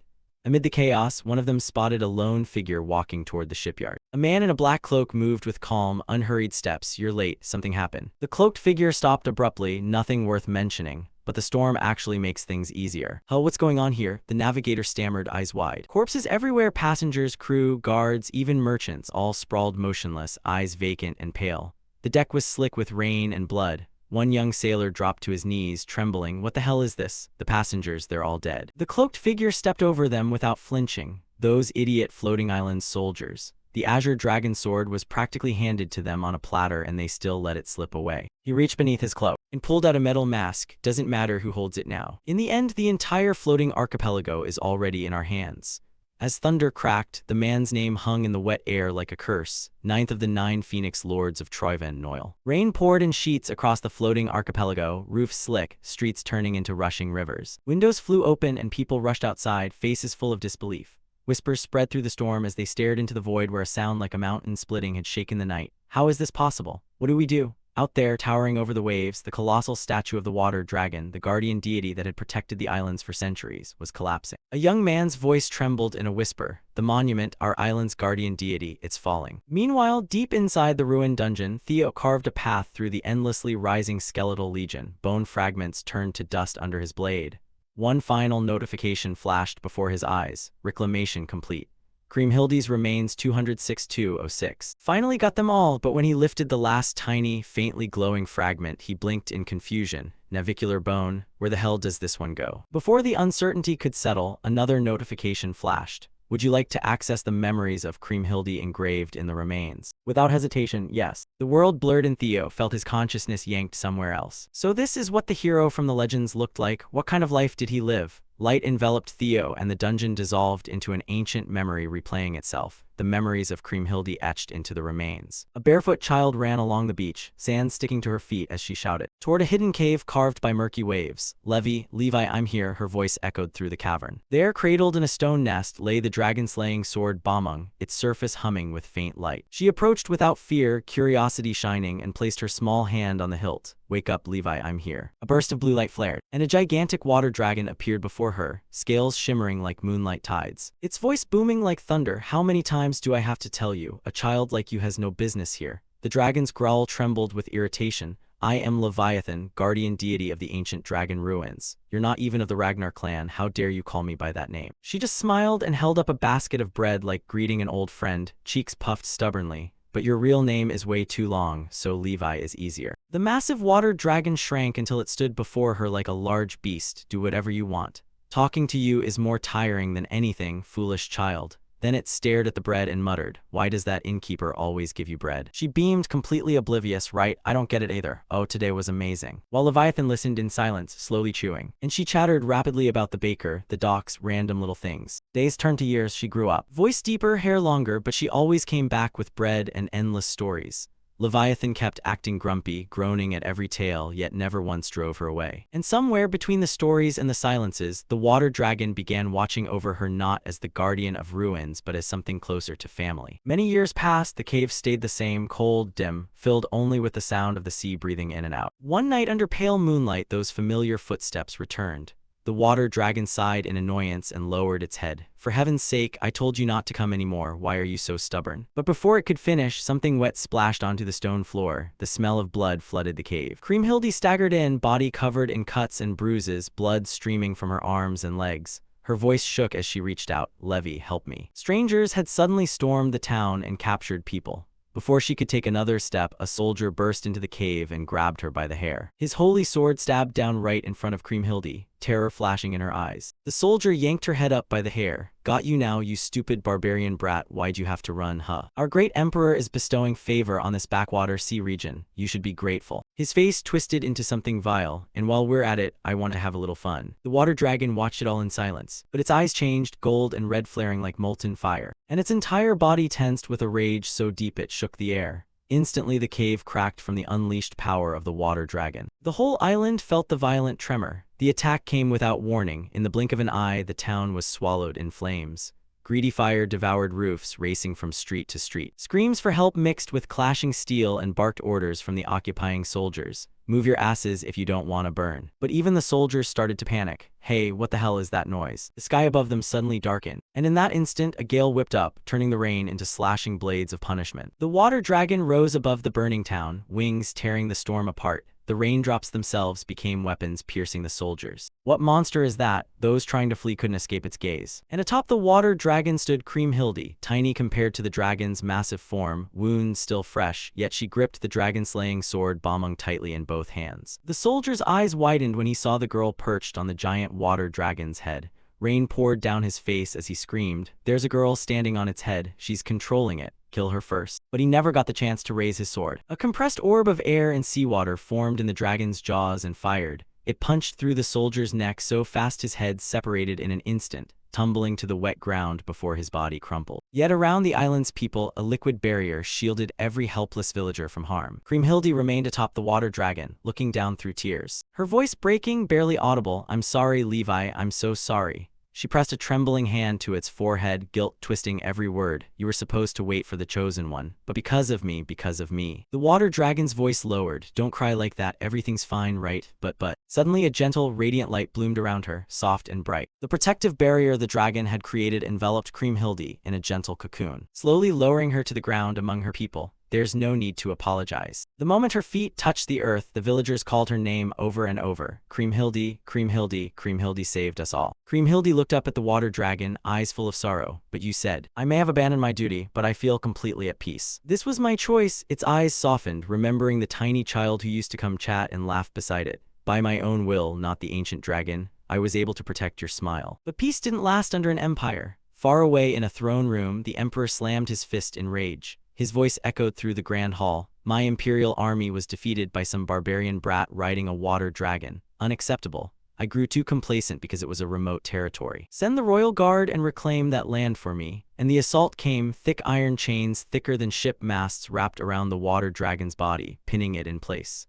The beast roared and thrashed against them as soldiers flooded the island again. Villagers were blindfolded, dragged into lines, spears pressed to their throats. The commander watched smugly from horseback. "Interesting, a creature that refuses to die." He pointed his sword at Kriemhilde. "If you're its master, you must know how to kill it. Tell me." The water dragon completely ignored him and looked only at Kriemhilde. "It's all right, Kriemhilde. I'm a guardian deity, I can't die. I'll simply return to a deep slumber. Kriemhilde dropped to her knees, body trembling with the last of the magic left in the ruins. When I awaken again, you'll definitely be able to call me back. The commander lost patience and raised his hand. Soldiers tightened their grips and lowered spears toward the hostages' throats. The water dragon's eyes softened. It seems our time is running out. Kriemhilde trembled, unable to move as tears streamed down her face.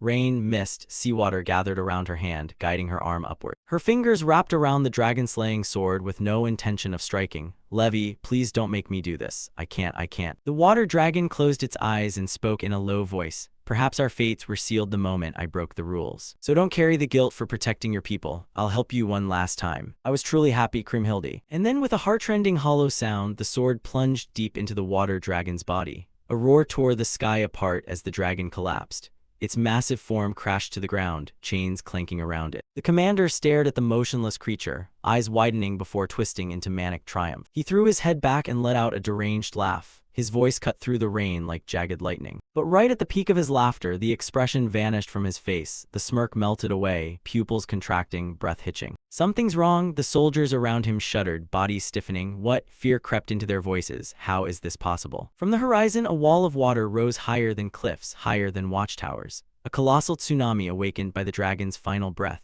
The ground shook beneath the people's feet as the roaring waves surged forward, swallowing everything in their path.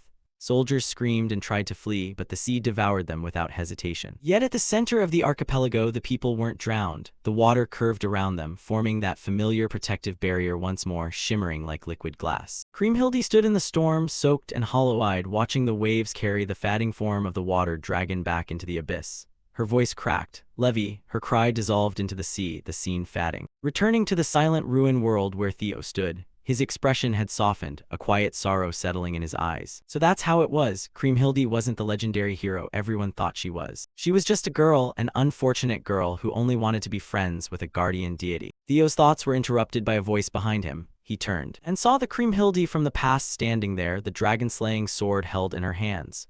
She looked at Theo, her voice heavy with meaning. So you're the one Levi has been waiting for, the chosen one. She bowed her head, a sad smile appearing. Because of me, Lord Levi couldn't fulfill his duty. I caused him pain he never should have had to bear. She stepped forward and offered the sword to Theo with both hands. Please make Levi happy. He was everything to me. Theo took the dragon-slaying sword in his hands, feeling its soft hum against his palm. Looks like I don't have to do anything special. Kriemhilde blinked, not understanding what he meant. Theo lifted the sword slightly and smiled with certainty. This guy already looks pretty happy to me. Those words hit Kriemhilde harder than any blade ever could. Her breath caught, shoulders trembling as tears welled up and fell. Her voice broke, warm with relief. Thank you so much. The memory dissolved like mist and the world shifted. The rain had stopped over the floating archipelago. Clouds parted, letting moonlight spill onto the ruined plaza where the colossal statue had fallen. Soldiers stood around the shattered stone debris, forming a cordon as soaked, trembling people gathered. Please don't come any closer. But whispers spread through the crowd as someone pointed, voice shaking. Wait, there's someone there. Heads lifted, breaths held.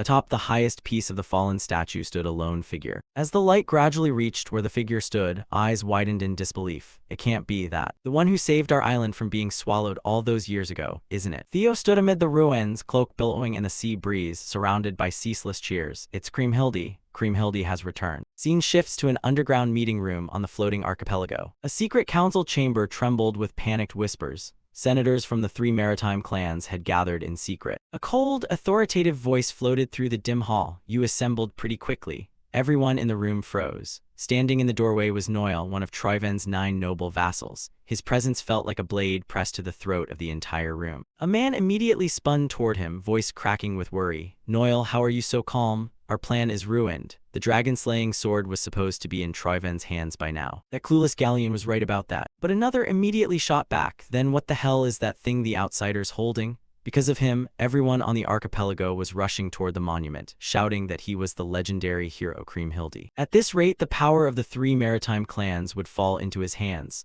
This wasn't what we agreed on. But Noel's calm didn't waver. Yes, he had personally handed over the dragon-slaying sword. In exchange, Troiven promised the clans would keep their status. His gaze swept over them like a cold-blooded predator. But watching you all make such a fuss over something so trivial is really annoying. That word annoying landed like a slap. One senator, offended by Noel's contempt, stepped forward and grabbed his shoulder. What? Trivial? Noel, what do you think our 3 maritime clans even are? The moment the words left his mouth, Noel's sword flashed and cleaved the man cleanly in two. The body hit the floor with a wet thud, blood pooling, the room instantly filling with the sharp stench of iron. Noel didn't flinch, he just looked down at the corpse and said in a flat, bone-chilling voice, "What do I think you are? Obviously insects. I can crush you anytime I want." Another senator recoiled in horror. "Noel, what are you doing?" Noel wiped the blade on his own cloak, face still terrifyingly calm. "You're traitors who sold out your own country for personal gain. You should be grateful Troyven tolerated you this long. Instead you whine about ruling the floating archipelago even as it sinks. Greed has limits if you still want any mercy." The remaining senators trembled, trying to defend themselves. "Are you serious? Without the archipelago's capital, Troyven will collapse too." Hearing this, Noel stepped closer until the man could feel his breath. His eyes reflected nothing but bloodlust. "Fool, you still don't get it, do you?" The man froze, every hair standing on end. Noel whispered, "If you don't want to be slaughtered right here, shut your mouth and do exactly what I say." The senator's lips clamped shut immediately, sweat dripping from his chin as he struggled to breathe. Noel turned away as if nothing bothered him. "If you want to live, bring me the dragon-slaying sword. Bunch of trash." Right before stepping out, a soldier knelt respectfully before him. "Forgive me, ninth pillar Noel, may I ask you something?" Noel paused and nodded. The soldier swallowed hard and asked, "Do you really trust handing the sword's recovery over to them?" Noel's voice stayed serious. "I know what worries you. I'd prefer to retrieve it myself, but the situation doesn't allow it. One of Ragnar's 9 dragons, the tyrant dragon, is here." Noel's eyes narrowed further. "Since he's arrived, restraining him is our top priority." The day was just beginning on the other side of the archipelago as crowds gathered around the rain-washed ruins of the colossal dragon statue. Shards glittered in the sunlight, whispers rippling through the sea of people as Theo descended the broken stairs. The crowd erupted, voices overlapping into a thunderous roar. "Kriemhildi, Kriemhildi." Theo forced an awkward smile. He knew they saw Kriemhildi as a god, but he hadn't expected it to be this intense. His thoughts drifted to the girl he'd seen in the memories.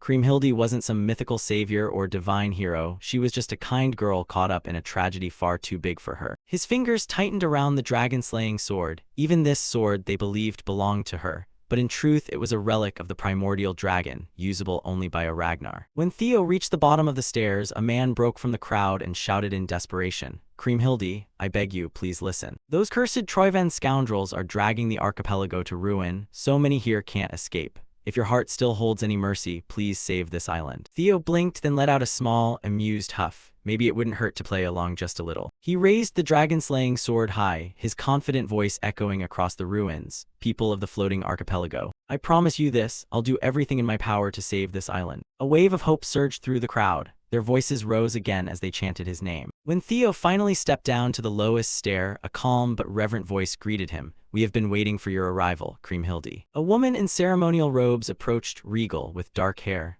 "I am Marty, High Priestess of the Kriemhildi Temple. Please allow us to guide you from here." The scene shifts as they cross a long mountain bridge leading to the temple. People lined the path in awe, whispering prayers and blessings as Theo passed. Inside the temple, where ancient frescoes lit the corridors, Marty spoke softly. "For generations our priests have maintained this place, believing in the prophecy that one day the hero would return. Please come this way." Theo's eyes widened. Marty gestured toward a statue and revealed a small pearl necklace. It is said to have belonged to the hero Kriemhildi herself, and it is the key to reaching the abyssal waters in the deep sea. A system notification flashed before Theo's eyes. "Magic accessory, gate link key, Kriemhildi's pearl." Marty continued. "Now that you possess it, shall we proceed?" Theo hesitated, then sighed. "Before we go, there's something I need to tell you." But the priestess only smiled serenely. "There is no need to be afraid, my lord." Theo froze. How did she know? Marty turned to look at him and answered. "The dragon-slaying sword is a relic of the primordial dragon. Naturally, only a Ragnar can awaken it.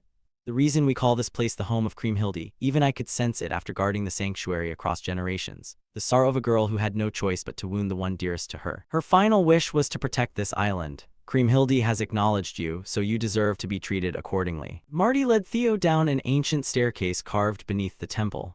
At the bottom was a stone altar overlooking a pitch-black abyss. "If you cast the necklace from here, a gate connecting to the water dragon will open." She placed a small ring in Theo's hand. "Keep this with you. It will allow you to breathe and move underwater." With eyes closed in solemn prayer, "I pray for your success and for the salvation of the floating archipelago." Theo slipped the ring on and gripped it tightly, a gentle but determined smile forming. "No need to worry. I'll save this place, no matter what it takes." Scene shifts back outside the Kriemhildi Temple, where a crowd had gathered under daylight. People knelt along the long stone bridge, hands clasped, eyes closed as they prayed to the legendary hero. Suddenly, a earth-shaking crash shattered the silence.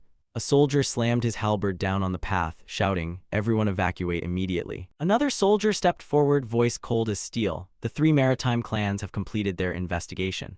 The man you're worshipping is a terrorist, an imposter, someone daring to impersonate the hero Kriemhilde. A retrieval operation for the stolen dragon-slaying sword is underway. Citizens, disperse at once." Gasps rippled through the crowd. How can this be? Is that true? Fear and confusion etched across their faces. Among the armored men stood Spinola Umberto, head of one of the 3 maritime clans. Sweat slid down his face as he watched the bewildered faithful. "That's right, I think I made the right decision. My reputation might collapse after this, but without that sword my head will roll first. I don't have time to cling to any dignity anymore." With a sharp breath he drew his sword. "I'm going to die anyway, so why should I care about honor anymore? Even if it means killing everyone here." He raised his sword and ordered, "From this moment on, anyone who stands in our way for any reason, kill without mercy." The soldiers surged forward like unleashed beasts, charging straight toward the praying civilians and the temple itself. Spinola followed, muttering, "I have to retrieve the dragon-slaying sword at any cost." Scene cuts back to Theo, now deep beneath the temple. Descending the stairs, the priestess had guided him down. The spiral stone steps twisted into darkness until they met the shimmering surface of still water.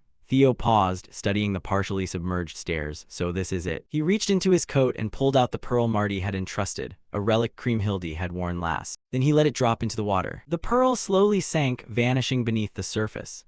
The moment it disappeared from sight, the water began to stir. Small ripples spiraled outward, deepening into churning waves. The circle of water suddenly parted, forming a floating circular pathway like a gate made of light. It hummed faintly, droplets hovering in the air like drifting stars. Theo took a deep breath, steeling his resolve, then leaped into the passage. The instant his body passed through the swirling ring, the world shifted violently around him. Then with a sudden jolt, everything stabilized. Theo opened his eyes and found himself floating deep within the vast, unfamiliar darkness of the ocean. He slowly turned his head, taking in the immense underwater world before him. "I made it in, but I still have no idea where to go from here." As he drifted forward, letting instinct guide him through the abyss, something brushed the edge of his senses. Theo froze mid-current, eyes narrowing, but he saw only empty water. No sound, no shape, no trace. He scanned the area again, hand tightening as he thought to himself, "I'm not imagining it, there's definitely something here." From behind, a series of ominous red lights flickered into existence, glowing like demonic lanterns igniting in the dark. Theo's eyes widened. He whipped his head around to look. At the massive shapes writhing through the water, their scales shimmering like liquid obsidian, jaws lined with razor-sharp teeth accompanied by terrifying hissing growls. One by one, the creatures fully emerged from the shadows. They circled him like wolves sizing up prey. Theo slowly exhaled, gripping Bomung tighter. He gave a wry inner smile. Sea serpents, the guardians of the deep. He glanced around, dozens of colossal sea serpents tightening their encirclement closer and closer. If they're here, that means. Spinola Umberto's voice tore through the air as he raised his sword high and bellowed. "From this moment on, anyone who stands in our way for any reason, eliminate them." At his command, the mercenaries surged forward like a pack of unleashed wolves, charging straight toward the kneeling civilians praying outside the Kriemhilde temple. Confusion rippled through the crowd as people struggled to make sense of what was happening. Some muttered in worry, "Why are the 3rd District soldiers from Heian here? Are they seriously calling innocent people terrorists?" Before Spinola's soldiers could reach the civilians, the High Priestess Marty stepped forward, her voice sharp and full of authority.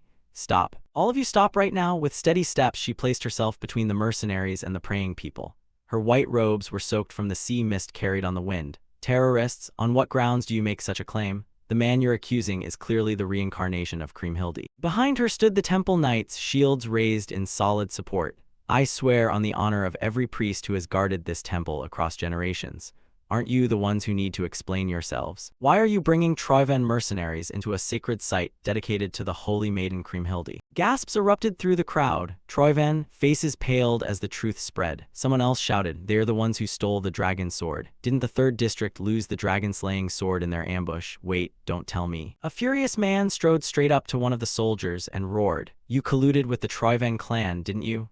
Stealing the dragon-slaying sword wasn't enough, you're even selling out the holy maiden Kriemhilde." The civilians exploded in rage. "We won't let you do whatever you want. This time we'll protect Kriemhilde." Spinola Umberto's face twisted in panic and fury as he watched the crowd turn against him. One of his subordinates leaned in, voice tense and pleading, "Lord Spinola, you've gone too far. We should retreat and regroup before this spirals out of control." But Spinola snarled, eyes wild. He shoved the subordinate aside and roared, "Troivan Mercenary Legion, kill them all." Chaos erupted instantly. Citizens screamed as the mercenaries slashed through the crowd, blood spraying across the temple bridge. Another of Spinola's commanders grabbed his arm and yelled, "Snap out of it, Lord Spinola. This will only incite the people more and ruin your reputation." But reason had died in Spinola's mind. The one who needs to snap out of it is you, Romulan. Will reputation protect your soon-to-be-severed neck? Once we chose to betray the floating archipelago, our only role left is to be Troivan's perfect hunting dogs. His soldiers hesitated only a moment before obeying the brutal order.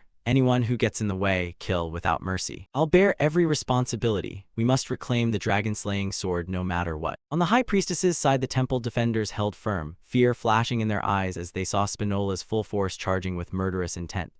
One guard leaned close to Marty and urged urgently, "We should retreat right now. This is getting too dangerous." But before he could finish, Marty planted her feet and shouted, "No, we fight alongside the people." Clashes rang out as both sides collided. Spinola's soldiers bellowed, "As if we're gonna let you do whatever you want," while the temple knights and civilians shouted back, "Hold the line, don't let them break through." Spears thrust forward brutally toward unarmed civilians. One man ducked as a spear tip hovered inches from his chest, breath catching in terror. But in the final instant, steel rang sharply. Antonio Spinola himself stepped in, swinging his sword precisely and knocking the spear aside, saving the man by a hair's breadth. Antonio was the only one advancing. His subordinates rushed in beside him, forming a steel wall between Spinola Umberto's army and the horrified civilians, blocking attack after attack. The sudden intervention made Spinola Umberto's eyes widen in disbelief, fury twisting his face. "You idiots, what the hell are you doing?" Antonio parried an incoming strike, gripping his sword tight. "Long time no see, father." But Spinola Umberto showed no warmth, only sharper rage. "Abandoning your rightful inheritance just to pull this stunt?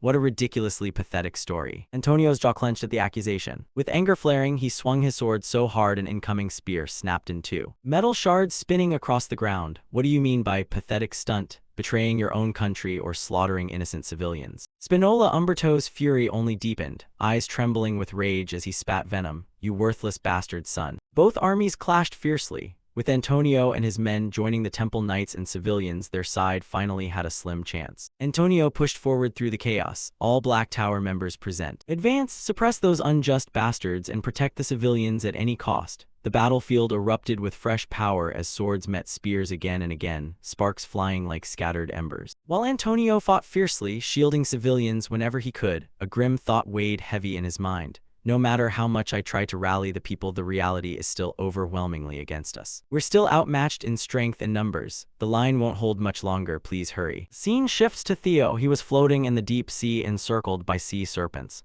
Theo scanned their movements. "I figured there be sea serpents, but I didn't expect this many." He watched their silent gliding, noticing something odd. Even though they surrounded him, none seemed ready to attack. Why are they just holding position? Theo slowly lowered his sword as realization dawned. Could the reason be the sealed aura of Leviathan inside the blade? The idea sank in deeper. He cautiously reached toward one sea serpent while thinking to himself that if his hunch was right, this might work. The sea serpent didn't retreat. Instead, it lowered its glowing eyes as Theo's palm rested on its head. A system notification appeared. "Sea Serpent trusts you. You have been acknowledged as its master." Blue light spread from Theo's hand, diffusing through the water like drifting sparks. Another notification followed. "Wyvern tamming activated. Sea Serpent has been tamed." Theo watched the glowing energy swirl around his hand and exhaled. "It feels just like the first time I tamed Ragnar." An emotional echo flowed through the dragon heart. He could sense Leviathan's memories beneath the waves. The curiosity, the fear, and everything the great guardian felt as it sank into the abyss. All of it vibrated through him, now exactly as the sea serpents remembered. Theo began communicating with the sea serpents through pure telepathy.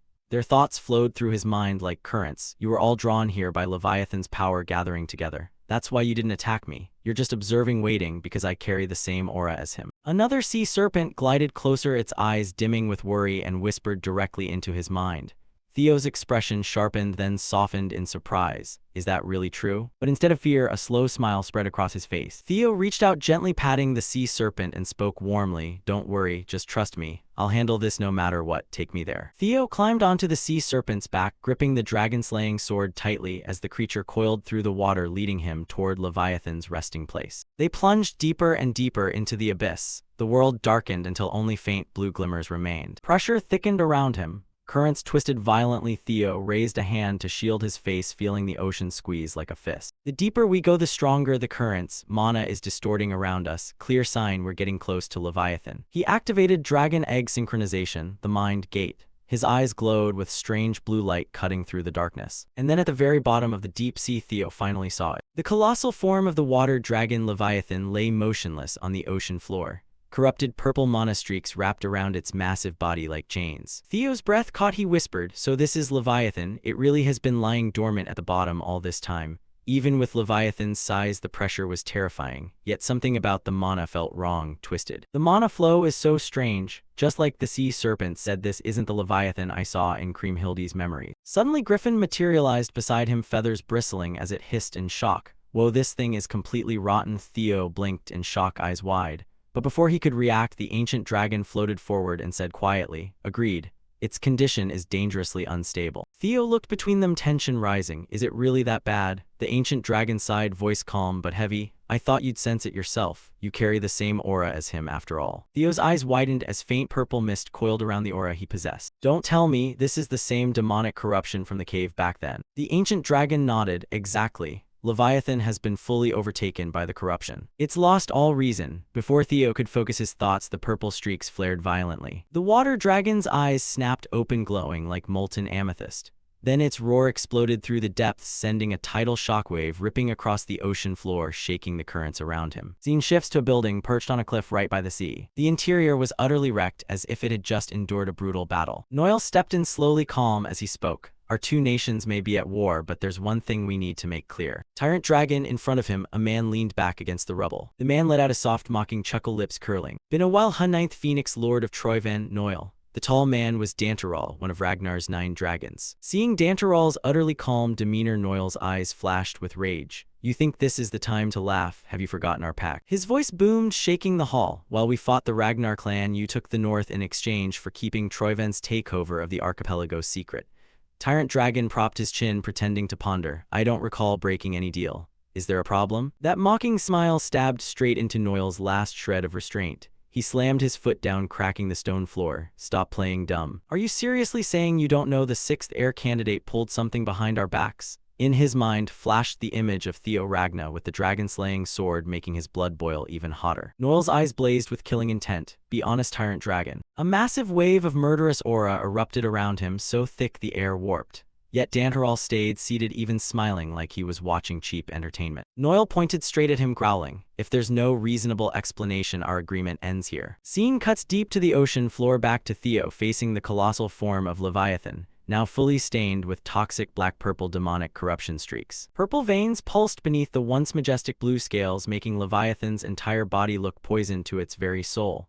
Theo frowned, recalling, "Don't tell me this is demonic corruption." The ancient dragon beside him nodded, face darkening. "Precisely. Leviathan has been completely seized and has no reason left." Before Theo could react, Leviathan jerked violently. Purple light flared, its eyes opened, deep amethyst pits burning with hatred. A roar thundered out, strong enough to split undersea currents, the pressure from the bellows shaking the entire area. Theo gritted his teeth. "What the hell is this? How could Troyvan?" The ancient dragon pointed at the deep purple crystal embedded in Leviathan's forehead. When the dragon-slaying sword was pulled, the ancient seal was broken. Leviathan would have stood to protect this archipelago then. But look, Troyvan has something powerful enough to poison an entire guardian deity. Leviathan began losing control. The sea dragon was about to go berserk. The ancient dragon recoiled in alarm. "It hasn't noticed us yet, but..." Before it could finish, Theo had already shot forward. His eyes lit up with cold blue light. "Can't wait any longer. This is the only chance before it spots us. I have to seize the advantage no matter what." He activated embryonic synchronization, vision sharpening like a blade. Theo peered through layer after layer of scales, through veins of toxin, and finally saw it, the source of the demonic corruption. He charged straight, the dragon-slaying sword aimed at the crystal. "If I destroy it, the corruption will be purged." But suddenly, ominous lightning streaks shot out from the demonic crystal. A compressed, repulsive force blasted out like a storm, hurling Theo backward like a rag doll. His body slammed into the ocean floor, carving a deep crater of ruin. He clenched his teeth in fury, blood trickling from the corner of his mouth and forehead. Damn it, they installed a defense mechanism. Before he could even stand up, the massive shadow had already enveloped him completely. Leviathan had spotted its enemy. Damn it. It dove down like a meteor, but Theo dodged at the very last second. The ocean floor exploded in a violent blast from the impact. Griffin charged forward with a roar. You can only choose one. Destroy that magic crystal before everything spirals out of control. Hit it right in the center of its forehead, exactly where you struck before. Theo backed away to keep his distance and tried to think clearly. But how the hell am I supposed to close the gap now? I'm not fast enough to get past that wall. Before he could finish the thought, Leviathan had already gathered energy and fired straight at him. A gigantic orb of blinding light formed in its maw, so dense and radiant it made Theo's lungs feel like they were collapsing. Right after came a deadly beam that obliterated everything in its path. Theo spun aside at the absolute final moment. The energy torrent ripped through the water like it wanted to annihilate the entire ocean. Caught in the shockwave, Theo tumbled wildly in the currents until a sudden movement appeared right in front of him. A sea serpent shot forward, catching him and pulling him out of the bombardment zone. Theo barely managed to grab its body as the serpent dragged him clear of Leviathan's second slam. A flicker of surprise crossed his face. Why the hell is it saving me? No time to figure it out, Theo immediately climbed onto its back and gripped its scales tightly. Moving underwater is tough as hell, but with you helping, that changes everything. He slapped the sea serpent hard. Let's go, straight to the wound on Leviathan's forehead. The sea serpent shot forward like a spear. The closer they got, the thicker the corrupting demonic pressure became. The water around him started to tremble violently. The perfect moment arrived. Theo launched himself off the serpent's back. The dragon-slaying sword in his hand blazed with light, his eyes glowing red with concentrated killing intent. Lesson learned from the fight with Griffin. He activated his active skill and a flood of system notifications flashed up. Activating Griffin Claw, suppression rate against stronger opponents skyrockets. Activating Fairy Tribe Enhancement, immunity to demonic corruption protecting the body. Activating Dragon Devourer, channeling power to resist demonic energy. Theo roared, half my blood paid in blood, guardian against guardian. He twisted his body, unleashing a colossal energy blade that sliced straight through the ocean and slammed into the crystal. 5 Dragon Claw. The crystal cracked, then cracked again, but it still held. Theo gritted his teeth. Still not enough, huh? He poured every last drop of mana he had left into it and pushed harder. A familiar sound rang out, crack. The crystal shattered into countless fragments. A blinding explosion of light swept across the entire ocean floor. Theo panted heavily, but suddenly he sensed someone standing right behind him. A familiar figure materialized, the final fragment of Kriemhildi's memory. She trembled, eyes downcast, filled with sorrow. The ocean shook once more. A colossal pillar of light shot straight up toward the surface. Leviathan lay dying, its eyes flickering between light and darkness. At last, the guardian's sanity returned. It looked at the sword-wielding figure and rasped hoarsely, Kriemhildi, is that you? But the figure dissolved, leaving only Theo standing there. He gave a small smile. Sorry, I'm not her. I'm Theo Ragna, the chosen one. I came to deliver her final words. Theo closed his eyes, recalling Kriemhildi's last smile. She had smiled right up until the very end. Leviathan fell silent, its voice trembling. I understand now, so all this time she was still protecting me. Griffin cut in, no time left, get back into the artifact now. The true dragon added, agreed, pass your power to the chosen one. Leviathan furrowed its brow, as much as I want to, that's impossible. I already defied the primordial dragon's command and abandoned my duty as guardian. Now I'm corrupted by demonic essence. Even if you saved me, my fate can't be changed. It pointed a claw at Theo, so before I vanish completely, I'll transfer every last bit of my power to you. But fair warning, it's going to hurt like hell. Can you handle it? Theo gave a confident little laugh. I can take it. Who do you think I am? Leviathan let out a long, exhausted but relieved breath. At least I like your confidence. Then use it to protect everything Kriemhildi wanted to protect. Protect the island. Theo's heart tightened. He raised the dragon-slaying sword with resolute eyes. I swear I'll protect the people of the island. Leviathan closed its eyes peacefully. Thank you, Theo Ragna. Its gigantic body began dissolving into streams of golden energy that swirled around Theo like a storm. Griffin shouted, Leviathan's ocean current is fatting. The archipelago's gonna sink fast. Hurry up, there's no time left. Absorb that power now. Theo looked up and said, don't worry, Leviathan. He charged straight into the heart of the energy storm. I'll take your power and lift the entire archipelago myself. The instant he began absorbing it, a terrifying pressure exploded across the whole archipelago. From mountaintops to the ocean depths, everyone felt Leviathan's final wave crashing down. Right when the protagonist touched the swirling vortex of energy, it erupted with ferocious force, forcing his eyes wide open. And deep inside he thought, I was way too cocky. The shrunken guardian deities Tian Long, Griffin, and Wyvern flashed and appeared within the vortex. Even they had warned him. Leviathan's power was on a completely different level. The truth hit too late. The mana was too vast, too wild, too ancient. Another violent eruption tore outward and blasted Theo backward, spinning wildly in the crushing currents. I never imagined it would be this overwhelming. At this speed, his body wouldn't hold. And just as the agony threatened to swallow him whole, a glowing command sliced through the chaos. Use the sword. Theo forced his battered body to move, gripping the dragon-slaying sword tightly. His eyes sharpened with determination as he carved a path straight through the raging vortex. In the next instant, he plunged downward in a violent burst of green light, hurling himself directly into the core of the power. A massive explosion rippled outward like an oceanic storm. Theo floated at its center, dwarfed by the churning vortex below. The violent mana storm compressed into a perfect sphere, a miniature ocean suspended in midair. Through the swirling mana, Griffin appeared and said, "Looks like the kid actually used his brain." Tian Long floated beside it, tension crackling like static, so that's it. He used the dragon-slaying sword as a medium to lighten the burden on his body. Exactly, Leviathan really helped him until the very last second. Theo gripped the dragon-slaying sword tighter as it rattled, anchoring himself against the swirling current. Below, the radiant sphere expanded, growing brighter and brighter until it illuminated the entire abyss. He stood at the heart of the storm, feeling Leviathan's colossal power settle into him like the weight of the ocean itself. And with a rare, satisfied smile, he thought, "This overwhelming mana, it's like I'm holding the entire sea dragon Leviathan in my hands. Every bit of pain was worth it." But Tian Long rushed forward, yanking him back to reality with a warning. "This isn't the time to relax, Chosen One.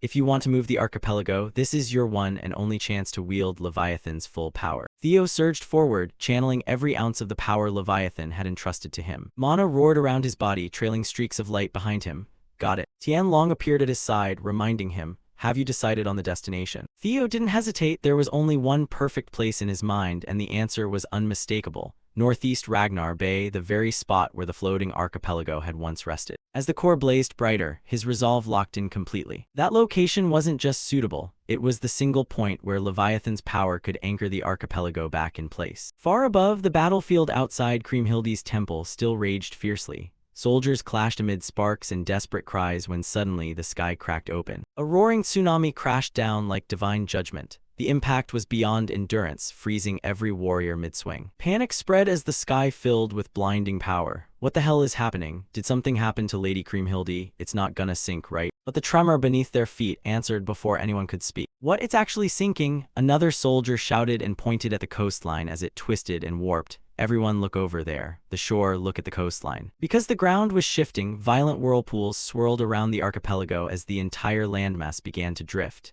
"It's moving. The archipelago is actually moving." Deep inside the fortress, where Noel faced the tyrant dragon, the entire room started collapsing as seawater surged through the cracked floor. Noel staggered for balance, eyes wide in disbelief as the island continued its massive shift. What the fuck is going on? Did he absorb the dragon-slaying sword's power this fast? The tyrant dragon just grinned wickedly, a gleam of twisted amusement curling at the corner of his mouth as he said, "This ain't the time for us to stand around anymore. Things have already gone this far, why don't we just call it here?" Noel snapped in fury, "You trying to weasel out of this, tyrant dragon?" But the tyrant dragon's smirk only deepened. "Even I didn't predict Theo Ragnar's move. The plan's pretty much over. Looks like he's already exposed the secret of the dragon-slaying sword." "Then isn't that good? Kill him and take the sword back."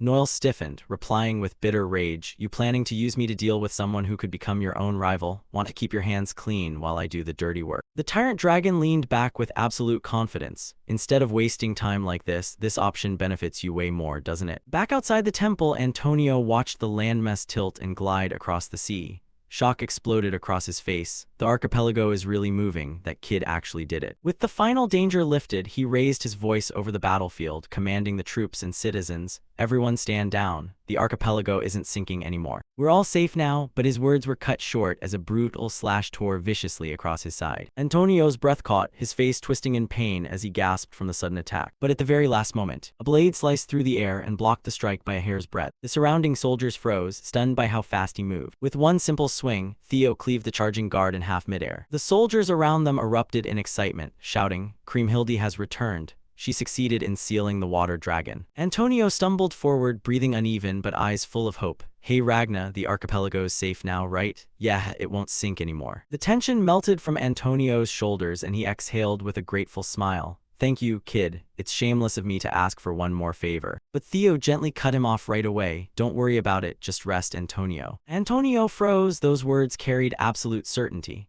Theo's gaze swept over the wounded guards, acknowledging their efforts. I fully understand what every single one of you did to protect the floating archipelago and to protect me. Then he stepped forward, cloak billowing in the wind. From now on, I'll take care of this place. Spinola Umberto's soldiers recoiled at those words.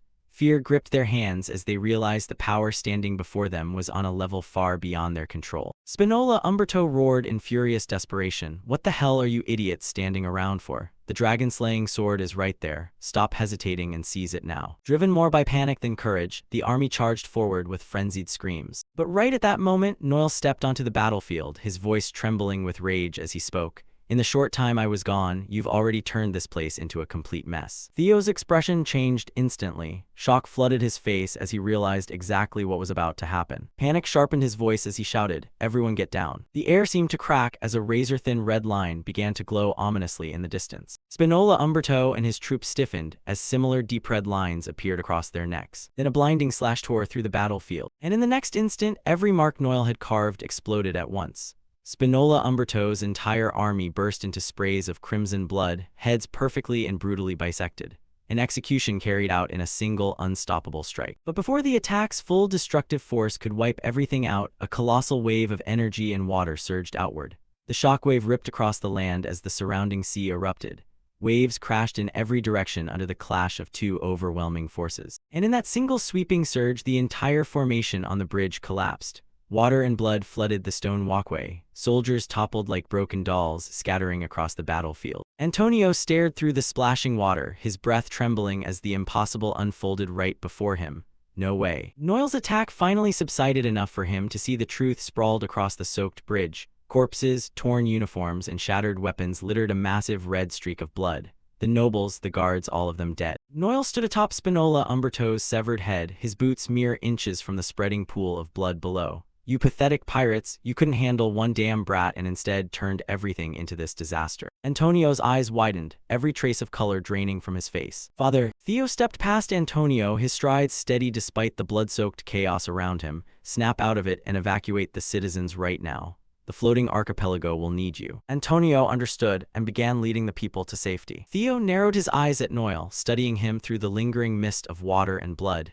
Even from this far away, I could only block a mediocre strike. Noel charged forward, his entire body wreathed in raging red flames. Ragna, you arrogant little bastard. This is the end of your insolence. Theo felt the sheer killing intent radiating from him. Just who the hell are you? Noel's shadow dissolved into a ferocious blaze, his presence burning like a wildfire. I'll tear you apart piece by piece until even your own father wouldn't recognize what's left. Facing such an overwhelmingly powerful opponent, even the protagonist couldn't help but feel fear grip his heart. He told himself that someone this absurdly strong couldn't just appear out of nowhere. It defied all logic. Legends don't step out of thin air without history or traces. He clenched his teeth against the terror. He guessed that the man before him was almost certainly one of Troiven's 9 Phoenix Lords. They were humans enhanced to counter Ragnar's 9 dragons, biological weapons, monsters wearing human skin.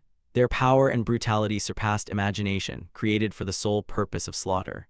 In the Great War, they matched the 9 dragons in strength and swept battlefields like living catastrophes. Theo wondered they completed them this early. Is the timeline shifting, or is my knowledge still missing pieces? Noel swung his sword with earth-shaking force. The attack carved a perfectly straight line through the ground, splitting it open with a deafening roar as dust erupted like geysers. Theo leaped aside to dodge, his heart pounding wildly in his chest. He was too fast. That speed wasn't just blinding, it was instantaneous. Theo took a step back, boots sliding across shattered gravel. Just as he'd predicted, this was the strategic weapon designed to counter the 9 dragons. Right then, Noel unleashed his aura. It expanded outward like a violent shockwave. The ground beneath him cracked, spiderweb fractures racing outward as if the earth couldn't bear his weight, sending tremors rippling through the air. Theo once again weighed his chances in this fight. He calculated probabilities, variables, and the vast gap in power.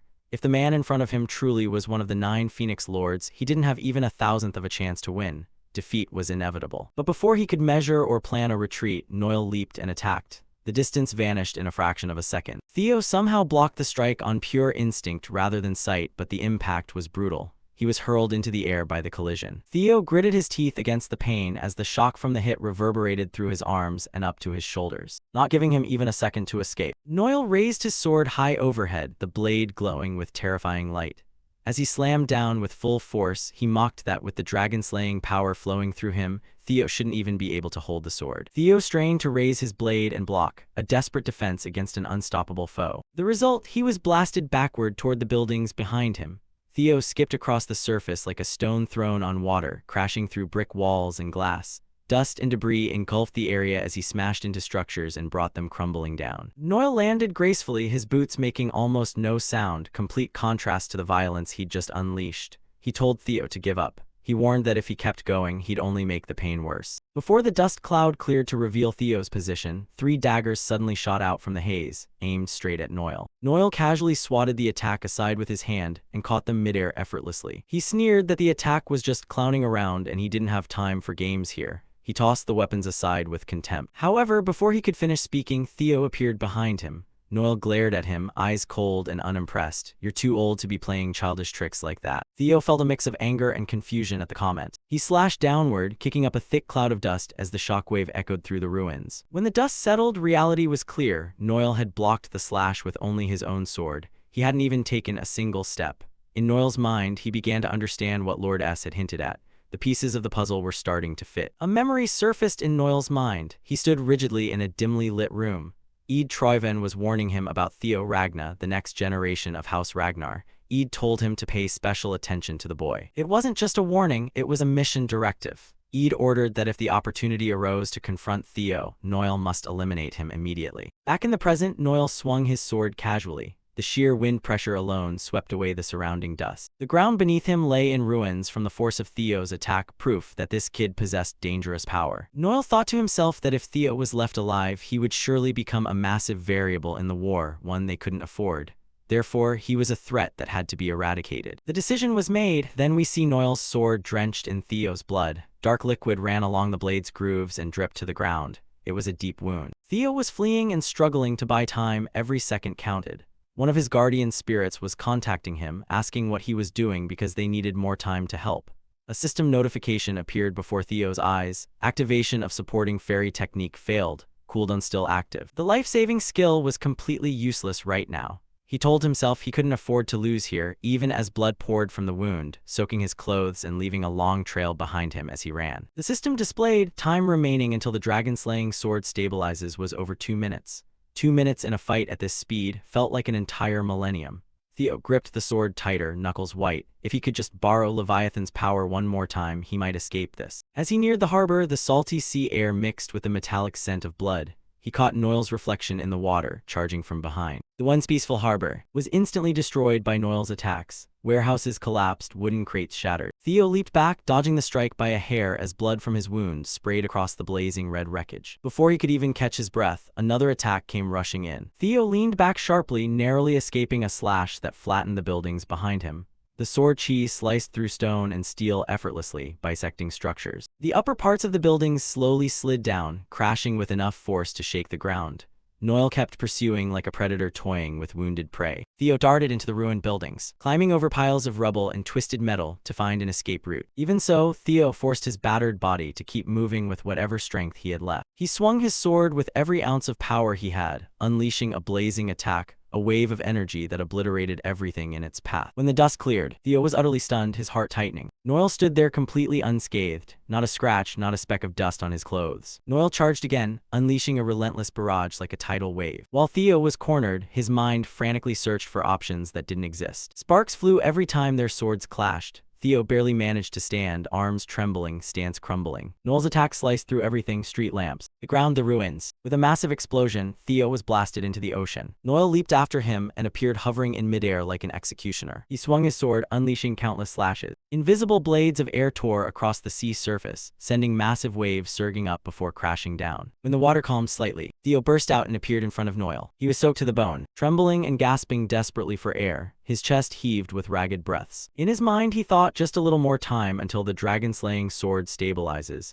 He checked the notification, 17 seconds left, only 17 seconds. Noel gathered sword chi, his blade glowing with terrifying light. This fight, starting to get boring.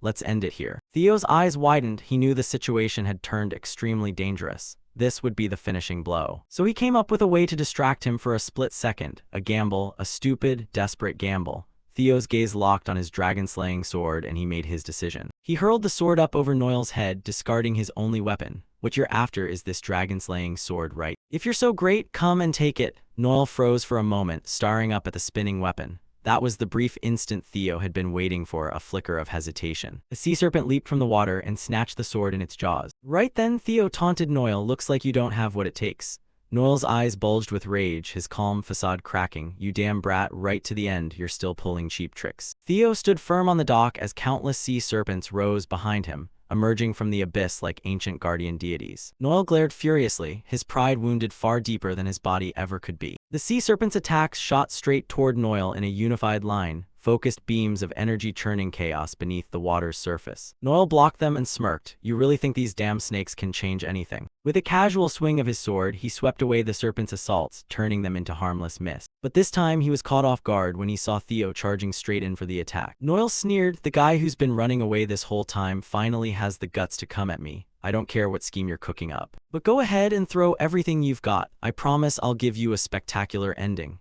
Noel gathered his energy, the pressure becoming unbearable, making the air thick and suffocating. Theo's eyes locked on the notification. The countdown had stopped. 0, the dragon-slaying sword was fully stabilized. A voice echoed in his mind. "Thank you, Chosen One. Use the power I left behind to protect yourself." It was an acknowledgement and granting of true authority. Noel was stunned by the sudden shift in Theo. The atmosphere around him changed in an instant. A notification popped up. Received the hidden skill Nibelung contained within the sword. A water dragon rose as Theo swung his blade, formed from the ocean itself and pure mana. It roared with a sound that shook the heavens. When their swords clashed, the impossible happened. Noel's blade, the one that had endured everything, shattered into fragments.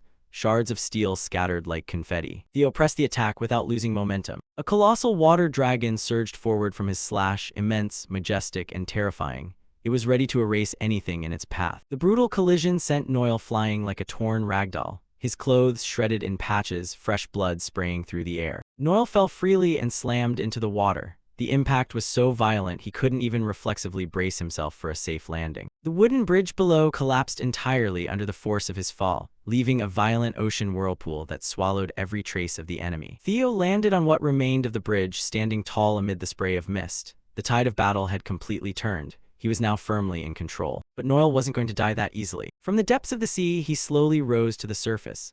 Under the dim light, his body revealed a horrifying network of stitches, scars from a past tortured by inhuman experiments.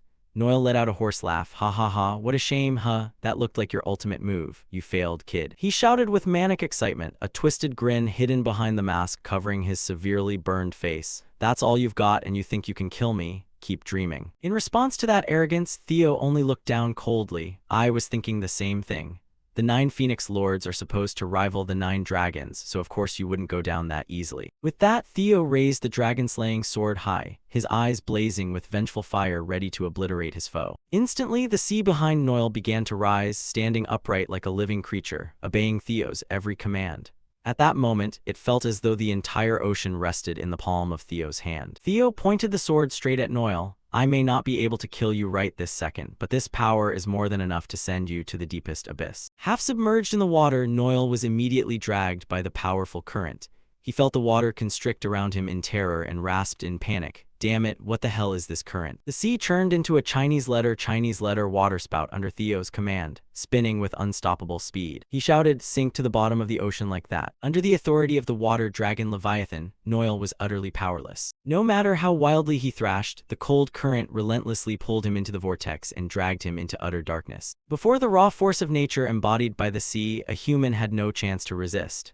Noel's final words were nothing but a desperate scream. "You damn brat." Silence fell over the area. Theo stood there with trembling shoulders from exhaustion. The sharp pain in his side forced him to clutch it tightly. Suddenly, the view narrowed, focusing only on his hair fluttering before his entire body collapsed to the ground. He lay sprawled on the stone, breathing heavily as if a 1,000-ton weight had finally lifted from his chest. "Leviathan, I kept my promise. If you ask for anything more, I probably won't ever open my eyes again." Time passed quietly. Theo had returned among the island's people. Antonio stood by the shore, staring toward the mainland in awe. "This is the first time in my life I've witnessed something like this. I'm not sure if my calculations are accurate, but at this speed, approaching the coastline won't face any obstacles." Antonio turned to him with a wry smile. "When you first said you'd move the entire archipelago, I thought you were crazy.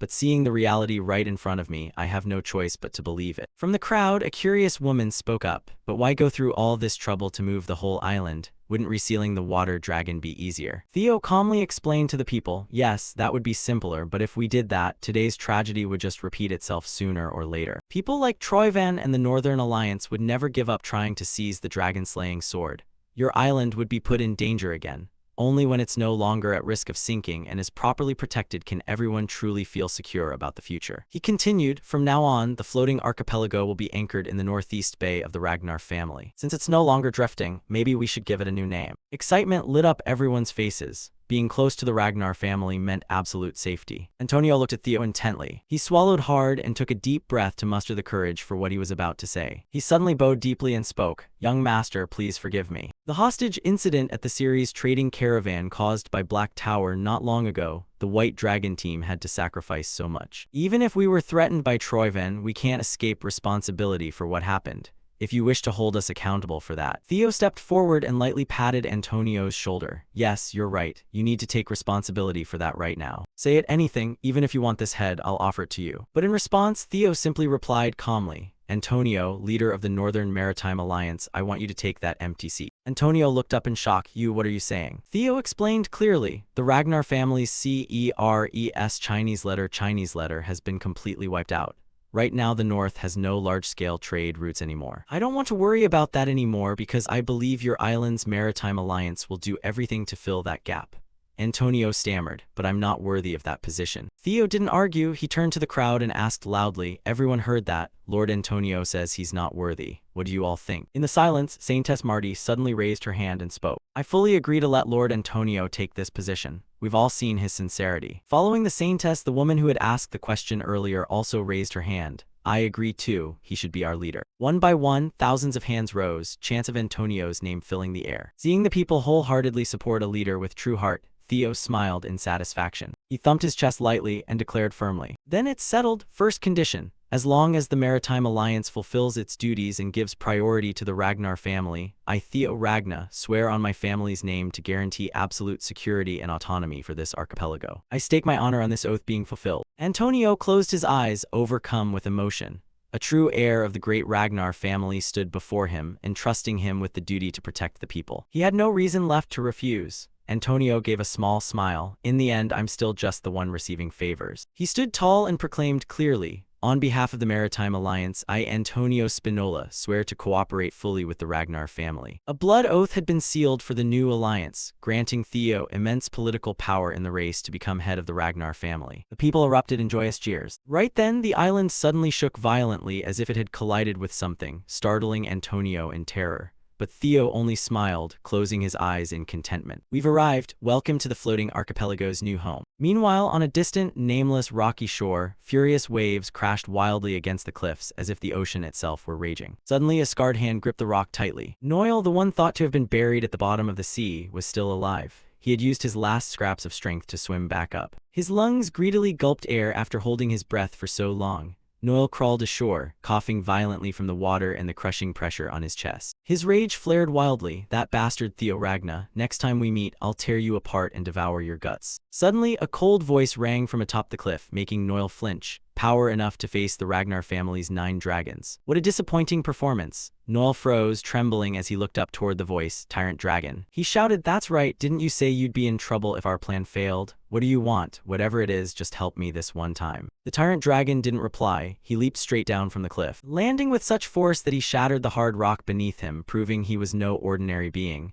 He strolled forward casually. "Foolish. It seems you still don't know what I want. Fine, I'll tell you." He smirked with utter contempt. "My intention was for you to seize the archipelago, and then I'd simply take it from your hands." Noel was stunned, a bad feeling surging. "What? Don't tell me you planned to snatch it from us right from the start. Taking back what was stolen, doesn't that sound perfect? I thought you lot would at least handle that annoying brat, but clearly I was wrong. I never imagined worthless insects like you would fail so miserably against a kid." Noel's fury exploded. His arm suddenly deformed, swelling grotesquely as if about to burst. "This is the final combat form of a 9 Phoenix Lord. You're too arrogant, Tyrant Dragon. The era of the 9 dragons is over. I'll show you the true power of the 9 Phoenix Lords. You'll pay for that disrespectful attitude. But before Noel could strike, a terrifying blast of energy shot straight at him like a gunshot, erasing half his body in an instant. It was an attack from the tyrant dragon himself. He watched Noel's lifeless corpse get blown away and said coldly, "Those Eastern bastards really are all talk. Even if the old 9 dragons are past their prime, you think you can compete with that level of skill? Ha, if it were one of the old-timers or that lizard god guy, maybe you'd have had a chance." He walked away, his eyes gleaming with murderous hunger as he looked toward the mainland. "Theo Ragnar, let's see just how strong you really are." Amid the frigid battlefield, the forces of House Troyven stood like iron pillars, in stark contrast to the defeated soldiers kneeling helplessly at their feet. At the center, Ead Troyven stood unmoved, his cloak billowing in the biting wind, his face completely expressionless.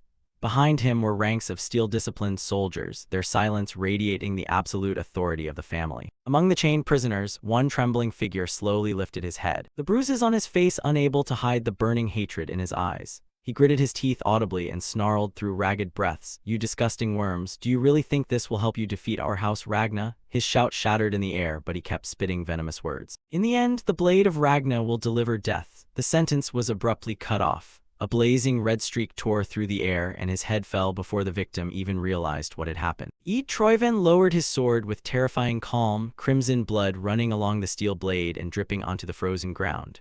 "How boring, every damn Ragna bastard spouts the same nonsense." The body crumpled into the snow just as a soldier rushed over in panic, dropping to his knees before Ead.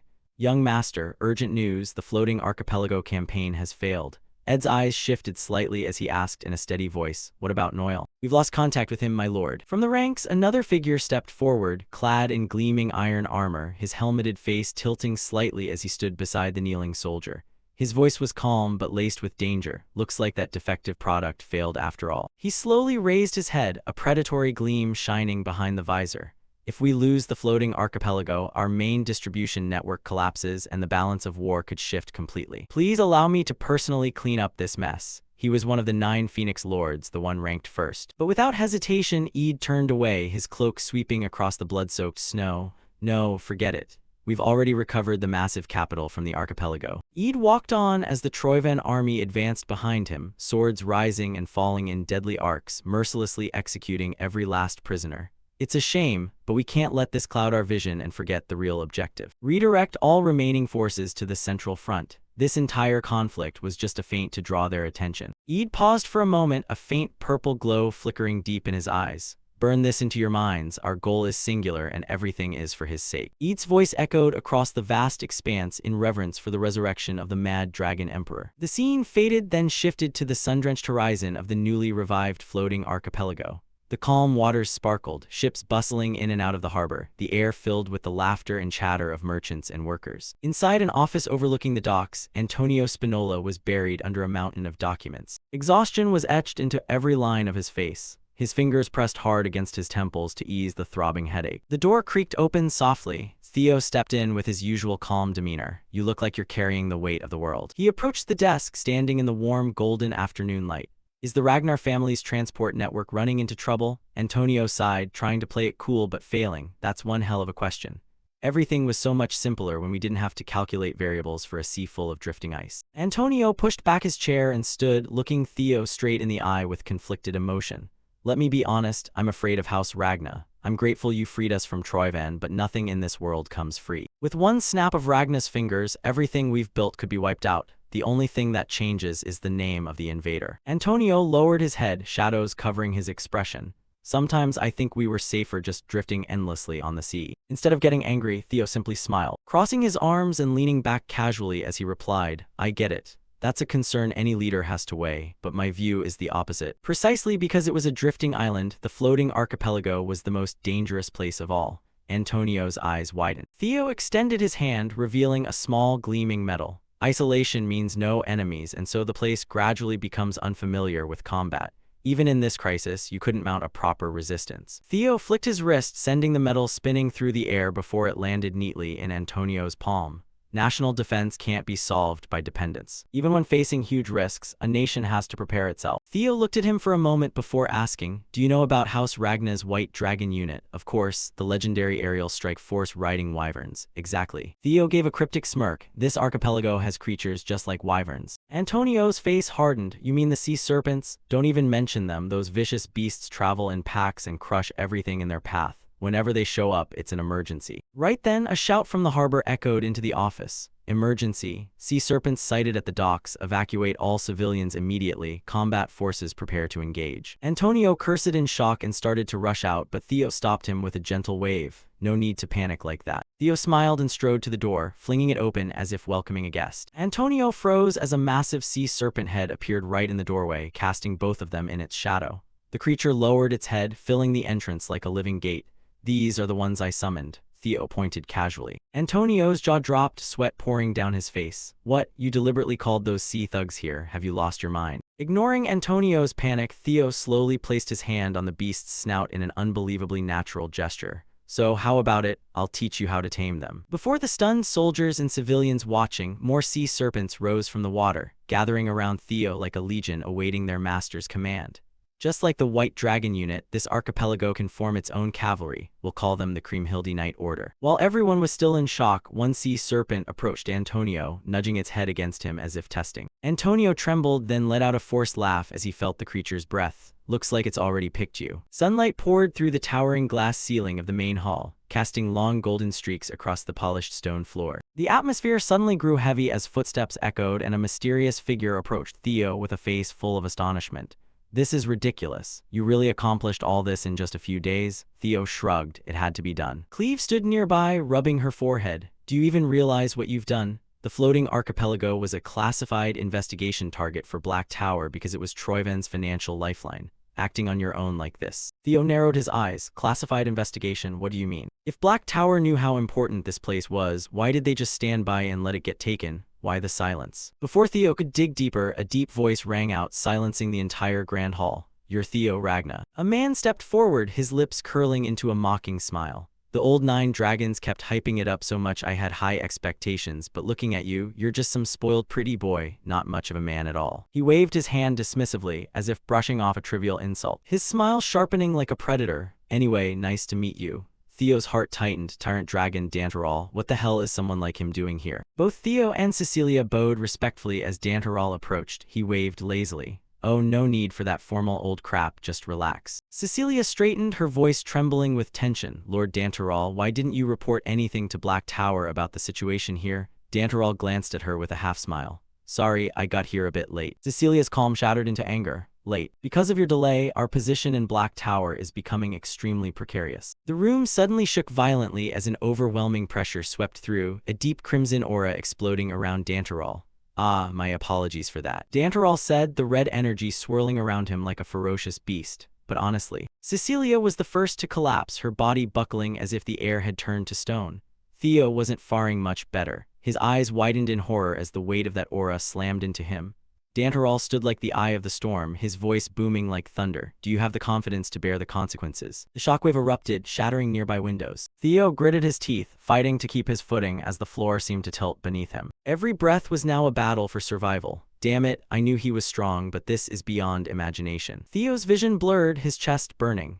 Only now did he truly understand why, in his previous life, House Ragna had completely failed to stop the invasion of the floating archipelago. The crushing pressure that had felt like the sky collapsing suddenly vanished. Cleve and Theo remained kneeling on the cold stone, bodies still trembling after Danteral's crimson aura had swallowed the entire room. Danteral threw his head back and let out a hearty, mocking laugh. Relax, you two, I was just messing around, wanted to see how sharp you really are. Even after Danteral retracted his killing intent, Theo and Cleve had to struggle to steady their ragged breathing. You've grasped the situation, though it looks like you still don't fully understand what's really coming. He stroked his chin thoughtfully. Once the real storm starts, things are going to get a lot more interesting. Before Theo could fully stand, Danteral slapped him hard on the back, the impact rattling his spine and forcing the air from his lungs. What's wrong? Even a light tap like that too much for you? Theo forced himself upright, maintaining his calm facade. Sorry, sir, I'm still adjusting. Deep down, Theo was far from comfortable. He studied the man before him, Danteral Doalong. Theo knew that no matter how much he joked or acted carefree, the true nature beneath that mask never changed.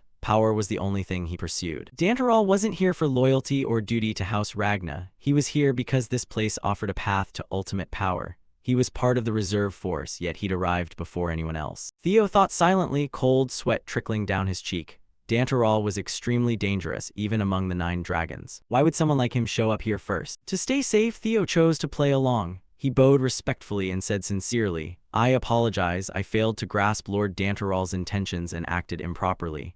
"Grasp my intentions? Don't overthink it, it's not that complicated." Danteral grinned, his eyes gleaming with excitement as he looked Theo up and down. "So you're the 6th successor. Theo Ragna, not bad up close." Danteral suddenly extended his hand with a confident smile, as expected, worthy of being the new heir. "I'm counting on you from now on." Theo was momentarily stunned. He still couldn't read this man's true motives. Still, he calmly took the hand. The handshake carried overwhelming force. "You flatter me, sir." Right then, Cleve stepped forward, her face grave as she cut through the tension. "Sorry to interrupt, but there's an additional report. The reserve forces have completed their mission. Reallocation of personnel is no longer necessary.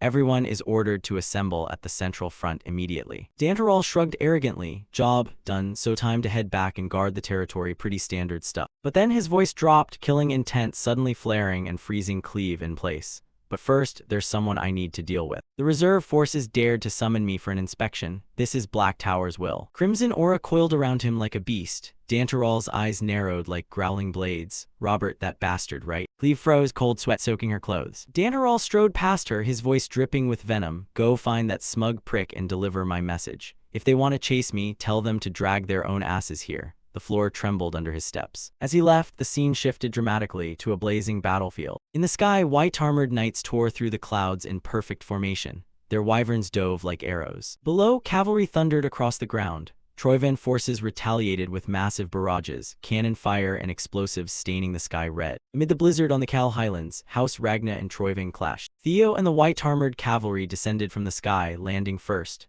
Their wings kicked up swirling snow. The moment its claws touched ground, Theo surged forward. A Troyvan soldier didn't even have time to scream before Theo's blade sliced clean through him. "Anti-air cannons neutralized," a veteran shouted. High above, Evelyn guided her wyvern in a flawless spiral formation. Her eyes were ice cold. "White wyvern unit, prepare to strike, all units descend." The wyverns folded their wings and plummeted like meteors. Not far away, Torkel watched the spectacle with an arrogant grin, commanding the black-armored cavalry. "Flying around sure looks flashy," he said to his subordinate. "Commander Torkel, there you go again. Our people will feel bad if they hear that." The female subordinate glared at him. Torkel laughed heartily and donned his helmet. "All right, sorry, but they're way stronger than our little sparrows." His voice grew serious. He spurred his horse forward ahead of hundreds of black warhorses. "Crush everything in your path. We trample the enemy today to pave the way for tomorrow." The black-armored cavalry charged forward. The ground thundered as 100 warhorses surged like an unstoppable black iron wave. Torkel led the charge, his spear carving blazing arcs through the freezing air, tearing through Troyvan ranks with absolute overwhelming force. Dust, ice, and smoke rose in a towering black column reaching toward the clear sky. The battle ended at the Ragnar camp under the flickering glow of campfires. Torkel strode up to Theo and gripped his hand tightly. "You did great, brother," Theo replied humbly. "You're too kind, Commander Torkel." "I told you to just call me Big Bro." Torkel laughed heartily and slapped Theo's shoulder. "Anyway, you've earned a break. Let's grab a drink sometime soon." As Torkel walked off, a senior white-armored member draped an arm over Theo's shoulder teasingly. "Whoa," calling the black-armored cavalry commander Big Bro now. "You're rising fast, kid, compared to what you pulled off at the floating archipelago. This is just the cherry on top." A hand suddenly smacked down on the teaser's head. Erin pushed up her glasses and sighed in exasperation. "Enough already, he just got back from the battlefield, let him rest." Theo bowed politely. "I'm fine. Senior Erin, what's the current war situation?" Erin's expression turned serious instantly. She stepped to the map table and pointed at Troyvan positions. "Overall, we hold the advantage, but there's something very strange. Even though we've approached their main headquarters, Troyvan forces aren't moving at all, as if they're waiting for something." Theo narrowed his eyes at the map, and with his knowledge as a reincarnator who knew the locations of the ancient dragons, he immediately spotted the anomaly. Troyvan's formation isn't defensive, it's far too purposeful. Their real target is the resting place of one of the primordial dragon's artifacts. Theo's gaze fixed on a single point, the White Tower ruins. In another dark and desolate corner of the war, where corpses lay scattered and gray smoke blanketed everything, an enemy soldier staggered backward, a choked cry for help stuck in his throat. "Help." A blur flashed past and a hooded figure appeared behind him, a single slash severed head from neck. "9 Phoenix Lords, huh?" The hooded figure muttered irritably. Why haven't they shown themselves yet? It's been nothing but small fry for days, boring as hell. Two other hooded figures approached. They were Ragna's successors, Ansio third in line and Jishar fourth. You're being awfully blunt, Jishar. Ansio chuckled softly. Suddenly the air grew heavy. Dandaral stepped forward, his eyes sharp and crimson. That mouth of yours still hasn't changed, Jishar. I told you to swing your sword only after careful calculation. Haven't you kicked that reckless habit yet? Ansio's eyes lit up. Master, long time no see. Dantaral said coldly, I heard you two screwed up at the floating archipelago and handed it over to the dogs. He smirked dangerously. Consider it the price for watching a good show. But don't get too cocky. The one rising below is moving fast and will come for you soon enough. Ansio paused. You mean Torkel? If it's that guy, we're already prepared. No, Danaral's voice dropped, each word falling like a blade into ice. I'm talking about the sixth successor. Ansio blinked, then burst out laughing. Come on, master. Who do you think trained us? We're not rookies who'll get pushed around by some kid. But Ansio's smile vanished when Danaral locked eyes with him. The air froze solid, a bone-chilling cold enveloping them. Dantaral spoke his final words, heavy and absolute. But what if that kid is the chosen one? Ansio and Jishar froze. That title carried a weight that shook their minds. Dantaral turned and walked away, his cloak sweeping the snow as he prepared to leave. No room for doubt anymore. Ansio and Jishar silently followed, all jokes and grumbling gone. Dantaral issued one last cold order like steel. While there's still time, you must eliminate him at all costs. A few hours before Theo set foot on the blood-soaked battlefield, he sat inside a horse-drawn carriage. Theo stared at the White Tower Grand Battle map. That's also an ancient relic of the primordial dragon, right? Right beside him, the Divine Guardian spoke. Correct. That confirmation sent Theo into a brief silence. His mind drifted back through time to fragments of his previous life. Even in that brutal timeline, the White Tower was the first area house Troyven targeted and captured. The true dragon turned to explain further. Guardians can vaguely sense each other's positions through an invisible spiritual link, no matter the geographical distance across this continent. The Guardian of the White Tower received the largest share of power from the primordial dragon's essence. Theo looked at the Guardian in utter shock, disbelief clear in his eyes. What? Right then, the second Guardian stepped forward to join the conversation. He's right. Not all artifacts carry equal power. The division of the ancient dragon's essence was never fair or uniform. Each artifact was granted different powers and roles in maintaining the world's order. Some received immense strength and responsibility, serving as hidden pillars upholding the foundation of this world. And the Guardian of the White Tower was a prime example, a sentinel with power far beyond imagination. The second Guardian moved closer to the map. Its presence chilled the surrounding air. An artifact with such terrifying power is currently right inside Troyven territory. Theo nodded slowly, his face darkening. This strategic disadvantage was truly catastrophic. Letting such a colossal source of power fall into enemy hands was like waiting for a disaster to erupt. The Spirit Guardian looked straight into Theo's eyes, its expression gravely serious. Do you remember what happened with the water dragon Leviathan? House Troyven possessed dark secret arts to poison guardians and drain the primordial dragon's power, an alchemical technique that turned the world's protectors into tools of destruction. The Guardian leaned forward and issued the final command. You must seize it before House Troyven completes their plan. Theo's expression hardened. He had been thinking the exact same thing. The scene shifted back to the present at the Central Highlands command tent.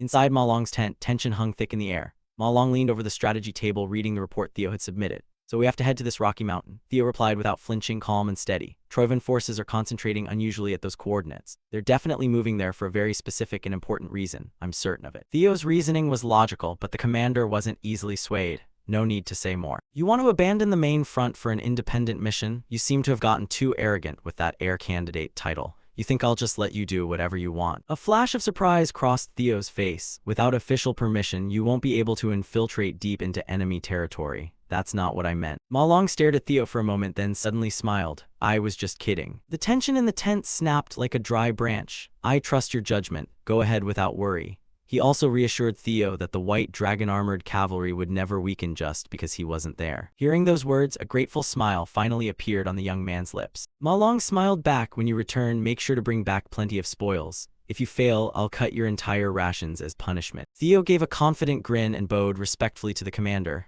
I won't let you down. Amid treacherous mountain ranges where jagged peaks rose like broken fangs and howling winds tore through narrow ravines, the White Tower stood imposingly. Up close, its structure was even more majestic than in memory, a towering pillar of ivory white stone defying the swirling black clouds. Troyven forces were encamped thickly around it. Their campfires dotted the mountainside like scattered stars. Theo approached the target on his wyvern under cover of night, looking down at the patrols on the outer perimeter. One careless move closer and detection was guaranteed. The guard density was far heavier than Theo had anticipated. The wyvern landed softly on a nearby outcrop, its claws touching the frozen rock with only the faintest click. Theo dismounted, his movements fluid and silent like water seeping into stone. "You're amazing, you can even change your body color at will to blend into the darkness.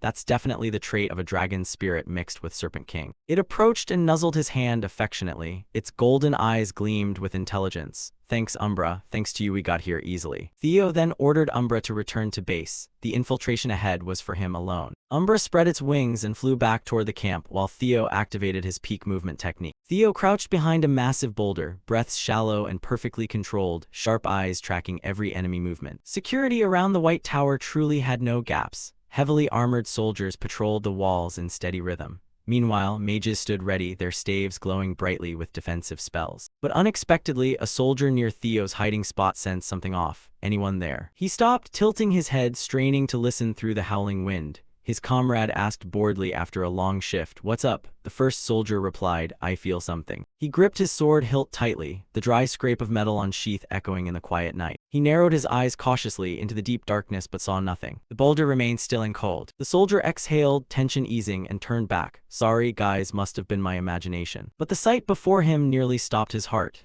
Theo was right there. He struck like lightning, snapping the second soldier's neck before he could react. Before the first soldier could respond, eyes widening in absolute terror, Theo lunged. The distance vanished in a heartbeat. The soldier opened his mouth to scream the alarm. Intruder. At another side of the White Tower, deep in the central shrine, a horrifying scene unfolded.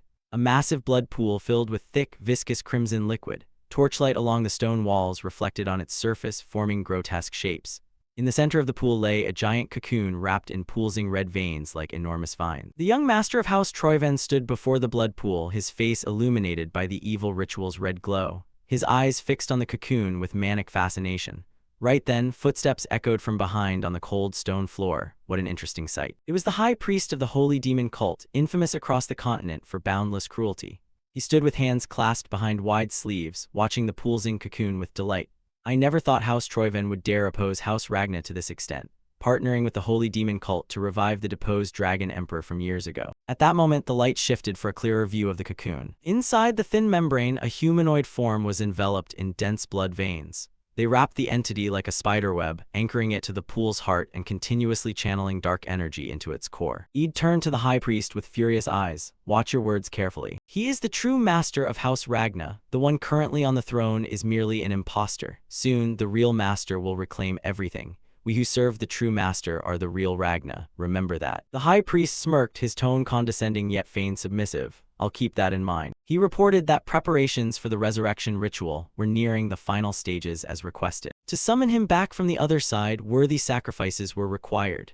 The key ingredients were the body of a Ragna family member and the power of the primordial dragon. Eid walked forward, boots crunching on cracked stone. A family member's body can be obtained anytime. So the key right now is conquering the White Tower. He turned to a subordinate kneeling in the shadows. "How's the conquest of the White Tower progressing?" The subordinate trembled as he reported. "The power residing inside the White Tower is immense and resisting our demonic poison fiercely. Even the holy demon cult's high priests have poured all their magic into helping, but conquering it within the set timeframe seems impossible." The Troyven young master suddenly unleashed his aura, a wave of darkness crushing the space, the pressure turning tangible and heavy like molten lead. He pinned the subordinate to the floor, cracks spiderwebbed outward from where the soldier knelt under his master's wrap. In rage, he roared, "For his resurrection, the primordial dragon's power is the only key. Nothing is impossible. We will make it possible by any means necessary." The subordinate gasped for mercy, eyes bulging from the overwhelming pressure. "Forgive me, young master, my thinking was shallow. Please spare me." The Troyven young master finally retracted the pressure. The aura vanished as quickly as it appeared.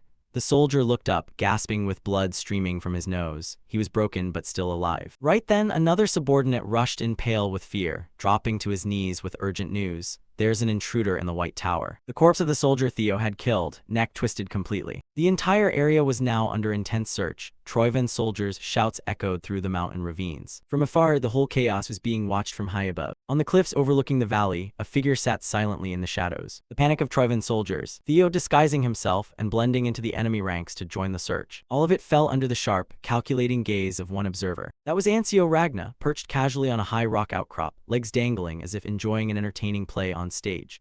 Watching Theo's actions, he murmured with a mix of admiration and curiosity, killing only those who need to die, disguising as the enemy without a second thought like a true shadow operative. So in your past life, you really did work for Black Snow. Theo was proving to be a far more intriguing variable than Ancio had ever imagined, an unexpected factor in the grand plan he hadn't fully accounted for.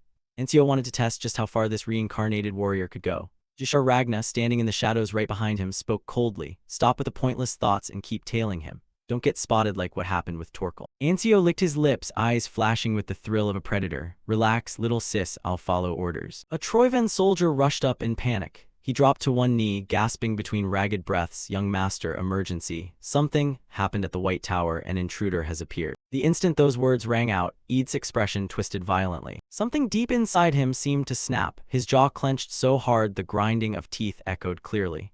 Even the way they had arranged the army formation had been subtly manipulated by that intruder, just enough to avoid raising suspicion. Suddenly, a razor-sharp realization flashed through Eid's mind. It can't be. The truth crashed into him in an instant, one single name surfacing in his thoughts. Eid's face contorted, eyes blazing with chilling, killing intent as he hissed through gritted teeth. It has to be him, Theo Ragna. But then the fury vanished as quickly as it had erupted. Eid's face returned to an eerily calm composure, eyes narrowing with cold calculation. The soldier below continued his desperate report, completely unaware of the shifting calculations in his master's mind. "We should reinforce the guard immediately and tighten the search. With our current forces, we'll catch him in no time." "Unnecessary," Ed said curtly. The soldier blinked in stunned silence.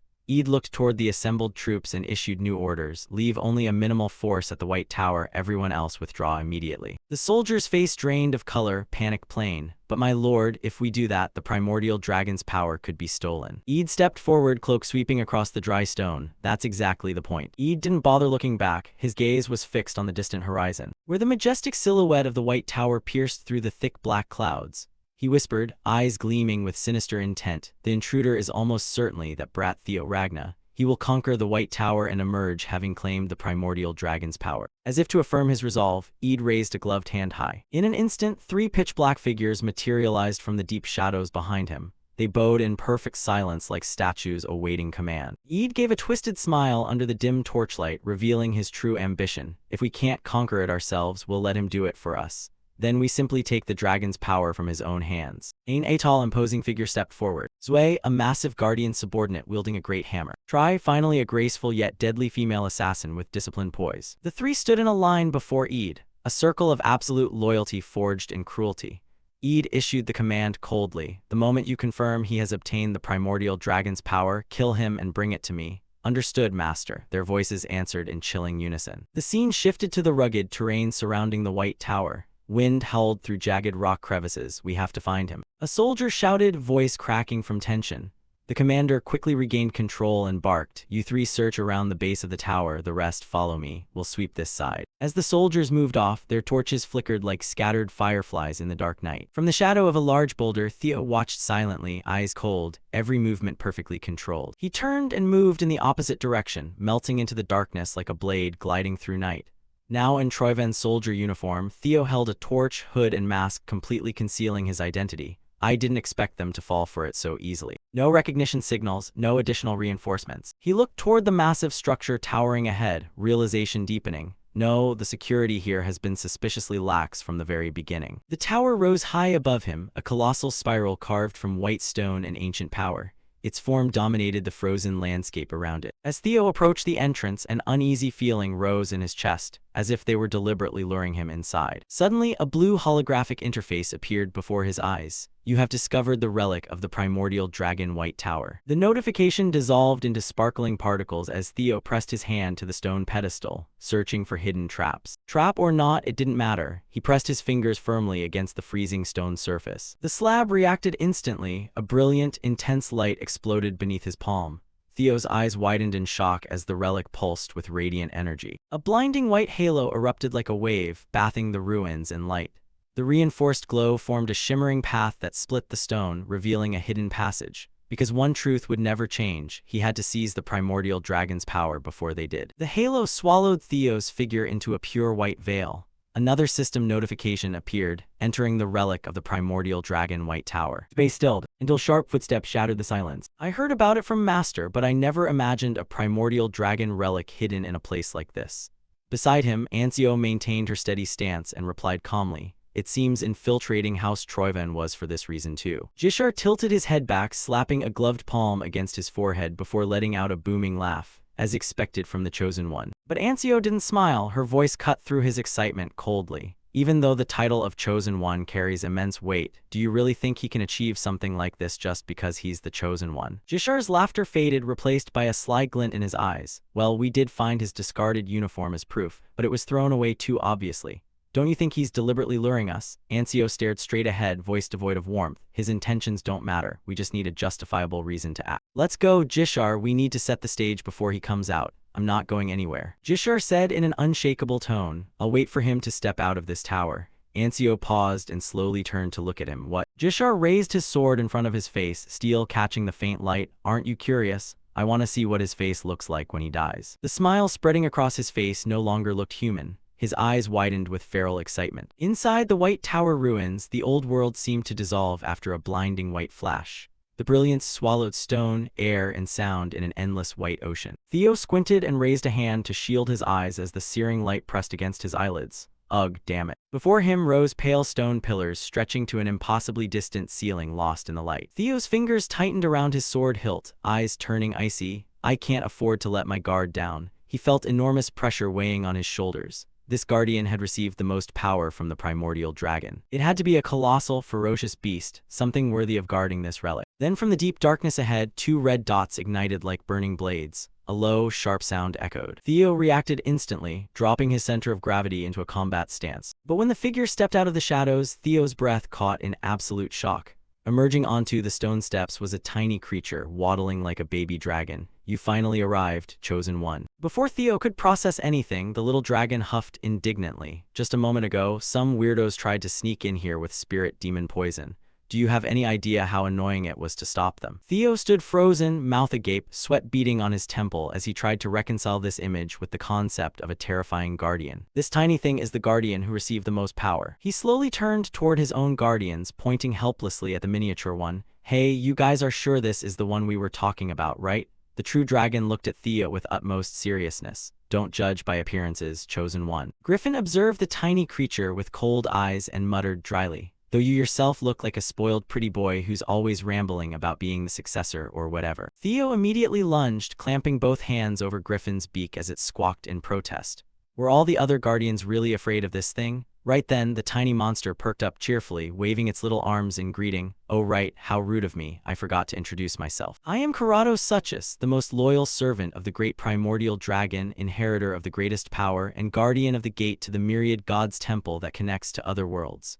It raised a tiny hand and added brightly, "Just call me Corrado for short." Theo stared at it for a long moment. The only word that surfaced from his stunned thoughts escaped his lips. Myriad Gods Temple. Corrado nodded enthusiastically, circling above Theo's head. "That's right, the Myriad Gods Temple where the gods reside." It descended to hover right in front of Theo, tone shifting to instructive. "You know that the relics of the primordial dragon are fragments of his divided power, correct? In the past, the primordial dragon was entrusted with many duties." A radiant, ethereal silhouette of a colossal dragon with vast wings appeared behind Corrado. Guarding the gate connecting the Myriad Gods Temple to the mortal world was one of those roles. The one who inherited that sacred duty, the loyal servant who has perfectly preserved the primordial dragon's power, is me, Corrado Suchus. Theo looked at it with furrowed brows, mind swirling with distant thoughts. Gods, I've only ever read about them in ancient texts.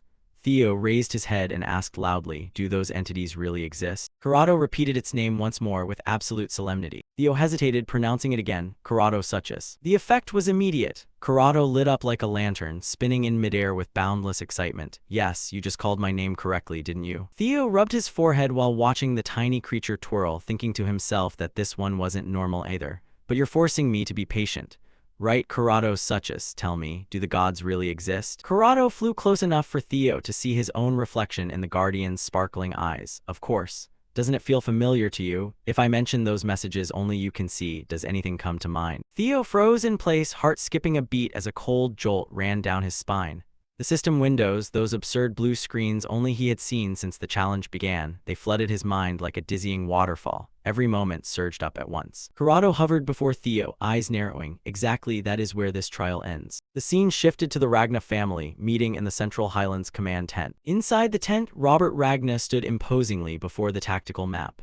I believe everyone here understands why we must concentrate our forces on this front. Robert continued in a cold, emotionless tone. This war is being unnecessarily prolonged. The main reason is interference from Troiven's 9 pillars. Therefore, the Ragna Council must directly oversee military operations to accelerate progress.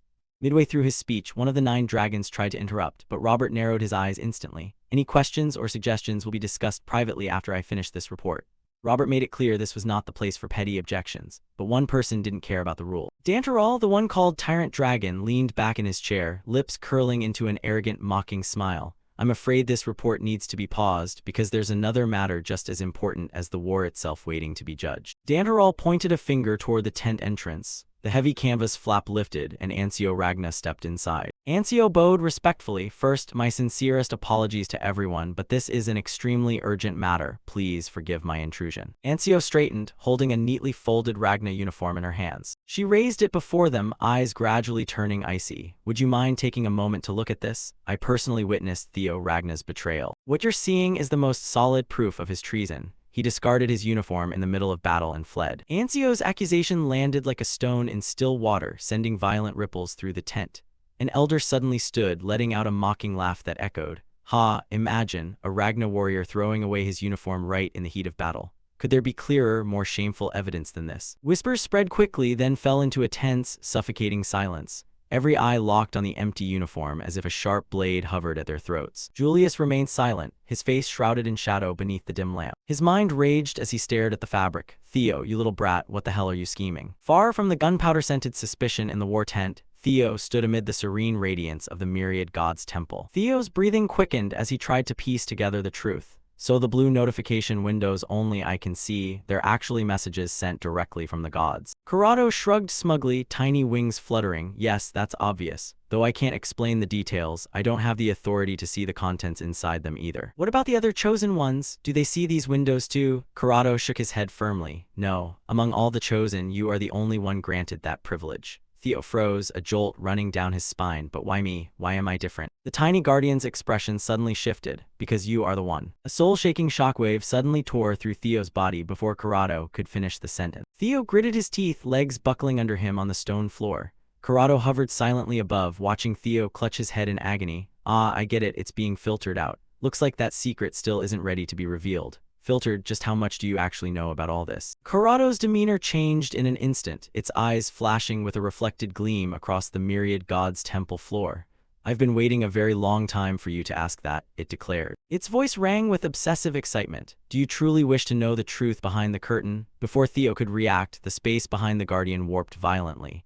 A colossal, intricately carved stone gate suddenly materialized from thin air. Corrado landed on the pedestal before the gate. If you crave the truth that badly, then as the chosen one, I shall grant you the trials of the myriad gods' temple. A clear metallic chime echoed through the grand hall, and the familiar blue system window appeared once more. The guardian proposes initiating the myriad gods' temple trial for you. Light twisted violently around Corrado, its form distorting into a shadowy silhouette beneath a blood-red sky. Exactly, this is the test to explore your own soul and discover your true self. We will trace back to your previous life, delving deep into the core of your subconscious, but never underestimate it simply because it belongs to you. It is another world, a place even you are unaware of. If you fail this trial or allow yourself to sink too deeply into the illusions of the subconscious, you will fall into eternal coma. Your soul will be imprisoned there forever, but if you succeed, you will earn the right to face the truth. You will have the chance to stand before the gods. Theo's pupils contracted, cold sweat pouring down his spine. Corrado raised a spinning orb of energy in its tiny claws. Inside burned the number 12 like a divine seal. There are 12 floors in total within this trial tower. So, do you have the courage to accept this challenge? Theo stood motionless amid the erupting white light surrounding him as a confirmation window appeared. Do you wish to enter the first floor of the myriad gods' temple trial? Theo's fingers tightened around his sword hilt. Hesitation vanished, terror dissolved. Without a single word, he reached out and touched the glowing panel. As the system accepted his choice, Theo turned and stepped away from the safety of the myriad gods' temple. His footsteps echoed on the ancient stone as he approached the massive gate. He placed both hands on the freezing stone surface and glanced back at Corrado one last time. You said you, tell me the truth, right? I have mountains of questions that need answers. Just what is that nameless sovereign? Will the Great War break out again? And why? Why am I the chosen one? The gate groaned open as Theo pushed with force, his silhouette stretching long beneath the blinding light pouring from within. A resounding bell tolled through the void as a new notification appeared, entering the first floor of the Myriad Gods Temple trial. The moment he crossed the threshold, Theo found himself standing on a colossal stone fortress floating in a space that defied all laws of physics. Around him swirled crimson currents like storm clouds. Fragments of ancient architecture drifted weightlessly through the murky cosmic void. Theo exhaled slowly. So this is the inside of the trial tower. A large notification panel shimmered into view with sparkling light. Objective: to enter the subconscious world, you must suppress your own consciousness and open the path. Theo lowered his gaze. From cracks in the fortress's stone floor, inky black liquid began to seep out. The droplets gathered into pools and slid toward one another in a terrifying manner. They merged, forming a thick, quivering black mass that pulsed like a living creature. It's starting already, an entity born from my own subconscious. This is the gateway I have to open. Even though the opponent looked massive and fearsome, Theo still held a sliver of confidence. But that illusion of control shattered instantly. A piercing, wind-tearing screech rang out. Theo's instincts screamed in alarm, and he twisted aside just as a flying blade grazed his cheek. Theo spun back into a defensive stance, heart pounding. It threw a sword right from the start. Theo suddenly froze, eyes widening in absolute shock. No, it can't be. A notification appeared above the entity as the transformation completed. Guardian of the subconscious gate. The creature standing before him was no longer a shapeless black mass. It was a perfect replica of Theo Ragna. Snow-white hair, expressionless face, empty eyes staring back at him. In its hand was an identical sword to the one Theo held. Objective: eliminate your true self. Theo's heartbeat echoed through the silent space as he faced his own double. Theo lowered his center of gravity, forcing himself to stay calm. So my real opponent is myself. Maybe that's actually better. Instead of fighting some nameless monster with unknown origins, I understand myself better than anyone. I know my habits, my weaknesses, my instinctive reactions. But that sense of advantage lasted less than a second. Theo's double suddenly erupted. A terrifying psychic pressure exploded from its body, blasting Theo backward several steps. A deafening screech rang out as black lightning crackled around its limbs, leaving charred scars on the fortress stone. Dark lightning coiled around its arms, enveloping its entire body in a brutal aura of electric energy. Theo's eyes widened in horror. That's thunder dragon breath. No time to think, the blades came flying like black lightning. Theo tried to maneuver and deflect the strikes, but every movement seemed to be anticipated by his opponent. Theo's boots slid across the stone until he felt his heels hanging over the edge of the fortress's abyss. He looked up at the black lightning storm rushing toward him. The world before Theo was now swallowed by dark thunder. I won't back down. Instead, he took a deep breath and charged straight into the storm. 5 Dragon Claw. Theo's sword swung in a brilliant arc, unleashing 5 dense blue energy streams. They tore through the air like the claws of an ancient celestial dragon. The attack collided head-on with the double's black lightning storm, creating an earth-shattering explosion. The entire space screamed as light and darkness clashed wildly. Theo stood amid the devastated battlefield, his arms trembling violently from the aftershock. His vision blurred for a heartbeat as he tried to peer through the dissipating smoke and dust. This is going to be tough. The white-haired double still stood completely unharmed. It remained rooted in the exact same spot as before the clash, its blank face staring at Theo, sword lowered casually at its side. Have I really become this strong already? The double raised its sword into a guard stance without hesitation, and in a flash it charged. Its figure blurred, feet barely touching the ground as it glided over cracked stone. Closing the distance in an instant, the air screamed as a downward slash descended with murderous intent.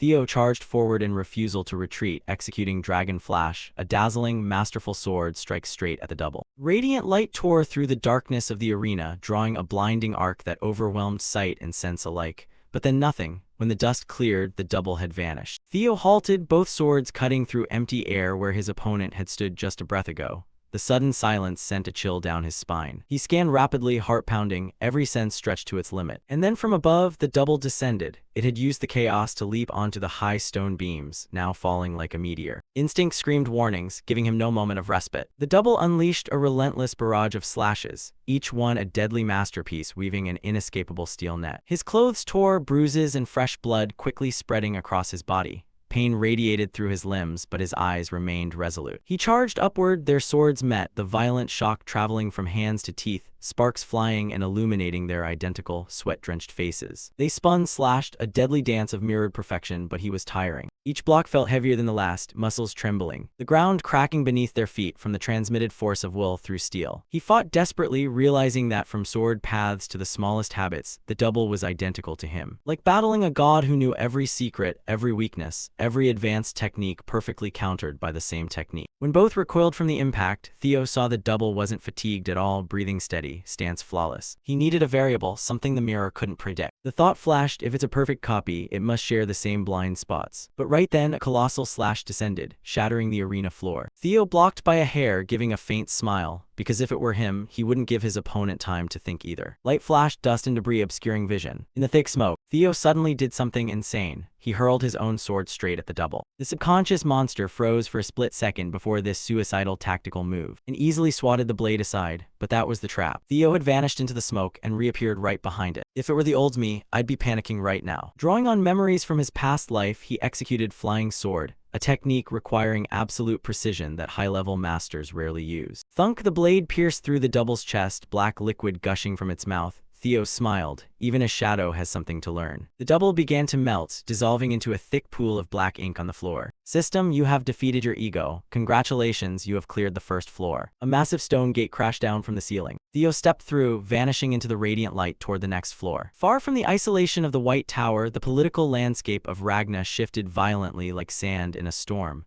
A soldier discarding his uniform in wartime, what clearer evidence of treason could there be? In that moment, silence enveloped the tent. Ma Long's gaze slowly shifted to Ancio. Is it true that Theo Ragna has defected and entered Troivan territory? Ancio answered without hesitation, affirming she had personally witnessed Theo Ragna willingly step into enemy lands. She looked down at the uniform on the table, stating that this alone was sufficient proof. T-letter 1ED Long shot to her feet in disbelief. Impossible, Theo would never do something like that. Her voice trembled with rage and loyalty. She immediately sent a private message to Ma Long, hoping to uncover some hidden truth. But Ma Long only sneered back through the link. Looks like you haven't heard yet. Seems Theo trusts me more. Deep down, even he hadn't expected Theo to push things this far. Memories surfaced of their conversation in the camp when Theo said he would infiltrate enemy territory. Ma Long had told him not to return empty-handed, and Theo had replied with the eyes of someone who had seen the future. Through the link, Theo had once said that Jishar Ragna and Ancio Ragna were tailing him. Right now, those two were still hiding outside the tent, concealed among the trees. The irony made Ma Long grit his teeth. Theo had made it clear their goal was to drag him down and eliminate him from the power struggle. But he planned to turn their scheme against them. Recalling everything, Ma Long couldn't suppress a smile. He stood and declared agreement with Ancio, a perfect move. Ancio bowed, believing victory was already secured. But Lam Long, who had observed silently from the beginning, sensed the anomaly. He understood that Ma Long couldn't possibly be unaware, and the anger was merely a mask. Even so, he went along with it. The order was given, a pursuit team was formed immediately. The Ragna family machine began operating to hunt down its own heir. Meanwhile, inside the Pantheon, Theo stepped into the second floor, where temperature shifted abruptly. The cold light vanished, replaced by scorching heat and the roar of infernal flames. Then he froze. Before him lay a city in flames.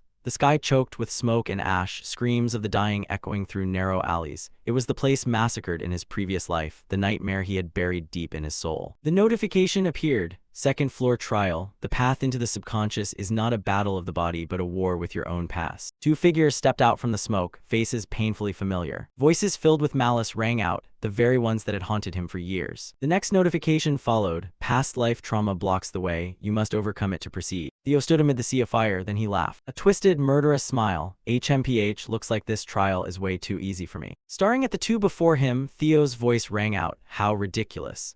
In hindsight, there was a time when you bastards were genuinely an unbeatable psychological nightmare for me. Axion, who always carried blind arrogance, felt insulted. Have you truly lost your mind, you worthless scum of the Ragna clan? Before Axion's insult could finish, a spray of bright red blood tore through the gray smoke, moving at a speed that seemed to bend reality. His head flew into the air, his eyes still showed bewilderment before his world was plunged into darkness. Not giving his opponent a single second to collect himself, Theo lunged like a phantom, the sword drawing a blazing red arc and ripping through the silence of the battlefield within the subconscious. The slash was so fast Axion couldn't even raise his weapon to defend. The keen blade cut through him, neatly bisecting his body. Blood rained down around Theo, soaking his cloak. He brought his hand to his face, fingers curling slightly as a dark, sharp smile spread across his lips. Thanks, I really wanted to kill you in this state. The system bell rang cheerfully, shattering the heavy silence. You have passed the second layer challenge.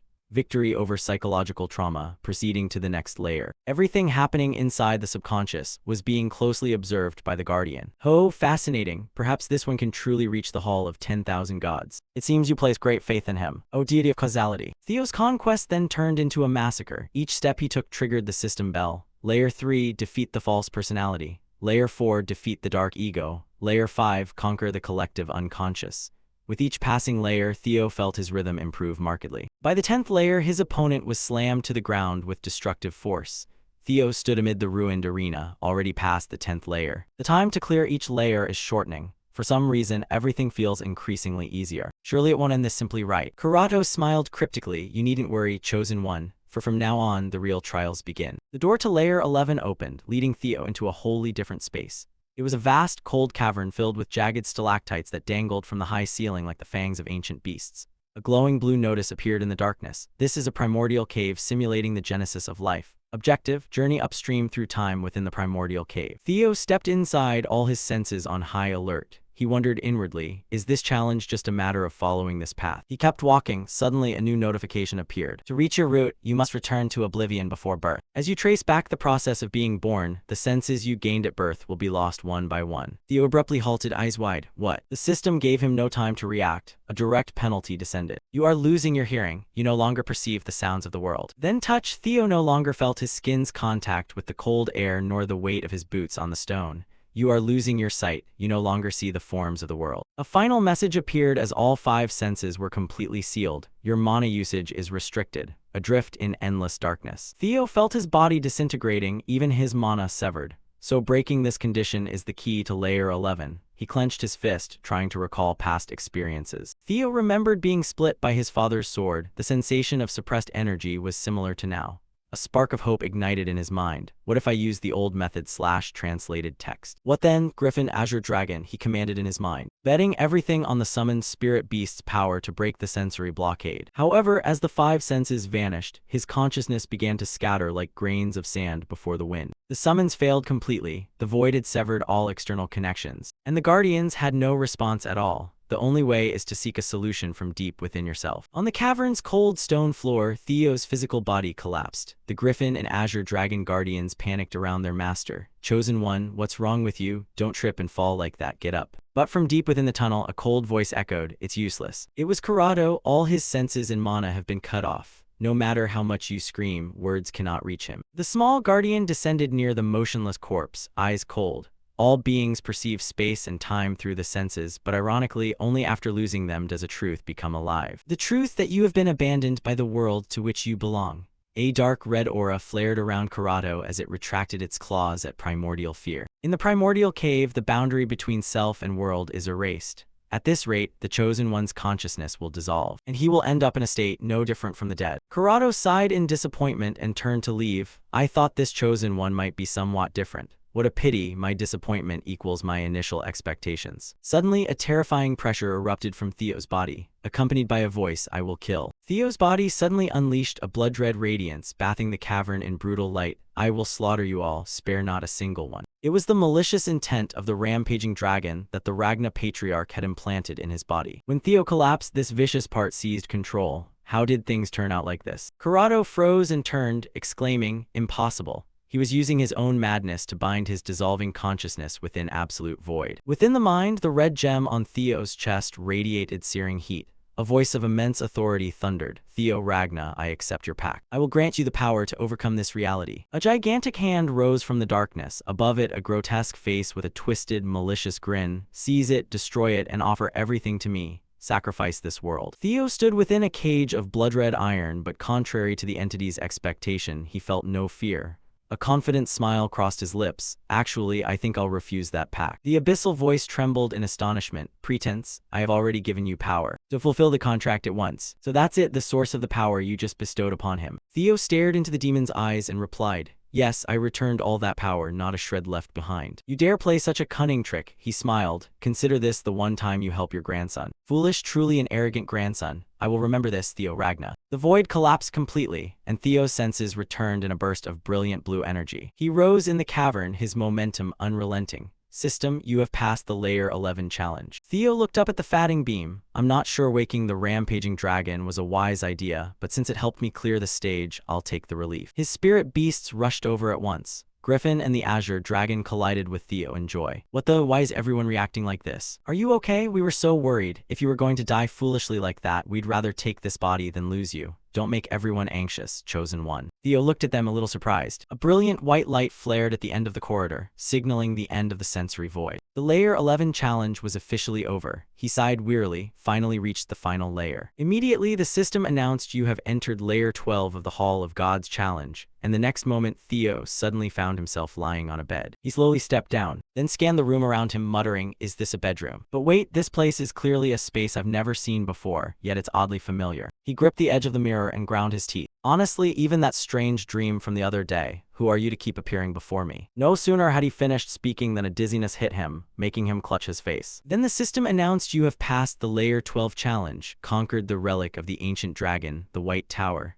The reward is the right to enter the Hall of Gods. Next, our protagonist was transported to a space that looked as if it lay outside the universe. He stared in astonishment and looked ahead. Before him floated a gigantic gate suspended in midair. The system confirmed he had arrived at the Hall of Gods. Silence in the void was bone-chilling. Theo stood before a gigantic gate, so majestic it felt suffocating.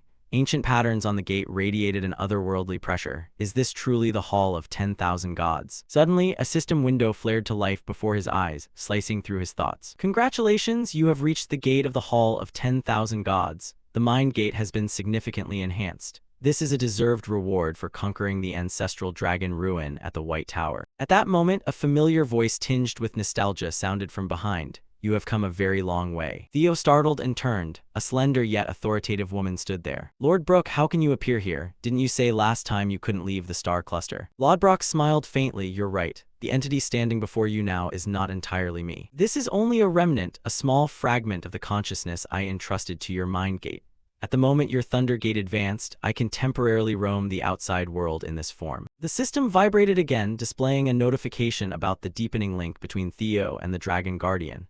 Now the connection was so firm he could hear her call across any space or time. Lodbrok stepped closer, her gaze at once proud and a little pitying. Increasing power means your rank has changed. I truly did not expect you to reach the Hall of 10,000 Gods so quickly. You've worked hard. Theo curled his lips slightly, wearing a calm smile. I didn't do anything special. I only did what an ally like me should do. Lodbrok closed her eyes and shook her head with a sigh at his stubbornness. Are you really that different? You can say such lies without even blinking. Your brazenness and stubbornness haven't changed at all, just like the day I first met you. As they drew near the gate, Lodbrok thought to herself, Hall of 10,000 Gods, surely Sigurd is here as well. Hall of 10,000 Gods, surely Sigurd is here as well. Suddenly, a bone-freezing chill swept in. Lodbrok shuddered, cold sweat began to run down her temples. From the cracks of the hall's gate, dank black masses began to pour out like molten tar. Stay close to me, don't leave the Dragon Guardian's range, Lodbrok shouted, instantly deploying a sturdy barrier to envelop them both. Theo was also left speechless. From the thick darkness, a colossal entity rose. It had no fixed shape, but its body was studded with thousands of blood-red eyes blinking incessantly.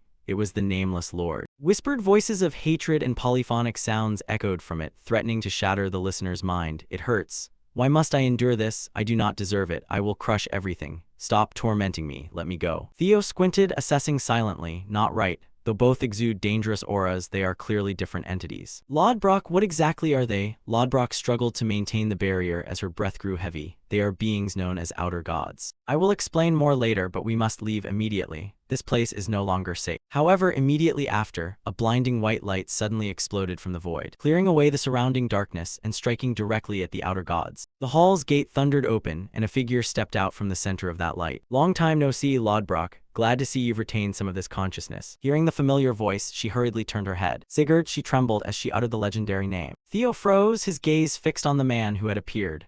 The man's bearing and features closely resembled his, but the aura he emitted was on an entirely different level. Sigurd Ragna, could this man truly be the progenitor of my clan? The outer god screamed madly. It hurts, it truly hurts, slaughter them, why is it you again? Theo watched in astonishment. They took such a heavy blow and yet remain unharmed. Facing that frenzy, Sigurd merely flicked his hand calmly. A gigantic blade of light appeared, slicing through space in an instant. The nameless entity was cleaved in two. Its wails of agony echoed through the void before it dissolved into shards of energy. Sigurd turned to Theo, his eyes deep as if holding the clan's entire history. At last you have reached this place. Looking at you, I see you have countless questions for me, don't you? Ask them. I will answer what I am permitted to reveal. Theo regained his composure and asked the man from the tower's final trial. I have seen him in previous dreams. Do you know who he is? Sigurd regarded Theo intently, a knowing smile touching his lips. Theo Ragna, one who returned from death, returned from the past. Do you think you have truly regressed? Sigurd's question struck Theo like lightning. He hurriedly asked, what do you mean? Sigurd cut him off coldly as darkness began gathering again in the distance. For now, I can only reveal this. Then he raised his hand high. Tens of thousands of blades of light appeared in the sky, raining down like a storm to utterly annihilate the remnants of the outer gods attempting to revive. It is not yet time for you to know the whole truth. When the moment is ripe, when you are strong enough to once more set foot in this sanctuary in body and bone, all secrets will reveal themselves. Seeing Sigurd turn his back to step deeper into the gate, Lodbrok cried out in despair. Sigurd, wait, where are you going? Don't leave me without a word like last time. Suddenly, another colossal entity emerged from behind the gate, the deity of cause and effect. It said nothing, only reached out and pushed gently. An irresistible force flung Lodbrok and Theo away from the Hall of 10,000 Gods gate. Her face instantly went blank with shock. She realized the enormous being before her was the deity of cause and effect. I'm sorry, Lodbrok, but you cannot enter this place yet. Sigurd's voice faded as the hall's gate began to close slowly. Lodbrok watched the legendary hero's silhouette and screamed desperately, Sigurd. At that moment, the system suddenly displayed a warning. The deity of cause and effect has found you. Theo stood stunned. Found me? What does that mean? Why would that deity target me? The gate slammed shut completely, signaling the end of the 7th mission. Congratulations, you have excellently completed Scenario Mission 7. On this side, Theo could only turn to the woman beside him, Lodbrok, and ask, Lodbrok, what on earth was that? Lodbrok said sternly, Theo, what we just witnessed does not belong to this world. They are alien entities, and they will become your most fearsome enemies in the future. The laws of this world have no effect on them. Their sole goal is to erase reality. She placed her hand on Theo's chest where his heart was pounding and smiled encouragingly. Go and become even stronger. You are the only hope. Only when you reach the pinnacle can you protect the world and those you love. Then the system awarded him special reward for accessing the Hall of 10,000 Gods. You have gained the freedom to use Nirvana. Congratulations on officially becoming the owner of the ancestral dragon ruined tower. Commencing full body remodeling, you have attained the true power of the dragon-formed human. May your journey be well-structured and prosperous, O recipient of the protection of cause and effect. When he opened his eyes again, he found himself back on the top floor of the White Tower. The tiny guardian Karato was there, leaping up in joyful celebration of his return. Look at the great successor. Seems you're really enjoying this new power, aren't you? Theo, still dazed by the guardian's words, raised his hand to look. Theo's hand was now covered in glossy black dragon scales, harder than any steel in the world. He examined himself in the reflection on the blade. His body had been completely transformed. Theo Ragna stood stunned, eyes fixed on his arms. Flesh had now altered, taking on sharp, sturdy contours like true dragon-scale armor, activating the draconification state. The tiny guardian hovering beside him explained softly, thanks to the ancestral dragon relics you obtained, the blood dragon talent in your body has been upgraded to a new level. Theo clenched his fists, feeling an explosion of physical power and endurance. Not only his physical strength, but even the flow of mana within him had reached an entirely different tier. Cultivating mana now flowed as naturally as breathing. He could control and release it absolutely at will with no barriers. Of course, I can also adjust it at will. Suddenly, the system interface popped up an enticing prompt. System, you have reached Nirvana. Do you want to activate it? The moment Theo accepted, a seismic shift occurred in his mind. His cognitive power expanded infinitely, gaining absolute control over the surrounding space. Behind his head, a radiant circle of light appeared bearing a divine symbol identical to that of the great ancestor Sigurd. Theo thought inwardly, this is by no means ordinary. This power is enormous. I must master it immediately. This is not something to be used carelessly. The memory of Sigurd's admonition resurfaced. After all, the legend that founder Sigurd reached the realm of the gods and ascended has long been known. But I never thought it was true. You likely still have many doubts, but for now I cannot answer all your questions. One day, when you set foot here again, you will learn for yourself. Theo realized that to find the ultimate answers, he must walk the path of becoming a god of the Hall of 10,000 Gods like those who came before. The storm of emotions within Theo gradually calmed, but the presence of the deity of cause and effect beside Sigurd continued to trouble him. He realized a shocking truth. The Ragna clan were not merely rulers of the north. The Ragna bloodline was not born to be kings, but to be guardians of the world against dark forces that seek to destroy reality. The dragon guardian nodded approvingly. It seems you have understood. Indeed, that is the silent and noble sacrifice of the Ragna bloodline. Theo began to grasp it. So the Chosen One always appears in this lineage to reach the highest level and confront the outer gods alongside the deity of cause and effect. Thinking that, he asked again, so is the world where that mysterious man exists also related? I mean the trial on the 12th floor. The Guardian smiled faintly and replied, indeed, it was a strange sight, but I'm not sure. All I know is that that world is connected to your trial. Theo scratched his head, that makes sense. Even the Guardian knows nothing about that place. Exactly what kind of place is it? The Guardian closed his eyes and declared softly, my duty ends here. I have given you all you need to know, now depart, Chosen One. But be prepared, some uninvited guests are waiting for you outside this tower. Theo showed no fear, instead he smiled slyly. As expected, they followed me exactly according to plan. It would be rude to keep them waiting too long. Shall we go greet them? The White Tower suddenly trembled. Theo stepped out of the ruin, gripping the sword hilt, his upper body bare. So you finally decided to show your face? A mocking voice rang out. Honestly, does it make sense for an older brother to wait for his younger brother like this? Shouldn't it be the other way around? Don't you see, Theo, my younger brother? Standing before him was Jishar Ragna, one of the clan's powerful heirs. He held a weapon in his hand, a murderous aura thick around him. Theo remained oddly calm, sorry to keep you waiting. Jishar's elder brother laughed excitedly. Oh, you know me. There are few left in this world who would dare to look me straight in the face like this. In Theo's mind, vivid memories of Jishar from a past life surfaced. He recalled how Jishar defeated Axion, a supposed genius, with his bare hands, no sword needed. Axion wasn't even worthy as an opponent. Exactly, even among heirs there must be hierarchy, right? I had high expectations for a rising top heir after so many years, but you're not even worth me unsheathing my blade. Truly disappointing. Back in the present, the protagonist beamed brightly. Of course, you're an heir too, how could I not know that? But more importantly, first I want to say thank you. What? The smile on Jishar's face vanished. He didn't understand what Theo meant. Theo explained, you went to the trouble of coming here to save me, didn't you? Jishar laughed heartily. This candidate heir speaks rather adorably, quite different from that named Torkel. But I'm here to kill you. In the blink of an eye, Jishar vanished and reappeared right behind Theo. The Reaper's scythe swung, aiming to sever his neck in one strike. But Theo gently blocked the attack with his sword and turned to face him. I know you came to kill me, cut the pointless theatrics. Do the traces I left help you track me down? If I had to guess, Troyven's forces are about to arrive to capture me for conquering the White Tower. If that happens, I couldn't escape alone. So I used my twin older siblings, because you always shadowed me. I figured that by leaving behind my uniform, you'd lead the pursuit team straight here. Jishar gritted his teeth, suddenly remembering seeing Theo's discarded uniform. He warned his sister then, leaving it so conspicuously. Wasn't that a trick played on us? Yet his sister didn't believe it, which made him snarl in frustration.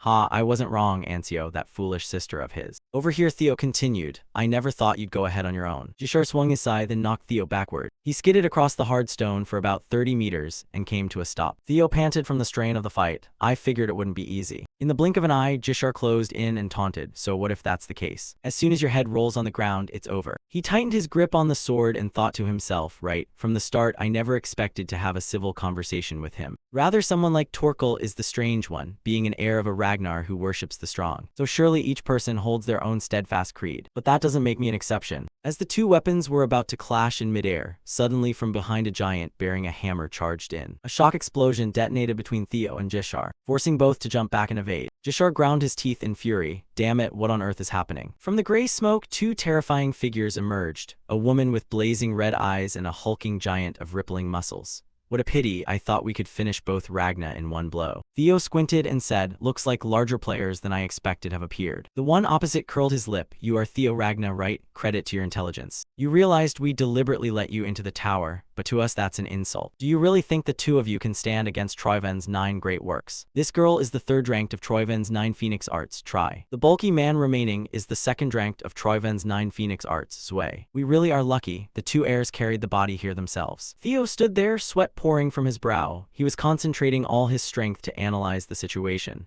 These two possess the power of the 9 phoenixes, beings born to oppose the 9 dragons. I have to find a weakness. Try continued to hover above, her voice cold as a blade. You two will make excellent sacrificial offerings. He will surely be pleased. Sacrifice? Theo asked curiously. Immediately, Try's teammate shouted, Try, I told you to stop talking nonsense. Try waved her hand, unconcerned by her comrade's anger. What are you whining about? We're going to kill them all anyway. If you're unhappy with how I do things, you should have dealt with them back at the first strike. Zway growled in his throat, you always get on my nerves. The murderous intent in the air thickened. The sky seemed to turn blood red as both unleashed their full killing instincts. Theo adopted a stance and thought, just their mana alone is this strong. Luckily, they seem to dislike each other, if I can exploit that gap. But his line of thought was cut off by a sudden burst of movement. Try vanished from her position, streaking across the battlefield like a deep red lightning bolt. Then let's begin. The faster one gets the prey. Theo was caught in a dense web. Dozens of deep red slashes simultaneously tore through his body, blood beginning to seep from the wounds, soaking Theo. So fast, I didn't expect her to unleash over 30 sword strikes in such a short instant. The final slash aimed at my neck, that one was even stronger. Try sneered, raising her hand before her mask with delight. Not bad, you were about to lose your head a moment ago. She tilted her head curiously and asked, "You're the one who took down Noel in the Flying Isles, aren't you?" Noel, he remembered the subordinate he'd faced. So she's talking about that guy. This organization really does reach everywhere. Theo inhaled deeply, a faint smile forming at the corner of his mouth. That guy was a loser. He was the first opponent in a long time who made me feel like I'd slammed into a wall. Seeing Theo's expression change, Try laughed loudly. Her form blurred in the cold wind. Even that puzzled look of yours is cute. Try launched herself into the night sky. Her figure was surrounded by blazing red energy. Try's eyes looked down at him mischievously. "Don't worry, since you're pretty handsome, I'll at least leave your head on your shoulders." As Try lunged with her claws spread wide, Theo did not dodge. He erupted with power and charged straight up to meet her in midair. On the other side, Jishar wasted no time either. Darkness spilled from his body. The shadow assassin's sword Black Heaven flying blades split into many copies of Jishar, each plunging down like an avenging spirit.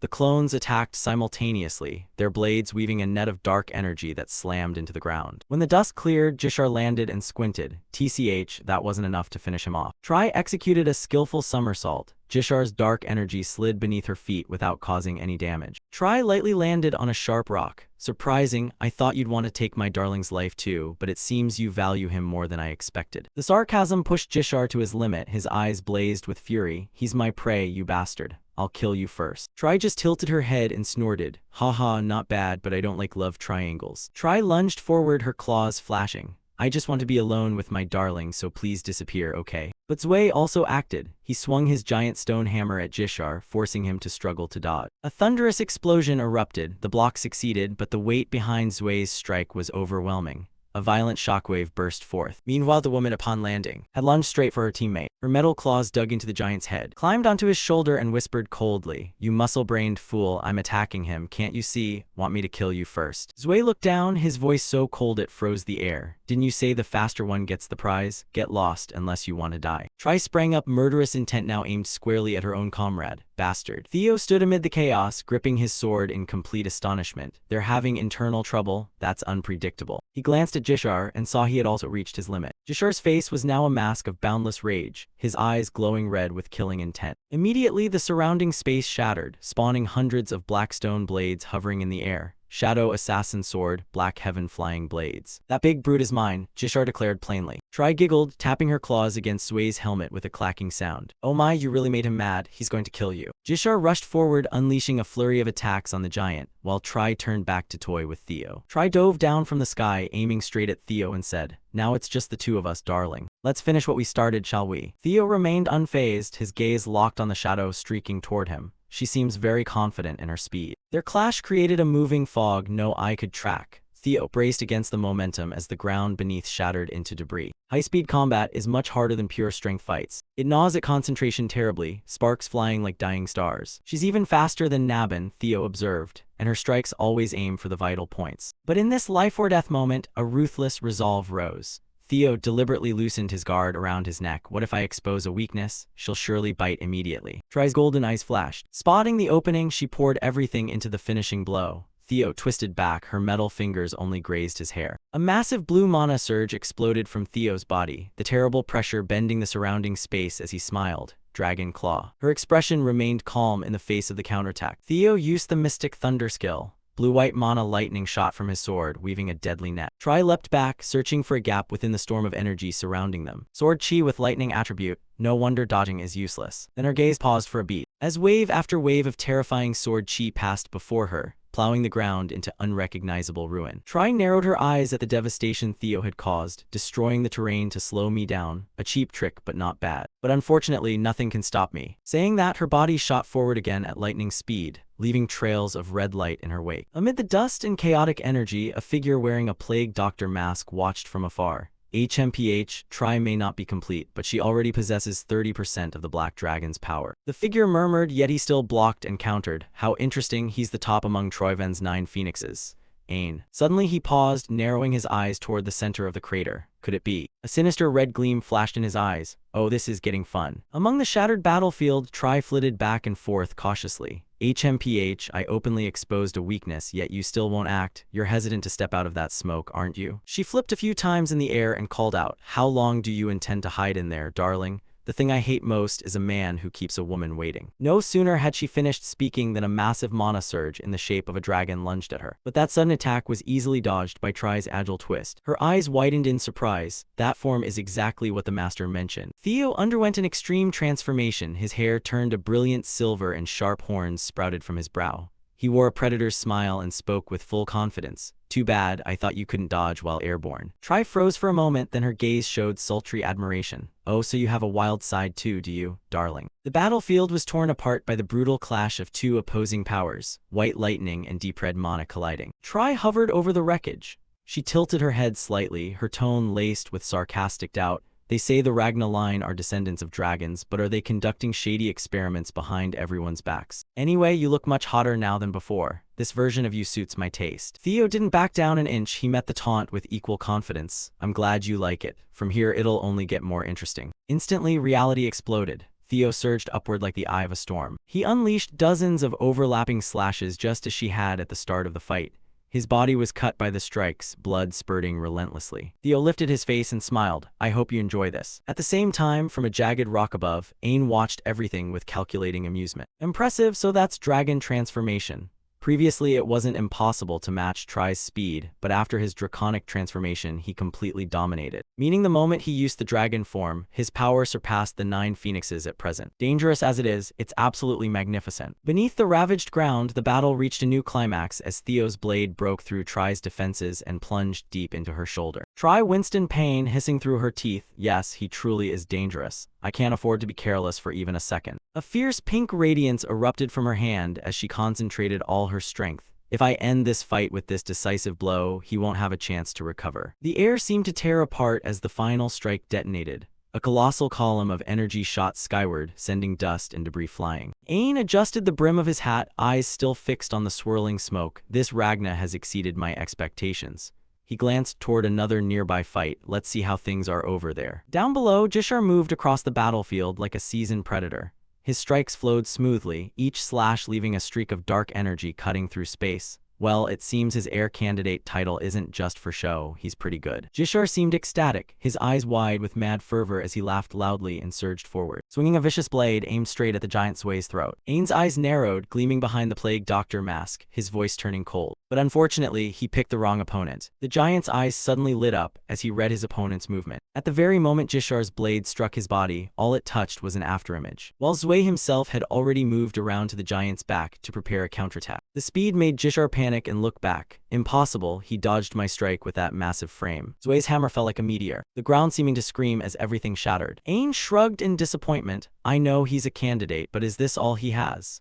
Zway was originally created to face the demon dragon, but right now he's operating at only 20% of his raw capacity, so it's understandable. However, Ain closed his journal with a satisfied click. Even so, I'm delighted to discover many ways to improve them. Jishar barely escaped death by pure instinct, landing on a shattered stone pillar. Damn, this has gone beyond my imagination. His power is far greater than I envisioned, the supreme battle force of Troyvan's 9 phoenixes. Rumor said they were knockoffs made to oppose the 9 dragons. Could it be that now I don't even have enough strength to defeat an artificial being? But that weakness lasted only an instant. He tightened his grip on the sword hilt until his knuckles went white. Alright, damn it, come at me if you can. If pure strength can't beat you, I'll use every trick I have. He poured mana into his blade, unleashing a destructive technique with a mad smile. Shadow Assassin Sword Molan. Black Sword Chi spiraled toward Zway like a storm of dark blades. But Zway simply replied. He swung his hammer and dispersed the blades as if they were mist. Zway snorted with contempt, his face calm. Pathetic, this is all you've got. Jishar roared and slammed his 2 blades together. Of course not. Now I really begin. From the darkness at his feet, dense black chains erupted and coiled around Zway's massive arms, binding him in place. This was the Shadow Assassin Sword, Heavenly Net. Zway gritted his teeth, killing intent radiating like scorching heat. Do you really believe this toy web can hold me? Jishar stood on a vibrating chain and wore a calculating smile. Of course it won't work on you. I never said it would stop you because you're not the real target. Zway blinked in confusion. What? Jishar shot up into the sky. The chains not only tightened but began to pull hard, dragging massive chunks of earth and rock caught in their links. Thousands of floating boulders formed a meteor shower aimed straight at Zwei's position. Zwei snarled in anger. You dare use this cheap trick. A cataclysmic explosion swallowed Zwei within it. Elsewhere, the protagonist's battle had also ended. At his feet lay Tri, her body collapsed on the rubble. Both of her metal-clawed arms had been severed at the elbows. Theo looked down at her, his voice low and authoritative. I'll spare you for now because I promised I'd return with spoils. But instead of fear, a strange expression crossed Tri's face. Behind her mask, she blushed slightly as if forgetting her precarious state. You've definitely become hotter than before. May I be moved by you? Theo didn't bother to reply and turned away. Is Jishar's side not finished yet? Zwei had now broken through the rubble and risen up, hoisting the boulders as if they had no weight. Jishar immediately dove down from above at deadly speed, aiming straight for the giant's helm. A battle erupted anew. Jishar attacked frantically from every angle, but it didn't even draw a drop of blood from the big man. Jishar grit his teeth in anger. Damn, my attacks aren't strong enough to break that armor. At that moment, Theo suddenly charged in, launching a lightning-fast strike that sent Zwei flying. Theo slowly stepped to Jishar's side and nonchalantly said, I'm here to lend a hand. Jishar fell silent, looking at Theo with annoyance. This brute who asked you to interfere? He glanced at the hero's draconic form and cursed inwardly, dragon transformation. He really is the chosen of the Ragna line, damn it. Then he boldly added, after this fight, I'll settle things with you. Theo smirked, seeming to sense his brother's intent. I'll be looking forward to it. He adjusted his grip on the sword, eyes locked on the dust and smoke ahead. But first, let's clean up these traitors. Jishar grumbled, don't order me about. If you stay overconfident like that, you'll lose your life in no time, because the one you're about to face is on a completely different level. The three most powerful killing intents collided across the ravaged valley. Jishar took stance with his twin blades, Theo tightened his hold on his sword, and in the smoke, Zwei waited silently. A new storm was about to sweep the battlefield. Thorkel sat tall in his saddle, his massive frame looming over the entire formation behind him. When Thorkel spoke, his voice carried an absolute authority that tore through the silence. From this moment forth, under the laws of the great Ragna clan, we are executing an arrest warrant for Theo Ragna on suspicion of treason. As the soldiers prepared to march, Thorkel's expression grew even grimmer. Theo, I truly don't believe you would betray the Ragna family. But the clan's teachings and the laws of this house are my father's will. Resisting the law is a denial of both the family and its head. He tightened the reins and turned his horse toward the path ahead, his hesitation fading into a cold sense of duty. If he refuses to comply with the arrest order, military law permits execution on the spot. Those words erased any lingering doubt. I cannot let this continue any longer. Taking a deep breath, he let out a thunderous roar that echoed through the ranks. Black iron armored cavalry, follow me. Elsewhere in the heart of the camp, the white armored dragon cavalry stood stunned as the news spread. Young Master Theo is a traitor. Another turned sharply to the commander, asking in a panic, Captain, is it true that young Lord Theo betrayed us? Please say something. Evelyn lowered her head slightly, her voice softer than usual. I'm sorry, I don't have all the details myself. Julia spoke in a cold tone. We're ready, let's move out. She looked up, protesting in disbelief. Young Lord Theo is a traitor? That makes no sense at all. She stepped forward, gripping her weapon before turning to Julius. Captain, you know him better than anyone. Why are you starting this campaign without asking questions? Julius met her gaze with an unreadable expression. Evelyn, since when did the white armored dragon cavalry care about such things? We just need to trust our comrade like we always do. Without waiting for a response, he soared into the sky, becoming a dark silhouette against the moonlight. Evelyn watched him go, his words echoing in her mind. Slowly, the doubt on her face vanished, replaced by a firm resolve. The captain is right. I trust young Lord Theo. She turned to face the entire unit and raised her voice with authority. Everyone, follow the captain. The response was immediate. Yes, ma'am. A roar echoed across the mountains as each wyvern spread its wings and surged into the sky. The night air was filled with the sound of beating wings as the white armored dragon cavalry advanced. Far from the scene, under the pale moonlight, Danterall stood silently observing the cavalry disappear on the horizon. His posture was motionless, but the tension in his body was impossible to hide. Beside him, Aaron noticed the change and spoke carefully. Master, is there something troubling you? Danterall's face darkened, his voice laced with irritation. This situation disgusts me. It's absolutely revolting. A man who broke an elder's arm just to protect his subordinate is now taking the lead in a manhunt for desertion. It's a pathetic farce. Aaron spoke softly. If that is true, then... Danterall cut her off. Exactly. They are covertly plotting something. He reached out toward a nearby boulder, his fingers sinking deep into the stone as if it were mere clay. With a sudden burst of power, the rock was torn to shreds. There's no other way now. We can't just ignore what's happening. If that's the case, I will intervene personally. Back on the battlefield, Theo stood amidst the lingering smoke and asked Jishar bluntly in a steady voice, First, let's clean up these rebels. Jishar glanced at Theo with irritation. Don't give me orders. If you stay this reckless, you'll lose your life. The person you're about to face is on a completely different level than the ones you've taken down before. Theo replied, no problem, just act according to my plan. Hearing this, Jishar's face soured. I made myself clear, do not give me orders. A violent burst of emerald mana exploded from Jishar's body, radiating outward in sharp waves that made the air vibrate. He warned coldly, after I deal with that bastard, you're next. Just sit tight and wait your turn. Seeing this, Theo gave a faint smile, as expected of a potential successor. I suppose I was worrying too much. Understood, I'll wait in silence. Jishar dropped into a low stance, his hands tightening around the two sickles as he prepared to strike. Then, without warning, his body shot into the air like a bolt of lightning. Jishar moved, his following descent chaotic and overwhelming. His two blades crossed as he unleashed his technique, sound-killing sword after image blade. The sky darkened as hundreds of sharp, black energy blades manifested instantly, filling the air with a dense storm of death. They converged and hammered down like an unceasing rain, each strike aimed at tearing through the giant's defenses. Zui reacted without a moment's hesitation. He tilted his head slightly, letting out a low growl before swinging his massive hammer upward. The first wave of shadow blades was pulverized on contact, vanishing under the terrifying power of the blow, but the storm didn't stop. Every blade from Jishar was caught in the vortex and destroyed before it could even touch the armor. As the spiral dissipated, the battlefield returned to a ruined silence. Dust hung heavy in the air. Zui remained standing exactly where he was. His red sensors narrowed as he locked onto Jishar. All right, now it's my turn. Zui lunged forward. His massive frame closed the distance in a heartbeat, his speed a total contradiction to his size. Jishar's eyes widened as he struggled to keep up with the movement. He's this fast despite having such a colossal body. Reacting on instinct, Jishar swung his blades to defend, knowing that taking a direct hit from those attacks was too risky. However, blindly evading would never lead to victory. An opening would surely appear. The moment he loses momentum from a missed strike, I'll deliver the finishing blow. No sooner had the thought crossed his mind than his weapons were smashed to pieces by Zui. He gave a smug, provocative smile. It looks like you've run out of chances to pull those cheap little tricks. Jishar stared at him in a fury and replied, you're getting cocky just for breaking one weapon. In the background, Theo observed everything calmly. It seems this will take longer than expected. In the meantime, I'll interrogate this captured Phoenix member. Suddenly, a cold voice rang out, making him spin around in surprise. Oh, seeing it up close is truly a marvel, isn't it? This is a structure that continuously transmits lightning from the protector into the chain swords to bind the prey. Furthermore, the swords resonate with each other to amplify the chains. Quite a sophisticated creation. When did this guy get here? Theo narrowed his eyes, assessing the situation.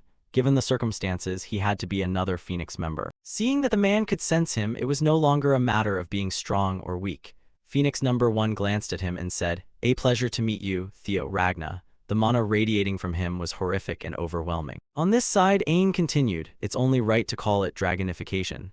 You can't possibly win with only 30% of the Black Dragon's power. Hearing this, Theo asked in confusion, 30% of the Black Dragon's power? What do you mean by that? Ain declared, exactly what you just heard. This is the human enhancement project I've been pouring my research into. The Phoenix Project was created to rival the 9 dragons of the Ragna family. That number represents the completion level of the experimental subjects in this research. In other words, test subject number 8 possesses power equivalent to 30% of the Black Dragon. The fact that you defeated her proves you have already far surpassed that 30% threshold. Theo smiled, his voice laced with malicious mockery. Only 30%? You dare to oppose the Ragna clan with such a pathetic amount of energy. Ain didn't reply. Instead, he quickly pulled out a vial of dark red liquid. He threw it straight at Tri, and it lodged directly into her neck, making her cry out in pain. She struggled, screaming for mercy. Wait, please stop. I beg you, just take this thing out. I can keep fighting. But before the words could leave her mouth, her body began to swell in a grotesque and painful mutation. Why is this happening? A second later, a sickening explosion erupted in the middle of the snowy field, covering the area in shredded flesh and foul-smelling blood. Theo watched the scene, calculating the cause, an explosion caused by a mana backflow. This was a technique upgraded from the blood backflow soul burst. Ain continued to explain, what you just saw was a specimen carrying 40% of the Black Dragon's power. A force approaching the original power of the 9 dragons has already reached perfection, but as you witnessed, creating a vessel capable of withstanding that energy is the ultimate challenge. He suddenly reached a hand out toward Theo and made an offer. So, come to our side, Theo Ragna. If we combine your physical condition with my technology, the seat of the Ragna clan head will surely be yours. When that time comes, surpassing Kai Ragna won't just be a far-off dream. As he spoke, something was blown toward Ain, causing an explosion behind him. It was Zwei. His body had been knocked back by Jishar like a shattered stone. Jishar laughed loudly with excitement. HMPH, you Phoenix lot aren't as special as I thought. Ain stepped beside Zwei and said, seeing his current state, I truly have no excuse. In that case, the trial ends here. Don't just lie there, get up and clean up this mess. An eerie orb of mana enveloped the giant. His strength was restored, his wounds vanished instantly, and his power surged several times higher. Jishar's face went pale immediately. What? He can regenerate. In a fraction of a second, his tentacles surged forward, twisting and turning with an unpredictable trajectory, easily impaling Jishar's stomach and lifting him into the air. The pain shot straight to his mind, knocking Jishar unconscious instantly as he coughed up blood from the severe wound. Ain looked at the overwhelmed Theo and continued. Originally, my goal was to eliminate you and seize the power of the ancient dragon, but for now, I'm satisfied with this result and will withdraw. Theo narrowed his eyes in a panic. Unbelievable. Even if he was exhausted, how could he take Jishar out that easily? Ain's voice changed abruptly. It seems we have some uninvited guests arriving. He grabbed Jishar and whispered a farewell. As for my offer of cooperation, I hope you give it some serious thought. From behind, the sound of hoofbeats thundered.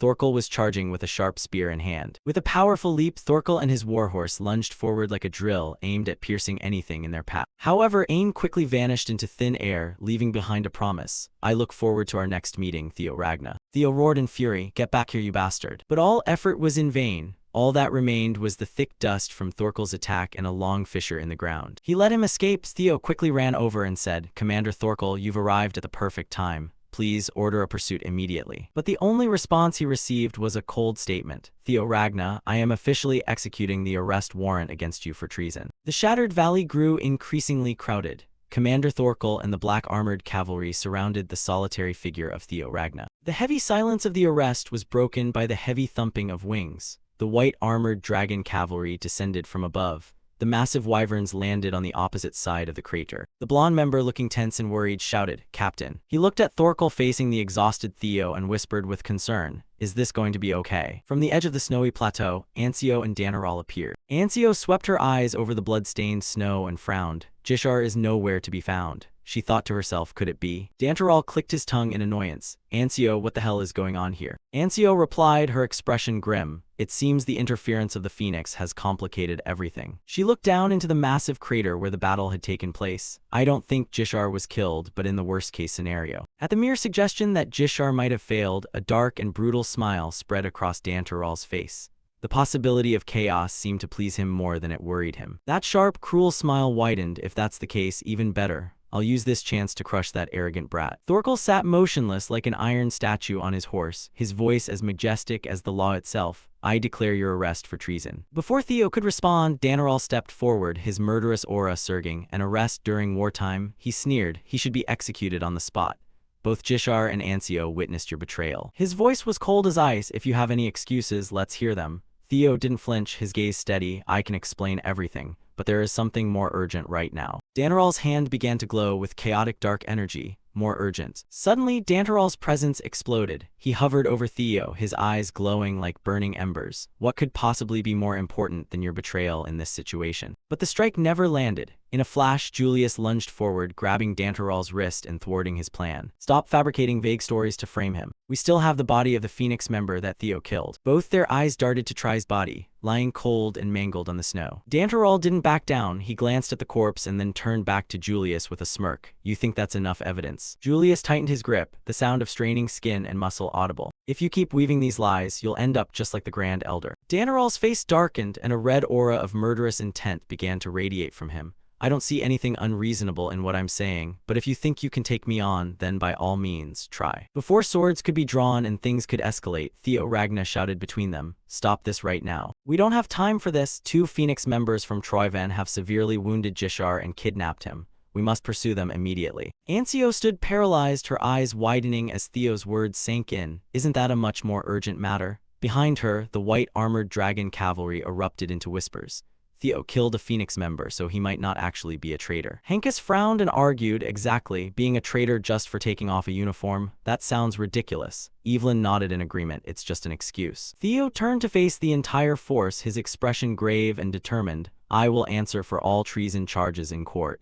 A successor candidate of the clan has been kidnapped. We must rescue Jishar first. Evelyn looked at him, a quiet realization dawning. He's right. The treason charge is just a political maneuver. Her eyes flickered toward the tyrant dragon. I'm sure the tyrant dragon cares more about his disciple than politics. Even a man like him would want to rescue Jishar first. Her thoughts were cut short when Dantaral's presence exploded violently, his murderous intent reaching the sky as his face contorted in rage. What absolute nonsense. Ancio and Theo looked up, frozen before the tyrant dragon's face, which was twisted with fury. Dantaral ground his teeth, his voice a dangerous, low growl. Jishar fell into their hands. You certainly have a silver tongue. He brought his glowing red eye close to the boy and roared, stop this babbling and prove your innocence. If you can't, you'll be executed on the spot. In response, a shimmering, chaotic aura began to radiate from Theo's body. Dantaral's smile turned savage. Nothing to say, have you given up and accepted your death? Theo's gaze remained locked onto the tyrant dragon. Think what you want. Suddenly, a blinding burst of mana exploded, knocking Dantaral's arm away. Theo's form had changed. He turned back to Dantaral, his eyes cold and steady. To me, rescuing a warrior of Ragna is far more important than proving my innocence. The transformation made everyone freeze. Thorkel sat on his horse, stunned by the power Theo had just awakened. The entire white-armored dragon cavalry could only watch in horrified silence as his dragon form emerged. While we fight here in vain, the time to save Jishar is running out. He turned his sharp gaze directly on the tyrant dragon, questioning him. Permit me to ask you one thing. Do you actually intend to protect the Ragna clan? Or are you so thirsty for your throne that you're willing to abandon even your own disciple? Dantaral's face contorted with pure rage. He ground his teeth and growled from deep in his throat, what, you little brat? But his roar was drowned out instantly. Theo's mana exploded. A pillar of brilliant blue energy shot straight into the sky, creating a violent vortex of wind and light that forced everyone to shield their eyes. Julius watched the scene with a mix of pride and awe. Theo, that is. The entire battlefield was covered in an ethereal blue light, swirling as if to swallow space itself. The elders and hardened soldiers stood paralyzed, their mouths agape as they felt the crushing pressure. The ground began to shake from the center of the blue fire. A mysterious black dragon claw stomped hard onto the earth. Julius threw his head back and laughed, a fierce grin spreading across his face. Haha, it turns out he wasn't joking when he said he'd return with a surprise. Evelyn, standing behind him, could only whisper tremblingly, it can't be. A pair of massive feathered wings tore through the fog, followed by the heavy breathing of an ancient beast. Thorkel's soldiers stood like statues, the blood drained from their faces. Hankus was nearly in tears, his voice trembling with fanatical fervor. A descendant of the legendary dragon. Destiny will lead the Ragna clan. On the other side, the elder completely lost his composure. His jaw hung open in a silent scream of horror. No, it's impossible, he shrieked. How could a half-breed like him summon such dragon guardians? The swirling mana solidified into the forms of the great red dragon, the majestic griffin, and the ancient fairy dragon, all standing in a line of absolute loyalty behind Theo. Griffin narrowed its eyes at the boy and smiled. Ha, so you intend to use us? Using Nirvana to mimic an isolation zone? Impressive, however. The Guardian looked down at Theo. You know that with your current strength, you can only summon illusions of us. Without our physical bodies, we cannot fight him for you. Theo explained without flinching. I never intended to fight the tyrant dragon from the start. He turned toward the sea of soldiers, his sharp eyes calculating. I just need to shut him up right now and pull public opinion to my side. He looked at the four guardians shimmering in blue mana. Nothing is more effective for that than you. The impact was immediate. The black armored cavalry looked at the legendary beasts in a daze. He really is the descendant of the legendary dragon. You can summon the guardians. Theo Ragna, he is the legendary protector of Ragna, the one destined to lead us. Suddenly, the entire valley erupted in cheers as hundreds of arms were raised toward the sky, their loyalty shifting completely. Theo Ragna is the true heir of the dragons. The heir of the ancient dragon would never betray Ragna. We should have known when he prioritized saving Lord Jishar first. Theo looked at the ranks of the black armored cavalry, a sharp smile touching his lips. Good, the tide has turned. Now it won't be difficult to convince them to go save Jishar. But then Dantaral's roar tore through the air, instantly silencing the cheers. Nonsense. The tyrant dragon lunged forward, his fist clenched with the weight of a falling star. As the blow struck, Theo's Nirvana zone shattered. The brilliant mana splintering into sharp shards, and the guardians vanished into thin air. Theo looked through the settling dust, his eyes narrowing coldly as he faced the monster before him. Behind him, the soldiers were pale with horror. He dared to attack the guardians. Dantaral stood amidst the thinning mist, his silhouette dark and oppressive. You arrogant, foolish brat. Do you think summoning a few lizard illusions can erase the crime of treason? He turned his head, his gaze sweeping over the trembling soldiers with pure contempt. You're all the same, you damn insects. Only because you believe in legends like mindless children are you tricked by such stupid illusions. The heir of the dragon clan summoning guardians, how can you keep babbling such rubbish? Suddenly, the tyrant dragon's voice went dead silent. The air around him changed drastically, becoming thick with an absolute stillness. As he looked around the ruined valley, he saw hundreds of eyes locked onto him. They were no longer looking at him with fear, they were looking at him with a singular united hatred. Thorkel stood motionless, his teeth gritted so hard his jaw muscles bulged. The elder's voice was like low thunder as he condemned the blasphemy. Lizards, how dare he call the guardians lizards? Julius stepped forward, his eyes burning a fierce red as he glared at Dantarol. You've gone too far, tyrant dragon. Theo closed his eyes for a brief second, a triumphant smile pulling at the corners of his mouth. Thank you, Lord Tyrant Dragon. You just made everything a whole lot easier. The legend of the Dragon Emperor turned out to be his own grave. The ironclad cavalry stood motionless at the arrogant declaration. Theo Ragnar sneered. He didn't bother in the least that he stood surrounded by his clan. The soldiers below began to whisper. Disrespecting a legend right in front of Ragnar's kin was madness. Thorkel Ragnar ground his teeth, sweat streaming down his face. He couldn't believe what he just heard. He glared at Theo with hostile eyes. The boy's confidence was a clear insult to him. Thorkel growled that if the legend was so great, he'd test its strength himself. He roared and unleashed a devastating attack. Thorkel was certain that whoever Theo was, he would not walk away unscathed. Theo stared at the incoming blast of force. He stood motionless, showing no sign of dodging. A loud explosion tore the air. A blinding crimson light filled the sightline. The soldiers recoiled in terror. The attack's pressure made everyone shudder. Through the dust, a colossal column of light shot skyward.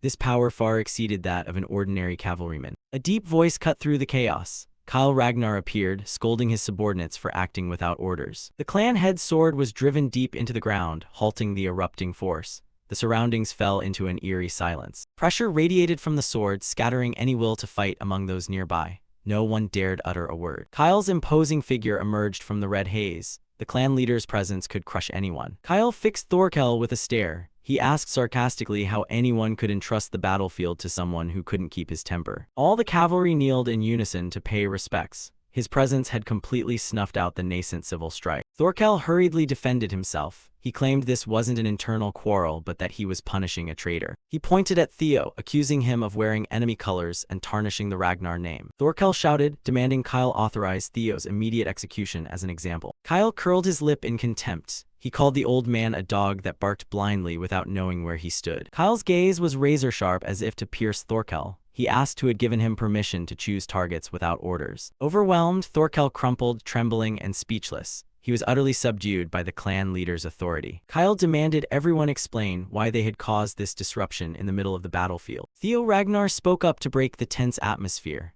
He reminded them that the fourth heir, Jishar Ragnar, had been captured in the battle with the Troyven forces. Thorkel stood, dismissing Theo's words and ordering a pursuit team to be formed at once to rescue him.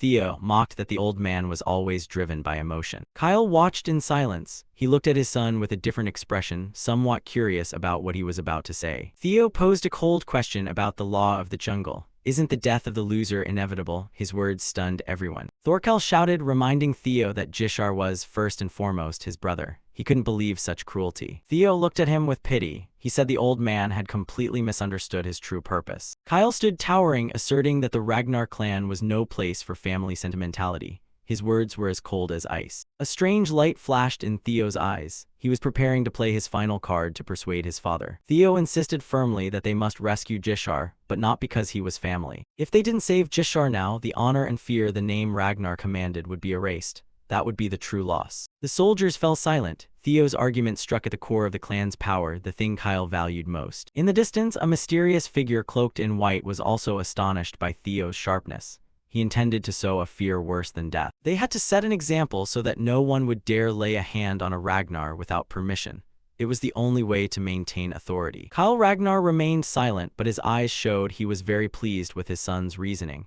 His presence began to surge more intensely. Thorkel lost his patience and bellowed that they were straying from the main issue, Theo's treason. He was furious at being led by a brat. Kyle roared for silence. A burst of force exploded beside Thorkel as a stern warning, never interrupt him. He gripped the sword hilt and repeated the clan's word honor with overwhelming authority. All arguments about Theo suddenly became meaningless. Kyle loomed before Theo, his shadow enveloping the boy. The confrontation between father and son had entered a wholly new phase. Kyle Ragnar stared at his son. He said Theo spoke as if he were the master of the clan. He sheathed his sword, the metallic clang rang decisively. the earlier oppressive momentum began to recede. Kyle curled a knowing smile. To him, this was a fascinating reply from a child he once considered worthless. Theo silently met his father's gaze. He understood he had just passed a life-or-death test with his razor-sharp argument. The clan head immediately ordered the entire force. From this moment, all cavalry present would switch to rescue operations. The Ragnar forces shouted their assent in unison.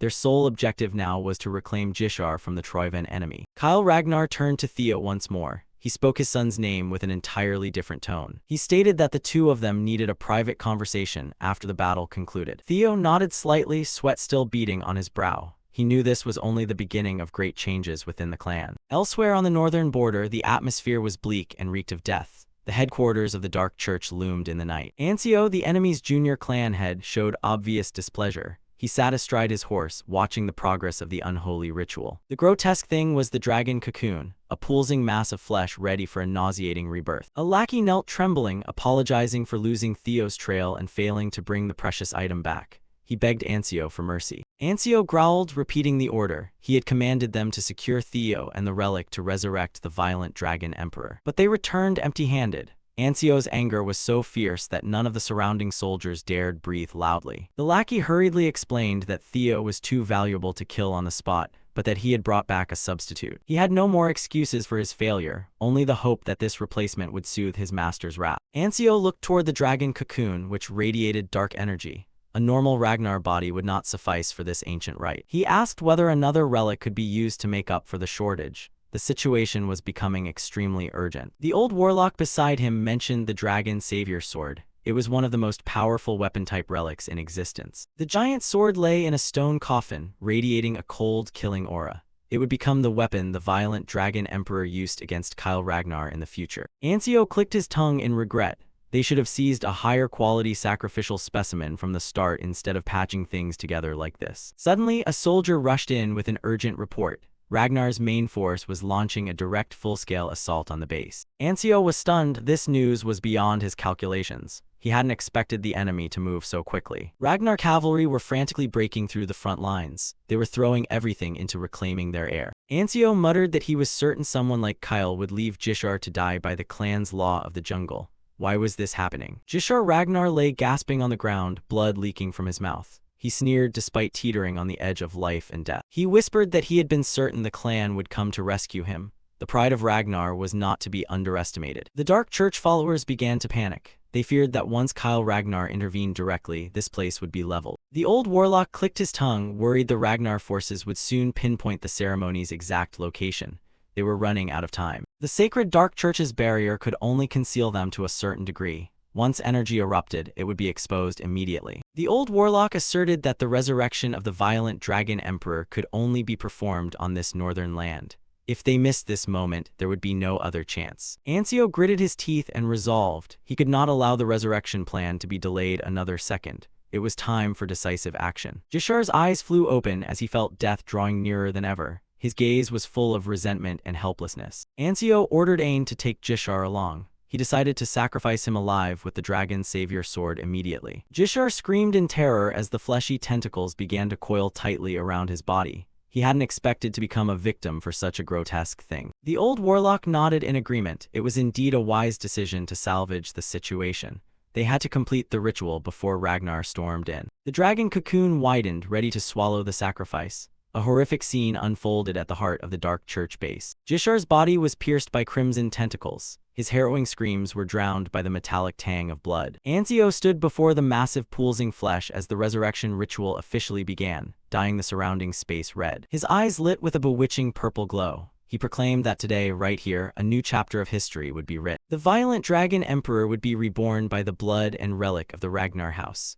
A true catastrophe was about to be unleashed upon the world. A blazing red rift suddenly tore open the space in the middle of the arena. The rift continued to widen, resembling a gigantic eye surveying the entire world. In an instant, Theo found himself standing amid a ruined land floating in the void. He exclaimed in astonishment. Kyle calmly explained that this was a temporal rift, an ideal place for him and his son to have a private conversation. Even Lodbrok within Theo's mind froze. She realized this was truly a space beyond all laws of time and space. She shivered, wondering if this could still be called swordsmanship, while Theo began to see his father as unnaturally powerful. Looking at his father's back, Theo thought to himself that no matter how you looked at it, this man had long since surpassed the realm of humanity. Kyle suddenly turned and asked if Theo had finished chatting, as if he knew Theo was communicating with the spirit in his head. He asserted that he had brought Theo here for a private discourse, and he did not want any ancient spirits meddling. Vilong, Kyle spoke Lodbrok's name directly in a voice cold to the bone. Immediately, the Thunder Gate alarm system was forcibly shut down, completely severing the link between Lodbrok and Theo. Lodbrok was flung back, clutching her head in a cold sweat. She hadn't expected this old man to be a monster capable of interfering with her power. Theo was stunned that his father could even block the Thunder Gate. He wondered just how far his father's sight truly reached. Kyle was silent for a moment. The atmosphere grew thick and oppressive. Then he suddenly asked a question that left Theo speechless. Have you ever hated me? Theo froze at the bluntness of the question. His eyes betrayed his wavering. Kyle proceeded to list his mistakes, from abandoning him and his mother for so many years, to allowing brothers in the clan to slaughter one another under the banner of the law of the strong. Theo looked up at his father, as if trying to digest all these bitter confessions. He remained silent, not rushing to react but calmly continuing to listen. Amid the ruined, desolate space, the two father and son stood facing each other in a prolonged silence. Kyle laughed, pleased by Theo's honesty. He showed no panic nor attempted to deny the facts. He began to expound that once one is the head of the Ragnar house, one must never look at anything other than the absolute power necessary to maintain the order of the world. Kyle affirmed that this was the belief he used to protect these lands, for the Ragnar clan bore the duty of guarding the world. He further explained that he wasn't merely hunting reincarnators, but actually clearing out the rats causing chaos within the clan. In shards of memory, the manic face of the violent dragon emperor, Kyle's father, appeared hauntingly. Kyle admitted he had personally slain his father when he went mad, accepting blood on his hands to protect the common home. He closed his eyes, seeming to recall all the purges he had carried out to keep this world peaceful. Suddenly, a gigantic magic circle blazed to life behind Kyle. He confessed he had grown too powerful for this world. Theo realized immediately that it was the call from the Pantheon, the place for entities that had surpassed mortal limits. Kyle stood proudly within the halo of light, emanating an existence that seemed to have touched the threshold of divinity. Golden chains poured down from the void, beginning to bind the lord of the house. He explained that when one's power exceeded the human realm, a call from the Pantheon would continually pull him away from this world to join a greater battlefield. Kyle gripped the chain tightly. He said he could not simply abandon the clan to chase his own glory, and that was why he chose to seal his own power. He revealed a bitter truth. The more power he displayed, the more tightly these fated chains would bind him. Theo listened intently as Kyle said fear was necessary to keep the clan from collapsing even if he could not draw his sword. Standing alone in the endless dimension, Kyle confessed that he had to become a monster to protect this place. His eyes flared in the darkness as he issued a challenge. Theo, do you have the strength to break these chains? Theo did not falter. A confident smile gradually formed on his lips at his father's grand challenge. Theo pondered, admitting he wasn't certain whether the path he was on was the right answer. But the two roads his father had abandoned, the clan and the Pantheon's call. At that moment, he activated Nirvana to expand his mental realm, a technique to steady his mind against the overwhelming pressure from his father. He declared boldly that he would shoulder everything in his father's stead. By becoming a housemaster greater than his father, Theo looked his father in the eye with iron resolve. Kyle suddenly burst into hearty laughter at the astounding arrogance of the son he once underestimated. He realized Theo's answer had always been consistent, so he decided to delay his departure for a while longer. Kyle's gaze turned sharp. He wanted to see whether this was mere talk or a truth that could alter fate. The current housemaster smiled, declaring he would use his own eyes to witness his son bear the weapon of destiny. Prove it, Theo. Prove you are worthy to be the Lord of House Ragnar. Meanwhile, in the north, the cavalry advanced at high speed, but saw no sign of the Troyven Legion. They began to worry as they had traveled far beyond the map's markers without encountering the enemy's main camp. The captain suddenly ordered the troops to halt when he realized something amiss lay before them. He blamed himself for not noticing the abnormality sooner as the atmosphere around them abruptly shifted. The other riders stood in shock, staring at the snow-covered cliffs that loomed eerily silent. A swirl of inky black energy appeared in the sky, signaling the presence of dark sorcery. The captain realized in horror that it was an illusory barrier created by the Dark Church to deceive them. The whole unit froze before a newly revealed barrier of blazing red energy, which shattered the snow-white camouflage. They looked up at a grotesque structure covered in blood and flesh, a horrific sight amidst the white snow. The squad seethed as they realized the Troyven bastards had colluded with the Dark Church to perform a vile ritual here. At that moment, the forensics team began announcing identification results from the horrific wreckage. The figure lying amid the mass of flesh was confirmed to be Sir Gisard Ragnar,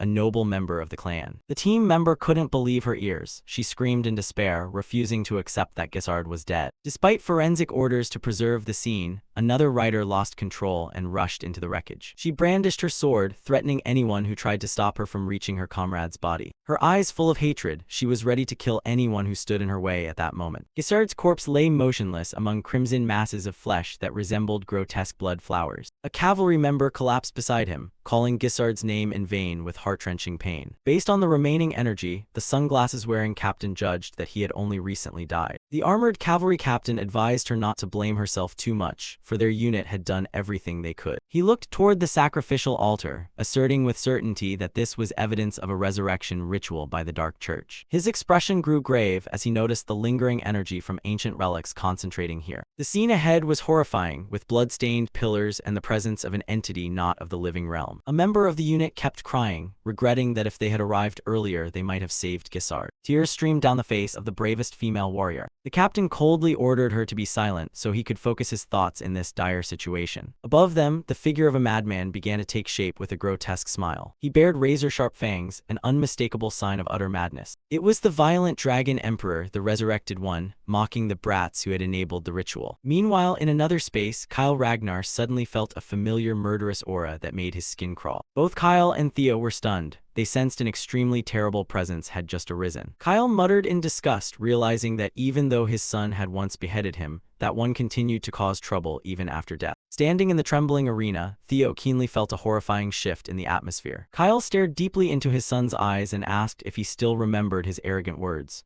Theo answered decisively, "Yes, father." Challenges always come sooner than expected, Kyle warned, implying Theo's declaration would soon be tested. The resurrection of the violent dragon emperor became a reality, ushering in a dark new chapter for House Ragnar. The continent trembled as Troyven officially declared war, but their true aim was far crazier than that. It was to perform a dark ritual to resurrect the violent dragon emperor, the brutal former head of House Ragnar. Ragnar did not publicly confirm it, but the gruesome traces at the altar suggested the ritual had succeeded. To stop that old monster's power, Ragnar immediately concentrated all forces into a full-scale assault as the continent's strongest. Everywhere lay desolation, with the tattered banners of the defeated. Troyven's armies were repeatedly routed, losing territory and being driven into a corner. Yet behind this swift victory lurked an inexplicable anomaly. At headquarters, a member of the Nine Dragons slammed the table in anger after a month without a sign of the violent dragon emperor. The meeting room grew tense as everyone realized the enemy was retreating too easily instead of playing their trump card. They preferred to abandon land rather than show themselves, clearly plotting an even greater trap. A scarred man sneered, thinking everyone was overreacting about an old man long dead. To him, even if the violent dragon emperor had truly returned, he couldn't do much against their current strength. He only cared about the immediate result. Their troops were slaughtering the enemy mercilessly. The female mage across from him coldly looked at him and bluntly called that a very narrow perspective. She found him laughable for failing to recognize the danger in that name. She warned that the violent dragon emperor's specialty was mind manipulation, which could make Ragnar collapse from within without sword or spear. Rumors of internal infiltration were beginning to kindle suspicion among the Nine Dragons members. The scarred man snapped back immediately, telling her to tend to her weak daughter instead of slandering others behind their backs. A slam of the table silenced the pointless quarrel. The masked warrior spoke to reassure them, insisting that no matter what happened, Ragnar still held a sure victory. If they just raised Troyven's capital, all worries about that name would vanish in the ashes. There was now only one path left to resolve everything. That path was to march straight into the enemy's final stronghold with a predatory smile. At the camp, soldiers bustled about preparing for the decisive battle beneath the late afternoon sun. The plan was set. In 3 days they would bring down Troyven's capital and end the war forever. Ragnar warriors strode confidently through the camp, each of them eager with anticipation. A few soldiers began joking to lighten the tense mood, hopping to get home soon for a victory celebration. Erin pouted at being teased about the dress her mother had sewn, though her expression was so stern it startled people. Selford panicked and flattered to patch things up, giving his companions cause to mock him with glee. Theo stood apart watching the lively scene with a pensive look, feeling out of place among the shared joy. He could not feel glad when this victory came so easily compared to what he remembered from his previous life. In his memories, this war should not have broken out for another 5 years, had it come early, leaving the enemy no time to build strength. But Theo's intuition told him it wasn't that simple.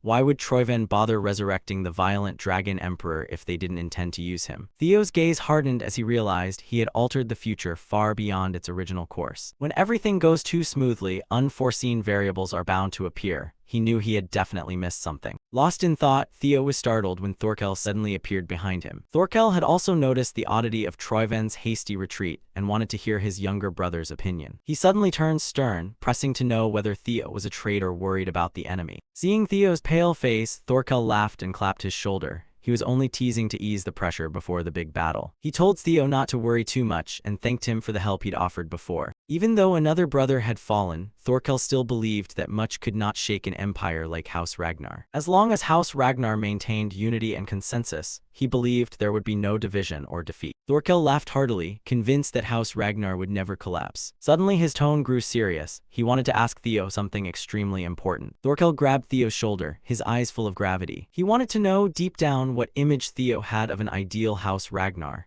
He also reminded him that Theo had done his utmost to save their brother Jishar. To Thorkel, he did not want Ragnar to be an empire of brutality and oppression. Though it sounded naive, he had always yearned for a Ragnar very different from the present. Not an order built on the weak's fear of the strong, but a place where every member could trust one another enough to watch a comrade's back. Hearing that, Theo nodded inwardly, thinking it was truly a wonderful answer. Thorkel advised Theo to rest well, for the entire army would depart in 3 days. He smiled softly at Theo. Though a rival for the housemaster position, in Thorkel's eyes Theo remained a trustworthy younger brother. He realized Thorkel was also heading toward the same goal he had in his previous life. This would surely be an extremely steady ally once everything was over. As he was about to leave, Hulkus called him back. Hulkus eagerly proposed a one-on-one bout to blow off steam after a month on the battlefield. But Theo apologized, promising another time because he had urgent business to attend to. He left Hulkus standing there looking regretful. Theo decided to leave the camp alone on his mount to scout and see if any variables had altered the future. He silently admired Thorkel's frankness, an older brother he truly did not want to confront. Arriving at the bank of a rushing snow-fed river, Theo's eyes suddenly caught something unusual. He was briefly surprised to see a small figure struggling in the current. It was a gaunt old man trembling as he tried to cross the icy river with a wooden staff. The freezing water roared, as if ready to swallow the frail body at any moment. The old man slipped in panic, seeming to have lost all hope. Fortunately, a strong hand grabbed his and pulled him out of danger just in time. Theo advised him to turn back and take the bridge, since the current here was too strong for an old man. The old man showed clear astonishment to find his rescuer was a famed Ragnar warrior. Theo kindly asked if he had some urgent reason for risking the crossing. The old man's eyes were full of sadness as he told Theo his sick grandson was waiting for medicine on the other side. Seeing the sweat and genuine worry on the old man's face, compassion rose in Theo. He couldn't just leave him. Without hesitation, Theo told the old man to climb onto his back so he could carry him across. The old man was embarrassed, unable to believe a noble would help so thoroughly. Theo planted steady steps through the rushing waters, carrying the old man on his shoulders with great care. On Theo's back, the old man was moved, saying that if he were to die now, he would have no regrets. He quietly blessed Theo, assuming he must have a warm family. At the word family, the old man's face suddenly grew oddly contemplative. He murmured, asking what family truly meant. He asked whether family was simply people sharing warmth like this. The question made Theo pause for a beat. In the thick darkness, an entity with blazing murderous intent appeared. A cold voice rang out, asserting that he was mistaken. A crimson killing intent enveloped the space, signaling a horrifying truth about to be revealed. House Ragnar was never a place for warm family games. Theo's expression fell at the mention of the word family. He said coldly that he did not know what family truly was. Hearing that, the old man narrowed his eyes at him from behind, his gaze revealing an unpredictable, sinister quality. He changed his tone and invited Theo to his home for dinner as thanks for the kindness. His house was just across the river. Seeing Theo hesitate, the old man smiled kindly and told him not to worry. Theo smiled faintly and agreed, unaware of the trap closing in. But when the old man's bony hand touched Theo's shoulder, the air turned bone-chillingly cold. The old man whispered praise for Theo's steady, warm back. Then his voice took on a demonic tone. He asked why from that warm back he only heard the icy wind of death. A disgusting red-black murderous aura began to engulf them both. The old man's eyes flared red with evil. He laughed madly, claiming that what makes a person is a warm heart, something a Ragnar warrior like Theo would surely be fascinating to taste. The old man's laughter turned grotesque. He licked his lips with hunger as if he'd found a delectable prey. Then, he began mysteriously. Beneath the encompassing darkness and the icy water, the two figures' reflections on the river looked like an omen of death. The old man ordered coldly, "Come with me." What followed promised an unavoidable confrontation between Theo and this mysterious entity. This time our destination was the border forest of the demonic sea to the north. the domain of House Ragnar. Amid the snow-white night, the mysterious ghost castle suddenly appeared beyond a layer of magical wards. Only at midnight, when the wards were weakest, would this refuge reveal its true form. This was the residence of the former housemaster Hilda Ragnar, a powerful and equally dangerous woman. Theo sensed the moment had come and prepared for this unannounced visit. He urged his spirit Mount Umbra to plunge forward, breaking the silence that hung over the ancient castle. Standing before the main hall, Theo silently noted that the place was maintained far better than its sinister name suggested. His footsteps echoed on the cold stone floor as he advanced toward the castle gates. He wondered what future awaited behind that door, yet felt a certain excitement. He recalled that at the appointment ceremony, Hilda's gaze had clearly held goodwill and curiosity toward him. He guessed she wouldn't kill him outright, and as he thought that the heavy main door began to open on its own, Theo squinted into the dark emptiness inside the castle. He reassured himself that no matter what happened, he would find a way out. Inside was a great hall with splendid chandeliers hanging along the aisle. The sound of his boots striking the marble floor was stark as Theo walked deeper into the silent corridor. Suddenly, the space around him began to warp. The paintings on the walls became strangely empty. A flash of light flared before his eyes, making Theo jump back into a defensive stance. He was amazed to see the silhouette of a little girl appear within a veil of white smoke. The scene suddenly shifted to a strange, snow-covered village where a figure was running in desperate flight. Theo looked around in alarm, sweat beginning to bead on his tense face. He realized he had fallen into a powerful illusion magic that enveloped the entire castle. Ahead was a young woman with her eyes blindfolded by a black band, emanating an invisible pressure. Theo guessed this was an illusion Hilda had created herself to welcome her uninvited guests. A brutal battle erupted before his eyes, blood and corpses scattered everywhere amid the blizzard. The woman swung her weapon wildly, single-handedly fighting off the pursuing army with terrifying speed. Theo froze when he realized the killing intent and presence of this illusion were so real his body instinctively reflexed to defend. Fragments of memories surged in, recording how that woman had alone endured countless bloody battlefields to rise up. Even knowing it was only an illusion, the pressure from this strong presence kept Theo's eyes glued, not daring to look away for a second. He began to vaguely realize who that proud, mad young woman was. No doubt about it, it was the former head of Ragnar, Hilda in her youth. He was stunned to realize that what he was witnessing was the entire life of this terrifying woman. A magnificent hall appeared where Hilda sat on a throne of power, yet behind it lay utter loneliness. The gaze of the one on the throne contained a chilling coldness. An image of Hilda collapsing in a pool of blood in the silent hall after being betrayed by her closest confidant. The next horrifying scene unfolded as she used her own eyes to end that pain. Death repeated itself in the illusion like an endless loop with no escape. Theo was aghast. Now he understood the deeper meaning behind the strange words she had once spoken. The illusion faded and Hilda actually sat on the throne now, casually asking, "You're a reborn one, aren't you?" She smiled sardonically and remarked that Theo's acting skills were indeed impressive. "No need to hide it, I'm a reborn one too," she calmly admitted the earth-shattering secret. What Theo had just witnessed were the countless past lives of Hilda, a woman who had repeated her life too many times. Theo fell silent as he realized he was not the only one wielding the power of time,